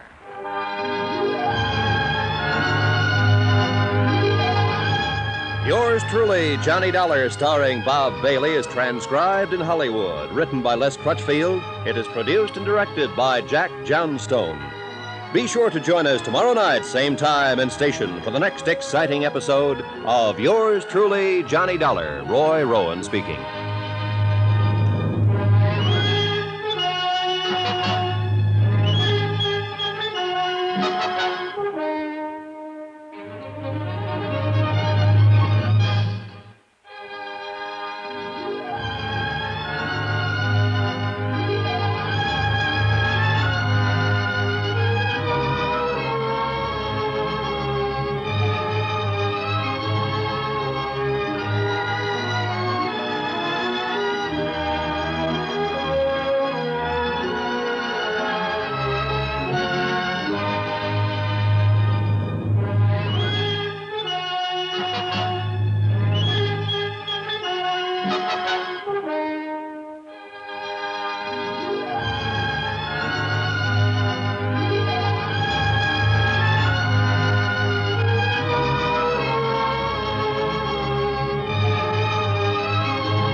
From Hollywood, it's time now for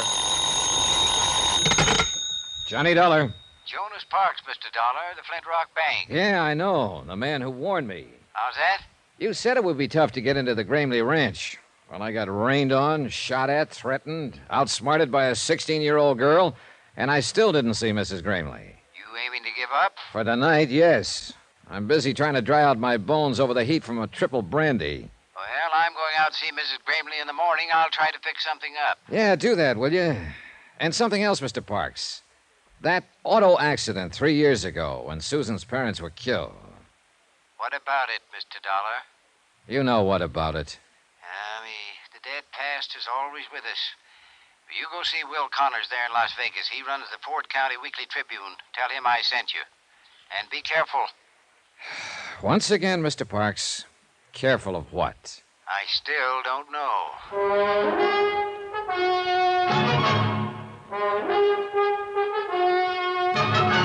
Tonight and every weekday night, Bob Bailey in the transcribed adventures of the man with the action-packed expense account, America's fabulous freelance insurance investigator. Yours truly, Johnny Dollar.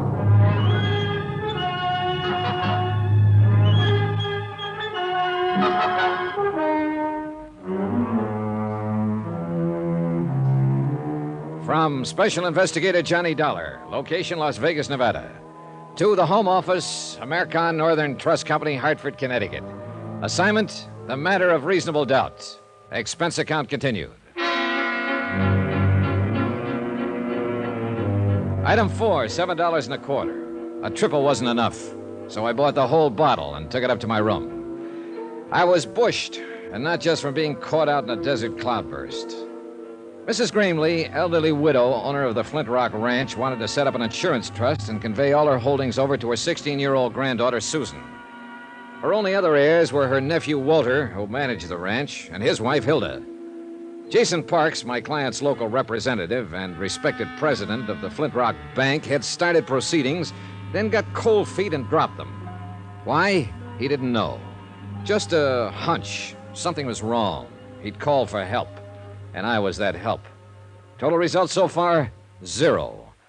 I put the cork in the brandy bottle and went to bed.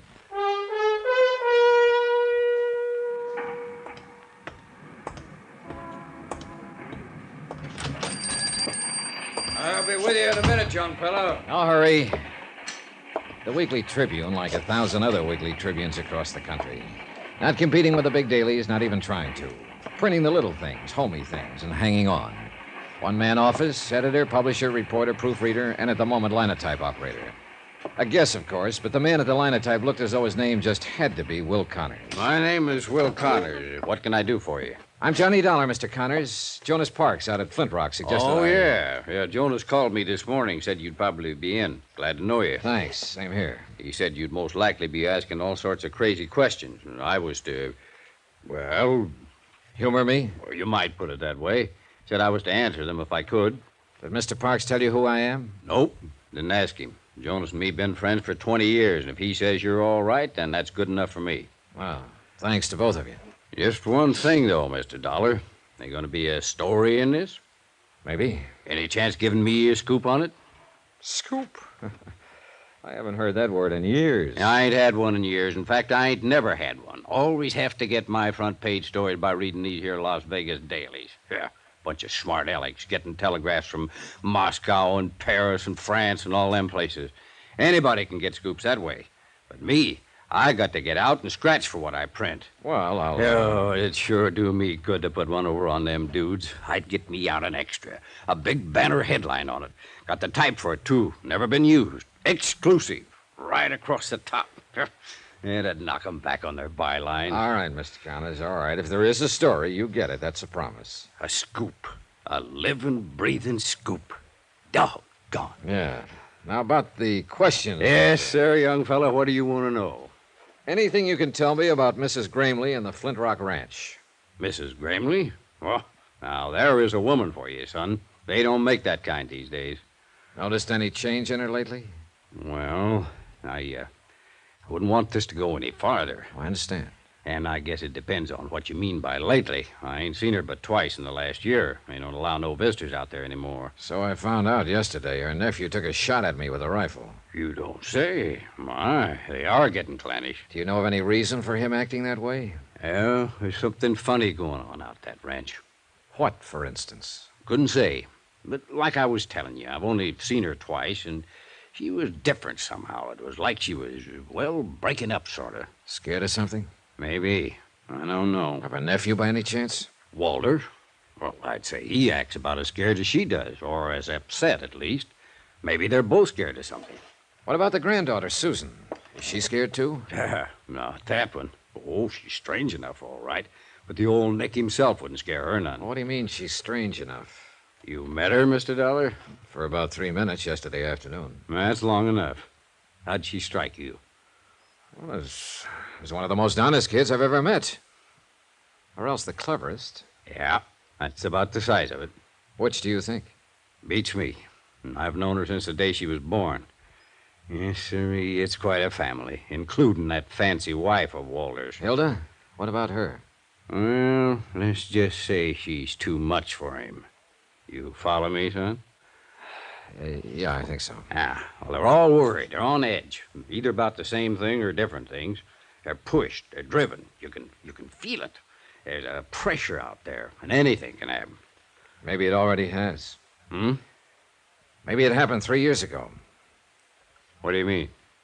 There was an auto accident 3 years ago, and Mrs. Greenleaf's son and his wife, Susan's parents, they were killed in it. Well, I've got the morgue files here. I wrote it up pretty complete when it happened. Yeah, I'll want to look through those files later. But right now you want the story behind the story. If there is one. Well, if there is, I don't know it.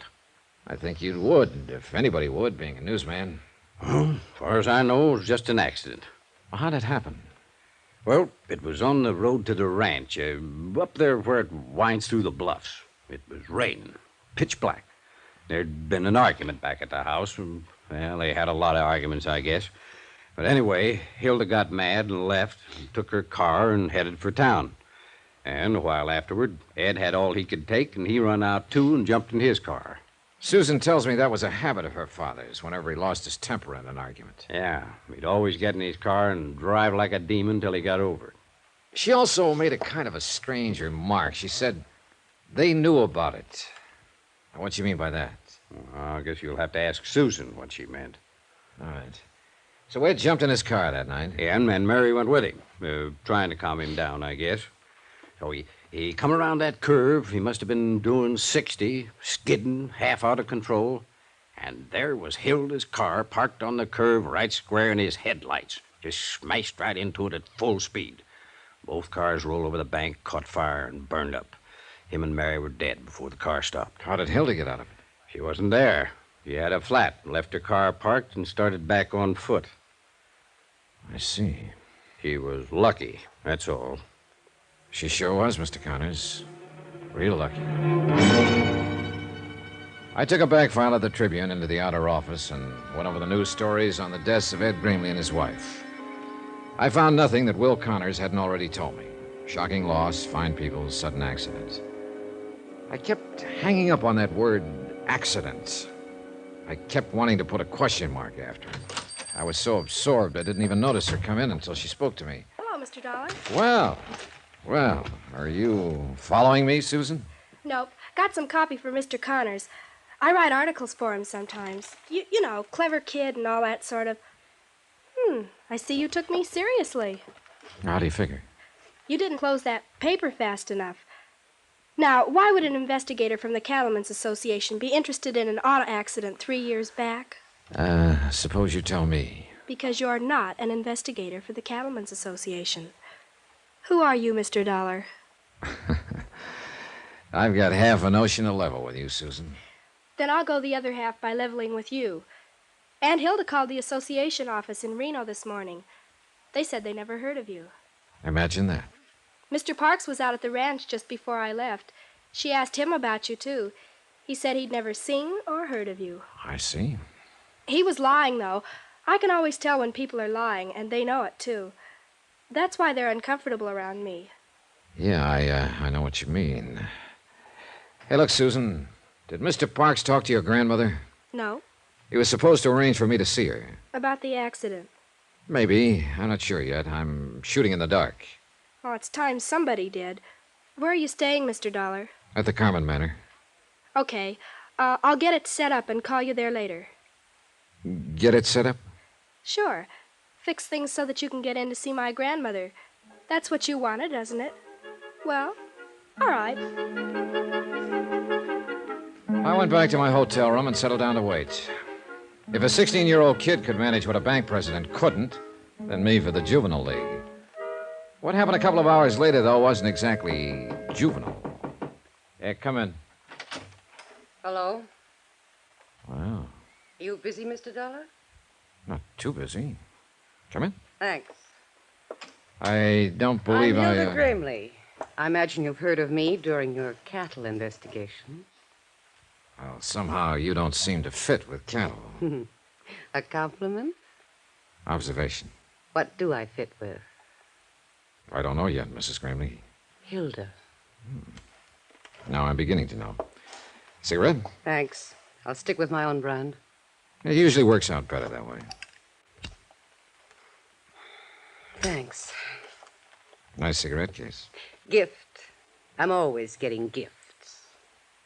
Including a wedding ring? Oh, I've got one. It's around someplace. Just so you don't forget where you left it.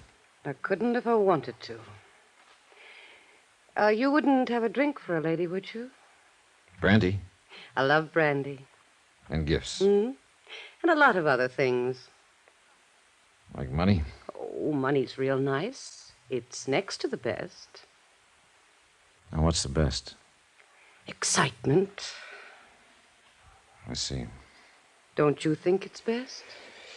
Well, it depends. At least you're in the right spot for it. I hope so. Look, I haven't got any money, and I never give gifts. You've got brandy, though. Pour us a drink, Johnny, and then we'll talk. What about? Excitement.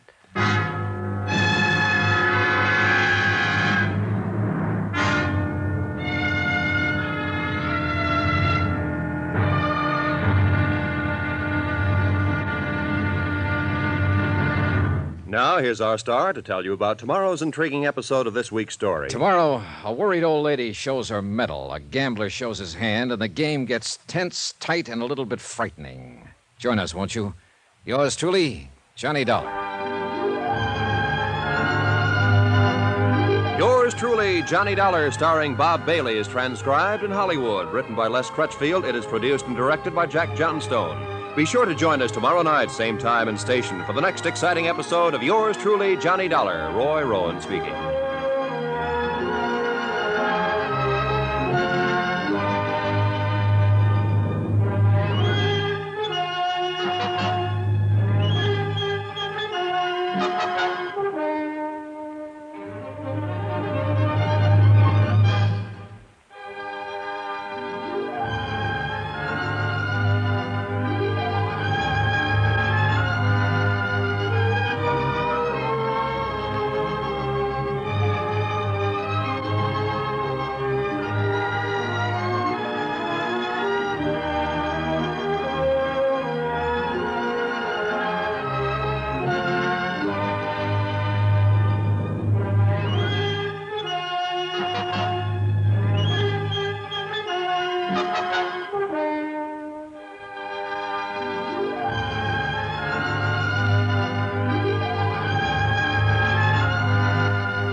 From Hollywood, it's time now for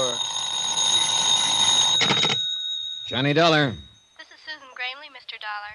Oh, yes. How are you, Mr. Wilson? Mr. There's somebody there with you. Yes, that's entirely correct. Well, just listen then. It's all fixed, Mr. Dollar. Grandmother's expecting you. She'll be alone for the next few hours, so come on out to the ranch. You're certain of that statement, I suppose? Yes, of course. Uncle Walter went into Vegas, and Aunt Hilda's gone somewhere, Yes, too. I'm quite aware of that. You mean she's there? With you? That's right. Oh, Mr. Dollar, you men are all alike, aren't you? That's quite a remark for a person your age, Mr. Wilson. Oh, I'm quite mature for 16. Has she made her pitch yet? I think we'd better postpone this discussion until the next time we meet. Well, she always does, you know. She's a regular vampire. I figure Uncle Walter's going to kill her someday. Mr. Wilson, Yes, sir. Goodbye.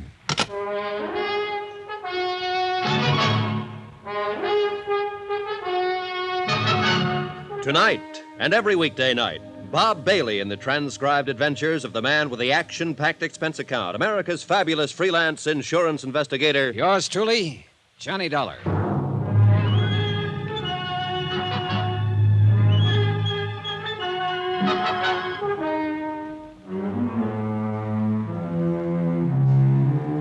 From Special Investigator Johnny Dollar, location Las Vegas, Nevada, to the Home Office, Amercon Northern Trust Company, Hartford, Connecticut. Assignment, the matter of reasonable doubt. Expense account continued. Item 9, a $50. Tip to the hotel bell captain to call a taxi for Hilda Gramley and to wave goodbye to her as she drove away. I do not include the 6 brandies she guzzled. Those are on me. Of course, she had knocked on my door uninvited, so that made it her party. But still, it was my room, so that made her my guest, so... forget it. The whole thing left me too confused to itemize it.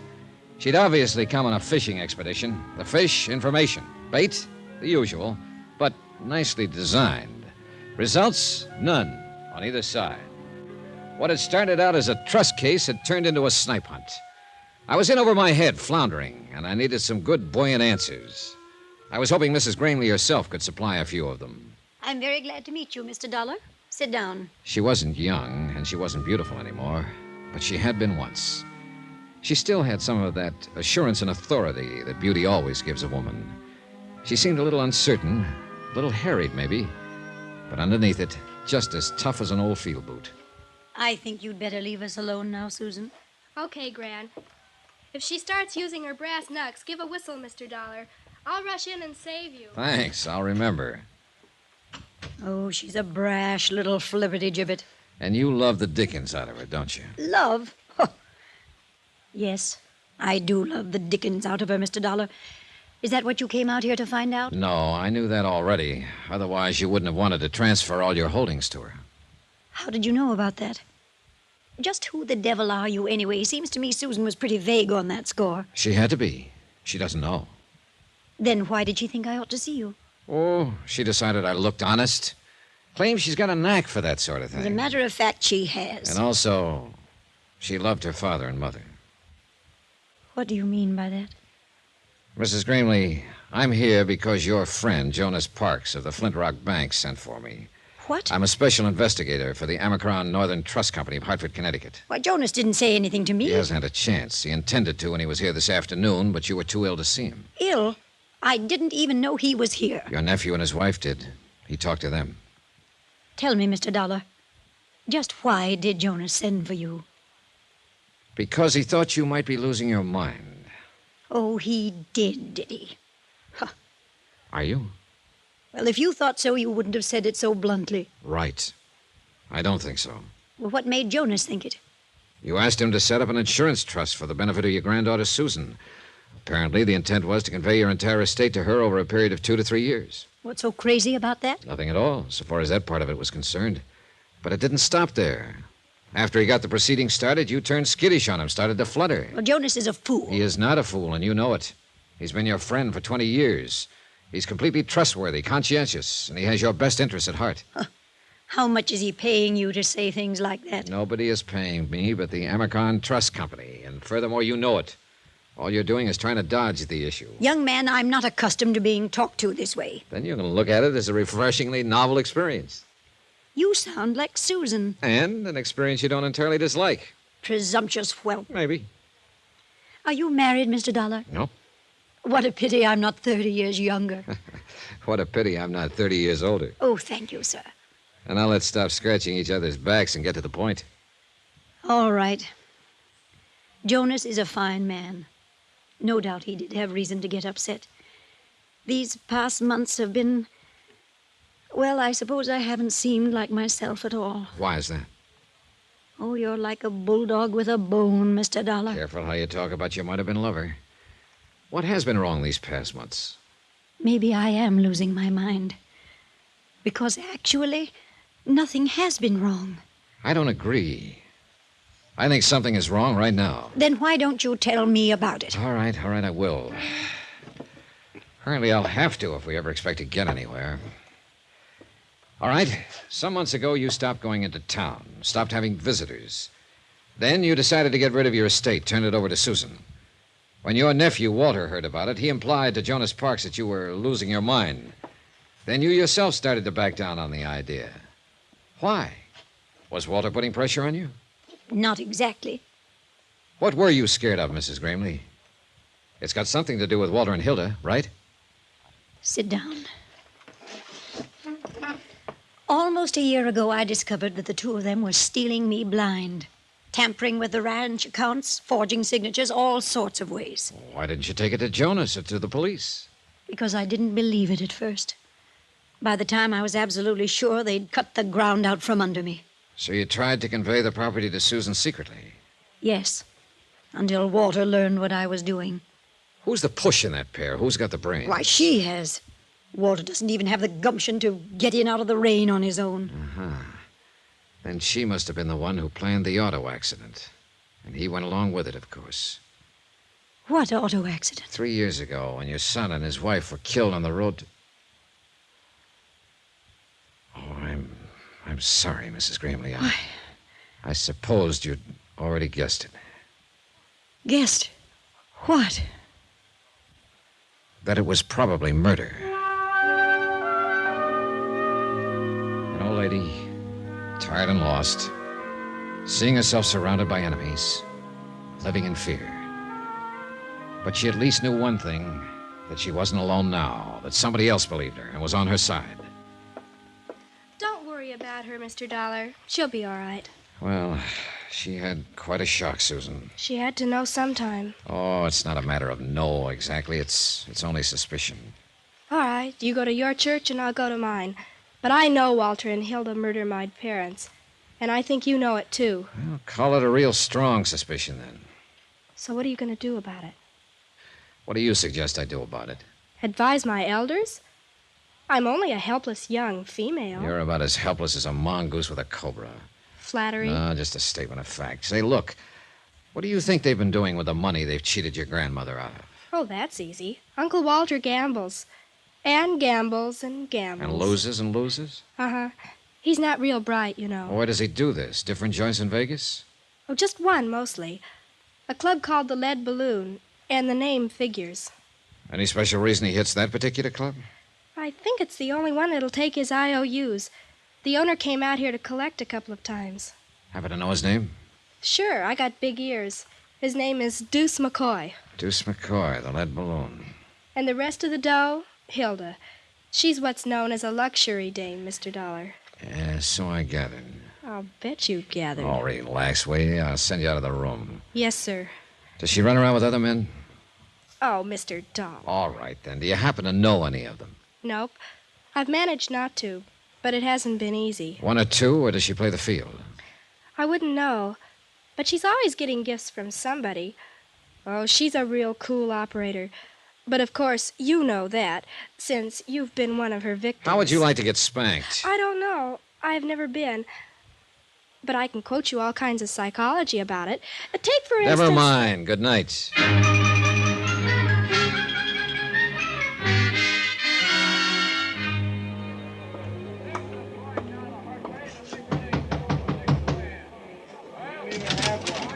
Yeah? Your name McCoy? Deuce McCoy? Yeah, that's right. Johnny Dollar.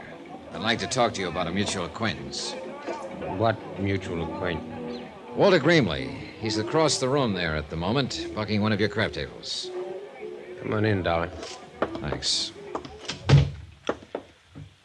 All right. Now, what about Gramley?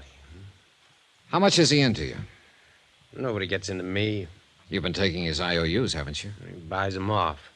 Holding any now? Look, what's the pitch, huh? What racket are you in? Insurance. What's that got to do with Gramley? I don't think he's a very good risk. Mm-hmm. Meaning? He's probably going to be doing time for embezzlement before long. So why are you telling me about this?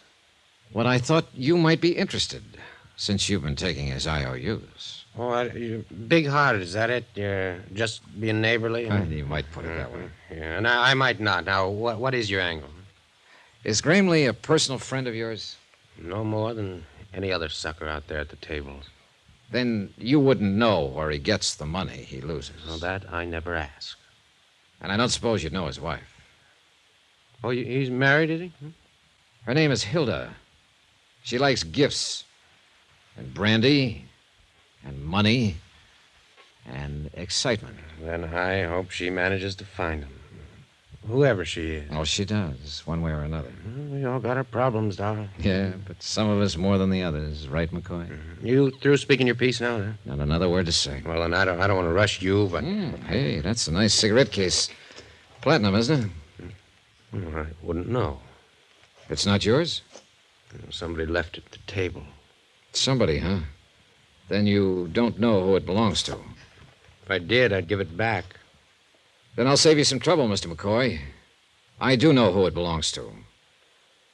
What makes you think so? Because I saw it earlier today. It belongs to Hilda Gramley.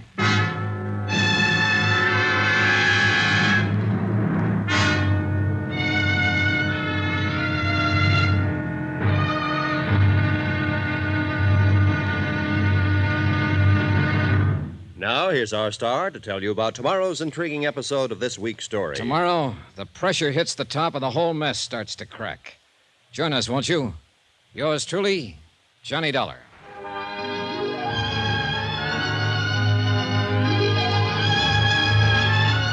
Yours truly, Johnny Dollar, starring Bob Bailey, is transcribed in Hollywood. Written by Les Crutchfield, it is produced and directed by Jack Johnstone.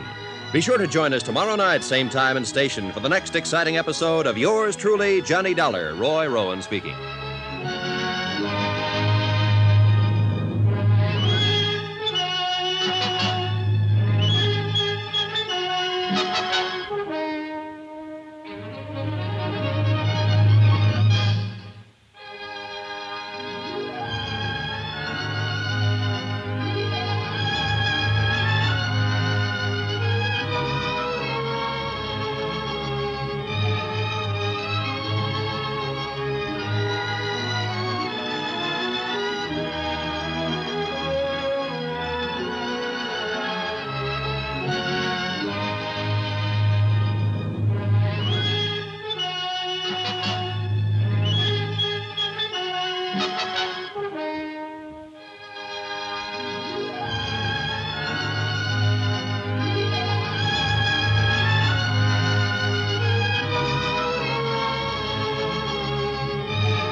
From Hollywood, it's time now for...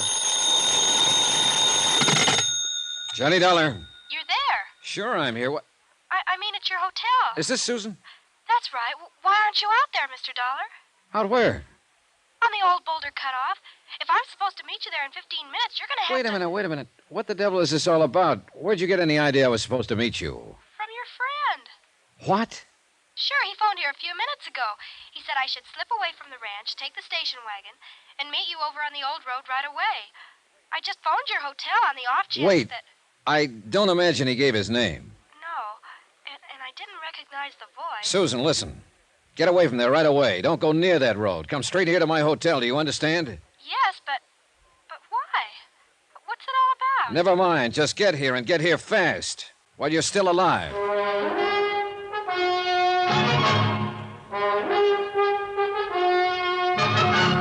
Tonight and every weekday night, Bob Bailey in the transcribed adventures of the man with the action-packed expense account, America's fabulous freelance insurance investigator. Yours truly, Johnny Dollar.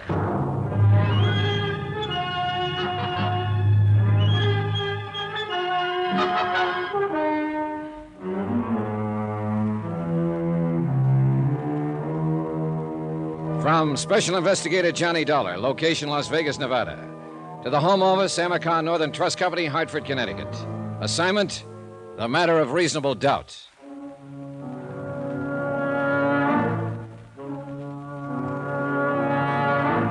It was only 9:30 p.m., less than 2 hours since I'd thrown my rock into the pool to stir up the fish. I'd expected results, sure, but not this fast, and not this deadly. I'd picked a gambling casino owner named Deuce McCoy as my broadcaster, and I'd let him know who I was, why I was here, and what I was going to do. Apparently, the news had gone out fast. But I couldn't figure this move. Even with young Susan out of the way, they still couldn't get their hands on her grandmother's estate. It didn't make sense. At least, not right then. One thing, though, that I was sure of. If Susan Gramley had driven out that deserted road alone, she'd have never come back. Not alive. Who is it? It's me, Mr. Dollar. All right, just a second. Well, come on in, Susan. Thanks. I guess it's I, though. I mean to be correct. I don't care whether it's I or me, just as long as it's you. Say that again? Oh, skip it. You have any trouble? I missed the green light at Fremont and Fifth. Anybody follow you from the ranch? Nope. Who was there when you left? All of them. Uncle Walter and Hilda had just come in. Together. Can you beat it? Well, then it wouldn't have been Walter who phoned you. Oh, not him. He's got a kind of a sneaky undertone. I'd have recognized him right away. And you didn't recognize the voice on the phone? No. He didn't say much, just that he was a friend of yours, and you wanted me to meet you right away, so I said okay, and he hung up. I see. Well, maybe you do, but I don't. Oh, what did you mean when you said, get here while you're still alive? I wish I knew. Look, Susan, that phone call wasn't just a practical joke. Then you do know. I know somebody was trying to get you out on that desert alone tonight, and they weren't trying it just for laughs. You mean they... I mean the luckiest thing you ever did was to pick up that phone and call this hotel. But why, Mr. Dollar? Why would anybody want... That's what I don't know. I don't see what they'd hope to gain by it.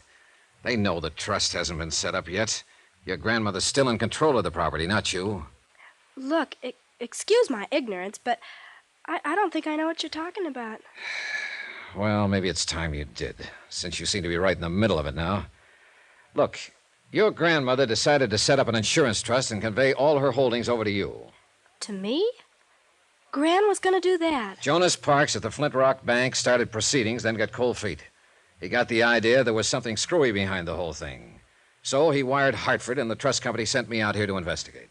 But Gran never said a word. She didn't even mention it. She was scared to death. Afraid Walter and Hilda would find out and block her off, have her declared incompetent, get control of the estate, and leave you clear out in the cold. She thinks a lot of you, Susan. Gran's the most, isn't she? How did she seem when you left? Back on her feet? Oh, better than she's been in months. More relaxed. I guess she's counting on you, Mr. Dollar.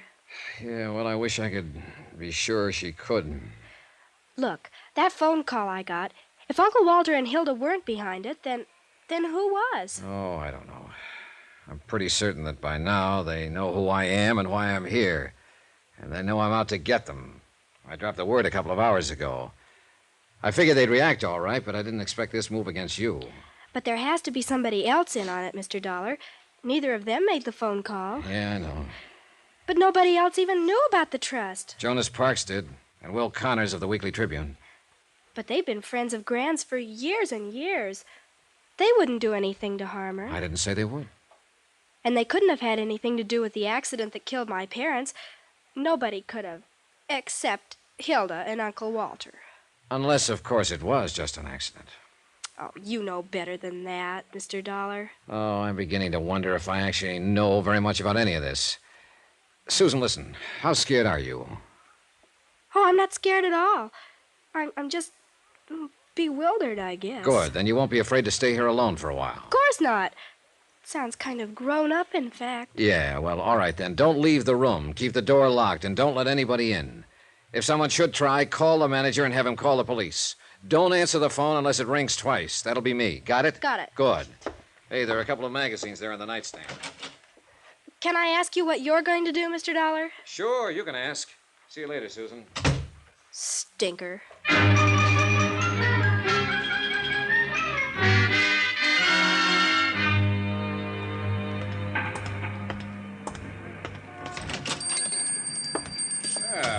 young fella. I kind of hoping you'd drop around. Wasn't sure I'd find you here, Mr. Connors, this time of night. Oh, the paper comes out tomorrow, Mr. Dollar. Oh, sorry, I didn't know. I always stay around late the night before press day, just in case a big story breaks. Sure. Got to be here, you know, to break down the front page and remake the galley and all. Them's technical terms, of course. Oh, I see. Yeah, I was kind of hoping you might have a story for me by now. Maybe that scoop we was talking about? Nope, not yet. Well, I can hold the press until 9:30 a.m. in the morning, but that's the last doggone final 0 hour. And a minute later, come calamity, cataclysm, or high water, the Tribune has got to roll. Yeah, sure. Well, maybe you'll have your scoop before 9:30, Mr. Connors. You mean you're working on a clue? Check. Hot dog. Yep, you said it. You getting close to the denouement? To the what? Denouement. Yeah, that's a technical word. That's when the detective always pounces. Oh, yeah. Well, I'm not about to pounce at the moment, Mr. Connors. Yeah, well, keep your voice down, son. Why? There's nobody else here. You never know on this kind of a case. Well, let's take a chance. All right. I'm game if you are. Good. I've got a couple of questions I'd like to ask you. Shoot, son. You know anything about a gambler named Deuce McCoy? Owns the Lead Balloon Casino over across town? Well, I know who he is, all right. He don't own it, though. He just runs it for a syndicate. Works on a salary, you mean? Salary and percentage, I reckon. He ain't getting rich on it, though. Not the way he lets it get away from him. On what? Just 2 words, son. Women. Hilda Gramley wouldn't be one of them, would she? Well, it's a new one on me if she is. Of course, you live and learn. Yeah, you sure do. Yeah, and be right cozy if something like that was going on. Her husband spends half his time in McCoy's place. Yeah, I know. You figure Deuce McCoy's tied in on this Gramley thing? I don't know. You want to do me a favor, Mr. Connors? Well, just sing it out, young fella, with this scoop. Well, listen, young Susan Gramley is in my room over at the hotel. You don't say so. Well, but Never mind, it's a long story. I hate to have her there alone. So how about going over and babysitting for a while? Sure, I'd be glad to. All right, I'll phone her first so she won't lay you out with an ashtray. And I'll keep in touch with you. If there's a story, you'll get it. Meanwhile, clam up. Right. I'll see you later. Yeah, do you pack a gun, Mr. Dollar? Sometimes. Why? Deuce McCoy does, too. All the time.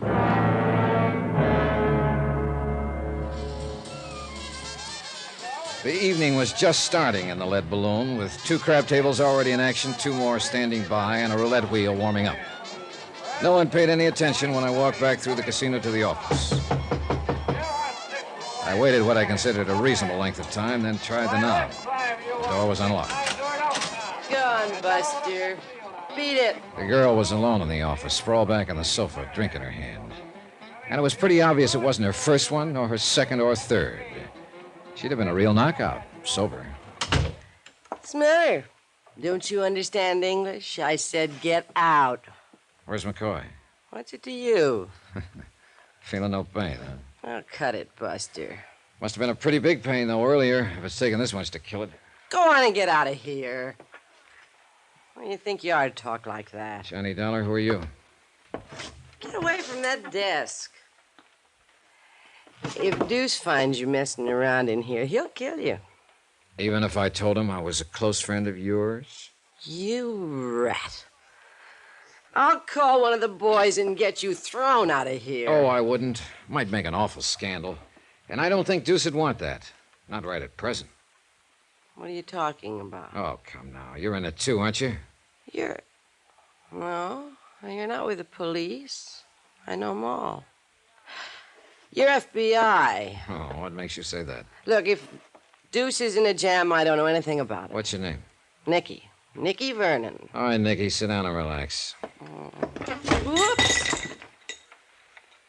Now, where's Deuce McCoy? Think if I knew I'd be sitting here by myself, lushing it up? I suppose you were McCoy's girl before Hilda Gramley cut you out. Cut me out, nothing. That rotten little sneak's been asking for it, and I'm about ready to give it to her, Was she too. here this evening? You see any blood on the rug? Just let me catch that dirty Shut little... up, Nicky, and sit down, will you? Now, what about Walter Gramley? Was he here? Yeah, earlier. He was here in the office for about an hour.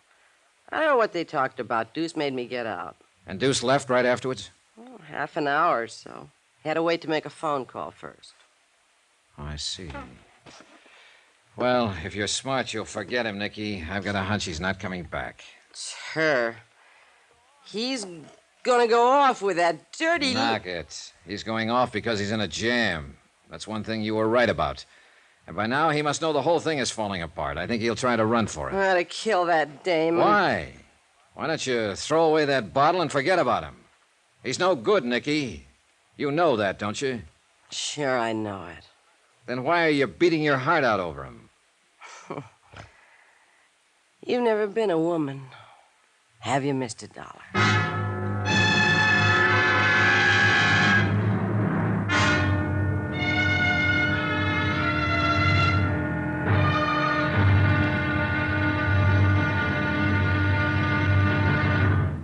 Now, here's our star to tell you about the final intriguing episode of this week's story. Tomorrow, I tag the pitch too late, and a runner gets home. The score? 1-0. In favor of death. Join us, won't you? Yours truly, Johnny Dollar.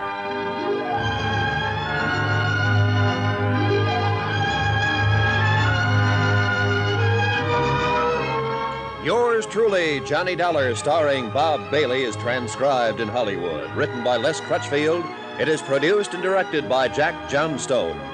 Be sure to join us tomorrow night, same time and station, for the next exciting episode of Yours truly, Johnny Dollar.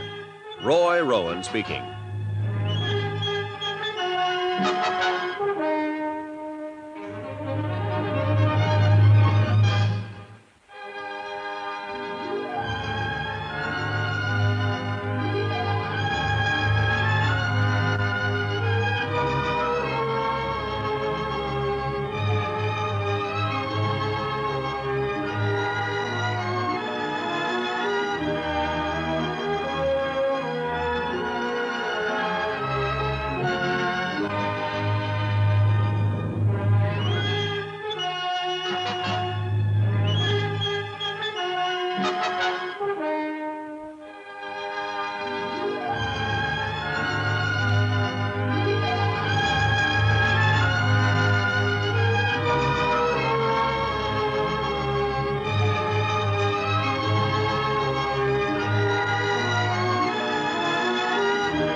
From Hollywood, it's time now for...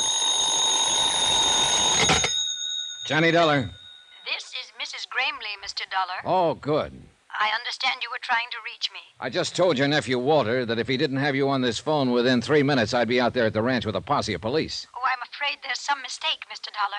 You see, I told Walter I didn't wish to talk with you. You what? I admire your persistence, young man, but... Are you saying this of your own free will? You're not being forced? How ridiculous. Who's there with you? Just my nephew, Walter, and his wife, Hilda. Surely I'm coming out there, Mrs. Gramley. Mr. Dollar, you were sent out here from Hartford to investigate an insurance trust I was arranging for my granddaughter. Well, I've decided not to set up the trust, so there's no further reason to involve yourself in my affairs. Good night, Mr. Dollar. Hello. Hello. What have you got cooking with the Gramleys anyway, Mr. Shut up, Nicky. Let me think.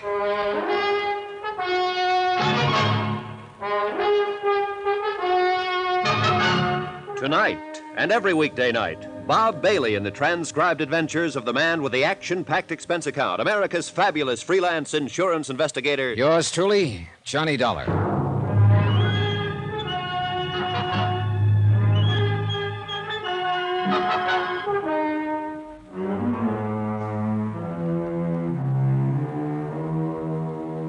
From Special Investigator Johnny Dollar, location Las Vegas, Nevada, to the Home Office, Amercon Northern Trust Company, Hartford, Connecticut.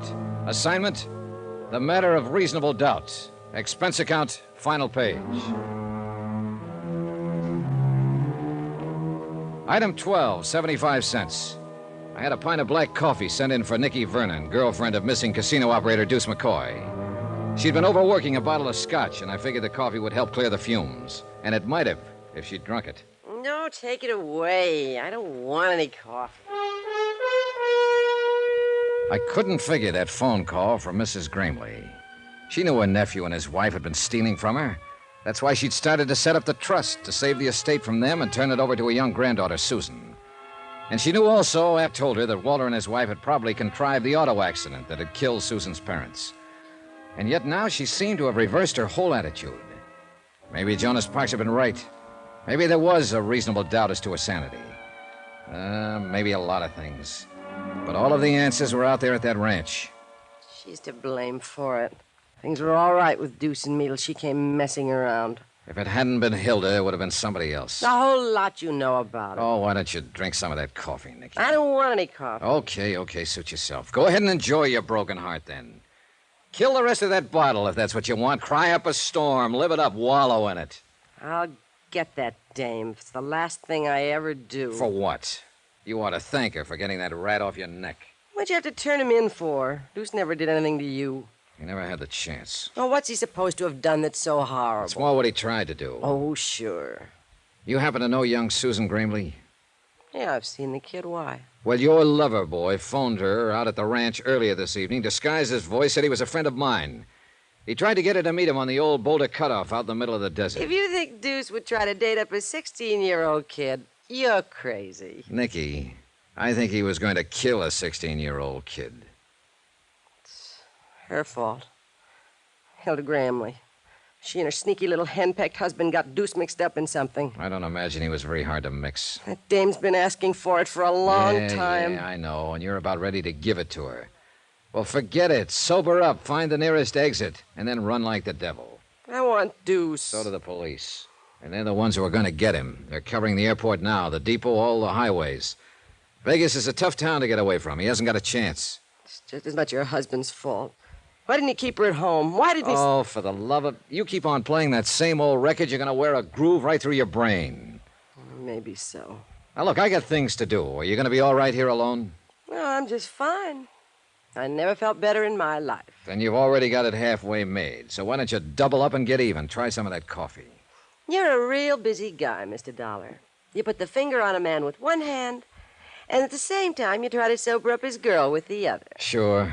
And if I had a broom, I'd sweep the office. Well, then why don't you go be busy someplace else? That's exactly the idea. All right, kid, you're on your own. Good luck, Nicky. Good luck? Huh. What do you care what kind of luck I have? Oh, I don't know.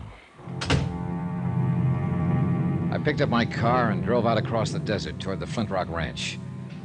I couldn't quite imagine Mrs. Gramley being intimidated. The idea of Walter and Hilda standing over her, holding a gun at her head and making her say things against her will was pretty unbelievable. Faced with a threat like that, she'd probably say, shoot and be blasted. It just didn't make sense. Apparently, she really had reversed her field. But I had to hear it from her face to face.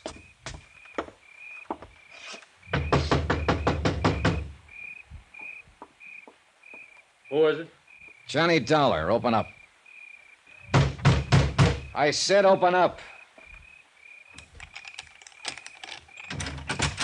What's the idea? Mrs. Gramley told you to stay away from here, didn't she? I don't know. There was static in the phone. I want to hear her say it again. You don't What do you mind think if you're I'm doing? Coming in?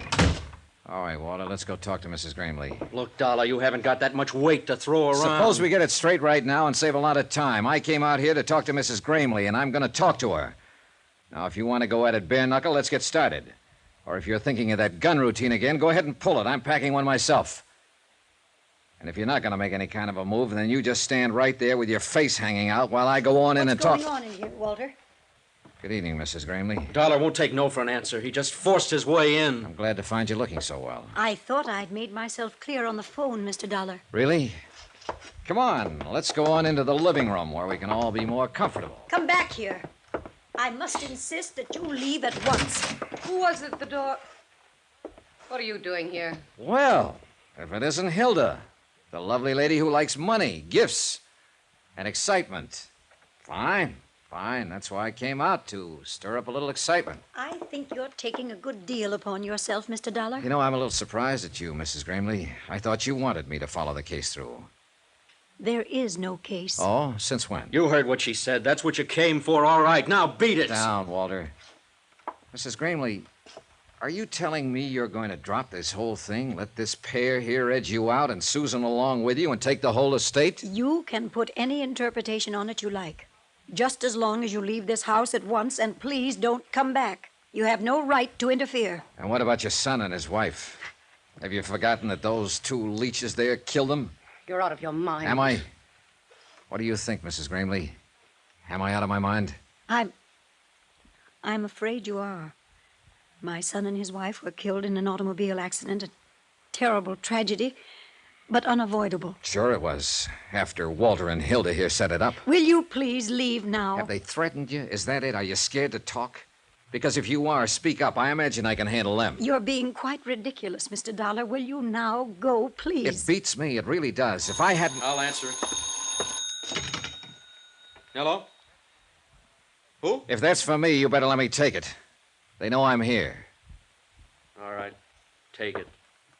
Nobody's stopping you. It was Will Connors on the phone. He'd been keeping in close touch with the police, and he was calling to tell me what had happened. Deuce McCoy had been arrested. He'd been picked up at the airport trying to board a plane and was being taken to the city jail. I hung up the phone and told the three of them what Will had said. That touched off the fuse. Arrested? Deuce has been arrested? At the airport? I don't get it. But you will get it, Walter. Deuce will talk. He'll spill the whole thing. And I think we'll be able to make a case against you and Hilda even without Mrs. Gramley's testimony. Susan, was she with him? Is she all right? Mrs. Gramley, Susan has been in my hotel room with Will Connors for the last... So that was the hold they had over you.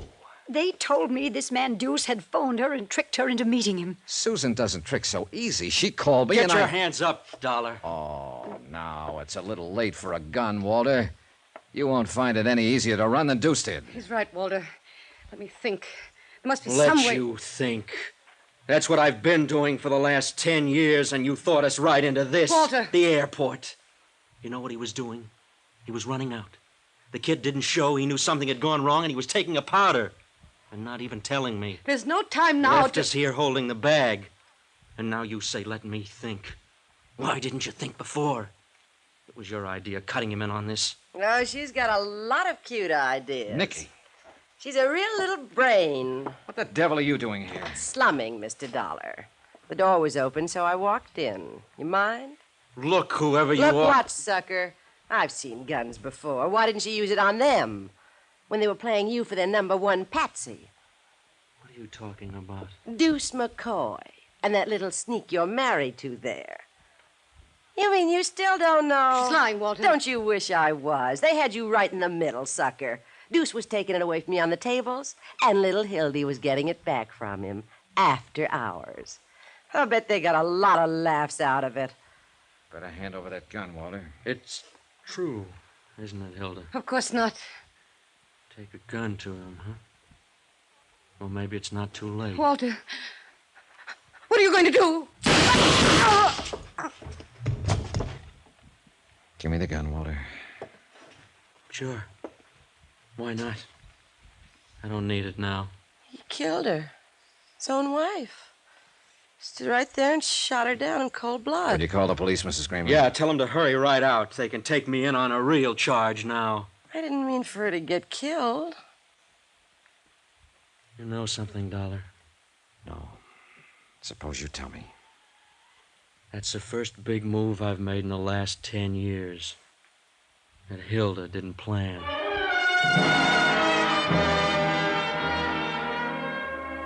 Expense account item 14, $305.20. Hotel and incidentals in Las Vegas and transportation back to Hartford.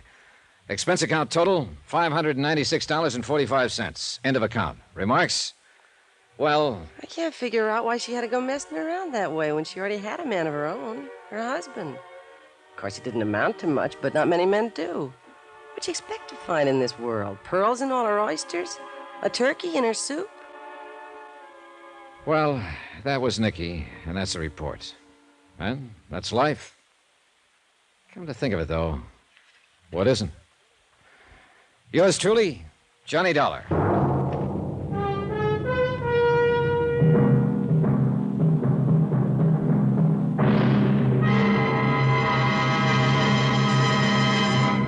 Now, here's our star to tell you about next week's intriguing story. Next week, Indestructible Mike, the most amazing character I ever met. A man with 9 lives at least. Join us, won't you? Yours truly, Johnny Dollar.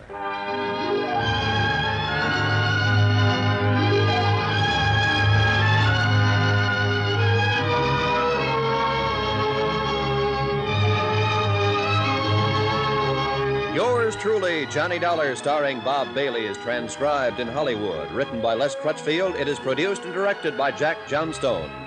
Heard in our cast were Susan Whitney, Richard Crenna, Jeanette Nolan, Forrest Lewis, Inga Adams, Paul Richards, and Gene Tatum. Musical supervision by Amerigo Marino and Carl Fortina. Be sure to join us on Monday night, same time and station, for another exciting story of yours truly, Johnny Dollar. Roy Rowan speaking.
From Hollywood, it's time now for Johnny Dollar. Pat McCracken, Johnny, Universal Adjustment Bureau. Oh, no. How are you, boy? Terrible. Goodbye. Huh? Johnny, what's the matter? Well, the last one you handed me was that phony spiritualist case, and it's still haunting me. Before that, it was Laird Douglas of Heatherscope. Oh, you made money on him, didn't you? Yeah. I nearly lost my mind. Well, all right, I've got one for you now that'll surely make you lose your mind. Johnny, come on over, huh? Okay.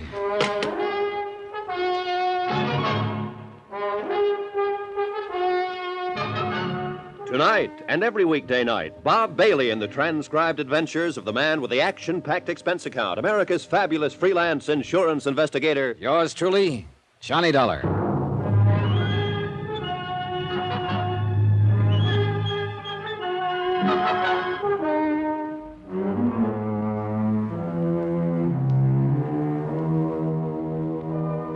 Expense account submitted by Special Investigator Johnny Dollar to the Lakeside Life and Casualty Insurance Company.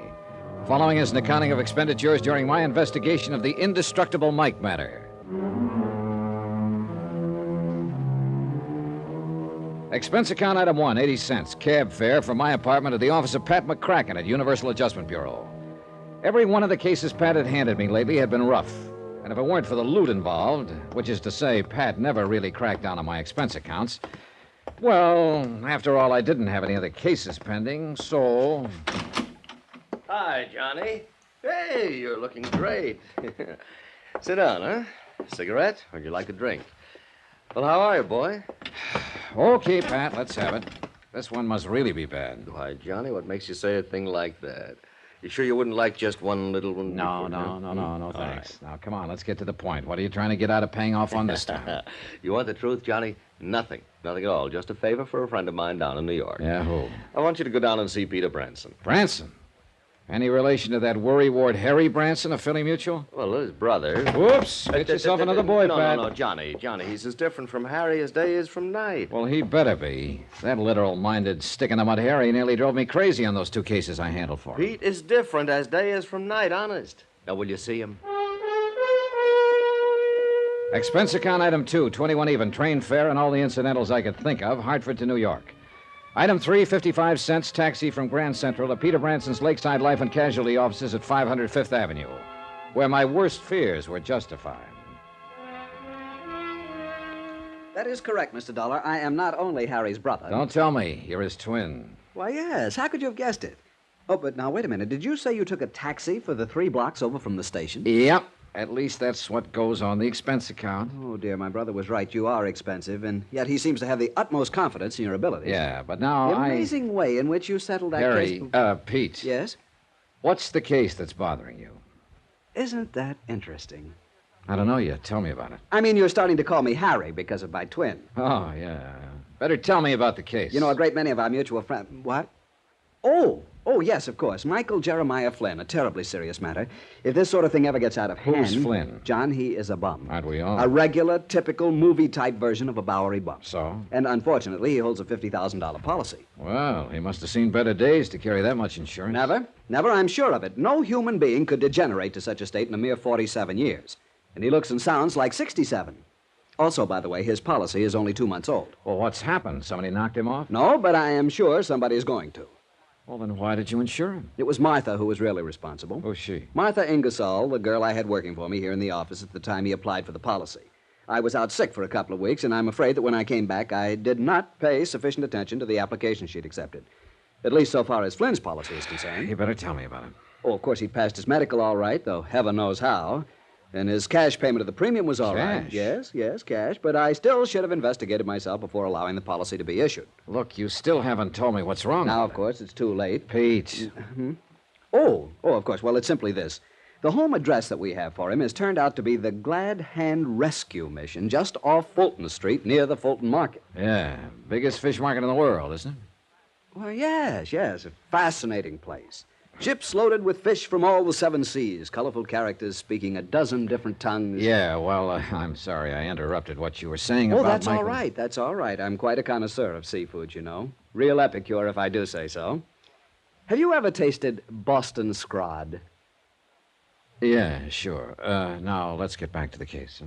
Oh, yes, Michael Flynn. Michael Flynn, that's right.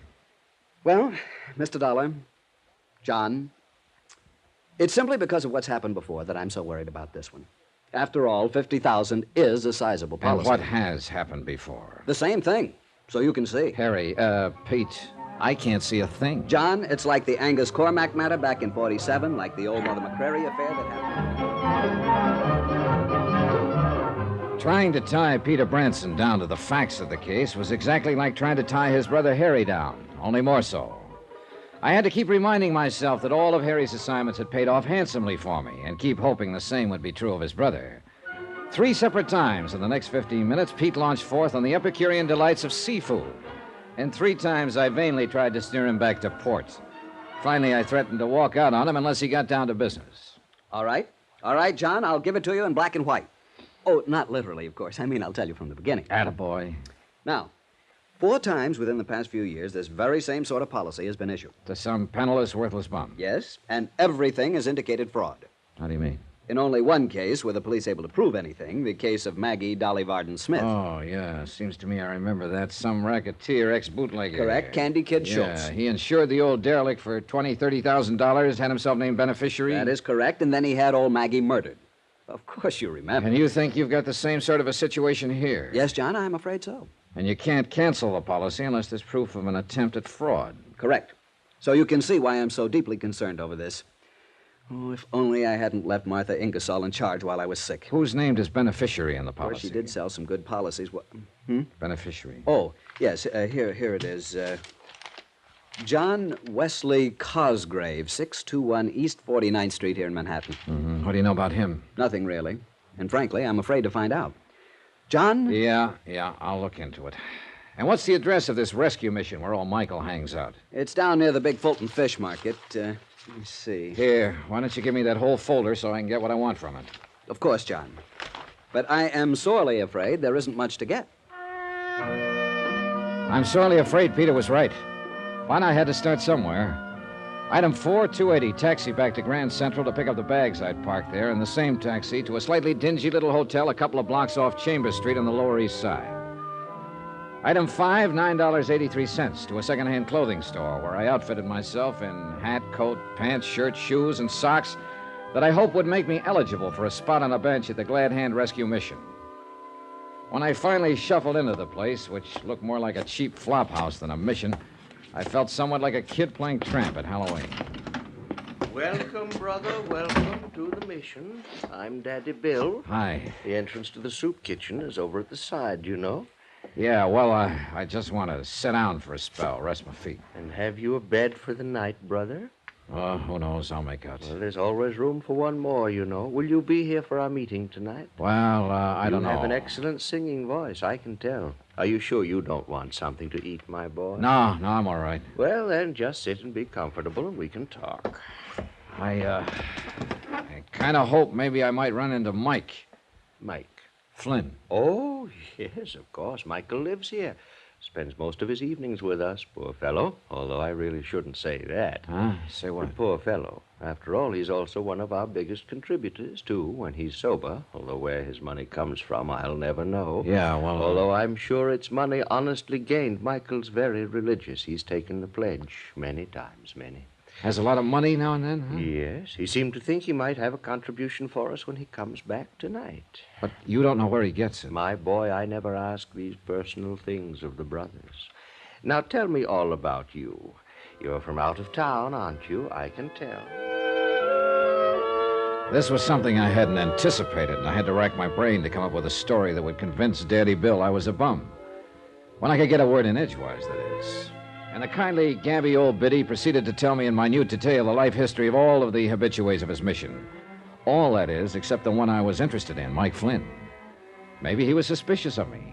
Afraid I might be trying to get my hands on some of the money old Mike frequently showed up with. Generous in the extreme, John. That's why I feel I must protect him from some of the people who come in here and might try to take advantage of him. Sure, Daddy, you're right. Responsibility for the care and welfare of the brothers weighs heavily upon me sometimes, but it's a burden I'm glad to bear. Yeah, well... Feed their stomachs and feed their souls. That is my task. You say you think... And as I say, it's a task I'm privileged to assume. After all, whom else have they to lean on? You think Mike will be back here tonight? Oh, yes, John, I'm sure he will. Oh, but listen. The quartet in the, we call it in the music room. Can you hear them? Oh, yeah. Yes, they're getting ready for the meeting tonight. Aren't they wonderful? Beautiful voices. Yeah, they ain't bad at that. You're sure you won't join them? Oh, no, some other time, huh? Now, when well, Mike... whatever you say, but if you're going to stay here long, my boy, with that wonderful voice of yours, I can tell. I will insist that you join one of our singing groups. Yeah, about Mike again. Oh, dear, did you hear that? Someone hit a sour note. Poor boys, they just can't get along without my help. You'll just have to excuse me, John, while I go back there and lead for them. I'll come back later. We'll talk.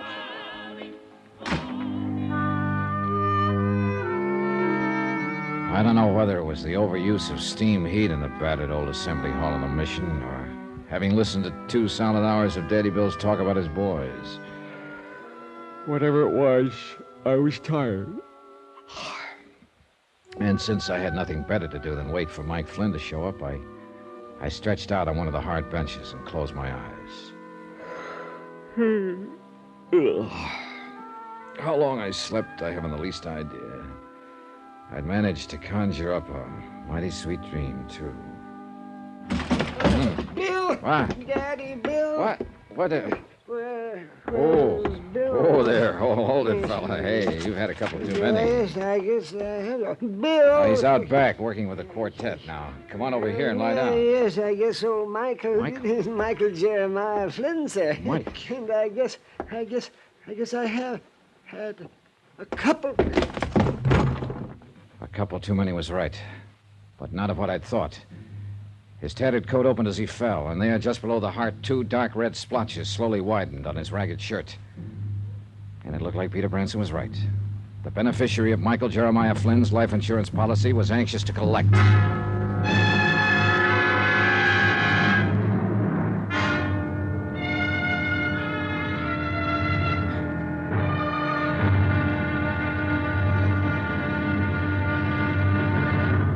Now, here's our star to tell you about tomorrow's intriguing episode of this week's story. Tomorrow there's proof that life is a very tenacious thing, even in the broken body of a Bowery bum.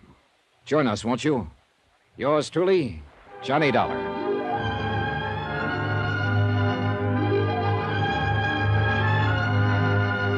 Yours truly, Johnny Dollar, starring Bob Bailey, is transcribed in Hollywood. It is produced and directed by Jack Johnstone, who also wrote tonight's story. Be sure to join us tomorrow night, same time and station, for the next exciting episode of Yours truly, Johnny Dollar. Roy Rowan speaking.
From Hollywood, it's time now for Johnny Dollar. John, this message I found when I came in. Yeah, Pete. Somebody took a couple of shots at your $50,000 client, Mike Flynn. Well, will he die? From the looks of things last night, he may pull through, in spite of the 2 slugs in him. I hope so. Do you know who did it? No idea, but I'm going to try to talk to him. Have you talked to the beneficiary? Not yet. First, I want whatever information I can get from Mike, if he's still alive.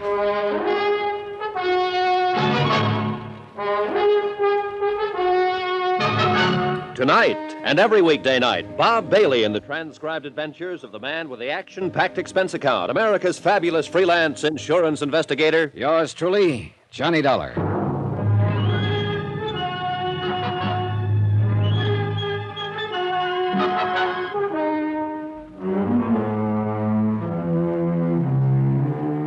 Expense account submitted by Special Investigator Johnny Dollar, location New York, New York. Attention, Peter Branson, Lakeside Life and Casualty Insurance Company. Following is an accounting of expenditures during my investigation of the indestructible Mike matter.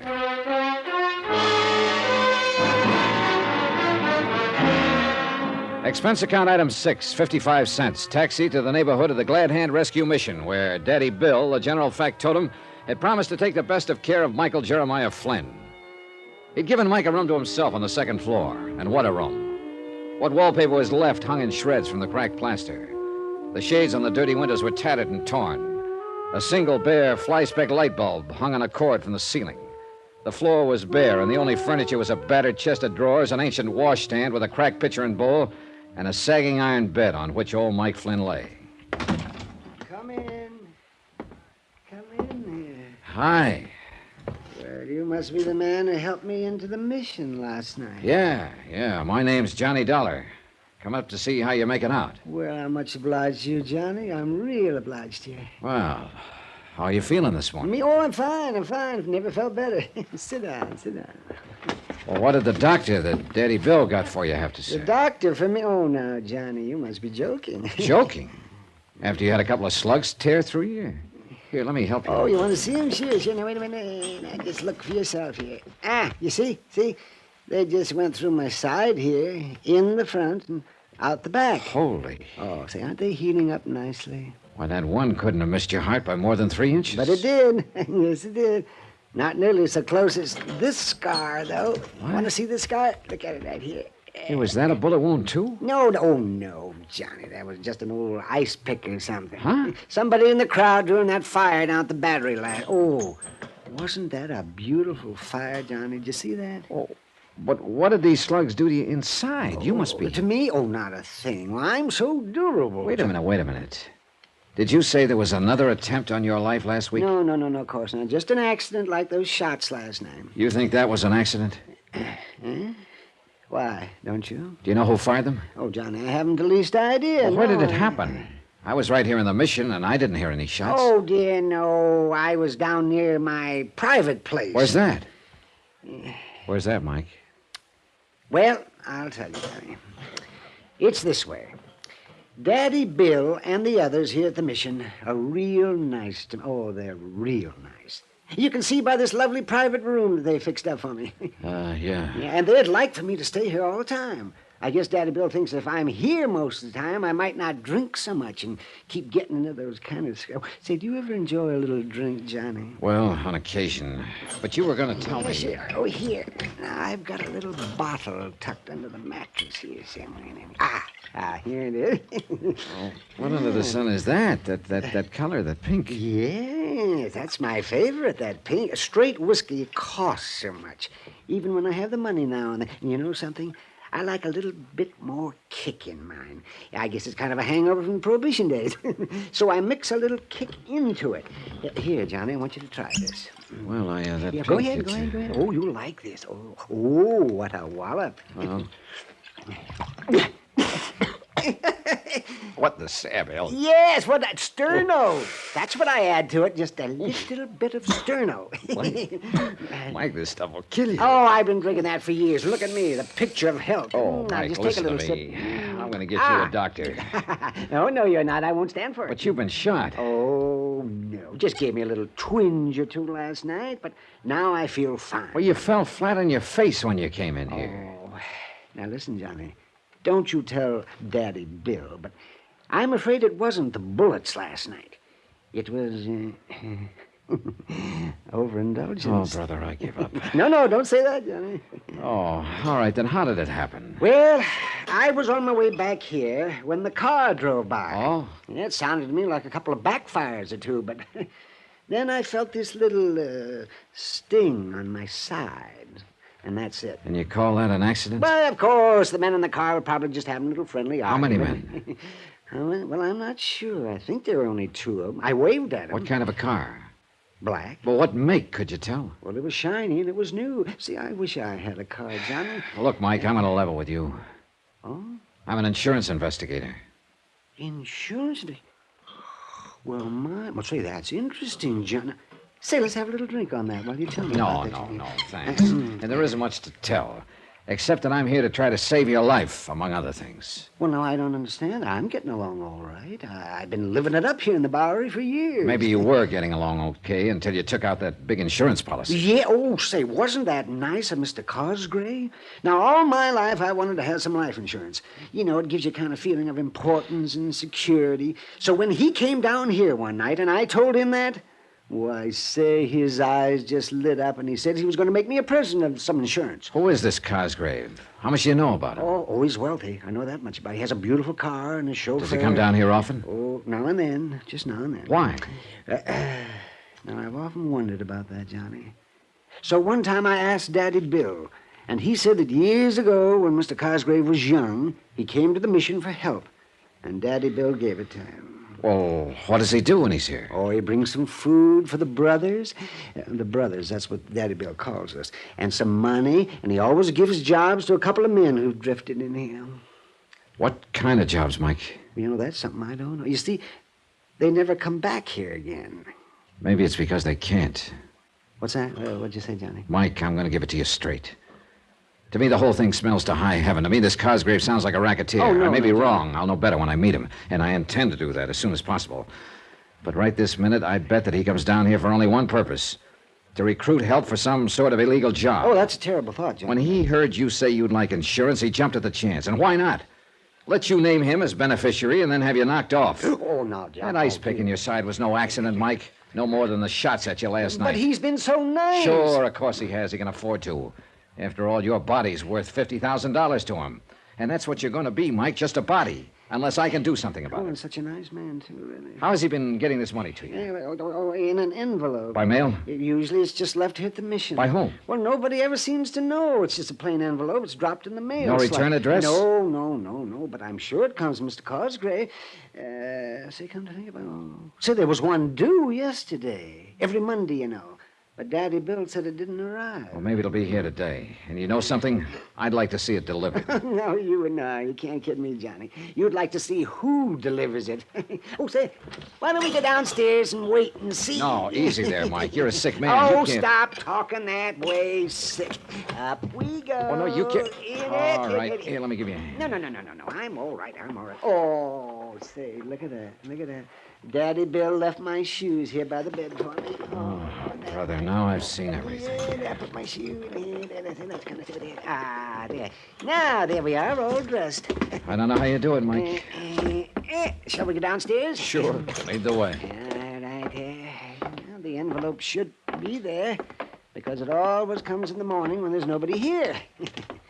You know, when Daddy Bill's out shopping and just the door to the assembly room is open for any poor lost soul who wants to come in and wait for the chow line to open.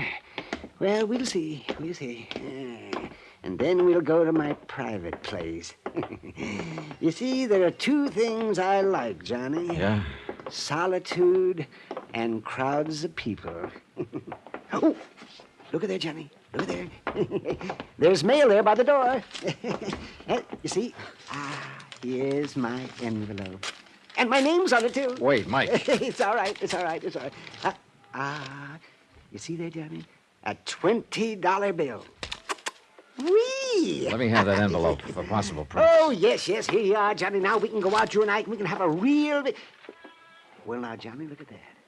A package for me, too. Hey, easy, Mike. Let me have that. No. I know what you're thinking.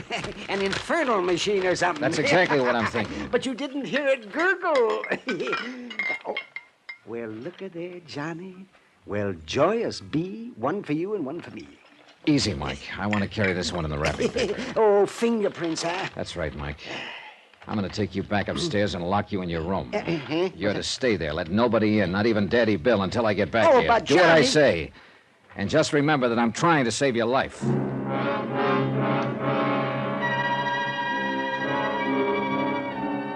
Item 7, 270, cab fare uptown to the 18th Precinct Station.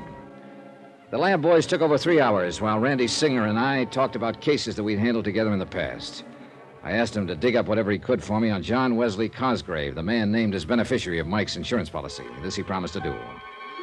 Finally, a slim, intelligent-looking lieutenant walked in and handed Randy a neatly typed report of the lab's findings in connection with the liquor bottle and envelope I'd given them. Oh, Randy? Not much, I'm afraid, Johnny. Apparently the only prints were those made by the old man and you. Proof that somebody's been pretty darn careful not to be identified. Yeah, that's what... Hey, wait a minute. Huh? Seal on the bottle had been tampered with, so the lab boys opened it. That bottle contained enough wood alcohol to kill an army. Now, if that old boy drinks the way you Good said... Lord, Randy. See you later. Item 8, $10 even. Taxi fare and tip back to the Glad Hand rescue mission. I don't know how the driver did it, but he skinned through practically every red light on the route. And I soundly cursed myself for having left Mike with the other bottle. The place was apparently still empty when I pounded up the stairs to the second floor in Mike's room. At least he kept his room locked as ordered. Mike! Mike! Mike, are you all right? Mike!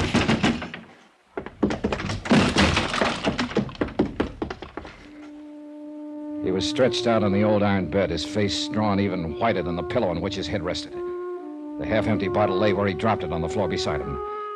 And I could have sobbed for the stupid, careless, unthinking way in which I...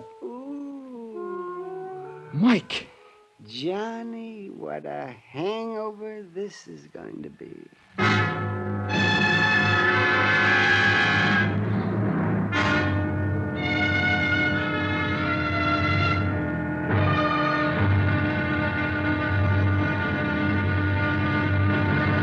Now, here's our star to tell you about tomorrow's intriguing episode of this week's story. Tomorrow, the would-be beneficiary of indestructible Mike turns out to be a very interesting and dangerous man. Join us, won't you? Yours truly, Johnny Dollar.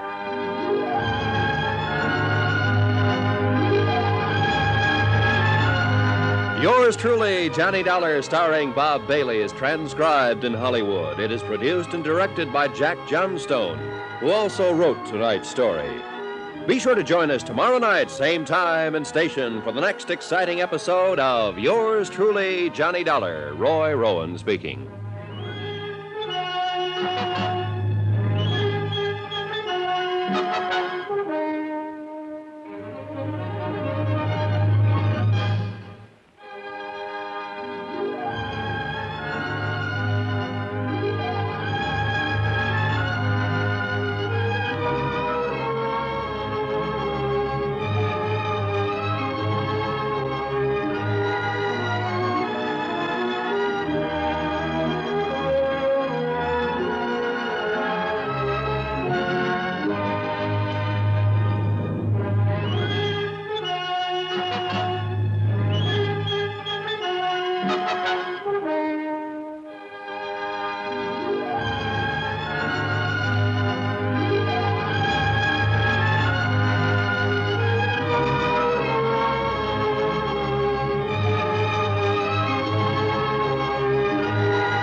From Hollywood, it's time now for... Johnny Dollar. Huh? What? You're John Wesley Cosgrave, aren't you? That's right. Well, my name's Johnny Dollar. I'm an insurance investigator. Oh, of course. I've been expecting a call from you. Or at least from somebody like you. What's that supposed to mean? I expect you're interested in why I've insured the life of a Bowery bum for $50,000. You bet I am. I want to see you. Why not? Anytime. Only it won't do you any good.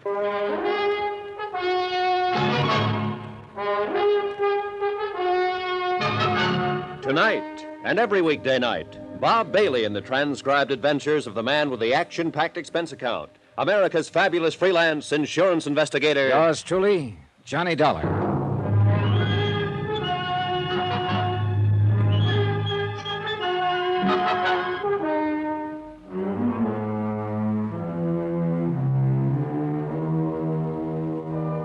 Expense account submitted by Special Investigator Johnny Dollar, location New York, New York, to the Lakeside Life and Casualty Company. Following is an accounting of expenditures incurred during my investigation of the indestructible Mike matter. Expense account item 9, 10 cents, the phone call to John Wesley Cosgrave from my dingy little hotel on the Lower East Side. Item 10, 270, taxi uptown to see Sergeant Randy Singer, Detective Division, 18th Precinct. You get back to that Glad Hand rescue mission in time? After all, when the lab boys discovered that so-called whiskey was almost pure wood By the time I got there, Randy, the poor old coot had drunk nearly half the bottle. Oh, that's too bad. Well, I better arrange for him to be hauled down to the morgue. Old Mike's still alive? And happy. Oh, that's impossible. You don't know the half of it. A week or so ago, somebody stabbed him with an ice pick just below the heart. Result? He said the scar itched a little bit. 2 days ago, somebody drove a couple of .38 slugs through him. He said it gave him a slight twitch in his side for a few hours. Johnny, come on now. Now he goes and drinks nearly half a bottle of wood alcohol. Poison. Result? A bit of a headache. Indestructible Mike. Indestructible Mike. Where is he now? Locked up in my room at the Brakely Hotel, with orders to eat the groceries I picked up for him and to let nobody in. Good, good. But whoever's trying to get him isn't going to give up. Hey, did you dig up anything on the beneficiary of his $50,000 life policy, Cosgrave? Only enough to scare you to death. Listen to this. John Wesley Cosgrave, formerly known as John W. Gordon, John Dutchy Gordon. What? Alias Skippy Grant, alias Dutchy Smith. Wait a minute. 18 arrests, but only one conviction. Back in 1938 for possession of narcotics. Randy. Ever hear of Murder Incorporated? Well, sure, but this... Apparently they had a subsidiary. Apparently your friend Gordon, or Cosgrave, or whatever you like to call him, was one of the big shots in it. But outside of the narcotics bit, the department was never able to really pin anything on him. But this guy's address is... Here, let me see. 621 East 49th Street. Yeah. That's not only a respectable neighborhood, but pretty plush. That's right. Well, How recent is his record? What's he doing now? Last pickup was in 1944. Numbers game and bookmaking. Charges dropped for lack of evidence. Then, apart from the record, is he still in the rackets? He is. Nobody can prove it. Like in the old days, he masterminded and let somebody else do the dirty work. It's listed here as a, quote, retired, unquote. Well, my money says he's still in business. Well, if you can prove it, the department and the DA's office will love you dearly, but I don't think you will. Every time we dragged in a stoolie who could give us what we wanted, something happened to him. Like what? Jump bail. Well, you should have known better than to let him have bail. One of them poisoned in his cell in the Tombs, one breakout, his body was found in the East River, even one suicide. Like to bet I can't tie him in with these attempts on Mike Flynn's life? Well, now, that's something else again. Maybe it's something we should handle. No, hands off, and I mean it. All right, don't get testy about it, John. I like the old guy, and anybody who tries to hurt him has to answer to me. And somebody's tried. Expense account item 11, 165. Cab fare to the Smart Modern apartment building at 621 East 49th, where the doorman announced that Mr. J. Wesley Cosgrave was expecting me and to take the elevator to apartment 11B. Come in, Mr. Dollar. The apartment was expensively but tastefully furnished with overall carpeting that felt an inch and a half thick. Several original oils by famous contemporary artists hung on the walls. But it was the man himself who really seemed out of character with the rundown Randy had given me. He was 6'1" or 2, built like a man who spends his odd hours in the gym. Quick, gray eyes, his hair slightly gray at the temples. And his tailor was a master. Do you like it, Mr. Dollar? Huh? What? That is a genuine Picasso you're looking at. And I consider myself very fortunate to possess this original by Salvatore Dali. Mm-hmm. Oh, and I'm sure you'll appreciate the excellent view of the city from these corner windows. Yeah. I must have the best, Mr. Dollar. Only the best. Oh, sit down, please. May I pour you a drink? No. No, thanks. I suppose you're wondering why I decided to buy old Michael Flynn the life insurance policy of which he's so proud. I am. Well, it's really very easy to explain. You see, I was born and brought up on the Lower East Side, Mr. Dollar, in deplorably poor circumstances. My early life was a never-ending struggle for survival and for whatever questionable sort of education I could glean from those about me, many of them criminals, who were my only companions. That's all very touching, Mr. Cosgrave. And I'm afraid I did little to lift myself out of the gutter until one winter night, hungry and broke, I wandered into the Helping Hand Rescue Mission. Yeah, I understand you still go around there now and then. Oh, yes, I do, in the hope that somehow I can help the poor unfortunates there the way the mission and Daddy Bill helped me. Repay some of the debt I feel I owe. Is that the only reason? What do you mean, is that the only reason? You've given jobs to some of those poor unfortunates from time to time, haven't you? Oh, yes, I have. What kind of jobs? What business? That's hardly a concern of yours, Mr. Dollar. I've contributed much to the mission. I've tried to make life easier for some of the deserving habituaries of the mission. What? It's the least I can do after so much was done for me. In the case of Mike, why, his greatest desire in life was to be the proud owner of life insurance. Why, I don't know. I do. Because you sold him on it. That's a lie. It's a dirty... Is it? Then why make him name you as beneficiary instead of the mission or some other deserving cause? And that, Mr. Dollar, was his own idea. And since it made him happy, I didn't protest. I suppose the real reason for this particular desire was his feeling that it might give him dignity. Yeah. Now tell me something. Where does all your money come from, Dutchie? Dutch? Who told you that? Nobody calls me Dutchie no more, not you or nobody else. Them days are over. I'm respectable, even educated. I wonder. Look at my record. I haven't been on the blotter since 44, and that was a bum. Mr. Dollar, I make no pretensions about not having a past. During Prohibition and later, I made millions. Yes, millions in rum running and the policy racket as a betting commissioner. How about narcotics? Sure. There was hardly a caper in this town I didn't have a finger into, and I was smart. I pocketed the profits, not my boys. That's why I can afford to be retired and live decent. And I'm going to keep on living this way. You were lucky some of those boys, that mob of yours, didn't rat on you. Yeah, but thanks to a couple of convenient rub-outs that I had nothing to do with, you understand, I managed to stay clean with the law. And now you're as pure as the driven snow. Dollar, if this was the old days, you wouldn't even live long enough to regret what you're implicating, you think. Which makes me dead sure I'm thinking right. I don't know how much money you've got socked away from those old days. I don't care. But from what you've just admitted... To you, Dollar, not to any judge or DA. Right. And I'll never believe that a clever mind like yours, smart enough to keep you out of the pen all Oh, those years... flattery won't get you I refuse to believe you could turn down a chance to make a crooked buck. I don't know what kind of jobs you sent out those poor suckers from the mission on, but the fact they never came back makes that look pretty bad. You can't And along prove it. came Mike Flynn, poor old alcoholic Mike. Where the talk of insurance came from, I don't know, but it was too good to pass up. Insure his life for $50,000, have him name you as beneficiary, give him a few dollars so he could spend his last days in a happy alcoholic haze, then rub him out and collect the 50 G's. Listen, Dollar, if Mike gets knocked off, neither you nor anybody else is going to be able to tab me with it. And one other thing. Yeah, what's that? As a friendly piece of advice, if I was you, I wouldn't even try. Is that a threat? Oh, Mr. Dollar, you've made a miserable host of me. Come, let me pour you a drink, the finest 25-year-old Scotch. And we can talk of pleasant things. For some reason or other, I did have the drink with him. But he knew what was in the back of my mind, and I'm afraid I knew what was in the back of his. Something along the same line as a couple of convenient rub-outs. Once or twice his veneer of education slipped, but all in all, he made a fair conversationalist. Finally, I left. And all the way down to the street, I kept wanting to look back to see if I was being followed. Somehow, somewhere, there was a way to get this Cosgrave. But I could see it would have to be through someone else, someone working for him. And whoever that might be could very well be out to get me first, or Mike. Item 12295, taxi back to the Brakely Hotel, where I hoped the old boy was still locked up in my room. He was. Oh, well, Johnny. My, I was beginning to wonder what had happened to you. Oh, hey. What was the matter with that food I left with you? You hardly touched I it. had enough. It was kind of dry, though. Kind of dry. There's a container of coffee there. Yes, but coffee just doesn't seem to quench my thirst. Oh. You should let me bring the rest of that bottle along. That wood alcohol? Any more of that would have killed you. Oh, yeah, it did have a kick, though, didn't it? Oh, I don't know how you lived through it.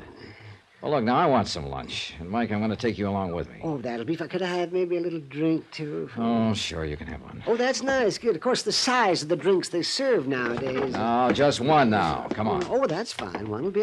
See, there's a lovely saloon just around the corner, you know. Come on. Even sandwiches for those that want them, I understand. On these stairs. Maybe we could just bring a bottle back with us to your room if we are going to come back. Sweet, funny old soul. I loved him. And I knew that without me, he'd be a dead one so fast. So far, the attempts on his life had been made by persons unknown. Unless the mission. Daddy Bill. Could Daddy Bill be somehow tied in with Cosgrave's operations? I wondered. I paid the check. That's item 13285, and we started walking to the Glad Hand Rescue Mission along some of the back streets. I wanted time to think it out, if I could think, over the incessant, pleasant chatter of I'm Mike. really enjoying life now that I have money now and then. Why, sometimes I get on the subway and I just ride all over town all day long. Yeah, you told me. See, why don't you try that sometime, Johnny? It's really one. Say, there's a bar there on the corner. Why don't we just pop in? No, let's pass that one. John, why do you feel that you have to look after me this way? You know darn well why I... Hey, watch that curve. Why I'm looking after you. It's because somebody's on... Mike, look out!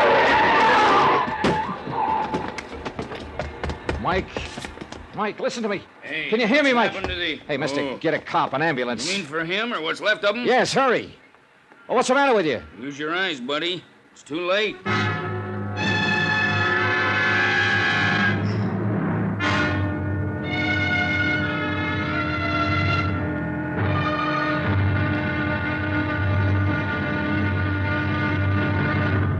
Now, here's our star to tell you about tomorrow's intriguing episode of this week's story. Tomorrow, somebody's going to have to pay for what's happening here.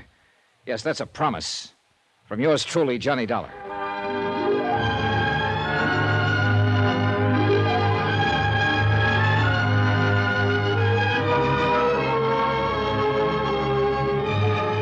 Yours truly, Johnny Dollar, starring Bob Bailey, is transcribed in Hollywood. It is produced and directed by Jack Johnstone, who also wrote tonight's story. Be sure to join us tomorrow night, same time and station, for the next exciting episode of Yours truly, Johnny Dollar. Roy Rowan speaking.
From Hollywood, it's time now for Johnny Dollar. Johnny, this phone number you left for me to call. Are you at Bellevue Hospital? Yeah, Randy. What's wrong? Are you at headquarters? Yeah. A truck ran over Mike Flynn, and I'm sure it was deliberate. But he's alive, I hope. He was 4 hours ago when I dragged him in here. Indestructible Mike. I'm not so sure this time. What about that truck? Did you get the license? Yeah, the boys at the 1st Precinct are working on it. Check with them, will you, while I stay here at the hospital? Sure, Johnny. And one other thing. Yeah? Find out how long that Glad Hand rescue mission has been in existence. Place where old Mike's been living? Yeah. Why? I don't know yet. But do it, will you? Sure, and you let me know when Mike's out of danger, huh? Johnny? Better pray a little bit, Randy.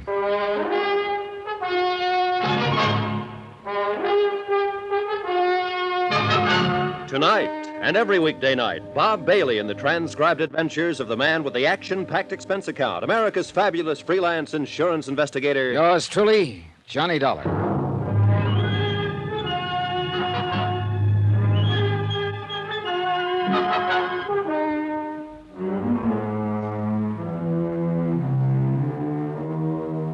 Expense account submitted by Special Investigator Johnny Dollar, location New York, New York, to the Lakeside Life and Casualty Company. Following is an accounting of expenditures incurred during my investigation of the indestructible Mike matter. The veneer of class and education assumed by J. Wesley Cosgrave just wasn't thick enough to hide the fact that he was better known a few years ago as Dutchy Gordon. And to the old-time racketeer, it looked like a cinch. Pick up a Bowery bum like Mike Flynn.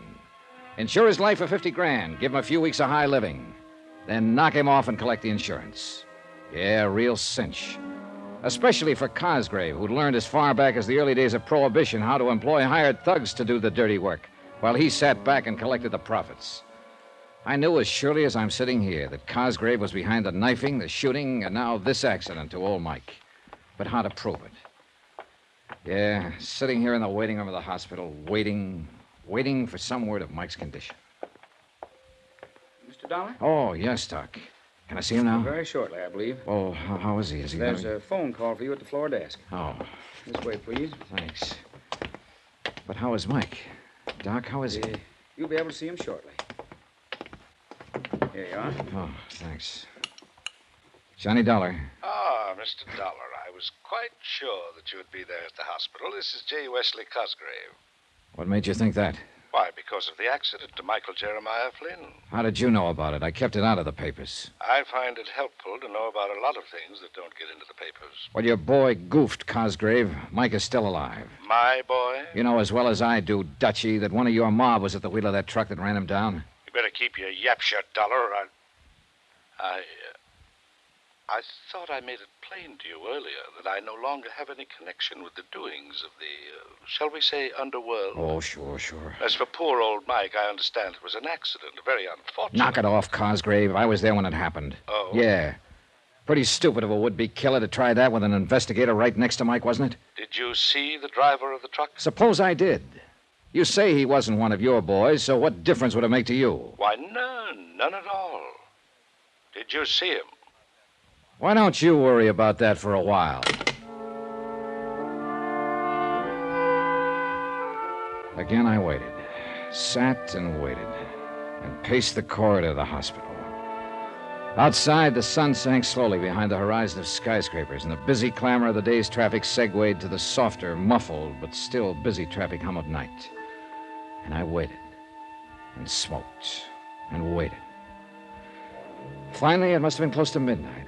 A nurse led me quietly down the hall and indicated the private room that I'd had set aside for Mike. After brief instruction about not staying too long, she pushed open the door for me and she tiptoed away. And there, lo and behold, in all his glory, his head swathed in bandages but wearing a smile a mile wide, sat indestructible Mike. Hi there, Johnny. Mike! Oh, Mike. You old reprobate. I guess there is something in prayer after all. How about this, Johnny? Isn't this swell? Isn't this the finest place you ever saw? Oh, Mike, you're going to be okay, aren't you? Gonna be? Yeah, I am now. But I guess I had those doctors scared. Oh, my, Johnny. You just should have seen the way they fluttered around. And those nurses, Johnny. I never saw such beautiful ladies in all my life. And so nice. And doesn't it smell good in here? The disinfectant they use in here is much nicer than Daddy Bill has at the mission. And you know something? I haven't seen a single bed bug. Not even a cockroach. Oh, Mike. Mike, I'm so glad to see you in one piece. Oh, sure I am. But an old bum hasn't any right in a pretty place like this. You had no more business living through that accident than... Oh, Johnny, how you talk. Yeah, and you mustn't talk so much. No matter how good you feel, you need rest. Time to heal up whatever got broken. Broken? Oh, me? Well, you still need rest and quiet. Here, I'll turn off this light. I'll see you in the morning. Oh, but, Johnny... Yeah? Johnny, how can I just sleep? Oh, too much pain, huh? Want the nurse to give you a hypo? Oh, they filled me up with more needles than you ever saw, but there's only one real painkiller, you know. Yeah. I'll see you later. If the administration of Bellevue Hospital ever found out that I was back in Mike's room a few minutes later, and why, they'd probably have my neck. But I didn't leave the whole bottle with him, I swear it. Only about 3 fingers in his water tumbler. And the blissful expression on his face as he closed his eyes to sleep made me sure I'd done right. Item 15180, taxi back to my dingy little hotel. And I thanked whatever gods may be that old Mike had pulled through. He'd been right. They just couldn't seem to kill him. So far. But I knew they wouldn't give up. Not with $50,000 at stake. 50,000 more to line the pockets of Dutchy Gordon, who I was sure was just as much of a racketeer as ever, despite his present name of J. Wesley Cosgrave and his pretense of gentility. Because his henchmen had always feared to squeal or died violently before they could, the police had nothing on him. My job was to find one of the mob, make him sing. But how? I guess I was still thinking or dreaming about it when my phone rang the next morning. Hello, J. Dollar. This is J. Dollar. Hello. Oh. Johnny Dollar. Hey, you still in bed? Oh, Randy. Yeah, I thought you were going to call me. Is he still alive? He sure was when I last saw him at about midnight. Oh, that's a miracle after what that truck did to him. And say, Yeah? the boys downtown found that truck. Yeah? Yeah, it had been stolen and was abandoned. Did they find any prints on it? Plenty. Whose? Lefty Skillman. Well, have they picked him? Yeah. They found him all right, tied up in a sack floating in the East River. Old-time gangster style. Oh, so help me, I knew that when Cosgrave You found say out... Mike's going to be okay? Randy, he was sitting up in bed perky as a cockatoo. No. I don't know how he does it. Why, he was all ready to pack up and go back to the Glad Hand Rescue Mission. Huh? Felt he didn't deserve to be in such a nice, clean place as the hospital. Bless his foolish heart. Did you find out anything for me about that flop house? Yeah, that's what I called you about. But you still haven't told me... Well, what'd you find? Well, according to the records, the building was put up in 1901. As a mission? As a piano store, 1901 to 1906. A real respectable place. Then? Well, that section began to degenerate. 1906 to 18 was a cheap grocery store. 18 for 1956. From 1918 to 22 was a second-hand clothing store. And a speakeasy till 1929. Keep going, Randy. Well, I guess the Depression knocked that out, because next it was a saloon. How long? Let's see, 1944. That's when William Grover Larkin took over the lease. Daddy Bell. Yeah, that's right. right. I knew it, Randy. I knew it. Yeah, what? Dutchy Gordon, alias J. Wesley Cosgrave, told me that he'd got a hand from that mission when he was just a kid. That would have meant 25, 30 years ago at least. Yeah, it's only been a mission for 12, but... Hey, wait a minute.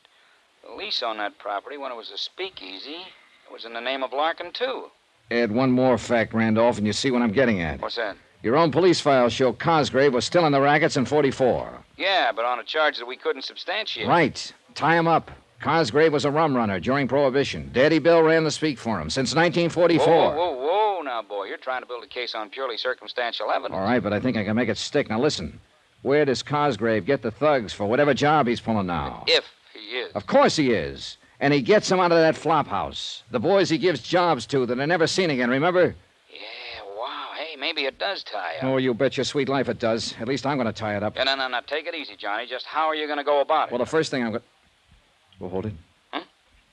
Well, what's the matter? Somebody outside the door of this room, I think. Hold on, Randy. Yeah, no. Wait a minute, Johnny. All right, what do you think you're doing? Johnny, hello! Whoever hit me with whatever he hit me with wasn't fooling me. In the second before I passed out, I vaguely remember hearing a voice, the voice of the room clerk, shouting at whoever it was, and the sound of footsteps running away. Then blackness, and a dark, heavy throbbing in my head. Then, after a long time, another familiar voice.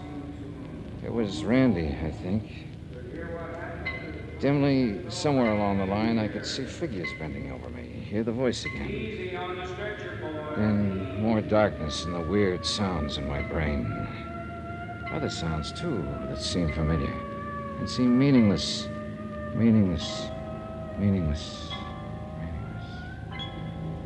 Finally, after an eternity of jumbled sounds and shadows, a cold, bright light pierced into my slowly returning consciousness.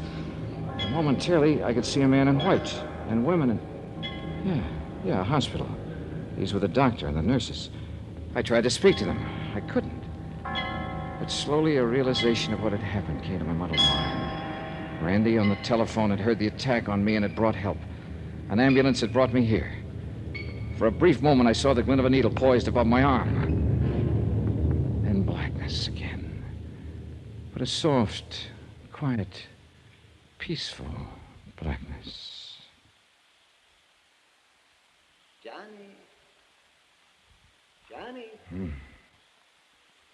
Johnny? Oh, wow.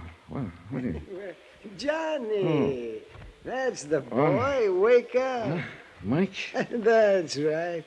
Isn't it nice they put you in the same room with me? Yeah.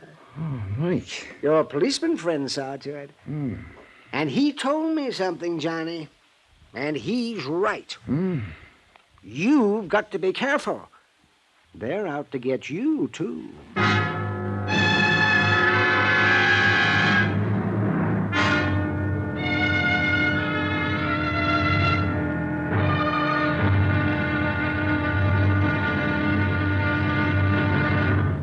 Now, here's our star to tell you about the final intriguing episode of this week's story. Tomorrow? Well, old Mike may have been indestructible, but I knew by now that I wasn't. So tomorrow, the wind-up. It had to be while I was still alive. Join us, won't you? Yours truly, Johnny Dollar.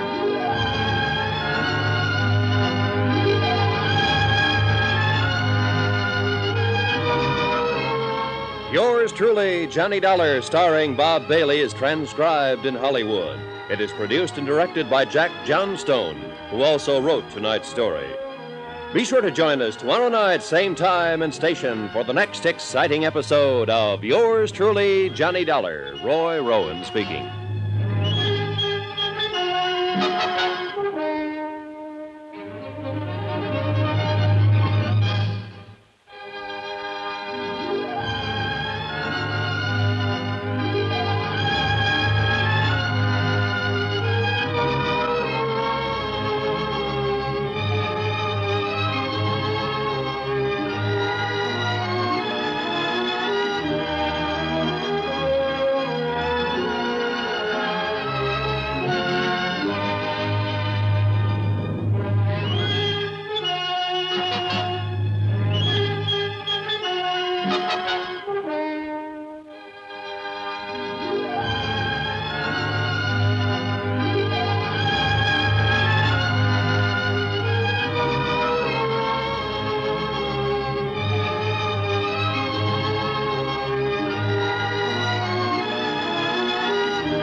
From Hollywood, it's time now for...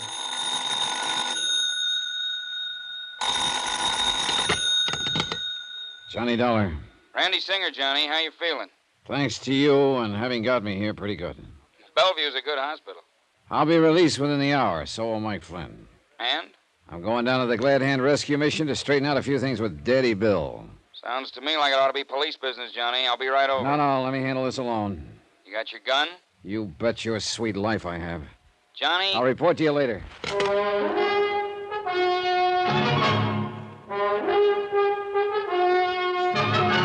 Tonight, and every weekday night, Bob Bailey in the transcribed adventures of the man with the action-packed expense account, America's fabulous freelance insurance investigator. Yours truly, Johnny Dollar.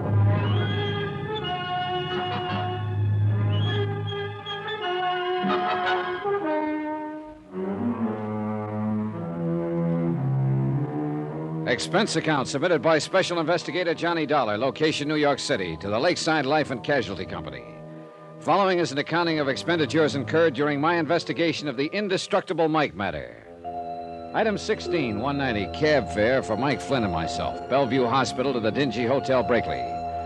Both of us had our heads still swathed in bandages.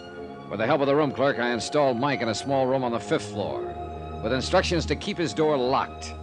In my own room, room 203, I picked up my .38 and donned the old clothes I'd bought. Item 17, 55 cents, taxi to the neighborhood of the Glad Hand Rescue Mission. For obvious reasons, I walked the last couple of blocks. When I got there, the big front assembly room was empty. So was the soup kitchen in the back of the place. I called Daddy Bill's name a couple of times and got no answer. And finally decided to wait for him in the little room back of the assembly hall that he used for an office. I still felt a little shaky from the blow on the head, so I didn't mind just sitting a while. But I left the door open a crack, and a few minutes later heard the street door open. It wasn't Daddy Bill, but I recognized him as a newcomer to the mission whom I'd seen on my first visit. He made directly for the little office. All ready, Daddy. Why, you ain't Daddy Bill, sir. No. Do you know where he is? Yeah, out shopping. At least that's where he said he was going. Didn't I see you in here the other day? Why, yes, sir. I guess you did. My name's Emery. I just read the rods in from Ohio. Boy, I had to. I got myself in a jam back there. Yeah, I guess I just got me too much muscle. But they won't catch up with me here. Daddy Bill promised me that. Say, I should have known you wasn't him in here. Oh? Sure, he said he wouldn't be back for another hour. You plan to wait for him? Sure do. He promised me a job, with money on it. Enough money, he said, to get clear out of the country, and he'd help me do it. Doesn't it strike you funny, Bud, that a guy running a place like this would help you skip the country? Man, when you're like me and you get a helping hand, you just don't ask no questions. You see Mike? Mike Flynn? Yeah, he come back? No, why? Daddy Bill left me a package for him. For him or Johnny if they come back here. Well, I'm Johnny. Well, here, I'll get it. It's right outside the door here. Yes, sir. Liquor, he said. And maybe you let me have some. Here, see? I'll take it. Liquor, did you say? That's what he said. Let's open, huh? No, hands off. Well, look here, man. Old Mike always shares his stuff with Lefty Skillman. Lefty Skillman. It was Lefty who'd run us down with a truck whose body was found in the river. Lefty, one of Daddy Bill's poor unfortunates here at the mission. Things were beginning to add up, and this package left for Mike and me. Liquor, he said, but it didn't gurgle. Emery, listen to me. Sure, Johnny, but forget this package. I'm taking it with me back to the Waldorf. Waldorf? Yeah, that's right. That's where I'm staying. Don't let these clothes fool you.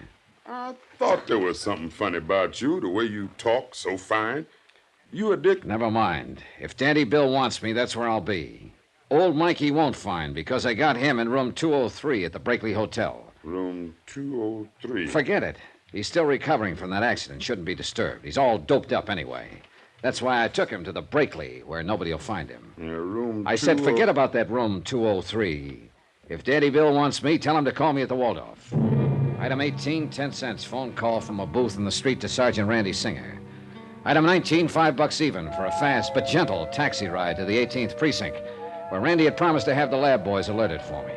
Oh, is this it, Johnny? Yeah, and handle it softly, please. Okay. You gonna stick around till No, I'm going back to the Brakely to make sure Mike is all right. Yeah, now look here, Johnny. Call the Waldorf for me. Get me registered there. Instruct the desk that if there are any calls for me, I'm eating lunch or something, and I'll be back in my room in, say, an hour. Right. Do it. I'll see you later. Item 19, taxi back to the Brakely Hotel, to the service entrance in the alley. For $5, the freight elevator operator swore he'd tell no one he'd seen me take the back stairs to room 203. My room, not Mike's, as I told Emery at the mission. Office? Room clerk, That's right. this is Johnny Dollar in 203. Oh, yes. Are you still working on Now that listen, case? listen carefully. If the police call me, put them through. Very well. But to anyone else who calls or comes looking for me, I'm not here. I never was here. You never heard of me, understand? Oh, yes, indeed, Mr. Dollar. We've worked with police and private investigators before. Okay, but if anybody wants to know about Mike Flynn, I want... Flynn? Yeah, the old bum I had you put in the room up on the 5th floor. Oh, yes. If anybody asks for him, tell him he's in this room, 203. Oh, very well. You sure you got that straight? Yes, sir. Time was on my side, I hoped. Emery back at the mission had said Daddy Bill wouldn't return for an hour, but I couldn't be sure. As quickly as I could, I spilled a half bottle of whiskey around the room in the hope it would give the effect old Mike was there. Then I pulled down all the shades and drew the drapes tight across the windows. I turned down the bed and mussed up the covers so it would be ready for me. My watch said I still had time to kill, so I ran upstairs to Mike's room on the 5th, and carrying a 5th. Well, bless my soul, Johnny. And look what you've brought me. On one condition, Mike. Oh, yes. Oh, anything you... Oh, you've been so good to me. I want you to promise that no matter what happens, you'll stay right here in this room until I come back. Why, for you. of course, Johnny. Anything you say. Especially now that you brought me this bottle to kind of keep me company. Say, wouldn't you like a little nip before you go? No, thanks. Oh, and keep this door locked. Oh, now you sure you wouldn't like just one little bit? No. Oh, I hate to think of me having it all alone when you probably need it as much as I do now. Oh, say, Johnny. Yeah? When are you and I going to be able to take these awful-looking bandages off our heads? We'll talk about that later. I got to get back to my room. Yeah, now, you sure I can't tempt I'm you? sure. Now lock this door. All right, Johnny. But if you decide you want a little nip with me... Quickly and quietly, I went back downstairs to 203 and cautiously let myself in, leaving the door unlocked. Nobody been there. I'd made it in time. But now all I could do was wait.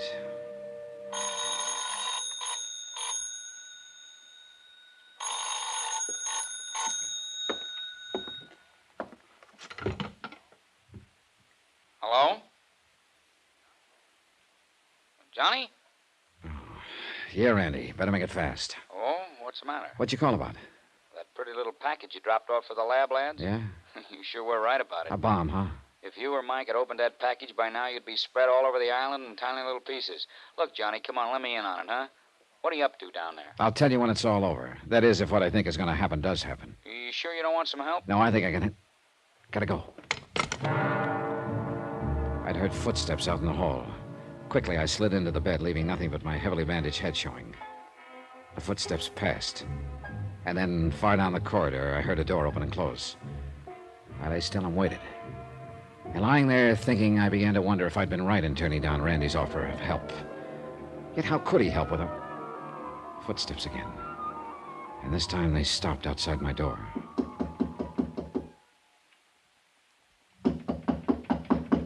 All clear out here in the hall. That voice was Daddy Bill's, and he wasn't alone.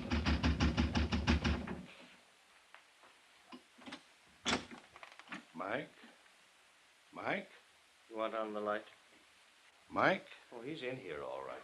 Smell that booze? He's there on the bed, asleep. You mean drunk? Close the door. Hey, see him? Dead to the world.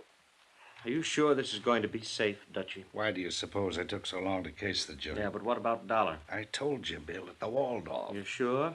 You talked to him? No, he was in the coffee shop. Now, shut up, get this over with. Yes. Always we do the dirty work for you. All right, this one I'll do myself. Who's... Shut up. Johnny. Oh, Johnny. Wait a minute, that's Mike. And who's on that bed? Shut up. All right, Dollar.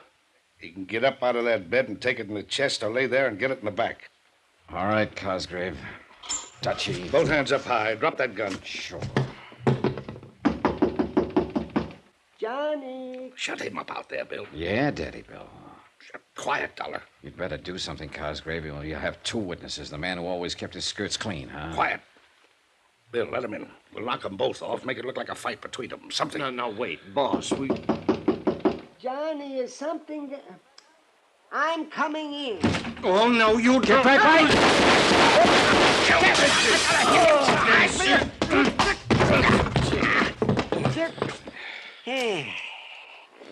Randy. Hey, you're real rough, aren't you? Now, wait a minute there, Mike. Get up off his chest. I want to see what your dear friend Daddy Bill looks like. Oh, What'd you hit him with, anyway?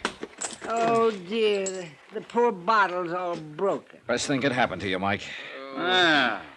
So this is Dutchy Gordon, alias J. Wesley Cosgrave. He won't be for long. What? Well, what's that, Daddy Bill? You feeling better? He always hung it on somebody else. What are you talking about? Lefty, shorty, all of them. This one he'd have hung on me.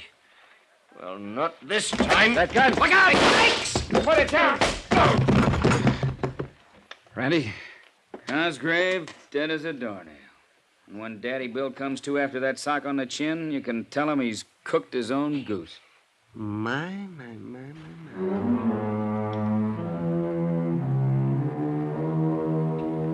The world will be a bit better without Dutchy Gordon, alias J. Wesley Cosgrave. And, of course, the courts will take care of Daddy Bill Larkin. Plenty. Mike? Indestructible Mike? Well, he'll probably outlive the rest of us. I hope I can get down to see him now and then. Talk over our great adventure together. Expense account total, $1,126.50, which is a lot less than the $50,000 you might have had to pay off on Mike. Yours truly, Johnny Dollar.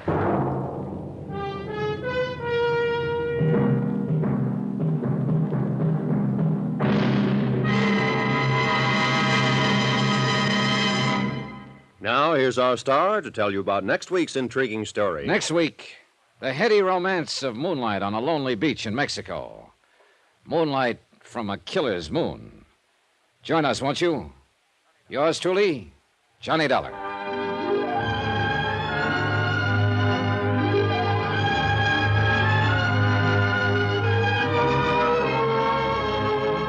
Yours truly, Johnny Dollar, starring Bob Bailey, is transcribed in Hollywood. It is produced and directed by Jack Johnstone, who also wrote this story.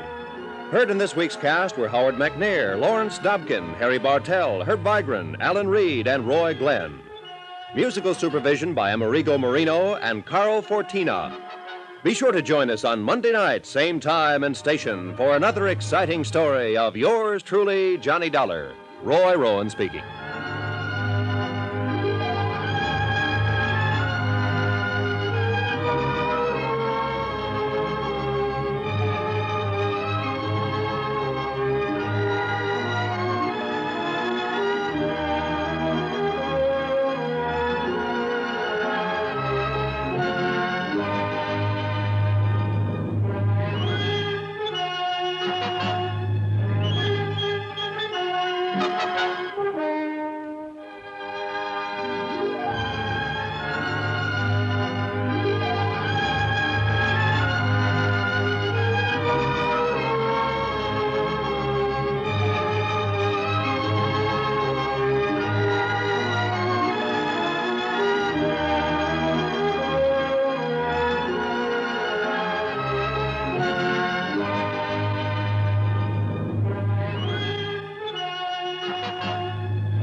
From Hollywood, it's time now for...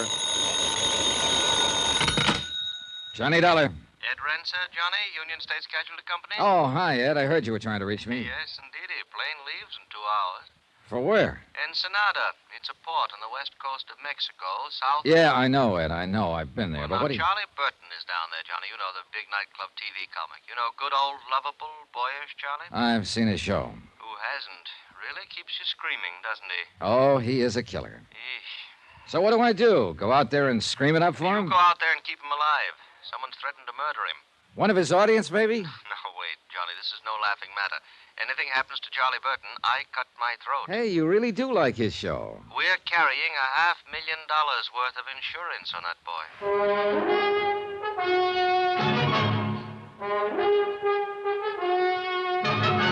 Tonight and every weekday night, Bob Bailey in the transcribed adventures of the man with the action-packed expense account, America's fabulous freelance insurance investigator. Yours truly, Johnny Dollar.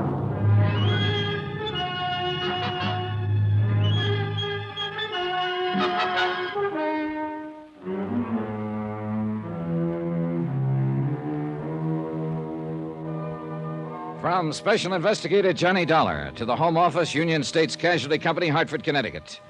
The following is an accounting of expenditures during my investigation of the laughing matter. Item 1, $221.50. Transportation by scheduled airline to San Diego, incidentals there, and charter plane for a flight 80 miles south into Mexico. To Ensenada.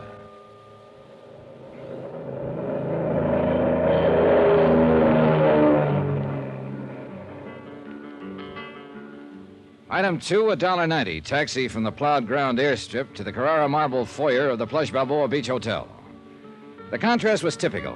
Ensenada is two towns, really. The tourist town is a glittering belt of pseudo-swank resorts around the south end of the bay. Bald-headed men in flowery sport shirts and fat women in shorts, loaded down with cameras, souvenirs, and U.S. dollars. The loafing town. And next to it, the rows of warehouses and docks, the fishing fleets and freezer plants, narrow dirt streets and slums. Soft-eyed Mexicans and the gentle, liquid sound of Spanish. Native town, the working town. Two different ways of life, and no bridge of understanding between. The executive producer of the Charlie Burton Show, a man named Frank Maltz, was in my room 5 minutes after I checked in. Glad to know you, Mr. Dollar. He was probably in his middle 40s, but looked older, haggard, pressured, a little battered around the edges. He might not have his ulcer yet, but he was sure working on one. Didn't waste much time getting here. Well, that phone call of yours got them pretty upset back there in Hartford. I meant for it, So too. I gathered. Have you called in the local authorities, Mr. Maltz? No. Why not? It wouldn't have done any good. Charlie'd have blown his top and had him thrown out. Good old lovable Charlie? Yes. He doesn't know you phoned Hartford. No, he'd have stopped me if he'd known. Why? Does he want to die? Oh, he says he's had murder threats before, crank letters. He wouldn't take it seriously. But you do, is that it? I didn't figure it was up to me to decide. As I understand it, Mr. Maltz, there was a note of some kind slipped under Burton's door. That's right. Well, tell me about it, will you? All right, yesterday evening, after we came back from shooting some scenes around the bay, we went to our room, shower, clean up for dinner. You know? When Charlie started to leave his room, he saw the note. Where is his room? Fourth one down on the terrace to the left. All our rooms open onto this same terrace. Do you still have that note? No. Charlie tore it up after he read it. Did he show it to anybody? Yes, to me. It was on stationery from the hotel here. It was in pencil and crudely printed. Remember the wording? Oh, yes. It said, "Only the gods are immortal, Burton. As you'll soon find out. You'll never leave Ensenada alive." Kind of an odd way of putting it. I thought so myself. Know anyone who might use that style of phrasing? No, I'm afraid not. All right. What else, Mr. Maltz? Nothing else. Those are the facts. Anything happened since the note? Not as far as I know. Burton could be right, of course. The whole thing may be a hoax. Yeah, maybe, but that's for you to decide, not me. Who do you know who might think they had a reason to kill him? Aha. I think I'll let you form your own conclusions on that. Oh, thanks, Mr. Maltz. That's very thoughtful of you. All right, I'm sorry. I realize I haven't given you much to go on. Practically I nothing. can't help it, Dollar. That's all I know about it. I see. Well, talk to the others. See what they know about it. Others? Well, I was thinking mainly of Gloria Dale and Al Schreiber. And there's Charlie himself, of course. Suppose you brief me on those other two. All right. Gloria Dale's the feminine lead. Oh, yeah, I've seen her on TV. Yeah, probably. She's been with the show for 3 years. She's in her late 20s. She's single. She's gorgeous. She has a terrific sense of comedy. How does she get along with old, lovable Charlie? Good question. Maybe she can give you an answer to it. All right, I'll ask her. And who was that other one you mentioned? Al Schreiber? Yeah, he's a young newcomer. He's been with the show 6 months now. A real talent, if he were ever given a chance to show it. Why isn't he given a chance? Because on the Charlie Burton show, my friend, there is one and only one star, namely... Good old lovable boyish Charlie Burton. Oh, you've been reading the press release. Well, as a matter of fact, I have. All right, who else? No, that's all. At least all that mattered. The camera crew, the technicians who were sent up from Churubusco in Mexico City, they never heard of Charlie Burton before. And we haven't had much of any contact with anyone here in town. Now, I think that note was written by somebody right here in the family. That's another reason I sent for you instead of the local police. Just why did you send for me, Mr. Maltz? What do you mean? How do you feel about Charlie Burton? Haven't you guessed? More or less, I think. Well, I'll spell it right out for you, Mr. Dollar. I hate his guts. And what do you care whether he's murdered or not? Care, I'd get roaring drunk to celebrate it. And yet you're the one who phoned an SOS to Hartford. Well, sure. If Burton does get it, I want an expert around. Somebody will tag the right party for the crime. A matter of justice. Is that it? Why not? Oh, because it's usually just a word people talk about. What they really want is to win. Ah. Is that what you want, Mr. Maltz? Very funny. You ought to go on television. No, I'm waiting till they perfect it. I feel the same way about murder. So the legend of lovable Charlie was starting to crack. One person at least didn't love him, Frank Maltz, his executive producer. And there was something else besides hate in Frank Maltz's eyes, a weariness or bitterness, something I couldn't quite place. I filed the thought for the moment, took time to shower and change, and went looking for another pair of eyes, a prettier pair. And I found them, alone on the terrace with their owner. They were turned toward the west, toward the last golden edge of the sun as it sank into the Pacific. They were big and blue, very lovely. Hello there. How are you, Miss Dale? I'm Johnny Dollar. I just got in from Hartford, and I've been talking with Frank Maltz. Oh, you must be with the advertising sponsor. No, I'm an insurance investigator. Huh? Yes, I'm here in regard to that threatening note that Mr. Burton received. Oh, that. You've heard about it, then? Oh, we all heard about it. Interminably. From Burton, you mean? Who else? Oh, he paced and posed and beat his breast. He wept and stormed and shouted at us. Harangued, accused, and monologued us. Our base ingratitude after all he'd done for us. Done to us, he should have said. That one of us, a viper in his bosom, should stoop to such a practical joke on good old luck. If it was a practical joke, what are you doing down here? You think it was a joke, Miss Dale? I don't, but Charlie himself said. Do you mean somebody really meant that threat? Maybe. Well, what do you know? Any idea as to who might have written it? Sure. Anybody who knows him. Is he that bad, actually? Mr. Dollar, you've heard the expression horrid old man. Yeah. Well, if Charlie Burton worked for years to improve himself, I mean really tried, eventually he might lift himself up high enough to be a horrid old man. Well, if it's like that, why do you stick around? Why do I? Because I signed a contract last year during an emotional crisis. And it's got 2 more years to run. Break it. Breathe a little clean air for a change. I'd be dead professionally, and that's about all I've got in life now. Professional career, such as it is. Same thing apply to Frank Maltz? Yep, contract. Executive producer is just a title. The Charlie Burton show is owned by Charlie Burton, lock, stock, barrel, and the souls of the employees. Something of a dictator, huh? Egomaniac.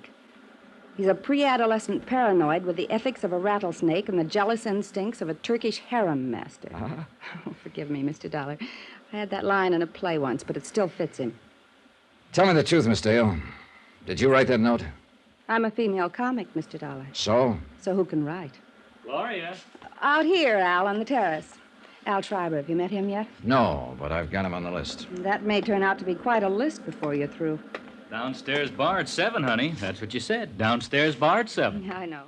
I'm going in and change right now. Al, this is Johnny Dollar, Al Schreiber. Hello, Al. How are you? Glad to see you. Mr. Dollar's an insurance investigator. He's here about that murder threat Charlie got. You mean that note was for real? Could be. Well, happy days. Maybe there's hope for us yet. Careful, Al. Mr. Dollar's making a list. Sweetie, I'd be proud to confess.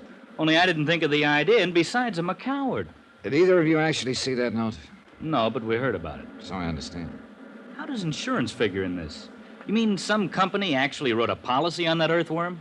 To the tune of $500,000. Holy Hannah, who's he worth that much to? His sponsor, the advertising client. I doubt if it's personal, really. They're just protecting their investment in the show. 500,000 fish. For a phony old fake who weighs in at a fast 30 cents. Say, maybe they're out to kill him and make a profit for themselves. Yeah, I'll put them on the list. And I take it you're in the club too, Al. Club? At least you're not wearing a Love Charlie Burton button. Oh, sir.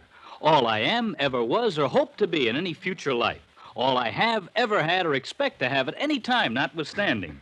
The foregoing to supersede any previous statement, and irregardless of any utterance made hereafter. I owe in its entirety, and without any reservation whatsoever, to my one and only benefactor. That sterling, magnanimous, warm-hearted, genial. I'll bet you think I'm only saying that because it's in my contract. Did you write the note, Al? I don't know what to say until I check with my writers. Yeah, I have the same problem with my underwriters. Say, that's not bad, Mr. Dollar. You know, you ought to Sorry, try television. I'm waiting till they perfect it. Item 3, 80 cents, one drink. I had it sent from the bar and sat on the terrace alone and drank it. I watched the sun die in the west and let the soft night creep out of the hills of Mexico and sink down over me in gentle folds. Then I saw a man slip from the shadowed shrubbery and move cautiously up the terrace, a pale ghost dressed in the white cotton of a peon worker. As I came quietly to my feet, a girl ran from inside somewhere, clung to him, and stopped him. They argued fiercely for a moment and guarded Spanish. Then the man turned and saw me and vanished into the darkness of the hotel gardens.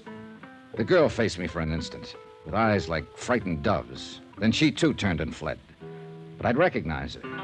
She was the hotel maid who'd brought ice to my room when I first arrived. So it was a lover's meeting, most likely. And yet, the man, before she stopped him, had been heading across the terrace toward Charlie Burton's room.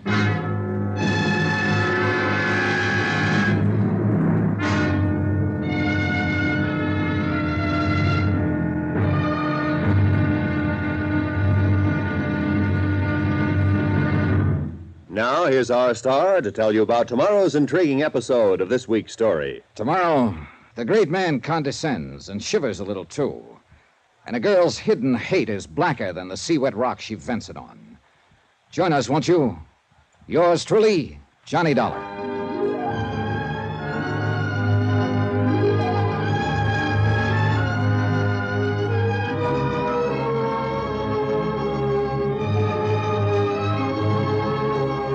Yours truly, Johnny Dollar, starring Bob Bailey, is transcribed in Hollywood. Written by Les Crutchfield, it is produced and directed by Jack Johnstone. Be sure to join us tomorrow night, same time and station, for the next exciting episode of Yours truly, Johnny Dollar. Roy Rowan speaking.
From Hollywood, it's time now for...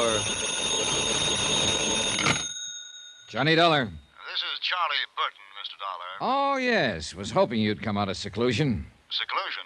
I arrived in Ensenada at 4 o'clock this afternoon. It's now 10 p.m., and I still haven't been able to see the man I'm supposed to protect. I did not invite you here, Mr. Dollar. I do not need any protection. Well, my insurance company doesn't agree with you, and they've got $500,000 riding on your life. Look, my life has not been threatened. That note was a mere bit of buffoonery perpetrated by one of those nearest and dearest to me. One of those to whom I have unstintingly devoted my Oh, entire... knock it off, Burton. I know the good old lovable Charlie legend, and I've seen your TV show. Well, naturally. Look, are you going to talk to me, or do I wire my company to cancel your policy and notify your sponsor that you've refused to cooperate with us? Mr. Dollar, you may come down to my room in 10 minutes. I'll be there in an hour, Burton. You wait on me for a change.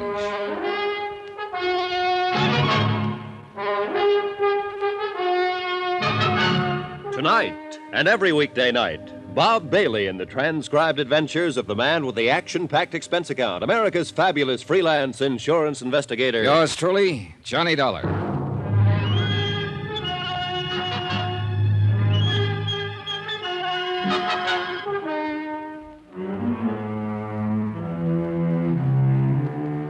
From Special Investigator Johnny Dollar, location Ensenada, Mexico. To the Home Office, Union States Casualty Company, Hartford, Connecticut. Assignment, The Laughing Matter. Expense account continued. Item 5, $1.40. Taxi from the hotel in the village to the Commandancia of Police on Frente Avenue. I wanted a rundown of one of the maids at the hotel, a girl named Velena Morales. I'd seen her on the hotel terrace shortly after dark near Charlie Burton's room. Seen her arguing with some man who'd managed to slip away from me in the darkness. Captain Portrayal said he'd check with me later and politely avoided asking what it was all about. If he had, I couldn't have told him. The Charlie Burton comedy show was on location at Ensenada, Mexico, and Frank Maltz, the producer, had frantically phoned Hartford and claimed Burton's life had been threatened. Burton thought it was a practical joke. Maltz didn't know. Neither did I. But I was there to find out.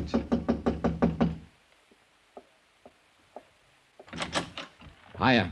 You are Mr. John Dollar, I assume. You couldn't assume any corrector. Mind if I come in? By all means, do. Thanks. I am Charles Burton, Mr. Dollar. Yeah, I know. I've seen your face in a number of saloons. I beg your pardon? Oh, on their television sets. Oh, yes, of course. Well, sit down, Mr. Dollar. I just did. Yes, so I noticed. And I don't imagine you'll be here long enough for me to have something sent up from the... Oh, I'm sure I will. I'll have scotch on the rocks. Double. I see. Room service, please. This is Mr. Burton in Suite D. Please send up one scotch on the rocks. Double. Make it double. Oh, just a moment, please. By the way, Mr. Dollar, what is your room number? I can't seem to remember it at the moment. Why don't you just charge it to yours and then bill me for it later? If you think you're... Room service, cancel that order. Yes, I said cancel it. I will not tolerate this high-handed attitude from a hireling, sir. But not your hireling, Burton. Now, let's get a few things straight right now. From what I've heard about you up to now, I don't like you. And when I get to know you better, you like it or not. And I certainly do not. And there's nothing you can do about it. Oh. Try throwing your weight around with the insurance company, and they'll cancel your policy. And if that happens, you'll have sponsor trouble right up to your neck. If you think you can I think you're not going to let it happen, Burton. You can't afford to. So cut out the kidding and let's get on with it. You know, I like you, Dollar. You're so uninhibited. I'm going to buy you that... Nope, sorry. Why not? I didn't want it in the first place. It was only a way to get your goat break down that phony guard. But have one yourself, though. Now, drinking is not one of my vices. Oh, so that explains it. Explains what? It wasn't one of Hitler's vices, either. You're so delightfully insulting, you know. One can hardly take offense. Too bad. I'd hope for better results. Would you mind telling me just who exactly is responsible for this prejudiced opinion you have of me? Well, as I remember, it was fairly unanimous. As I know, you talked to Frank Maltz. Maltz, of course, is bitter because he hasn't been given complete control of my show. Or any control, the way I hear it. As long as it's the Charlie Burton show, Mr. Dollar, Charlie Burton intends to run it. Only the gods are immortal. Isn't that what the murder threat said? I'll get to that. Then there's Gloria Dale, my leading lady. Dear Gloria. I suppose she told you I've treated her very badly. Practically forced her to sign a contract that pays her several $1,000s a week. A hideous fate, actually. It could be. And Al Schreiber? Did he mention the fact that I took him out of a 40-a-week burlesque house and taught him the subtleties of high-class, big-time comedy? Things that I had spent a lifetime perfecting. Look, Burton, if you're trying to convince me of your fine, sterling character, forget it. It's irrelevant. I'm here because... You're here because of that note, and that's exactly what I'm getting at. You think it was written by one of those three people, don't you? Right. Well, I agree with you. But you also take the threat seriously.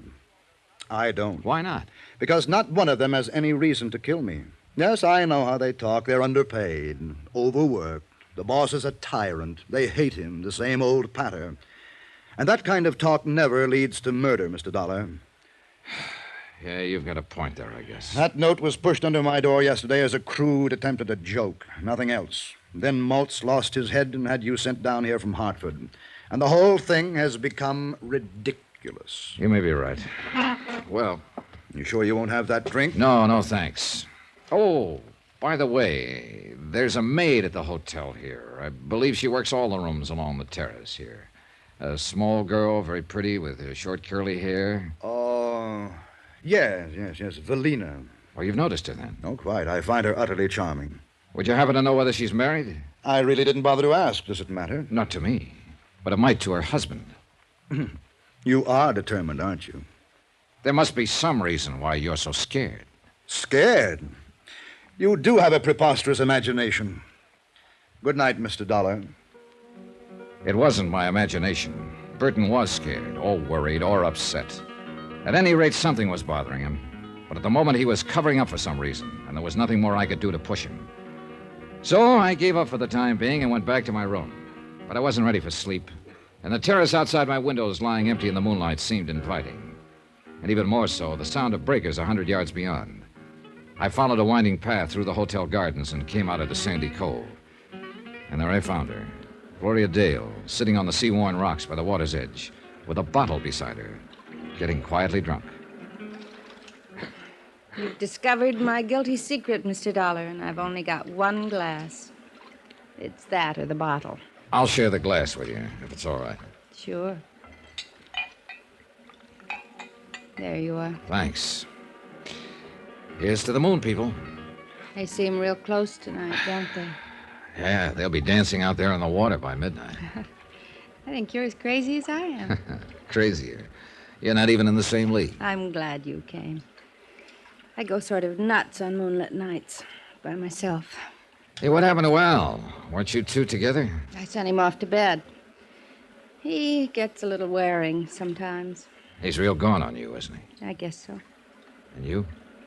He's a good guy. I like him a lot. He's fine, but... But no click, huh?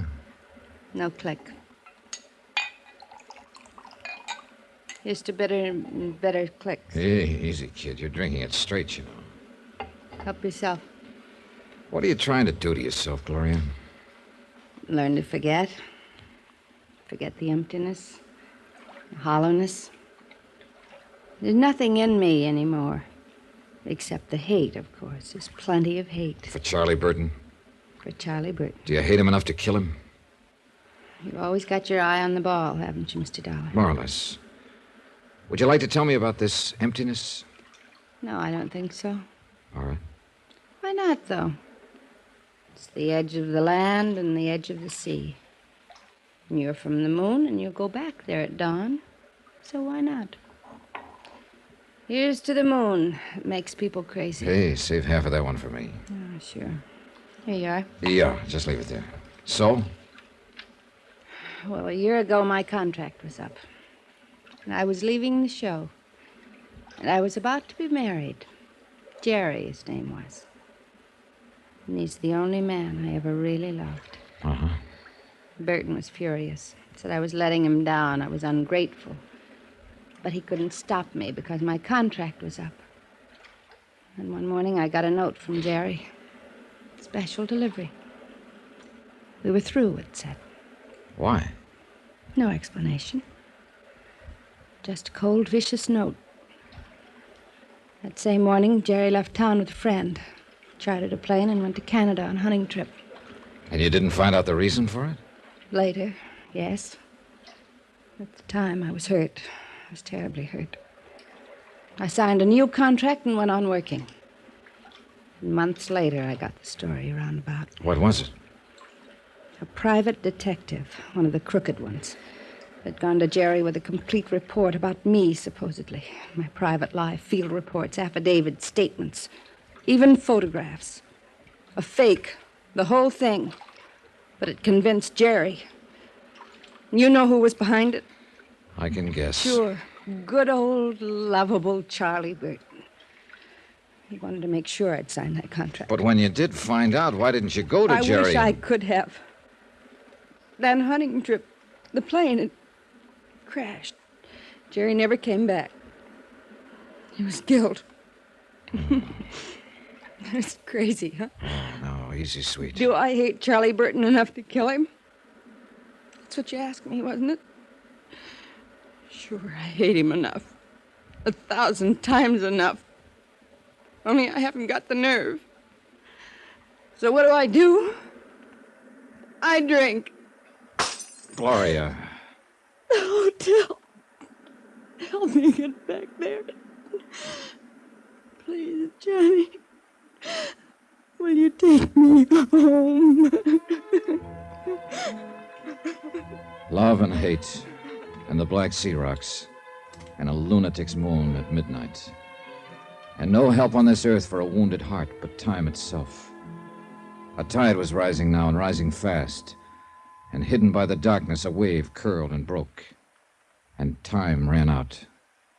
I lunged out of bed and fumbled in the blackness for my robe and slippers and gun.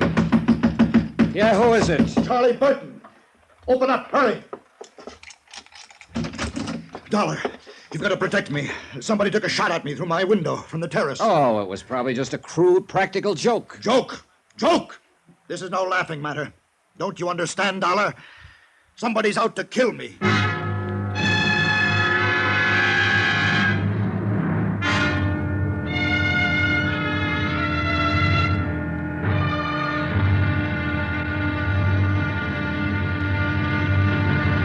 Now, here's our star to tell you about tomorrow's intriguing episode of this week's story. Tomorrow, a thickening web, clinging and sticky.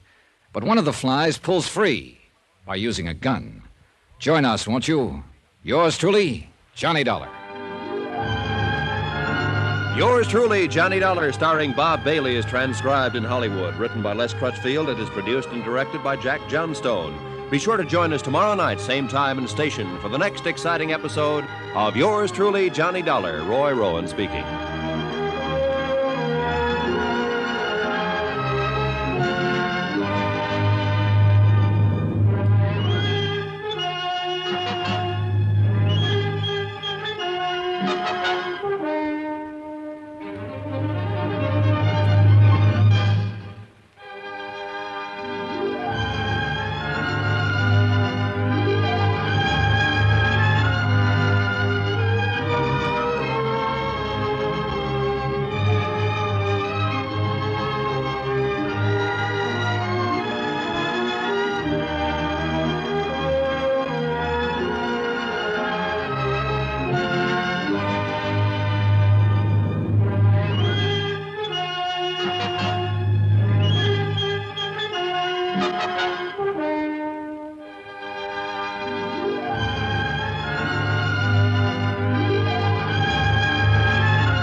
From Hollywood, it's time now for... Johnny Dollar. Capitan de Vidro Parral, senor, of the Ensenada Police. Oh, hi, Parral. I tried to call you a few minutes ago. We've had a shooting out here at the hotel. And somebody, she's dead, No, senor? nobody's dead. The bullet missed. Somebody fired a shot from the terrace into one of the rooms. I am flush with the red light, senor. I make the siren. I'm come like the wind. Good. But will you do me one thing before you blow up a storm? Mande usted? There's a man missing from his room here, a friend of the man who was shot at. He must be around town somewhere. Pues sí. He's an Americano, about 45, name's Frank Maltz. Frank Maltz. Bueno, we'll find him. I'm going to make one APC T. B, you mean, APB. Sí, APB, like on radio in Los Estados. All right, hop to it, Parral. Sí, senor. Senor, what it is, this APB.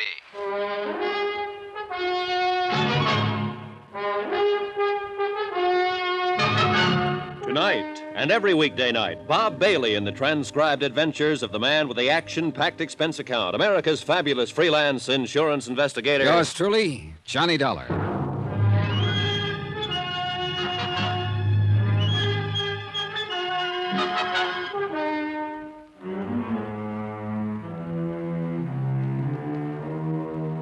From Special Investigator Johnny Dollar, location Ensenada, Mexico.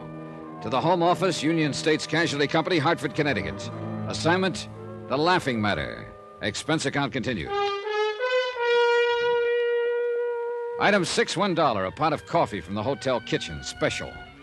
It was 1 a.m. I'd been half asleep when the shot was fired, and I hoped the coffee would help get me at least half awake. I hadn't expected it to happen that way, and neither had good old lovable Charlie Burton, America's favorite TV comic, according to his press agents. Charlie had called it a joke, but he wasn't laughing now, and neither was I. Charlie's life was insured for $500,000, payable to his sponsor. Where he is, senor, this man who was get shot? He didn't get shot, Peral. He got shot at. Pues sí, it's what I wish to say, but the tongue is no make English too good. Well, you're doing fine. The manager gave Bert another room, inside, away from the terrace here. He's probably got the door locked and the furniture piled in front of it. Mande? I mean, he's scared. Very scared. Comprende? Oh, sí, sí. Él tiene mucho miedo. Yeah, I guess so. Now, according to his story, he was asleep, here on this side of the bed. Someone fired the shot from outside on the terrace. It broke the window there. And the bullet lodged here in the bed, about 6 inches above Burton's head, where he was lying on the pillow. Sí, yo puedo verlo. And then he is wake up quick. He is no see nobody, senor? Is no hears nobody? No, he was too scared to know. He jumped out of bed, ran down the inside corridor, and banged on my door.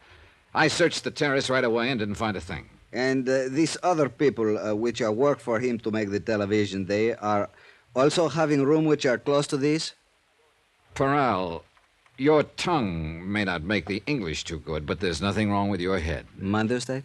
I mean, you're okay, amigo. You're a good cop. Gracias, senor. Yes, any one of them could have fired that shot. And they are big which ones, these people? Well, there's Frank Maltz. He's the producer of the Charlie Burton show. He's the one who was missing from his room, the one I asked you to locate. I see, you say. Then there's Gloria Dale. She's the feminine star of the show. She's in the third room down. She is in the room of her when the shoot was fired? Yeah, she'd gone to bed. I had to beat on the door to wake her. She hadn't even heard the shot. She'd been pretty upset. She'd been drinking earlier. See? It's always the same. These Americanas ladies which have come to Ensenada, always they are drink too much. You may be right. Anyway, the third member of the group is Al Schreiber, second room down. He's an actor, too. And where he is when these things happen? In bed, so he says. The shot woke him up, and he came out into the corridor while Burton was banging on my door. And these are all, senor? Yep, that's the bunch. Which one you think is not like this Charlie? Every single one of them hates him. Then there's another possibility, too. That girl I asked you to check on earlier, the maid who works here at the hotel. You see, la señora Evelina Morales. Pues we have looking, but we are not find her yet. Oh? Ella no está en casa. She are no at her house, señor. Oh, I see. Ni el marido tampoco es. Also, the, how you say, her husband is gone. Oh, then she is married. Pues sí, señor. You're still looking for her, aren't you? Pues sí, señor. No tenga cuidado. It's no big town, Ensenada. We are find her too soon now. I think es por mí, yo creo. I am tell the manager I was here. La policía acá. Sí, capitán de vidro Paral. ¿Dónde? Bien, sí. Muy bien. Bien, adiós. This man you are say have disappeared, senor. Frank Maltz? He was now be found. Where is he? Es un cantina, a nightclub. It's called the 21. 21. Where is it? In town somewhere? You see, it is the, how you say, senor, it's one big hot spot.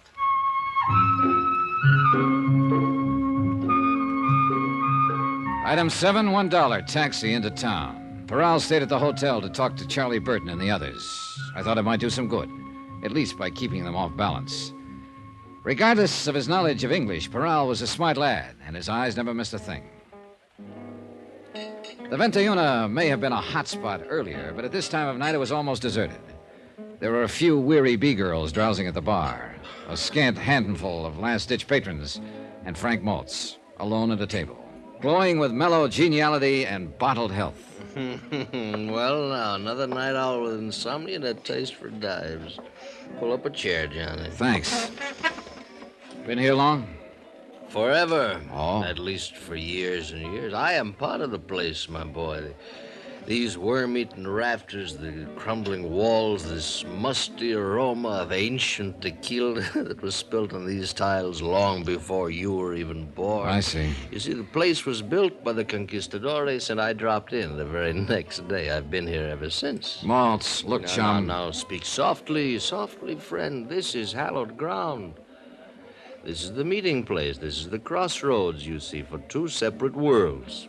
The tourists come traipsing down from Beach Boulevard up there. They call it slumming. And the townsfolk come up from Gastelum and Balboa, and they all meet here.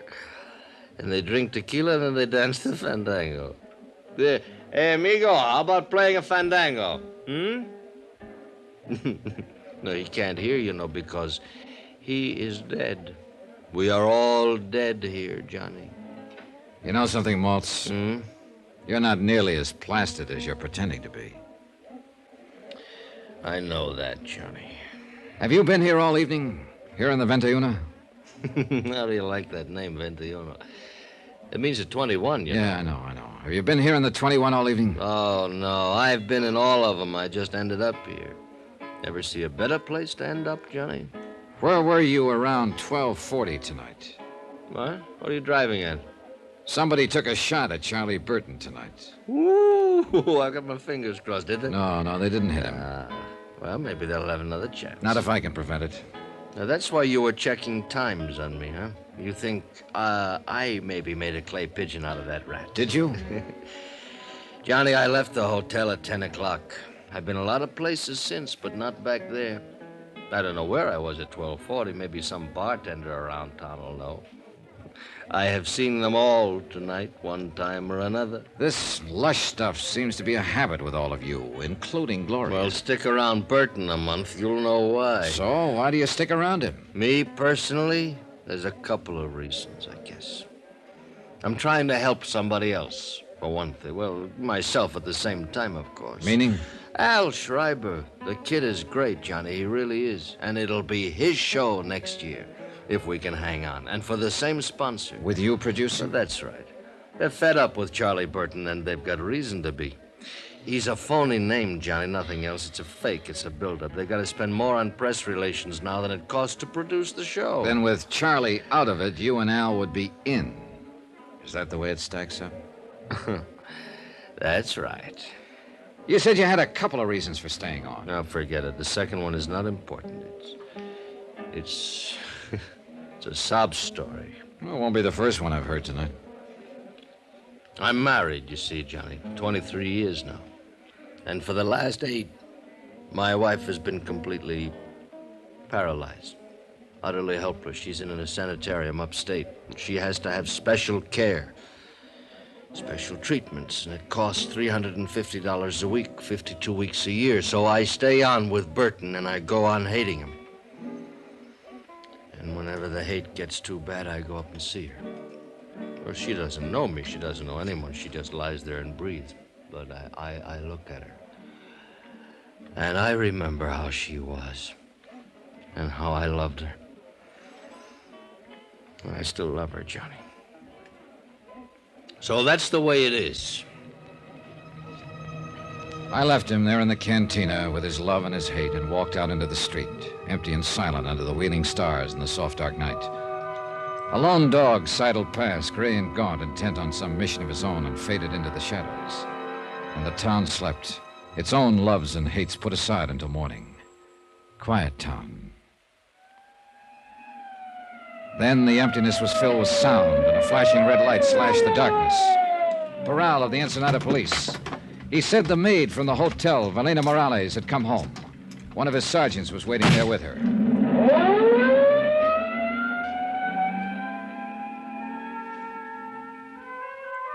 noches, senora.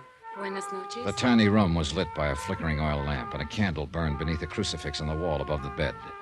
Cement floor and adobe walls, bare and clean, like the cell of a nun in a convent. ¿Y su hombre? ¿En dónde está él? Yo no sé. She was young, ¿Qué le pretty, importa? and at the moment very frightened. ¿Tú más temprano? En la casa de una amiga. ¿Por qué me preguntas? Espérate, señora. Hace poco un trato a matarle a un señor.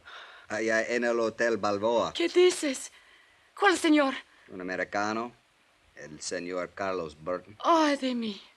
¿Qué tengo yo que hacer? She talked, Ya no hay half remedio. crying, and ¿Quién sabe Peral qué vamos a translated. hacer ahorita? Charlie Burton, Y ahora no old, hay lovable remedio. Charlie, had been bothering her, annoying her at the hotel. Que él no más hablaba, She tried to que avoid no him, creía que but él had made the podía mistake of hacer telling her algo tan husband. duro. He'd been furious and had come to the hotel earlier in the evening. That's when I'd seen the two of them arguing on the terrace. She hadn't seen him since. So, Senor Dollar, what is it you think? I think you'd better find a husband, and find him quick.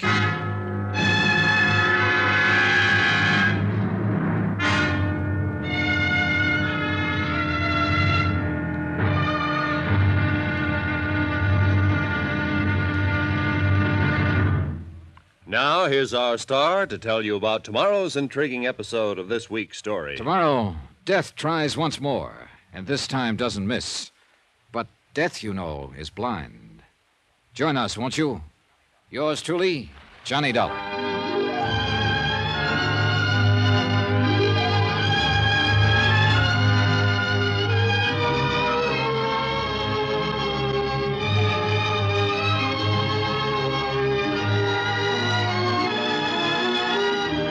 Yours truly, Johnny Dollar, starring Bob Bailey, is transcribed in Hollywood. Written by Les Crutchfield, it is produced and directed by Jack Johnstone. Be sure to join us tomorrow night, same time and station, for the next exciting episode of Yours truly, Johnny Dollar. Roy Rowan speaking.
From Hollywood, it's time now for Johnny Dollar. This is Charlie Burton speaking. Oh, morning, Burton. So you're still alive, huh? If that was an attempt at humor, it was entirely out of place. Well, it's early yet. I'm the comedian, and I'll make the jokes. Your job is to protect my life. Don't tell me you've been shot at again, this time of morning? Boy, whoever it is really must hate you, Burton. Dollar, so help me. So help you nothing. You may be good old lovable Charlie to 40 million television viewers, but to me you're just a pain in the neck. I'll remind you, To my client, you're worth $500,000 because he was fool enough to write an insurance policy on your life, but not to me. My price on you is a fast 3 cents, give or take a couple. My life has been threatened. Sure, and that's why I'm here. But yesterday, when I tried to get you to cooperate, you called it a practical joke. Well, I'm not calling it that now. No, because somebody tossed a bullet at you last night and scared the living pants off of you.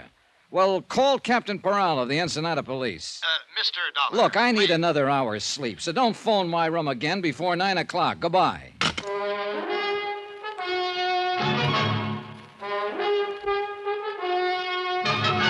Tonight and every weekday night, Bob Bailey in the transcribed adventures of the man with the action-packed expense account, America's fabulous freelance insurance investigator. Yours truly, Johnny Dollar.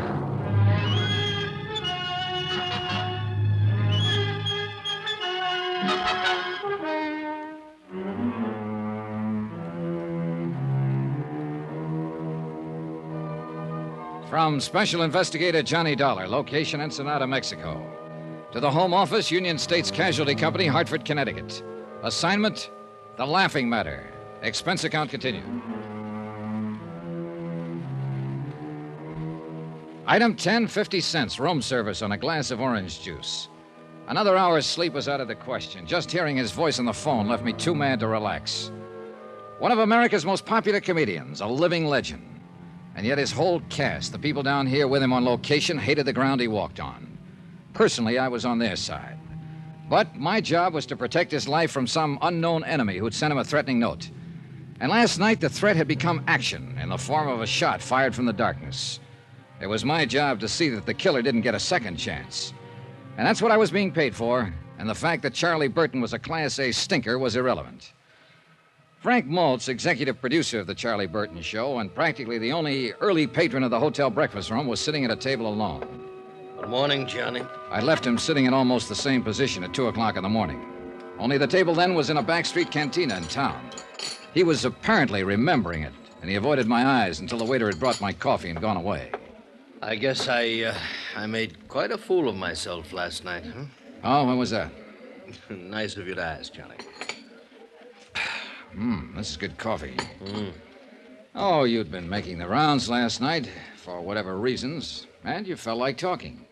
But I wouldn't call that making a fool of yourself. All right.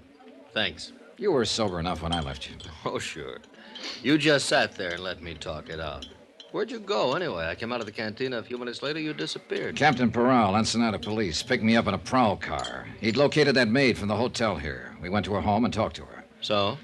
Well, for the moment at least, you and Al and Gloria Dale are apparently off the hook. Oh? The maid says Burton was always annoying her whenever she was on duty here. He was. I told him to lay off. Well, her husband found out and came out here to the hotel yesterday evening. I saw him and his wife arguing out there on the terrace just after dusk. But I didn't know what it was all about at that time.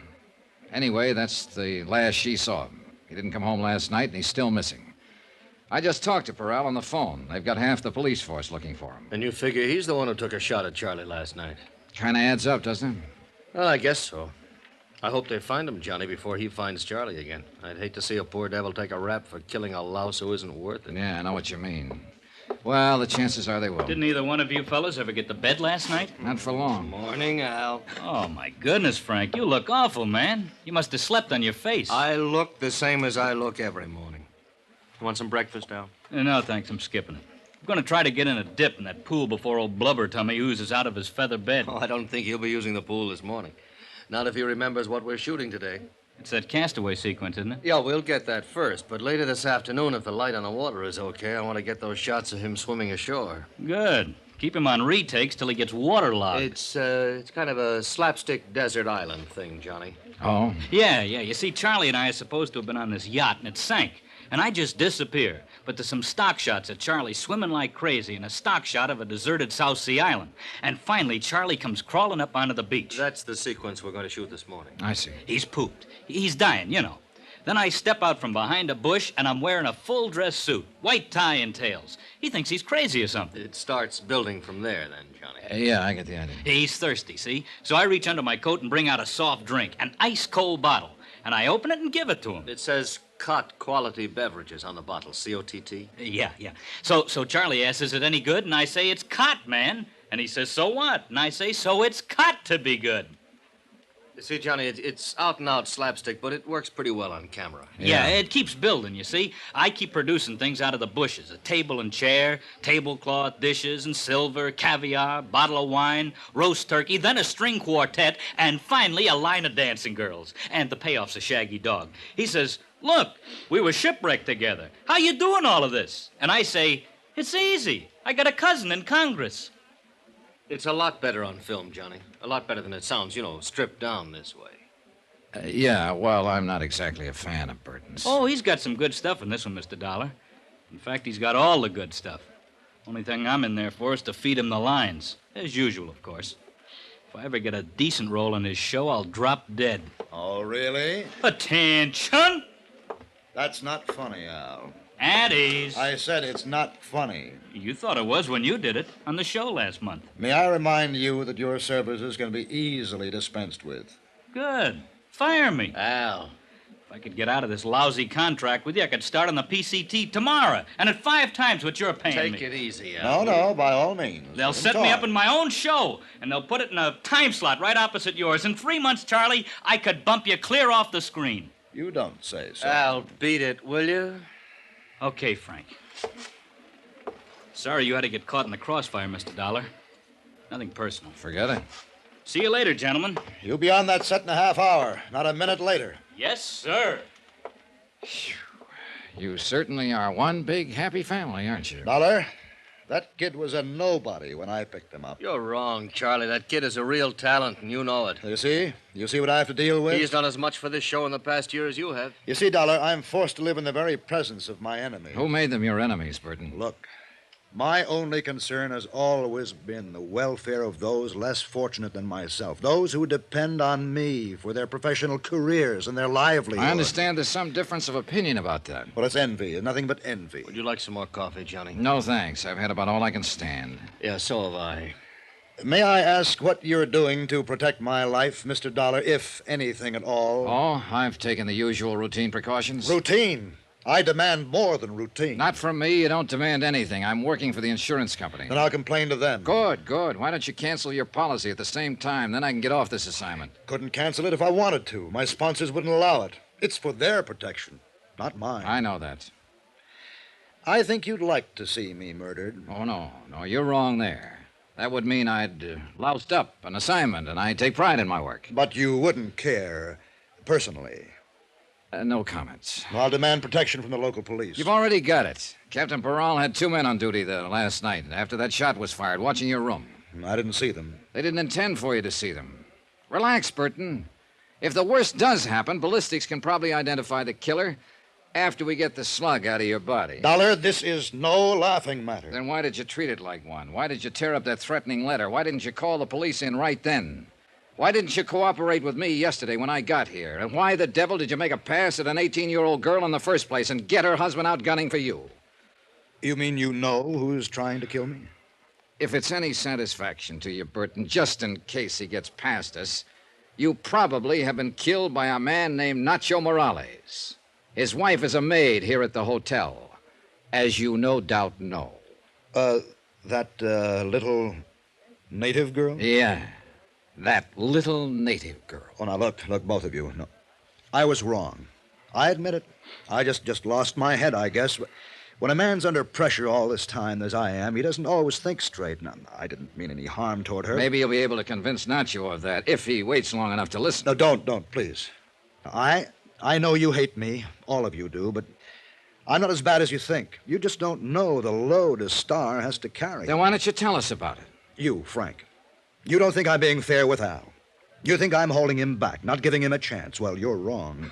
I'm actually carrying him, teaching him things I've learned over the years. Oh, he knows quite a bit now, Charlie. So you don't believe me? You don't think I know what I'm talking about? Well, let's... All right, I'll show you. Al said he was written down in today's sequence. He said that I had the great role. You heard him say it. Well, yes, Then Charlie, let him have it. I'll What? trade with him. You mean that? Yes, I mean it. Let him change any line he wants. To fit his style, he can play it any way he likes. I'll take that role he says is so bad, and I'll still come out the star. All right. Charlie, we'll have a go at it. Fine. I'll see you on the set unless somebody manages to kill me first. Good morning, gentlemen. Oh, I never thought I'd live to see the day. Yeah, that shot last night must have really shaken him up. Oh, that kid will make him look sick, Johnny. He doesn't know what he's in for. Well, there's one way to find out. Oh, wait a minute, Johnny. I've been thinking about something you said. Oh? That maid, Morales' wife, does she speak English? Nope, just Spanish. Well, what about her husband? Same deal, only Spanish.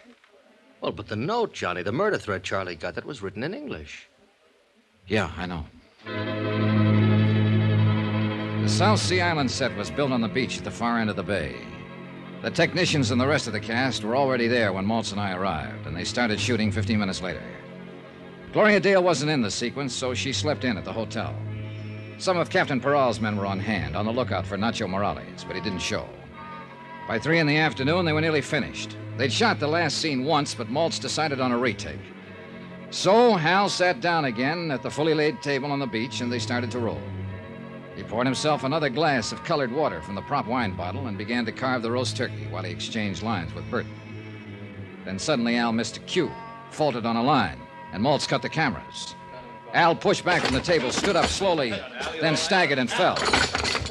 I rushed toward him, pushed through the crowd that was gathering, and kneeled down beside him. But he was already dead.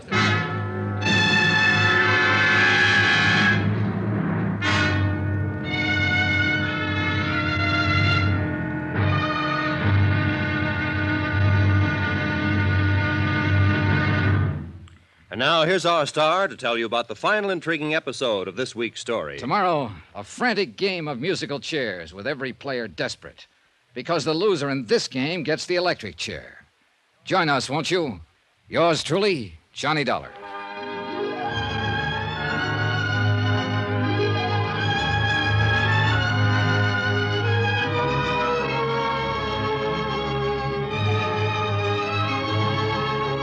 Yours truly, Johnny Dollar, starring Bob Bailey, is transcribed in Hollywood. Written by Les Crutchfield, it is produced and directed by Jack Johnstone.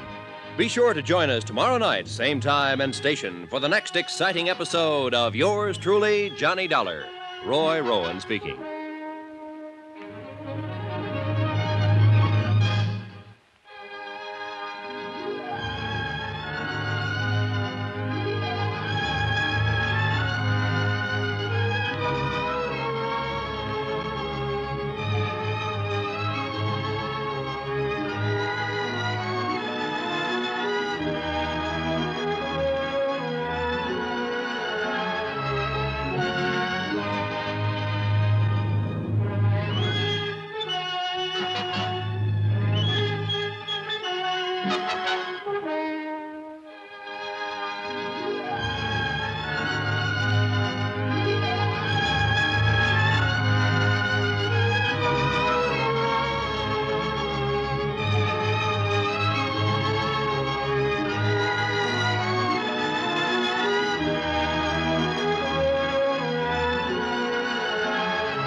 From Hollywood, it's time now for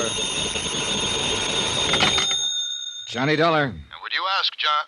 Oh, it is you. Was there some doubt about it? No, but I was phoning Captain Peral. He's out of his office at the moment. What's the matter, Burton? Somebody shooting at you again? That's not funny, Mr. Dollar. Who's laughing? A man's been murdered, you know.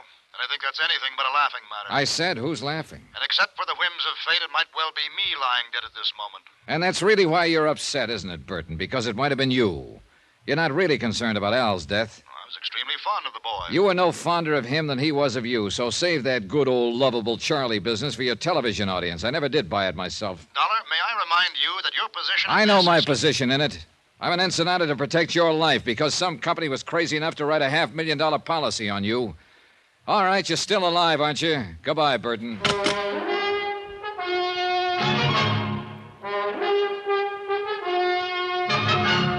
Tonight and every weekday night, Bob Bailey in the transcribed adventures of the man with the action-packed expense account, America's fabulous freelance insurance investigator. Yours truly, Johnny Dollar.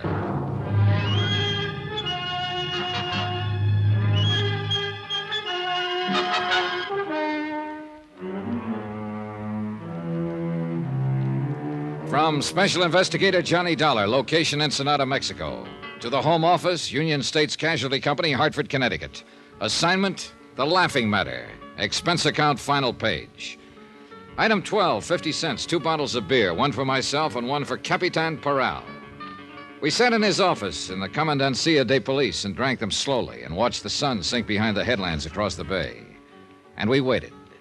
The daytime heat reluctantly loosened its grip, and the town, pushing off the lethargy of afternoon, stirred to the quickened pace of evening. A sprinkling truck passed slowly, sweeping the dusty, rutted street with a spurting broom of water. Gleeful kids ran out behind it and splashed in the puddles, squealing happily. Spanish squeals they were. The Commandancia off the tourist beat, and all the while, somewhere back inside the building, an autopsy surgeon worked on a corpse.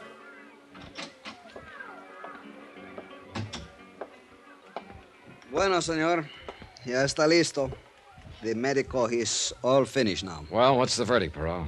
It's what we are thinking. Él se mató por veneno. He was, how you say, poison. What kind of poison? Él dice cianura. How you call it? Cyanide? Si, senor, cyanide. And here say also are very much cyanide in this bottle which you has give to me. Yeah, I thought it smelled like it. Al drank a glass and a half out of it and then dropped dead right in front of the camera. And you are saying the wrong man has drunk it? The wrong one is get killed, no? That's right. Charlie Burton was supposed to play that role himself. But this morning at breakfast, he agreed to let Al have the part. I was there, I heard it. So if he was not do that, he is one who will be dead now. Sure, Charlie Burton himself. And it figures, Peral. He's been the target all along. That threatening note that was slipped under his door, somebody firing a shot at him last night. Si, seguro. Then when they finally got their punch in, they tagged the wrong guy. I don't understand what has happened to this Nacho Morales. Velena's husband, the maid at the hotel that Charlie kept annoying. Ensenada, no, is one big place. It's very small, this town. And we are look every place, senor, but we are no find this man. I don't know, Peral. And yet I got a hunch he's the key to this whole thing. We find him, senor. There's no way for escape this town. We find him muy pronto now. You bet your life. Item 13, $1.40. Taxi back to the hotel. Lights were coming on. A cool breeze was starting to blow in off the Pacific, and the whole town was brightening up to the challenge of the night. But not me. Technically, of course, the job I'd been sent here to do was still under control. Big-time comedian Charlie Burton, a great big lovable scream to his public, had been insured by his television sponsor for $500,000. Then Burton had received the anonymous note threatening his life, so I was here to protect the insurance company's investment. I didn't care personally what happened to Burton. It was just a job. But I did care about Al. Johnny? Oh, hello, Gloria. What is it, Johnny? What happened? No one seems to know anything definite about it. Al Shriver's dead. Poisoned. That's all I know about it. Come on in the lounge. I'll buy you a drink. All right, Johnny. Have they found that man who was missing? What's his name? Nacho Morales. No, he's still missing. This table all right? Sure, anywhere. Waiter. Si, senor. 2 margaritas, please. Muy bien. Frank Maltz said something about Charlie and Al changing parts. Yeah. Maltz got Charlie mad, and he made the switch to prove a point. What point? That Al wasn't ready for a starring role. Oh, that's right. You didn't come down for breakfast this morning. No, I wasn't in today's scenes, so I just slept in. It's just as well. It wasn't a very pretty sight. Oh, it's a rotten shame. Al was a real swell guy. Con permiso, señora. Oh, here you are. Gracias, señor. Boy, the irony in this world, Johnny. What do you mean? Charlie Burton, who's been a rat all his life, makes his usual crude play for the maid here in the hotel, and what happens? Her husband hits back at the wrong man. Al gets killed. A kid who'd never harm anybody in his life, and Charlie gets off scot-free. I was with Captain Peral last night when he talked to the Morales girl, Nacho's wife. She doesn't speak any English, Gloria, and she says her husband doesn't either. Well, he wouldn't need to, would he, to pull a trigger or poison a bottle of Maybe water? not. But he would, in order to write a threatening note in English. Oh, yeah, I'd forgotten about that. If Nacho's in it, he's not in it alone. And I've got a hunch he's... El teléfono, señor. Oh, thanks. Johnny Dollar. This is Capitan Parral, senor. What is it, Peral?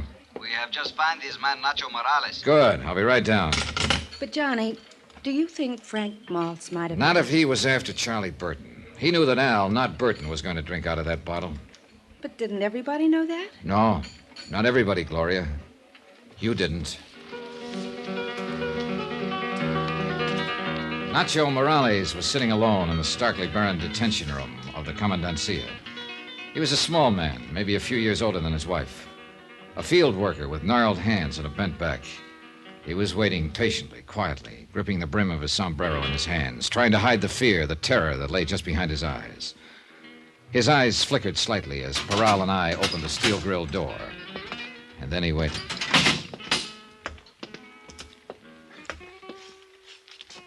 Buenos días, hombre. Buenos días, capitán. Tú eres Nacho Morales, ¿es verdad? Sí, señor. ¿Y eres tu esposa de Evelina Morales? Sí, señor. ¿Cómo pasó la noche, hombre? Pues, Blocked off by the barrier of language, I watched while ¿Dónde Peral estabas questioned anoche? him, stopping now and then to translate. En la barca de pescar. Then de un Peral amigo. asked the question that started the avalanche. Es la pura verdad, señor. Dígame una cosa. ¿Por qué tú trataste de matar al señor anoche? Why did you try to kill that man last night? No, capitán, es mentira decirlo. Yo no traté de matar a nadie. No es In answer to cierto. Peral's accusation, Nacho's story poured out in a flood of Spanish. And as I stood there listening to it translated, I began to feel sick inside. I'd been blind. All the facts were there, all the evidence, and I'd still failed to spot the play. Nacho's story was the key. It fit, and I knew he was telling the truth. He'd been hiding out on a friend's fishing boat since the night before. He knew he'd be accused. Because he had been at the hotel when the shot was fired through Burton's window. He was hiding in the shrubbery by the terrace, and he'd seen the whole thing. The shot had been fired by Charlie Burton himself.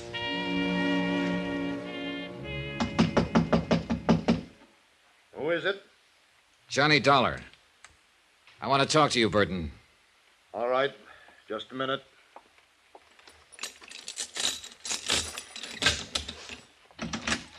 What is it, Dollar? Have they caught that killer yet? Nacho Morales, you mean? Yeah. Peral picked him up about an hour ago. I just came from there. Has he confessed? No, he hasn't. Well, they ought to beat it out of him. That's the only way to make that kind talk. It is, huh? Sit down, Burton. I think you're due for a shock. What are you talking about? Nacho didn't try to kill you. Well, then who did? Nobody. Are you crazy? What about Al Shriver? I suppose he's not even dead. Oh, he's dead, all right. You ought to know. You killed him. That was your whole plan, wasn't it, Burton? To kill Al Shriver and get away with it. Everything else was a preliminary buildup. Oh, that's very funny. You ought to be on television. Well, there's going to be an opening soon. You wrote that threatening letter yourself. What? And then tore it up after Maltz had seen it so it couldn't be traced back to you. You get better all the time. You fired that shot through your window from the terrace there. More buildup.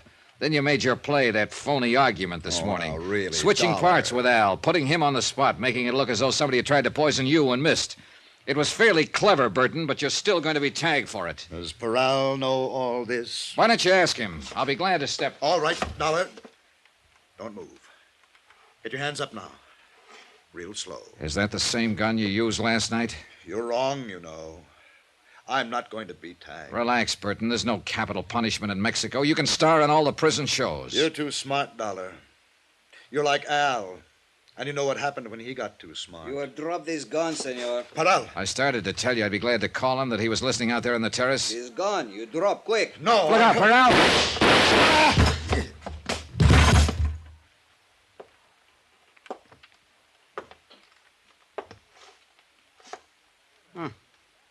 Mira, senor. I am not shoot too bad, I think. No. No, not bad at all, Peral. Well, he asked for it. I am see he is go to pull his trigger, so I are to shoot much fast. Bam, bam, bam. I tell you, he's look very surprised, senor. Yeah. It's too bad he couldn't have seen the look on his face. A comedian would have really appreciated it. Why, he'd have died laughing.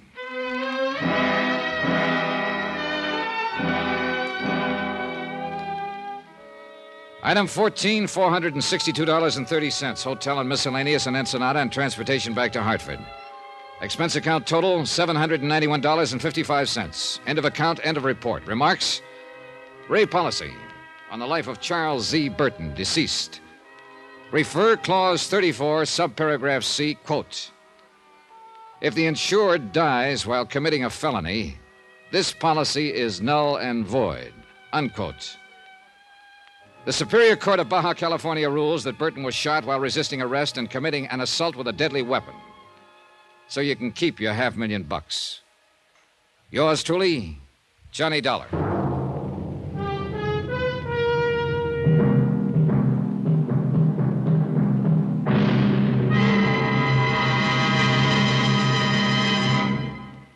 Now, here's our star to tell you about next week's intriguing story. Next week, a frantic chase across the country after a girl who couldn't possibly exist.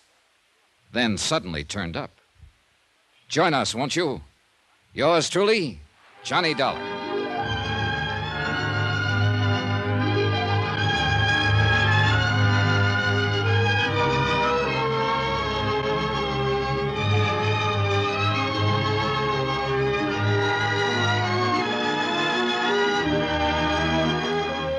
Yours truly, Johnny Dollar, starring Bob Bailey, is transcribed in Hollywood. Written by Les Crutchfield, it is produced and directed by Jack Johnstone. Heard in this week's cast were Virginia Gregg, John Daner, Lucille Meredith, Lawrence Dobkin, Gil Stratton, Harry Bartell, and Don Diamond. Musical supervision by Amerigo Marino and Carl Fortina. Be sure to join us on Monday night, same time and station, for another exciting story of yours truly, Johnny Dollar. This is Roy Rowan speaking.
From Hollywood, it's time now for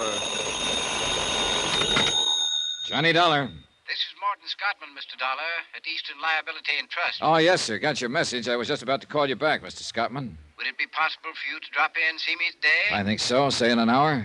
That would be excellent. What's it about, Mr. Scottman? David Perling. Perling. I understand he was killed in a boating accident a couple of days ago. Read something about it in the papers. To borrow a phrase, Mr. Dollar, that report was somewhat exaggerated. Mr. Perling is still very much alive.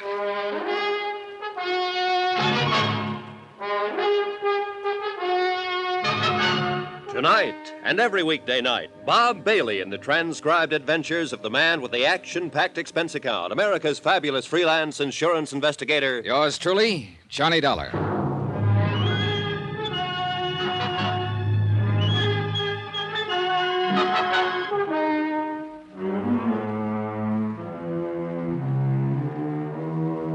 Expense account submitted by Special Investigator Johnny Dollar to the Eastern Liability and Trust Company, Hartford, Connecticut.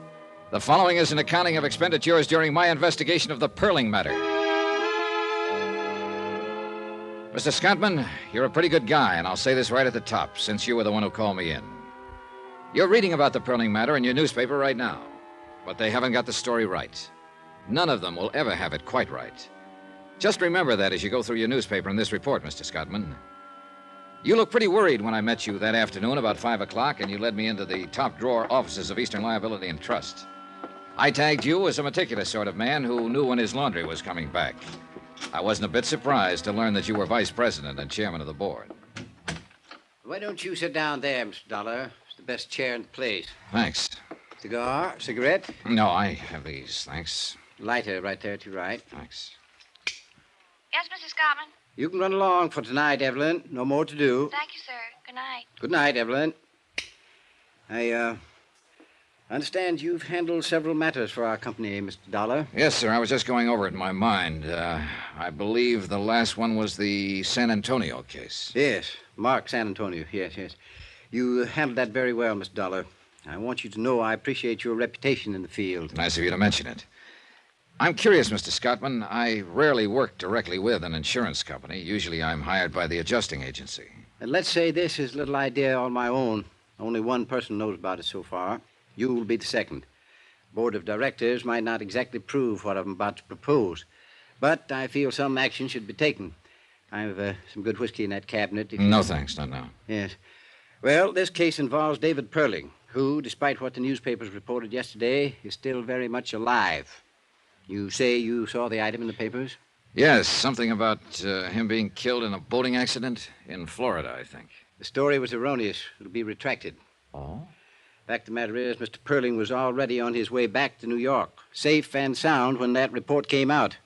The boat that he'd been fishing from did have a boiler explosion, but no one was killed. Yeah, these things sometimes happen, I guess. Oh, sure they do. However, it was printed all over the country. As you know, David Perling is highly regarded in financial circles. And that is the reason I asked you to come in and talk to me. Did you see the stock exchange figures yesterday? Well, I don't pay too much attention to them, Mr. Scottman. I do. We do, as an insurance company. That report of Perling's death affected several commodities listed on the New York Exchange. Companies in which he holds varying positions. Positions that would, if, say, the report of his death were engineered for that specific purpose, allow certain people to risk very little money and make a great deal of money. Just a minute, sir. Certain people? Are you talking about Perling? I don't know who I'm talking about, really. I'd like you to find that out. Find out, among other things, if the situation has been taken advantage of in any way. This isn't exactly in my line, Mr. Scottman. I think it is, Mr. Dollar. I'll come right out with it. Eastern Liability has considerable investment in some of the commodities that could be affected. We, or let's put it this way, I want to know where we stand. I want to know if we've been cheated or are about to be cheated. I had dinner with Morton Scottman at his club. He acquainted me with the several companies involved in the matter and supplied me with stock exchange information that would be valuable in making comparisons in case the action he anticipated ever happened. An hour later, I was at the airport. Expense account item 1, $123.69, airfare and incidentals from Hartford to Key West, Florida. I arrived at 4 o'clock in the morning, found a hotel, and had 6 hours sleep. At 11:30, I was standing in the office of a bluff, red-faced man named Peyton. He happened to be the managing editor of a newspaper. All the way from Hartford, Connecticut, eh? Well, welcome to Key West. What can I do for you? Tell me about this story. A Perling story, huh? Yeah. You a lawyer? No. You here to make trouble? Just find out something about how that story got into print, that's all. We're retracting today. What do you want us to do? Wear sackcloth and ashes? Well, I'm not here to file a suit. I just want some information about the story. You can sit down if you want to. All right, thanks. Find Gracie Edwards, will you? Right. Well, about like the newspaper story, except for the mistake. That was a pretty good-sized mistake, Mr. Peyton. Perlin was here for a week or 10 days. He had an idea he'd catch some tarpon or sailfish. He chartered a boat called the Yatwacha day before yesterday. Just heading in for the landing, somehow the fuel ignited and she blew up. Everybody thought Perlin was still aboard her. Who was aboard her? It's the skipper. He came out of it all right. Harbor patrol boat picked him up. Go on. Everybody thought Perlin had been aboard as usual and was lost. The skipper wasn't in any shape to tell it differently then. After all, Perlin had been going out on her every day. We all knew that. Where was Perling? He's sleeping in his room when all of this happened. Got up about 3 o'clock, checked out, took a train back to New York. Story come out in the evening edition. Your reporter, the one who wrote it up, I'd like to see him. It's a her. Well, how did she get the story? It was right there. Right where? What do you mean? Down at the sailfish landing when the Yatwacha come in. That a regular beat? Well, town this size, we don't have beats. But your reporter was there when the boat caught fire? Yeah. What's her name? Gracie Edwards. How long has she been a reporter? A couple of years, give or take a month. Hope you didn't come down here to run her over the coals. Oh, she's had enough of it, Dollar. From me. It's my job, not yours. Okay. Where do you eat lunch around here? Bluefin Bar and Grill, about a half block down this side of the street. Dipped beef and apple pie, if you like that kind of thing. Oh, hi, Gracie. This is Johnny Dollar. Gracie Edwards. Hello, Mr. Dollar. Hi. Mr. Dollar's come all the way from Hartford to ask you some question about the Perlin story, Gracie. You want to talk to him? Do I have to? Up to you, honey. Who are you? What do you want to know? I'm an insurance investigator. I want to know how the story got into print without being verified. Well, that's a straight enough answer. Who do you investigate your insurance for? Eastern Liability and Trust Company at the moment. Yeah, he's got business cards and everything. Yeah, he looks like he might do that kind of work. Well, if you're going to talk to him, find someplace else. I've got work to do. How about some lunch, Miss Edwards? How about that? Oh, get out. Expense account item 2, $2, 2 lunches for Gracie Edwards and myself at the Bluefin Bar and Grill. She was a short, stocky woman in her early 30s. She had a fresh-looking face and fiery red hair. She didn't strike me as the kind of reporter who'd make a bad mistake. I did it the way any cub would have, only worse. I had a 3 o'clock deadline. I wanted to make it. I could have waited till the skipper came to, said Perling wasn't aboard. I could have contacted Perling's hotel, found out he was safely there. I didn't do any of that. I just phoned in my story. You know the rest. Every wire service in the country picked it up. Guess I was lucky I wasn't fired. Mm-hmm. You want another glass of beer? No, thanks. You've been pretty nice. I'm sure you're not all insurance investigator. Notice I haven't asked you exactly what you're investigating. Yeah, I noticed that. You gonna tell me? Possibly. Right now, something worries me. You were down at the landing when the boat caught fire? Yeah. You go down there often? It's more or less my beat. Oh? What? I didn't think a reporter'd have a beat in a town this size. I said more or less. I like to go down there in mid-afternoon when the boats are coming back. The water's blue and fresh. Usually a good offshore breeze blowing. If they caught any big fish, the flags are up. It's a place to go. I'm romantic. Good. Suppose we go there. 2:30 now. Want to see some of those boats come in?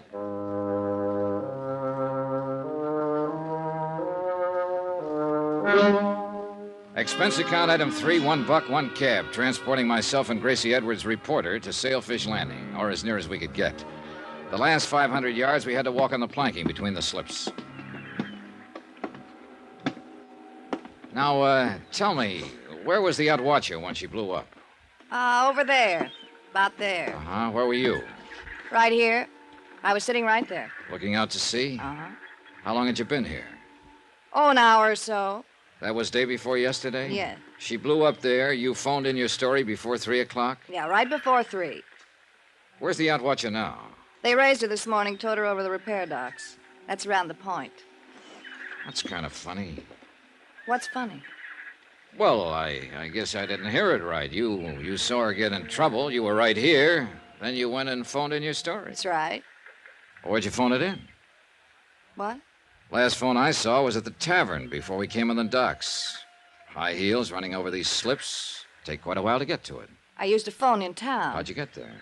Cab. You had one waiting? Look, suppose I did. Suppose you didn't, Miss Edwards. Suppose you weren't even here. If you were, where's the sunburn? Every redhead on Earth burns up in an hour when the sun's like this, unless you're an exception. I don't think I like this. I don't like it much myself. But I have to find out something. I'd like to find out from you. I hope I can. If I can't, I'll have to find out from someone else. Maybe the man who owned the boat, the man who ran it, someone around here. I'm going. Wait a minute. I'm not just throwing words around. The boat was probably insured, and it'll probably have a claim on it, and I'll probably know the adjuster who was sent to work the claim. I'll talk to him and tell him what I'm thinking. I'll find out about this one way or another, Miss Edwards. But I think you can help me. Now, you're a good reporter. You would have waited to see if Perling was aboard. You would have checked his hotel. You would have, in spite of a 3 o'clock deadline, you would have made sure he was or wasn't aboard that boat. All right, Miss Edwards. Did somebody pay you to file that story? I just want to know that. Somebody paid me, yes. Okay. I'll take you back now. We don't have to mention this again. Yeah, okay. In case it comes up, though. Yeah? Mr. Perling paid me. Paid me to print the story he was dead.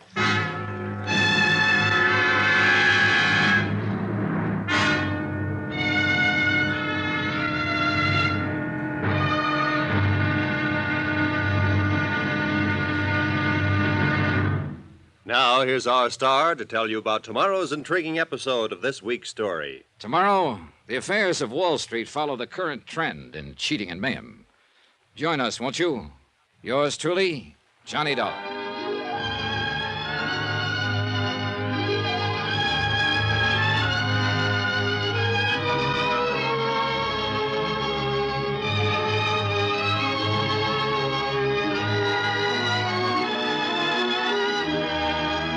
Yours truly, Johnny Dollar, starring Bob Bailey, is transcribed in Hollywood. Written by John Dawson, it is produced and directed by Jack Johnstone.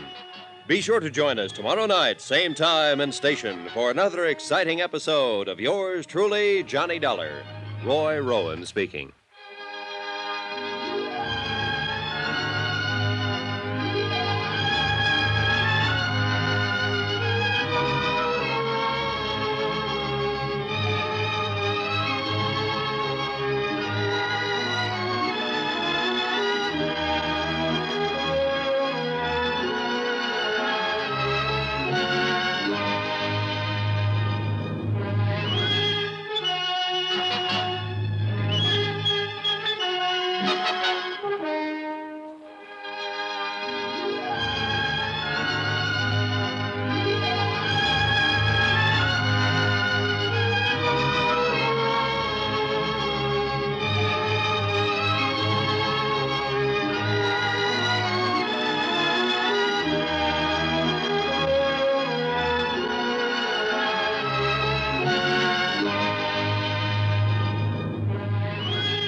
From Hollywood, it's time now for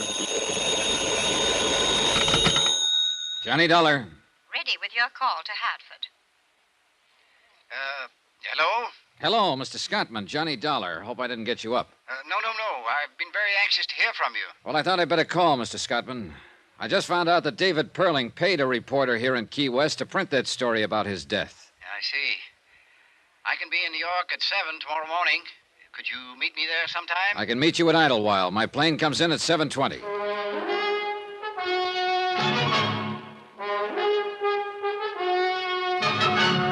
Tonight and every weekday night, Bob Bailey in the transcribed adventures of the man with the action-packed expense account, America's fabulous freelance insurance investigator. Yours truly, Johnny Dollar.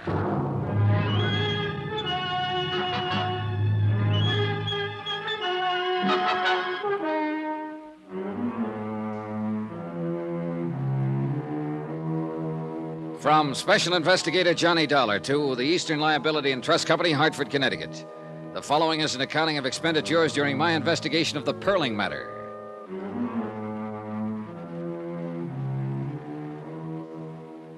Expense account continued. Item 3, $98.09. Airfare and incidentals, including board and room, Key West to New York City. Mort Scottman was in the airport coffee shop having tea and toast in the best tradition of a vice president.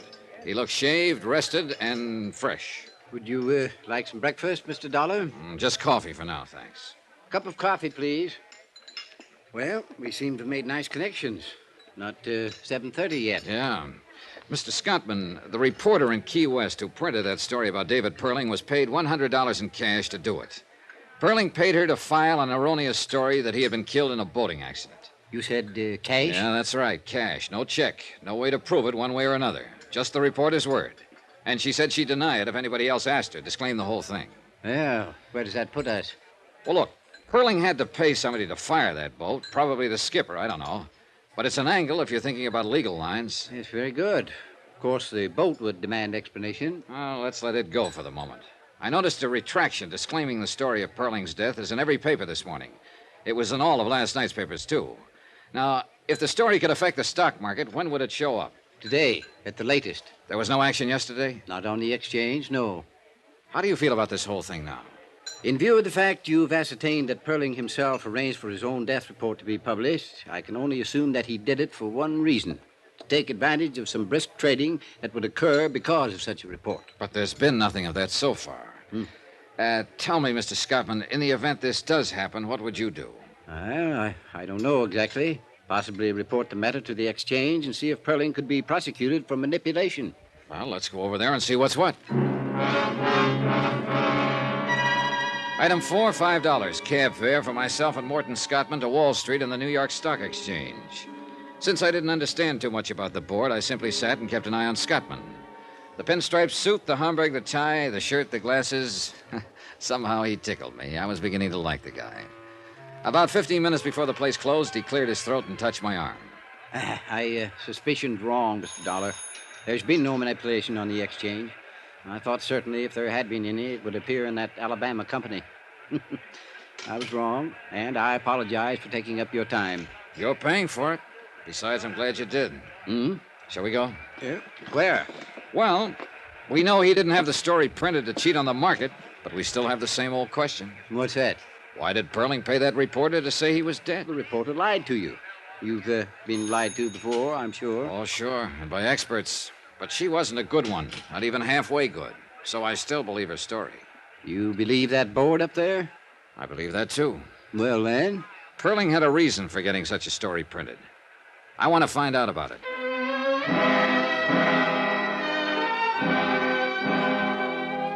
Expense account item 5, $4. Lunch for Morton Scottman and myself. After lunch, I checked into the New Weston. Item 6, $50 deposit, car rental. A phone call to the offices of David Perling gave me the information that Mr. Perling was at his home on Long Island. I drove out there. A small estate greened up with all the lush things that happen there this time of the year. As I reached the place, I noticed a group of people in white flannels and dark blue jackets mixing cocktails on the terrace. One of them I recognized from previous newspaper pictures as David Perling. A middle-aged woman with iron gray hair and the figure of a 16-year-old girl opened the door. She looked from behind dark glasses disapprovingly. Yes? How do you do? I'd like to see Mr. Perling, if I may. I'm Mrs. Perling. May I help you? Well, this is a business matter, Mrs. Perling. My name's Dollar, Eastern Liability and Trust Company. Well, he's not in now. I suggest you call his office and explain the nature of your business to his secretary. Good day, Mr. Dollar. Look, I know he's here. I saw him as I drove up. You're both impertinent and rude. I'm sure he'll see me if you give him my name and tell him I just came back from Key West and that I had a long talk with a newspaper reporter down there. Since you saw so much as you drove up, you might have noticed that we're entertaining guests, Mr. Dollar. Oh, I noticed that. Wait here. I stood there a moment on the wide colonial porch and wondered what made me such a social outcast. A man who was tending the grounds walked by and turned on the sprinkling system. He waved at me, and I waved back. I felt better. On the terrace, I could hear the tinkle of glasses and a little laughter now and then. Finally, David Perling showed up. He was a tall man with a hairline that started about an inch above the heaviest eyebrows I've ever seen.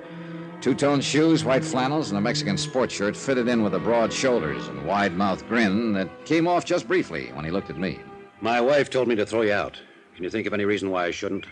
I'm about 10 pounds lighter than you, but I might be a good 15 years younger. Tell me what you want, kiddo, and then get out of here.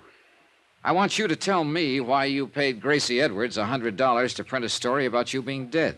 Who are you, anyway? Johnny Dollar, insurance investigator. What's all this to you? An investigation. There's no way you can prove I paid that girl to print that story. I know that.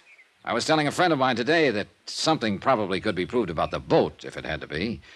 Then the reporter thing had come out. I don't know. You see, Eastern Liability had an idea that you might have had that story printed to cause a little action on the stock market. Who at Eastern Liability? I'll keep that to myself. Well, doesn't make any difference anyhow. They're way off base. Or can't you figure that part? That's why I'm here. I figured that part. Suppose I told you I don't know what you're talking about. I'd ask you all over again. Tell you about a reporter and a boat. Dollar, you've gone this far, and it's probably as far as you're going. I'm not going to tell you anything. At least anything specific. I will tell you this much. I paid the reporter in cash. I paid the boatman the same way. Whatever reason I had, it was a good one. Meant to harm no one. You're sure about that, Mr. Perling? As sure as I'm going inside right now and mix another batch of martinis. For the second time in a matter of minutes, I was standing on a porch feeling like Typhoid Mary. Somehow I halfway believed David Perling. I also halfway believe that whatever reason he had meant something to me. All halfway thinking. If you want to be left alone, you don't slam a door once or even twice. You invite the asker of the question in, give him a drink, introduce him to your friends, slap him on the back, and lie through your teeth. You don't tell a man to leave, because that's the best way in the world to make him keep coming. So I waved at the friendly gardener once more, climbed into my rented car, drove back to the New Weston, and sat down with a magazine. Johnny Dollar. This is Celia Perling, Mr. Dollar. Hello, Mrs. Perling. I think I should like to talk to you, Mr. Dollar. David told me why you were at the house. Mm-hmm. I'm downstairs in the lobby. I'll be right down, Mrs. Perling. I had to drive some friends in tonight, and I thought I'd stop and have this chat with you. I'm glad you did. Somewhat embarrassing, after the way I acted at the house. Oh, well, suppose we forget that part, Mrs. Perling. Does Mr. Perling know that you're here? No, I'll tell him when I get home. There's something I must know. What's that? You aren't just a sensation seeker or something like that, are you? Mrs. Perling, let me answer you this way. You came to me. How you found me, I don't know, but you did. You also found out I'm a legitimate investigator interested in facts, am I right?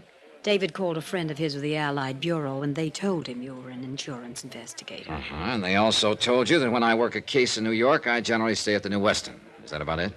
I'd like to ask you a question. Are you going to continue with this matter, the one you discussed with my husband this afternoon? I suppose I am. You mean you believe there was something ulterior in David having that story printed? Well, let's say I believe his answers about it were unsatisfactory. I'm the fellow who's supposed to find out why. Why? It's my job. I can assure you there wasn't anything wrong about it at all. It was a rather personal matter and certainly could harm no one. I'm glad to hear that. I heard it once before, though. Your husband said it to me today in practically the same words. Would you like to buy me a drink? Sure. Come on. We walked through the lobby to the cocktail lounge without a word. We sat down without a word, and I ordered a couple of bourbons and water. Still no word. All around us, people poured drinks, laughed, and talked. I glanced at Mrs. Perling from time to time and wore the blankest expression I knew how. Finally, it worked. She began in a small voice. We have a daughter, Mr. Dollar. Her name's Eugenia. Jeannie, we call her. Mm-hmm. She's the reason for that story in the papers. Tell me about it. It's not easy, you know. It's admitting a prominent defeat to explain it. David and myself are considered quite capable people. Capable at most everything. Business, home. Capable of everything except raising a child into a woman. I'd rather not go into the faults that we have, Mr. Dollar. No need to. Are they that obvious? Oh, I didn't mean that. I just mean it seems painful for you to even discuss this. I'll say it this way. We've had too much money and too little time to put it on Jeannie. Now we're suffering for it. How do you mean? Jeannie got sick and tired of being alone and unattended and not understood. She left home a year ago, and we haven't seen her or heard from her since. She left a note saying that we never would. I suppose we deserve it. Well, I wouldn't try to judge that. We have no idea where she is, what she's doing, even if she's with someone. We just know she's gone. It's really quite ridiculous. Now that Jeannie's gone, we know how much we wanted her around. What about the police? Well, we didn't go to the police. I think you can understand why. I mean the publicity. Who did you go to? The Aimwell agency. They've been working on it. Oh, yeah, I've heard of them. Any luck? Not a sign of her. Do you understand now? Well, I don't understand everything. I'm sorry she's missing. But about the story in the paper... Well, Davy arranged that. I mean that his death would be reported. It was a crazy thing to do, I suppose, but we've tried everything else. He thought that if he were reported dead, Jeannie, wherever she was, would see the story and possibly contact me. You see, it's unbearable knowing she's alive somewhere, hating us this way. We wanted another chance. No luck? No luck. Not a word. Not a word.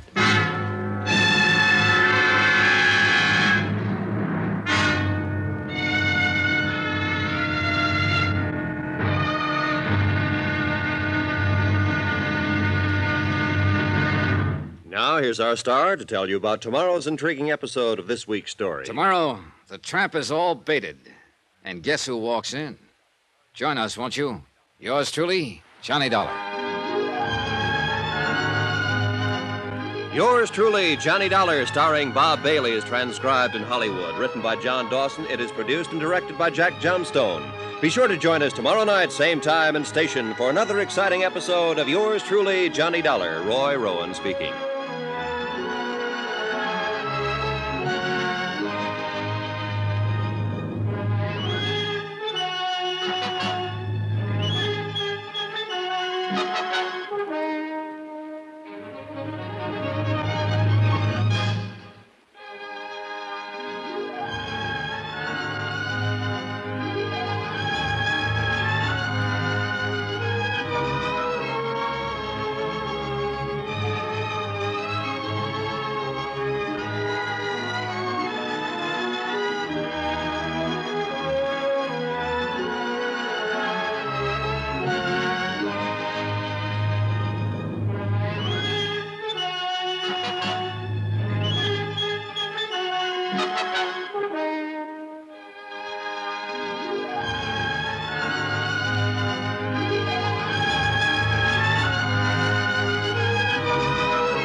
From Hollywood, it's time now for Johnny Dollar. Your number's ringing now, Mr. Dollar. Oh, swell. Aimwell Agency. Aimwell Detectives? Yes? Who are you calling, please? Want to talk to Mr. Aimwell. My name's Johnny Dollar. This is Aimwell. I understand your agency's been looking for the Perling girl for about a year now. Oh, you do, huh? And who told you that? Mrs. Perling. I never heard of you, or her, or a girl. So long. This is the operator. Were you cut off, Mr. Dollar? I'll call them back. Never mind. Call me a cab, honey. I'll talk to them in person.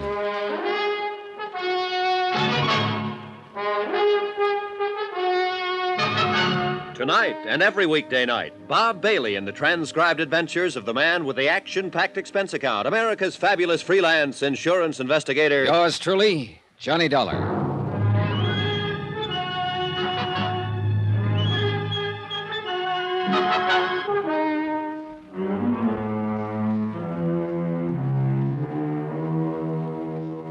Expense account submitted by Special Investigator Johnny Dollar to Eastern Liability and Trust Company, Hartford, Connecticut.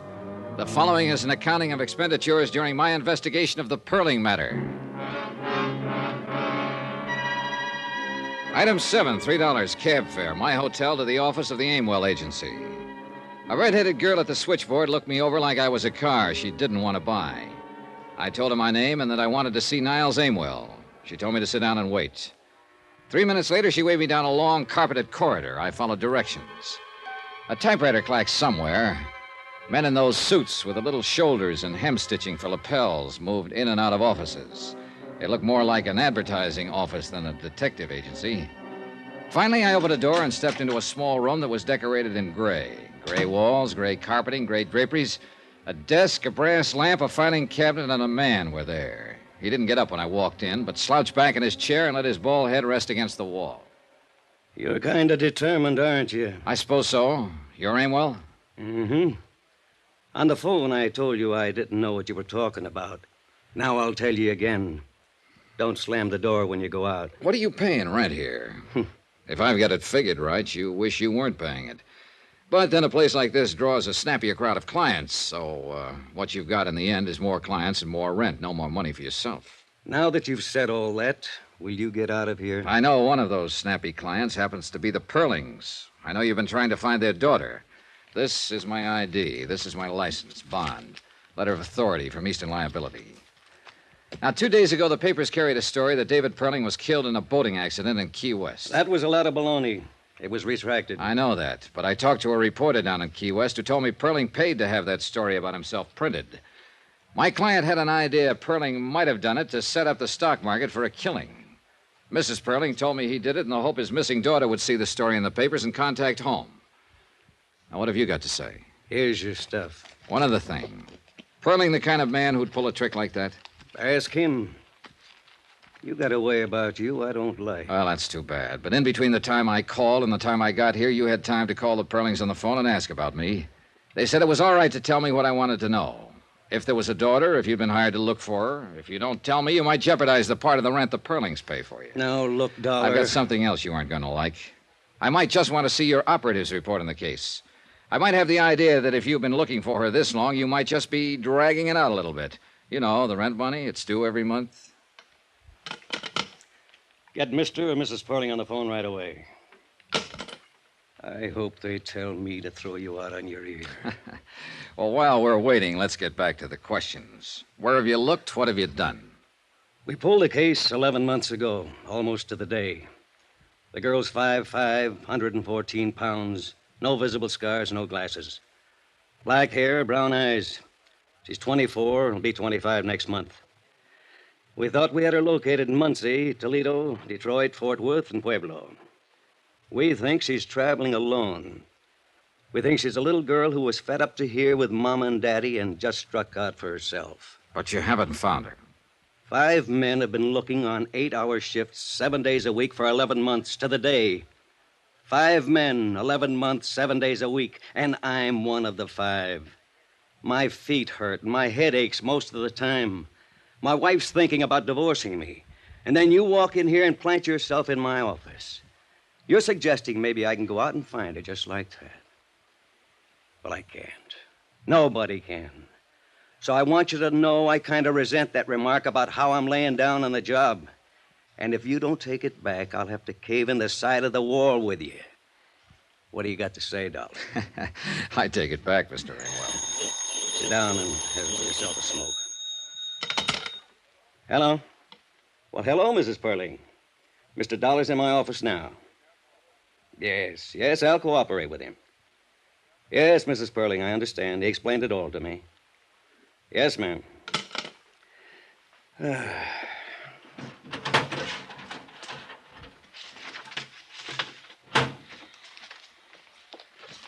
whole file, everything. How would you like somebody to bring up a bottle of cold beer? Oh, I'd like that fine, Mr. Amwell. Niles Amwell, in between complaining about the abundance of bad private operatives in the detective business, showed me how good he was. The Jeannie Perling file was a comprehensive day-to-day report on the investigation. His discouragement in the case was understandable. The only thing that meant something was the picture of Jeannie Perling. Coal black hair over a fresh white-skinned face. Dark eyes, a nice smile. Somehow, not my idea of the daughter that would belong to David Perling. Too old, too young, or too something. I couldn't put my finger on it. If I had been able to, I could have ended this expense account right here. As it was, I spent $100,000. Somebody else's money, sure. But I spent it just the same. Well, Mr. Dollar, I'm certainly surprised at this development. You say Perling's daughter is missing? That's right, Mr. Scottman.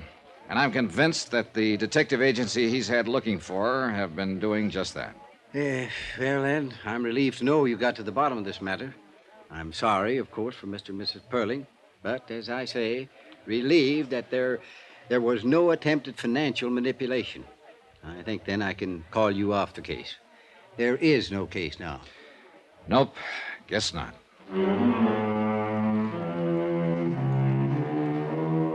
And that's the way it stood at 4 o'clock in the afternoon. I told Mr. Scottman I'd send him a bill. We shook hands, and he wandered off to see if he could get a night flight back to Hartford.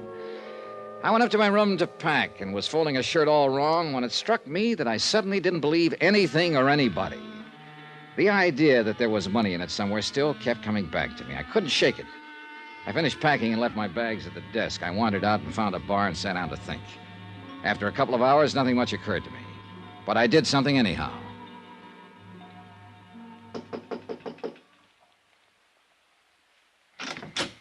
Oh, hello, Dollar. Why, My plane doesn't leave till 11 o'clock. I haven't had dinner yet. I didn't come about dinner, Mr. Scottman. Well, what is it?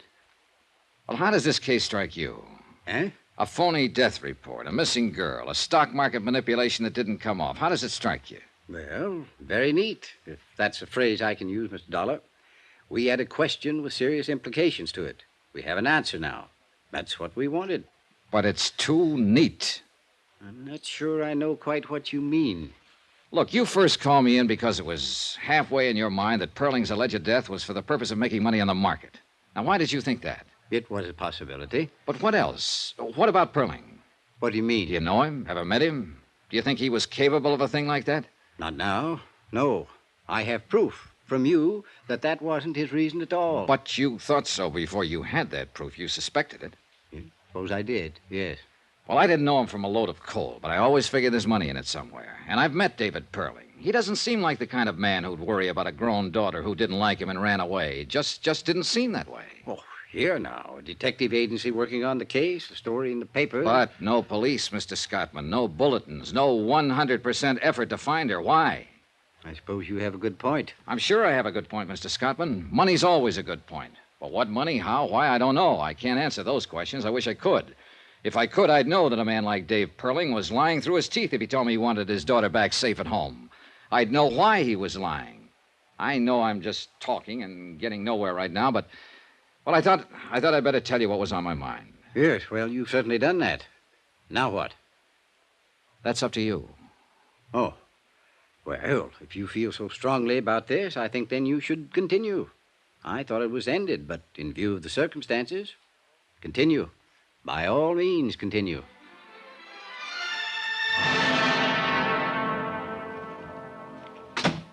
Well, Dollar? Well, you're working late. Yeah, I'd rather stay here than go home sometimes. Most of the time. Hey, well, we might be seeing quite a bit of each other. How did you know? Hmm? Perling told me to contact you. You're pretty cute, Dollar. Tell me why.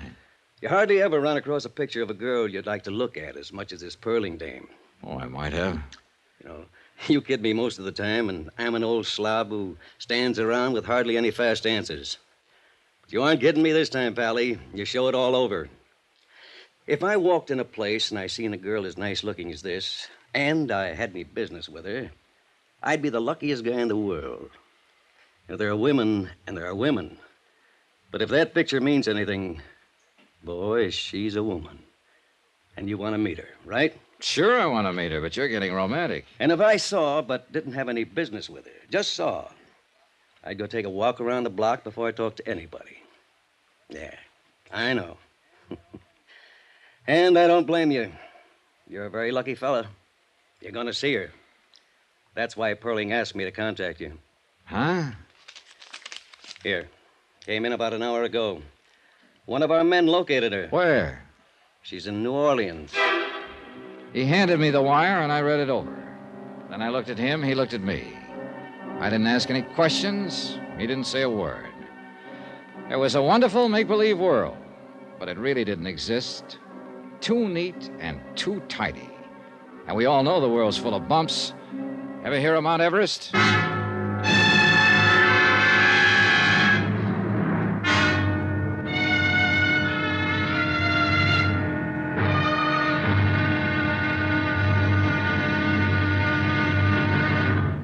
Now, here's our star to tell you about tomorrow's intriguing episode of this week's story. Tomorrow?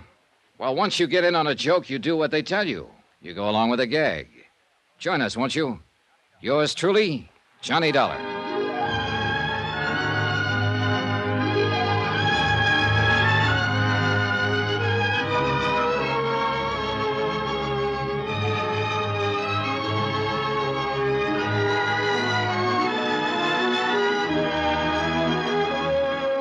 Yours truly, Johnny Dollar, starring Bob Bailey, is transcribed in Hollywood.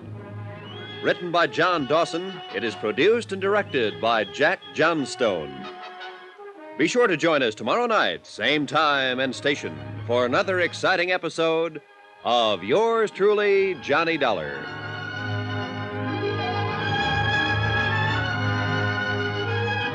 This is Roy Rowan speaking.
From Hollywood, it's time now for Johnny Dollar. Dave Perling, Mr. Dollar. I want to talk to you. Hello, Mr. Perling. Mr. Amwell tells me you were in his office looking into my private affairs. If investigating the matter I came here for involves your private affairs, I guess I did that. I should be irritated, I suppose. And I guess I'm not. When can I see you? Most any time. How about today? I'll be at my house all day long.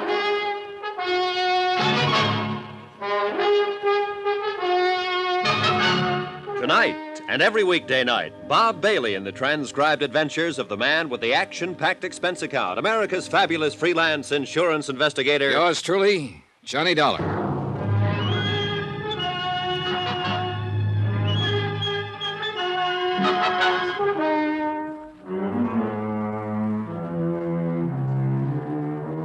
Expense account submitted by Special Investigator Johnny Dollar to Eastern Liability and Trust Company, Hartford, Connecticut. The following is an accounting of expenditures during my investigation of the Perling matter.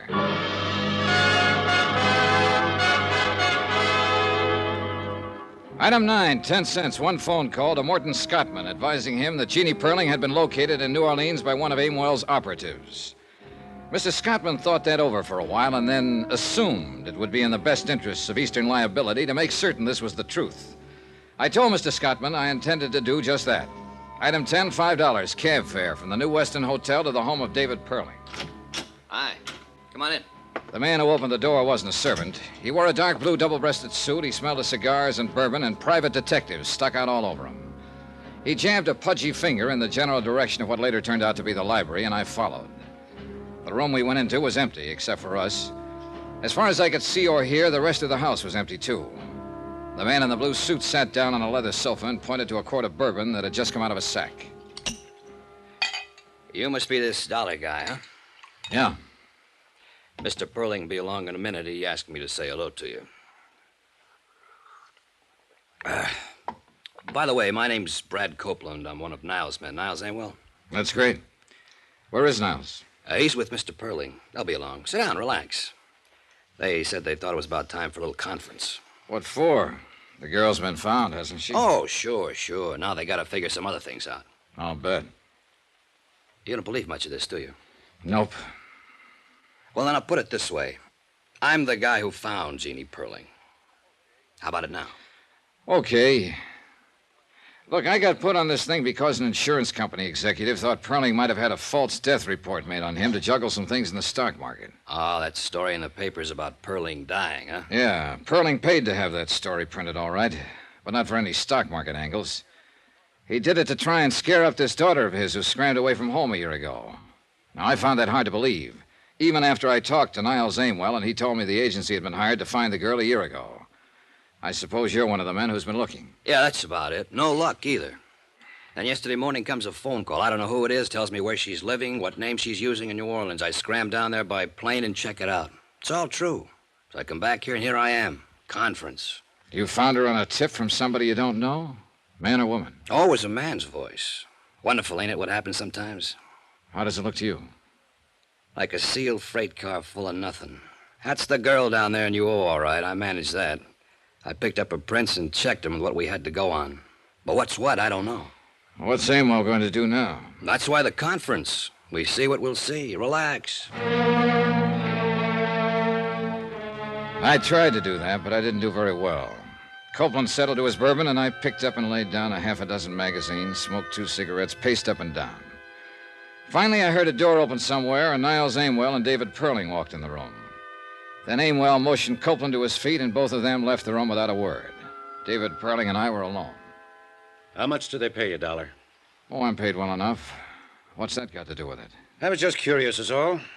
You seem like a competent man. As a matter of fact, the most competent I've met, and that includes Mr. Amwell and Mr. Copeland.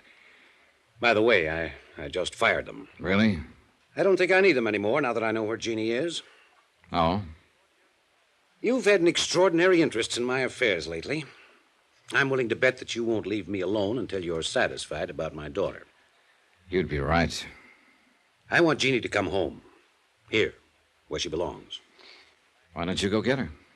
I think that might be difficult under the circumstances. I'm afraid she bears considerable rancor for myself and Mrs. Perling.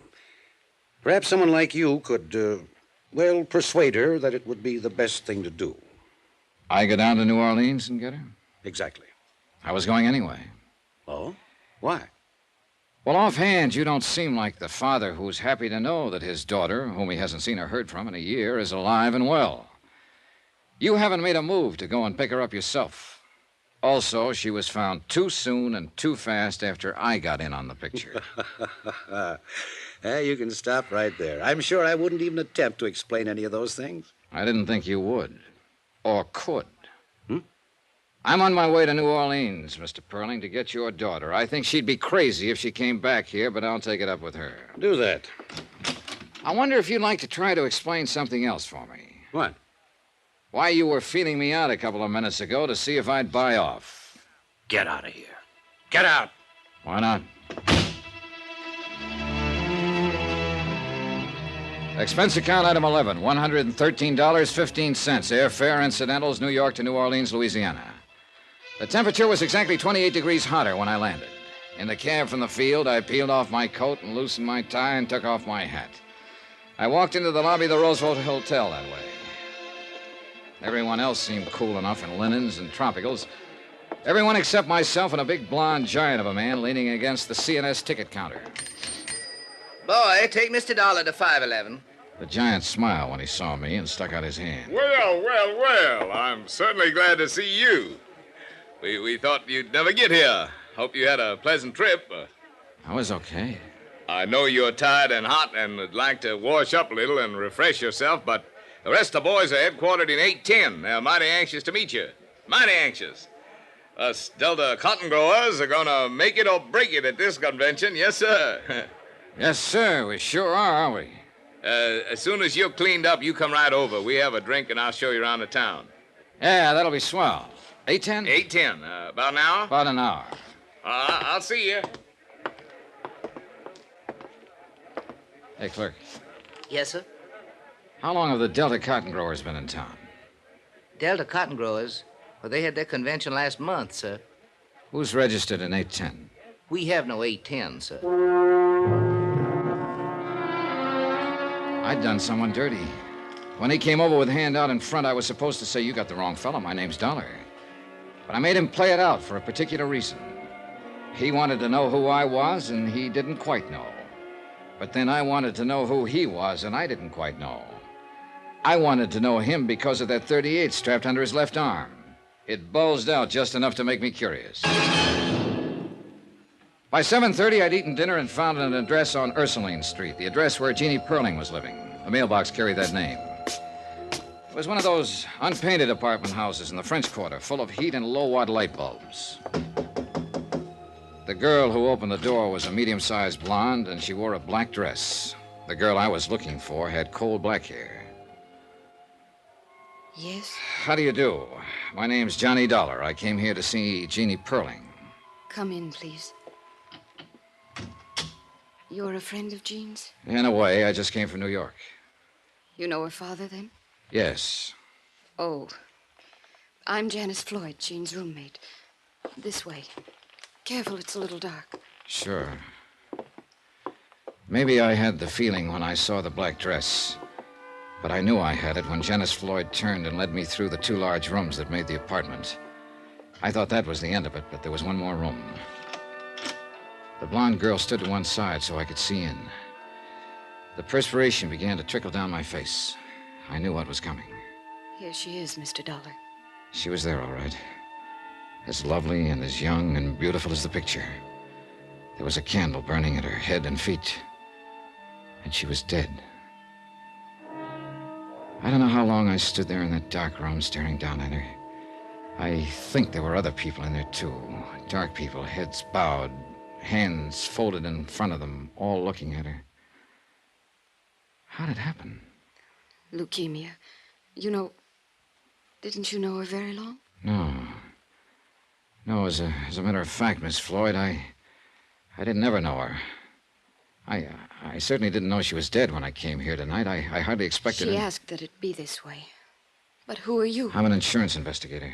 From her father? Not exactly, no. Oh, yes, I see it now. You aren't the first one who's been here looking for her. There have been others. Detectives and lawyers trying to get her to go back. What? If he'd loved her, if they'd loved her for just one unselfish moment, she would still be there. Well, Mr. Dollar, she's where her father can't bother her anymore. You tell him that when you go back to New York. Tell him he can stop hiring lawyers and detectives to find her. Now, get out. Expense account item 13, $5, the usual charge in any city for having a legal document copied and photostated. A death certificate verifying the fact that the girl had died on the 20th day of the month. A medical report attached to the certificate named the cause of death as leukemia. I had copies of all these legal documents by 10 o'clock the following morning. I even went through the motions of phoning the desk and asking for a bill and making a plane reservation for that night. I had a feeling someone would be very interested to see me take care of all those things, and I was right. The big blonde man with the .38 happened to be in one corner of the lobby when I paid my bill. He also happened to be at the airport when I picked up my ticket, but then he got careless. I walked through the gate, waited 2 minutes, and slipped back to grab a cab in front, just in time to see him wheel a battered convertible out of the parking lot and head back for town. I followed in my cab. He went to the Ursuline Street address. 2 minutes later, he came out. Expense account, item 14, $8. I let my cab go and strolled up to him just as he was getting in his car. Hiya. What? Look, we've been playing games long enough, don't you think? Well? Why don't you go back to New York and do what you have to do? Deliver this death certificate? I don't believe it. You saw her dead, didn't you? Still don't believe it. That's too bad, because that's the way it is. He got in his car, started it up, drove away. I stood there and watched him go. Money, I kept saying to myself. Money. There's money in it somewhere. Plain old money.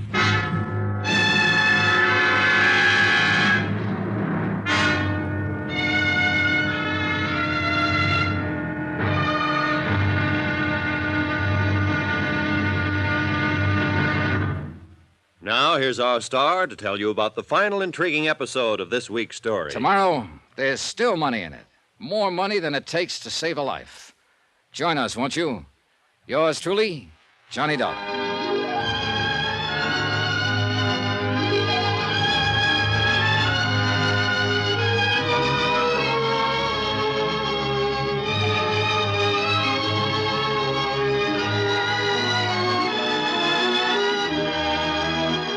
Yours truly, Johnny Dollar, starring Bob Bailey, is transcribed in Hollywood. Written by John Dawson, it is produced and directed by Jack Johnstone.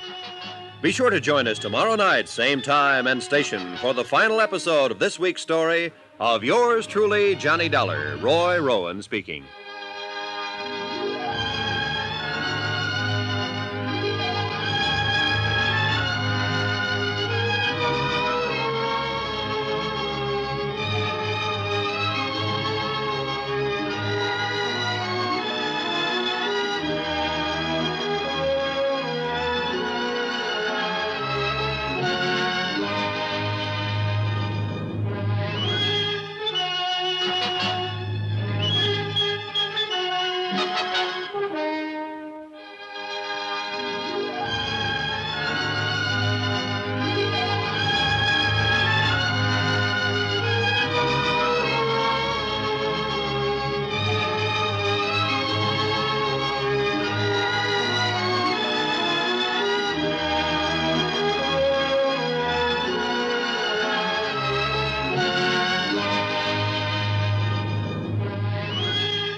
From Hollywood, it's time now for... Johnny Dollar. This is Janice Floyd, Mr. Dollar. Hello. I understand you don't quite believe that Jeannie Perling is dead. That's about right. I'm really not concerned one way or the other what you believe or disbelieve. I do know that I've been through quite an ordeal lately, and if you have any plans for interfering or bothering me in any way, I'll call the police. All right. I hope you understand that. I do. Well, then, goodbye. Goodbye.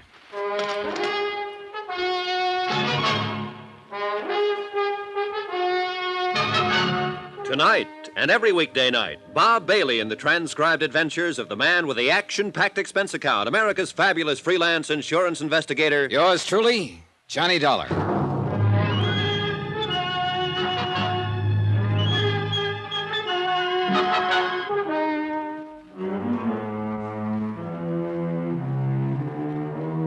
Expense account submitted by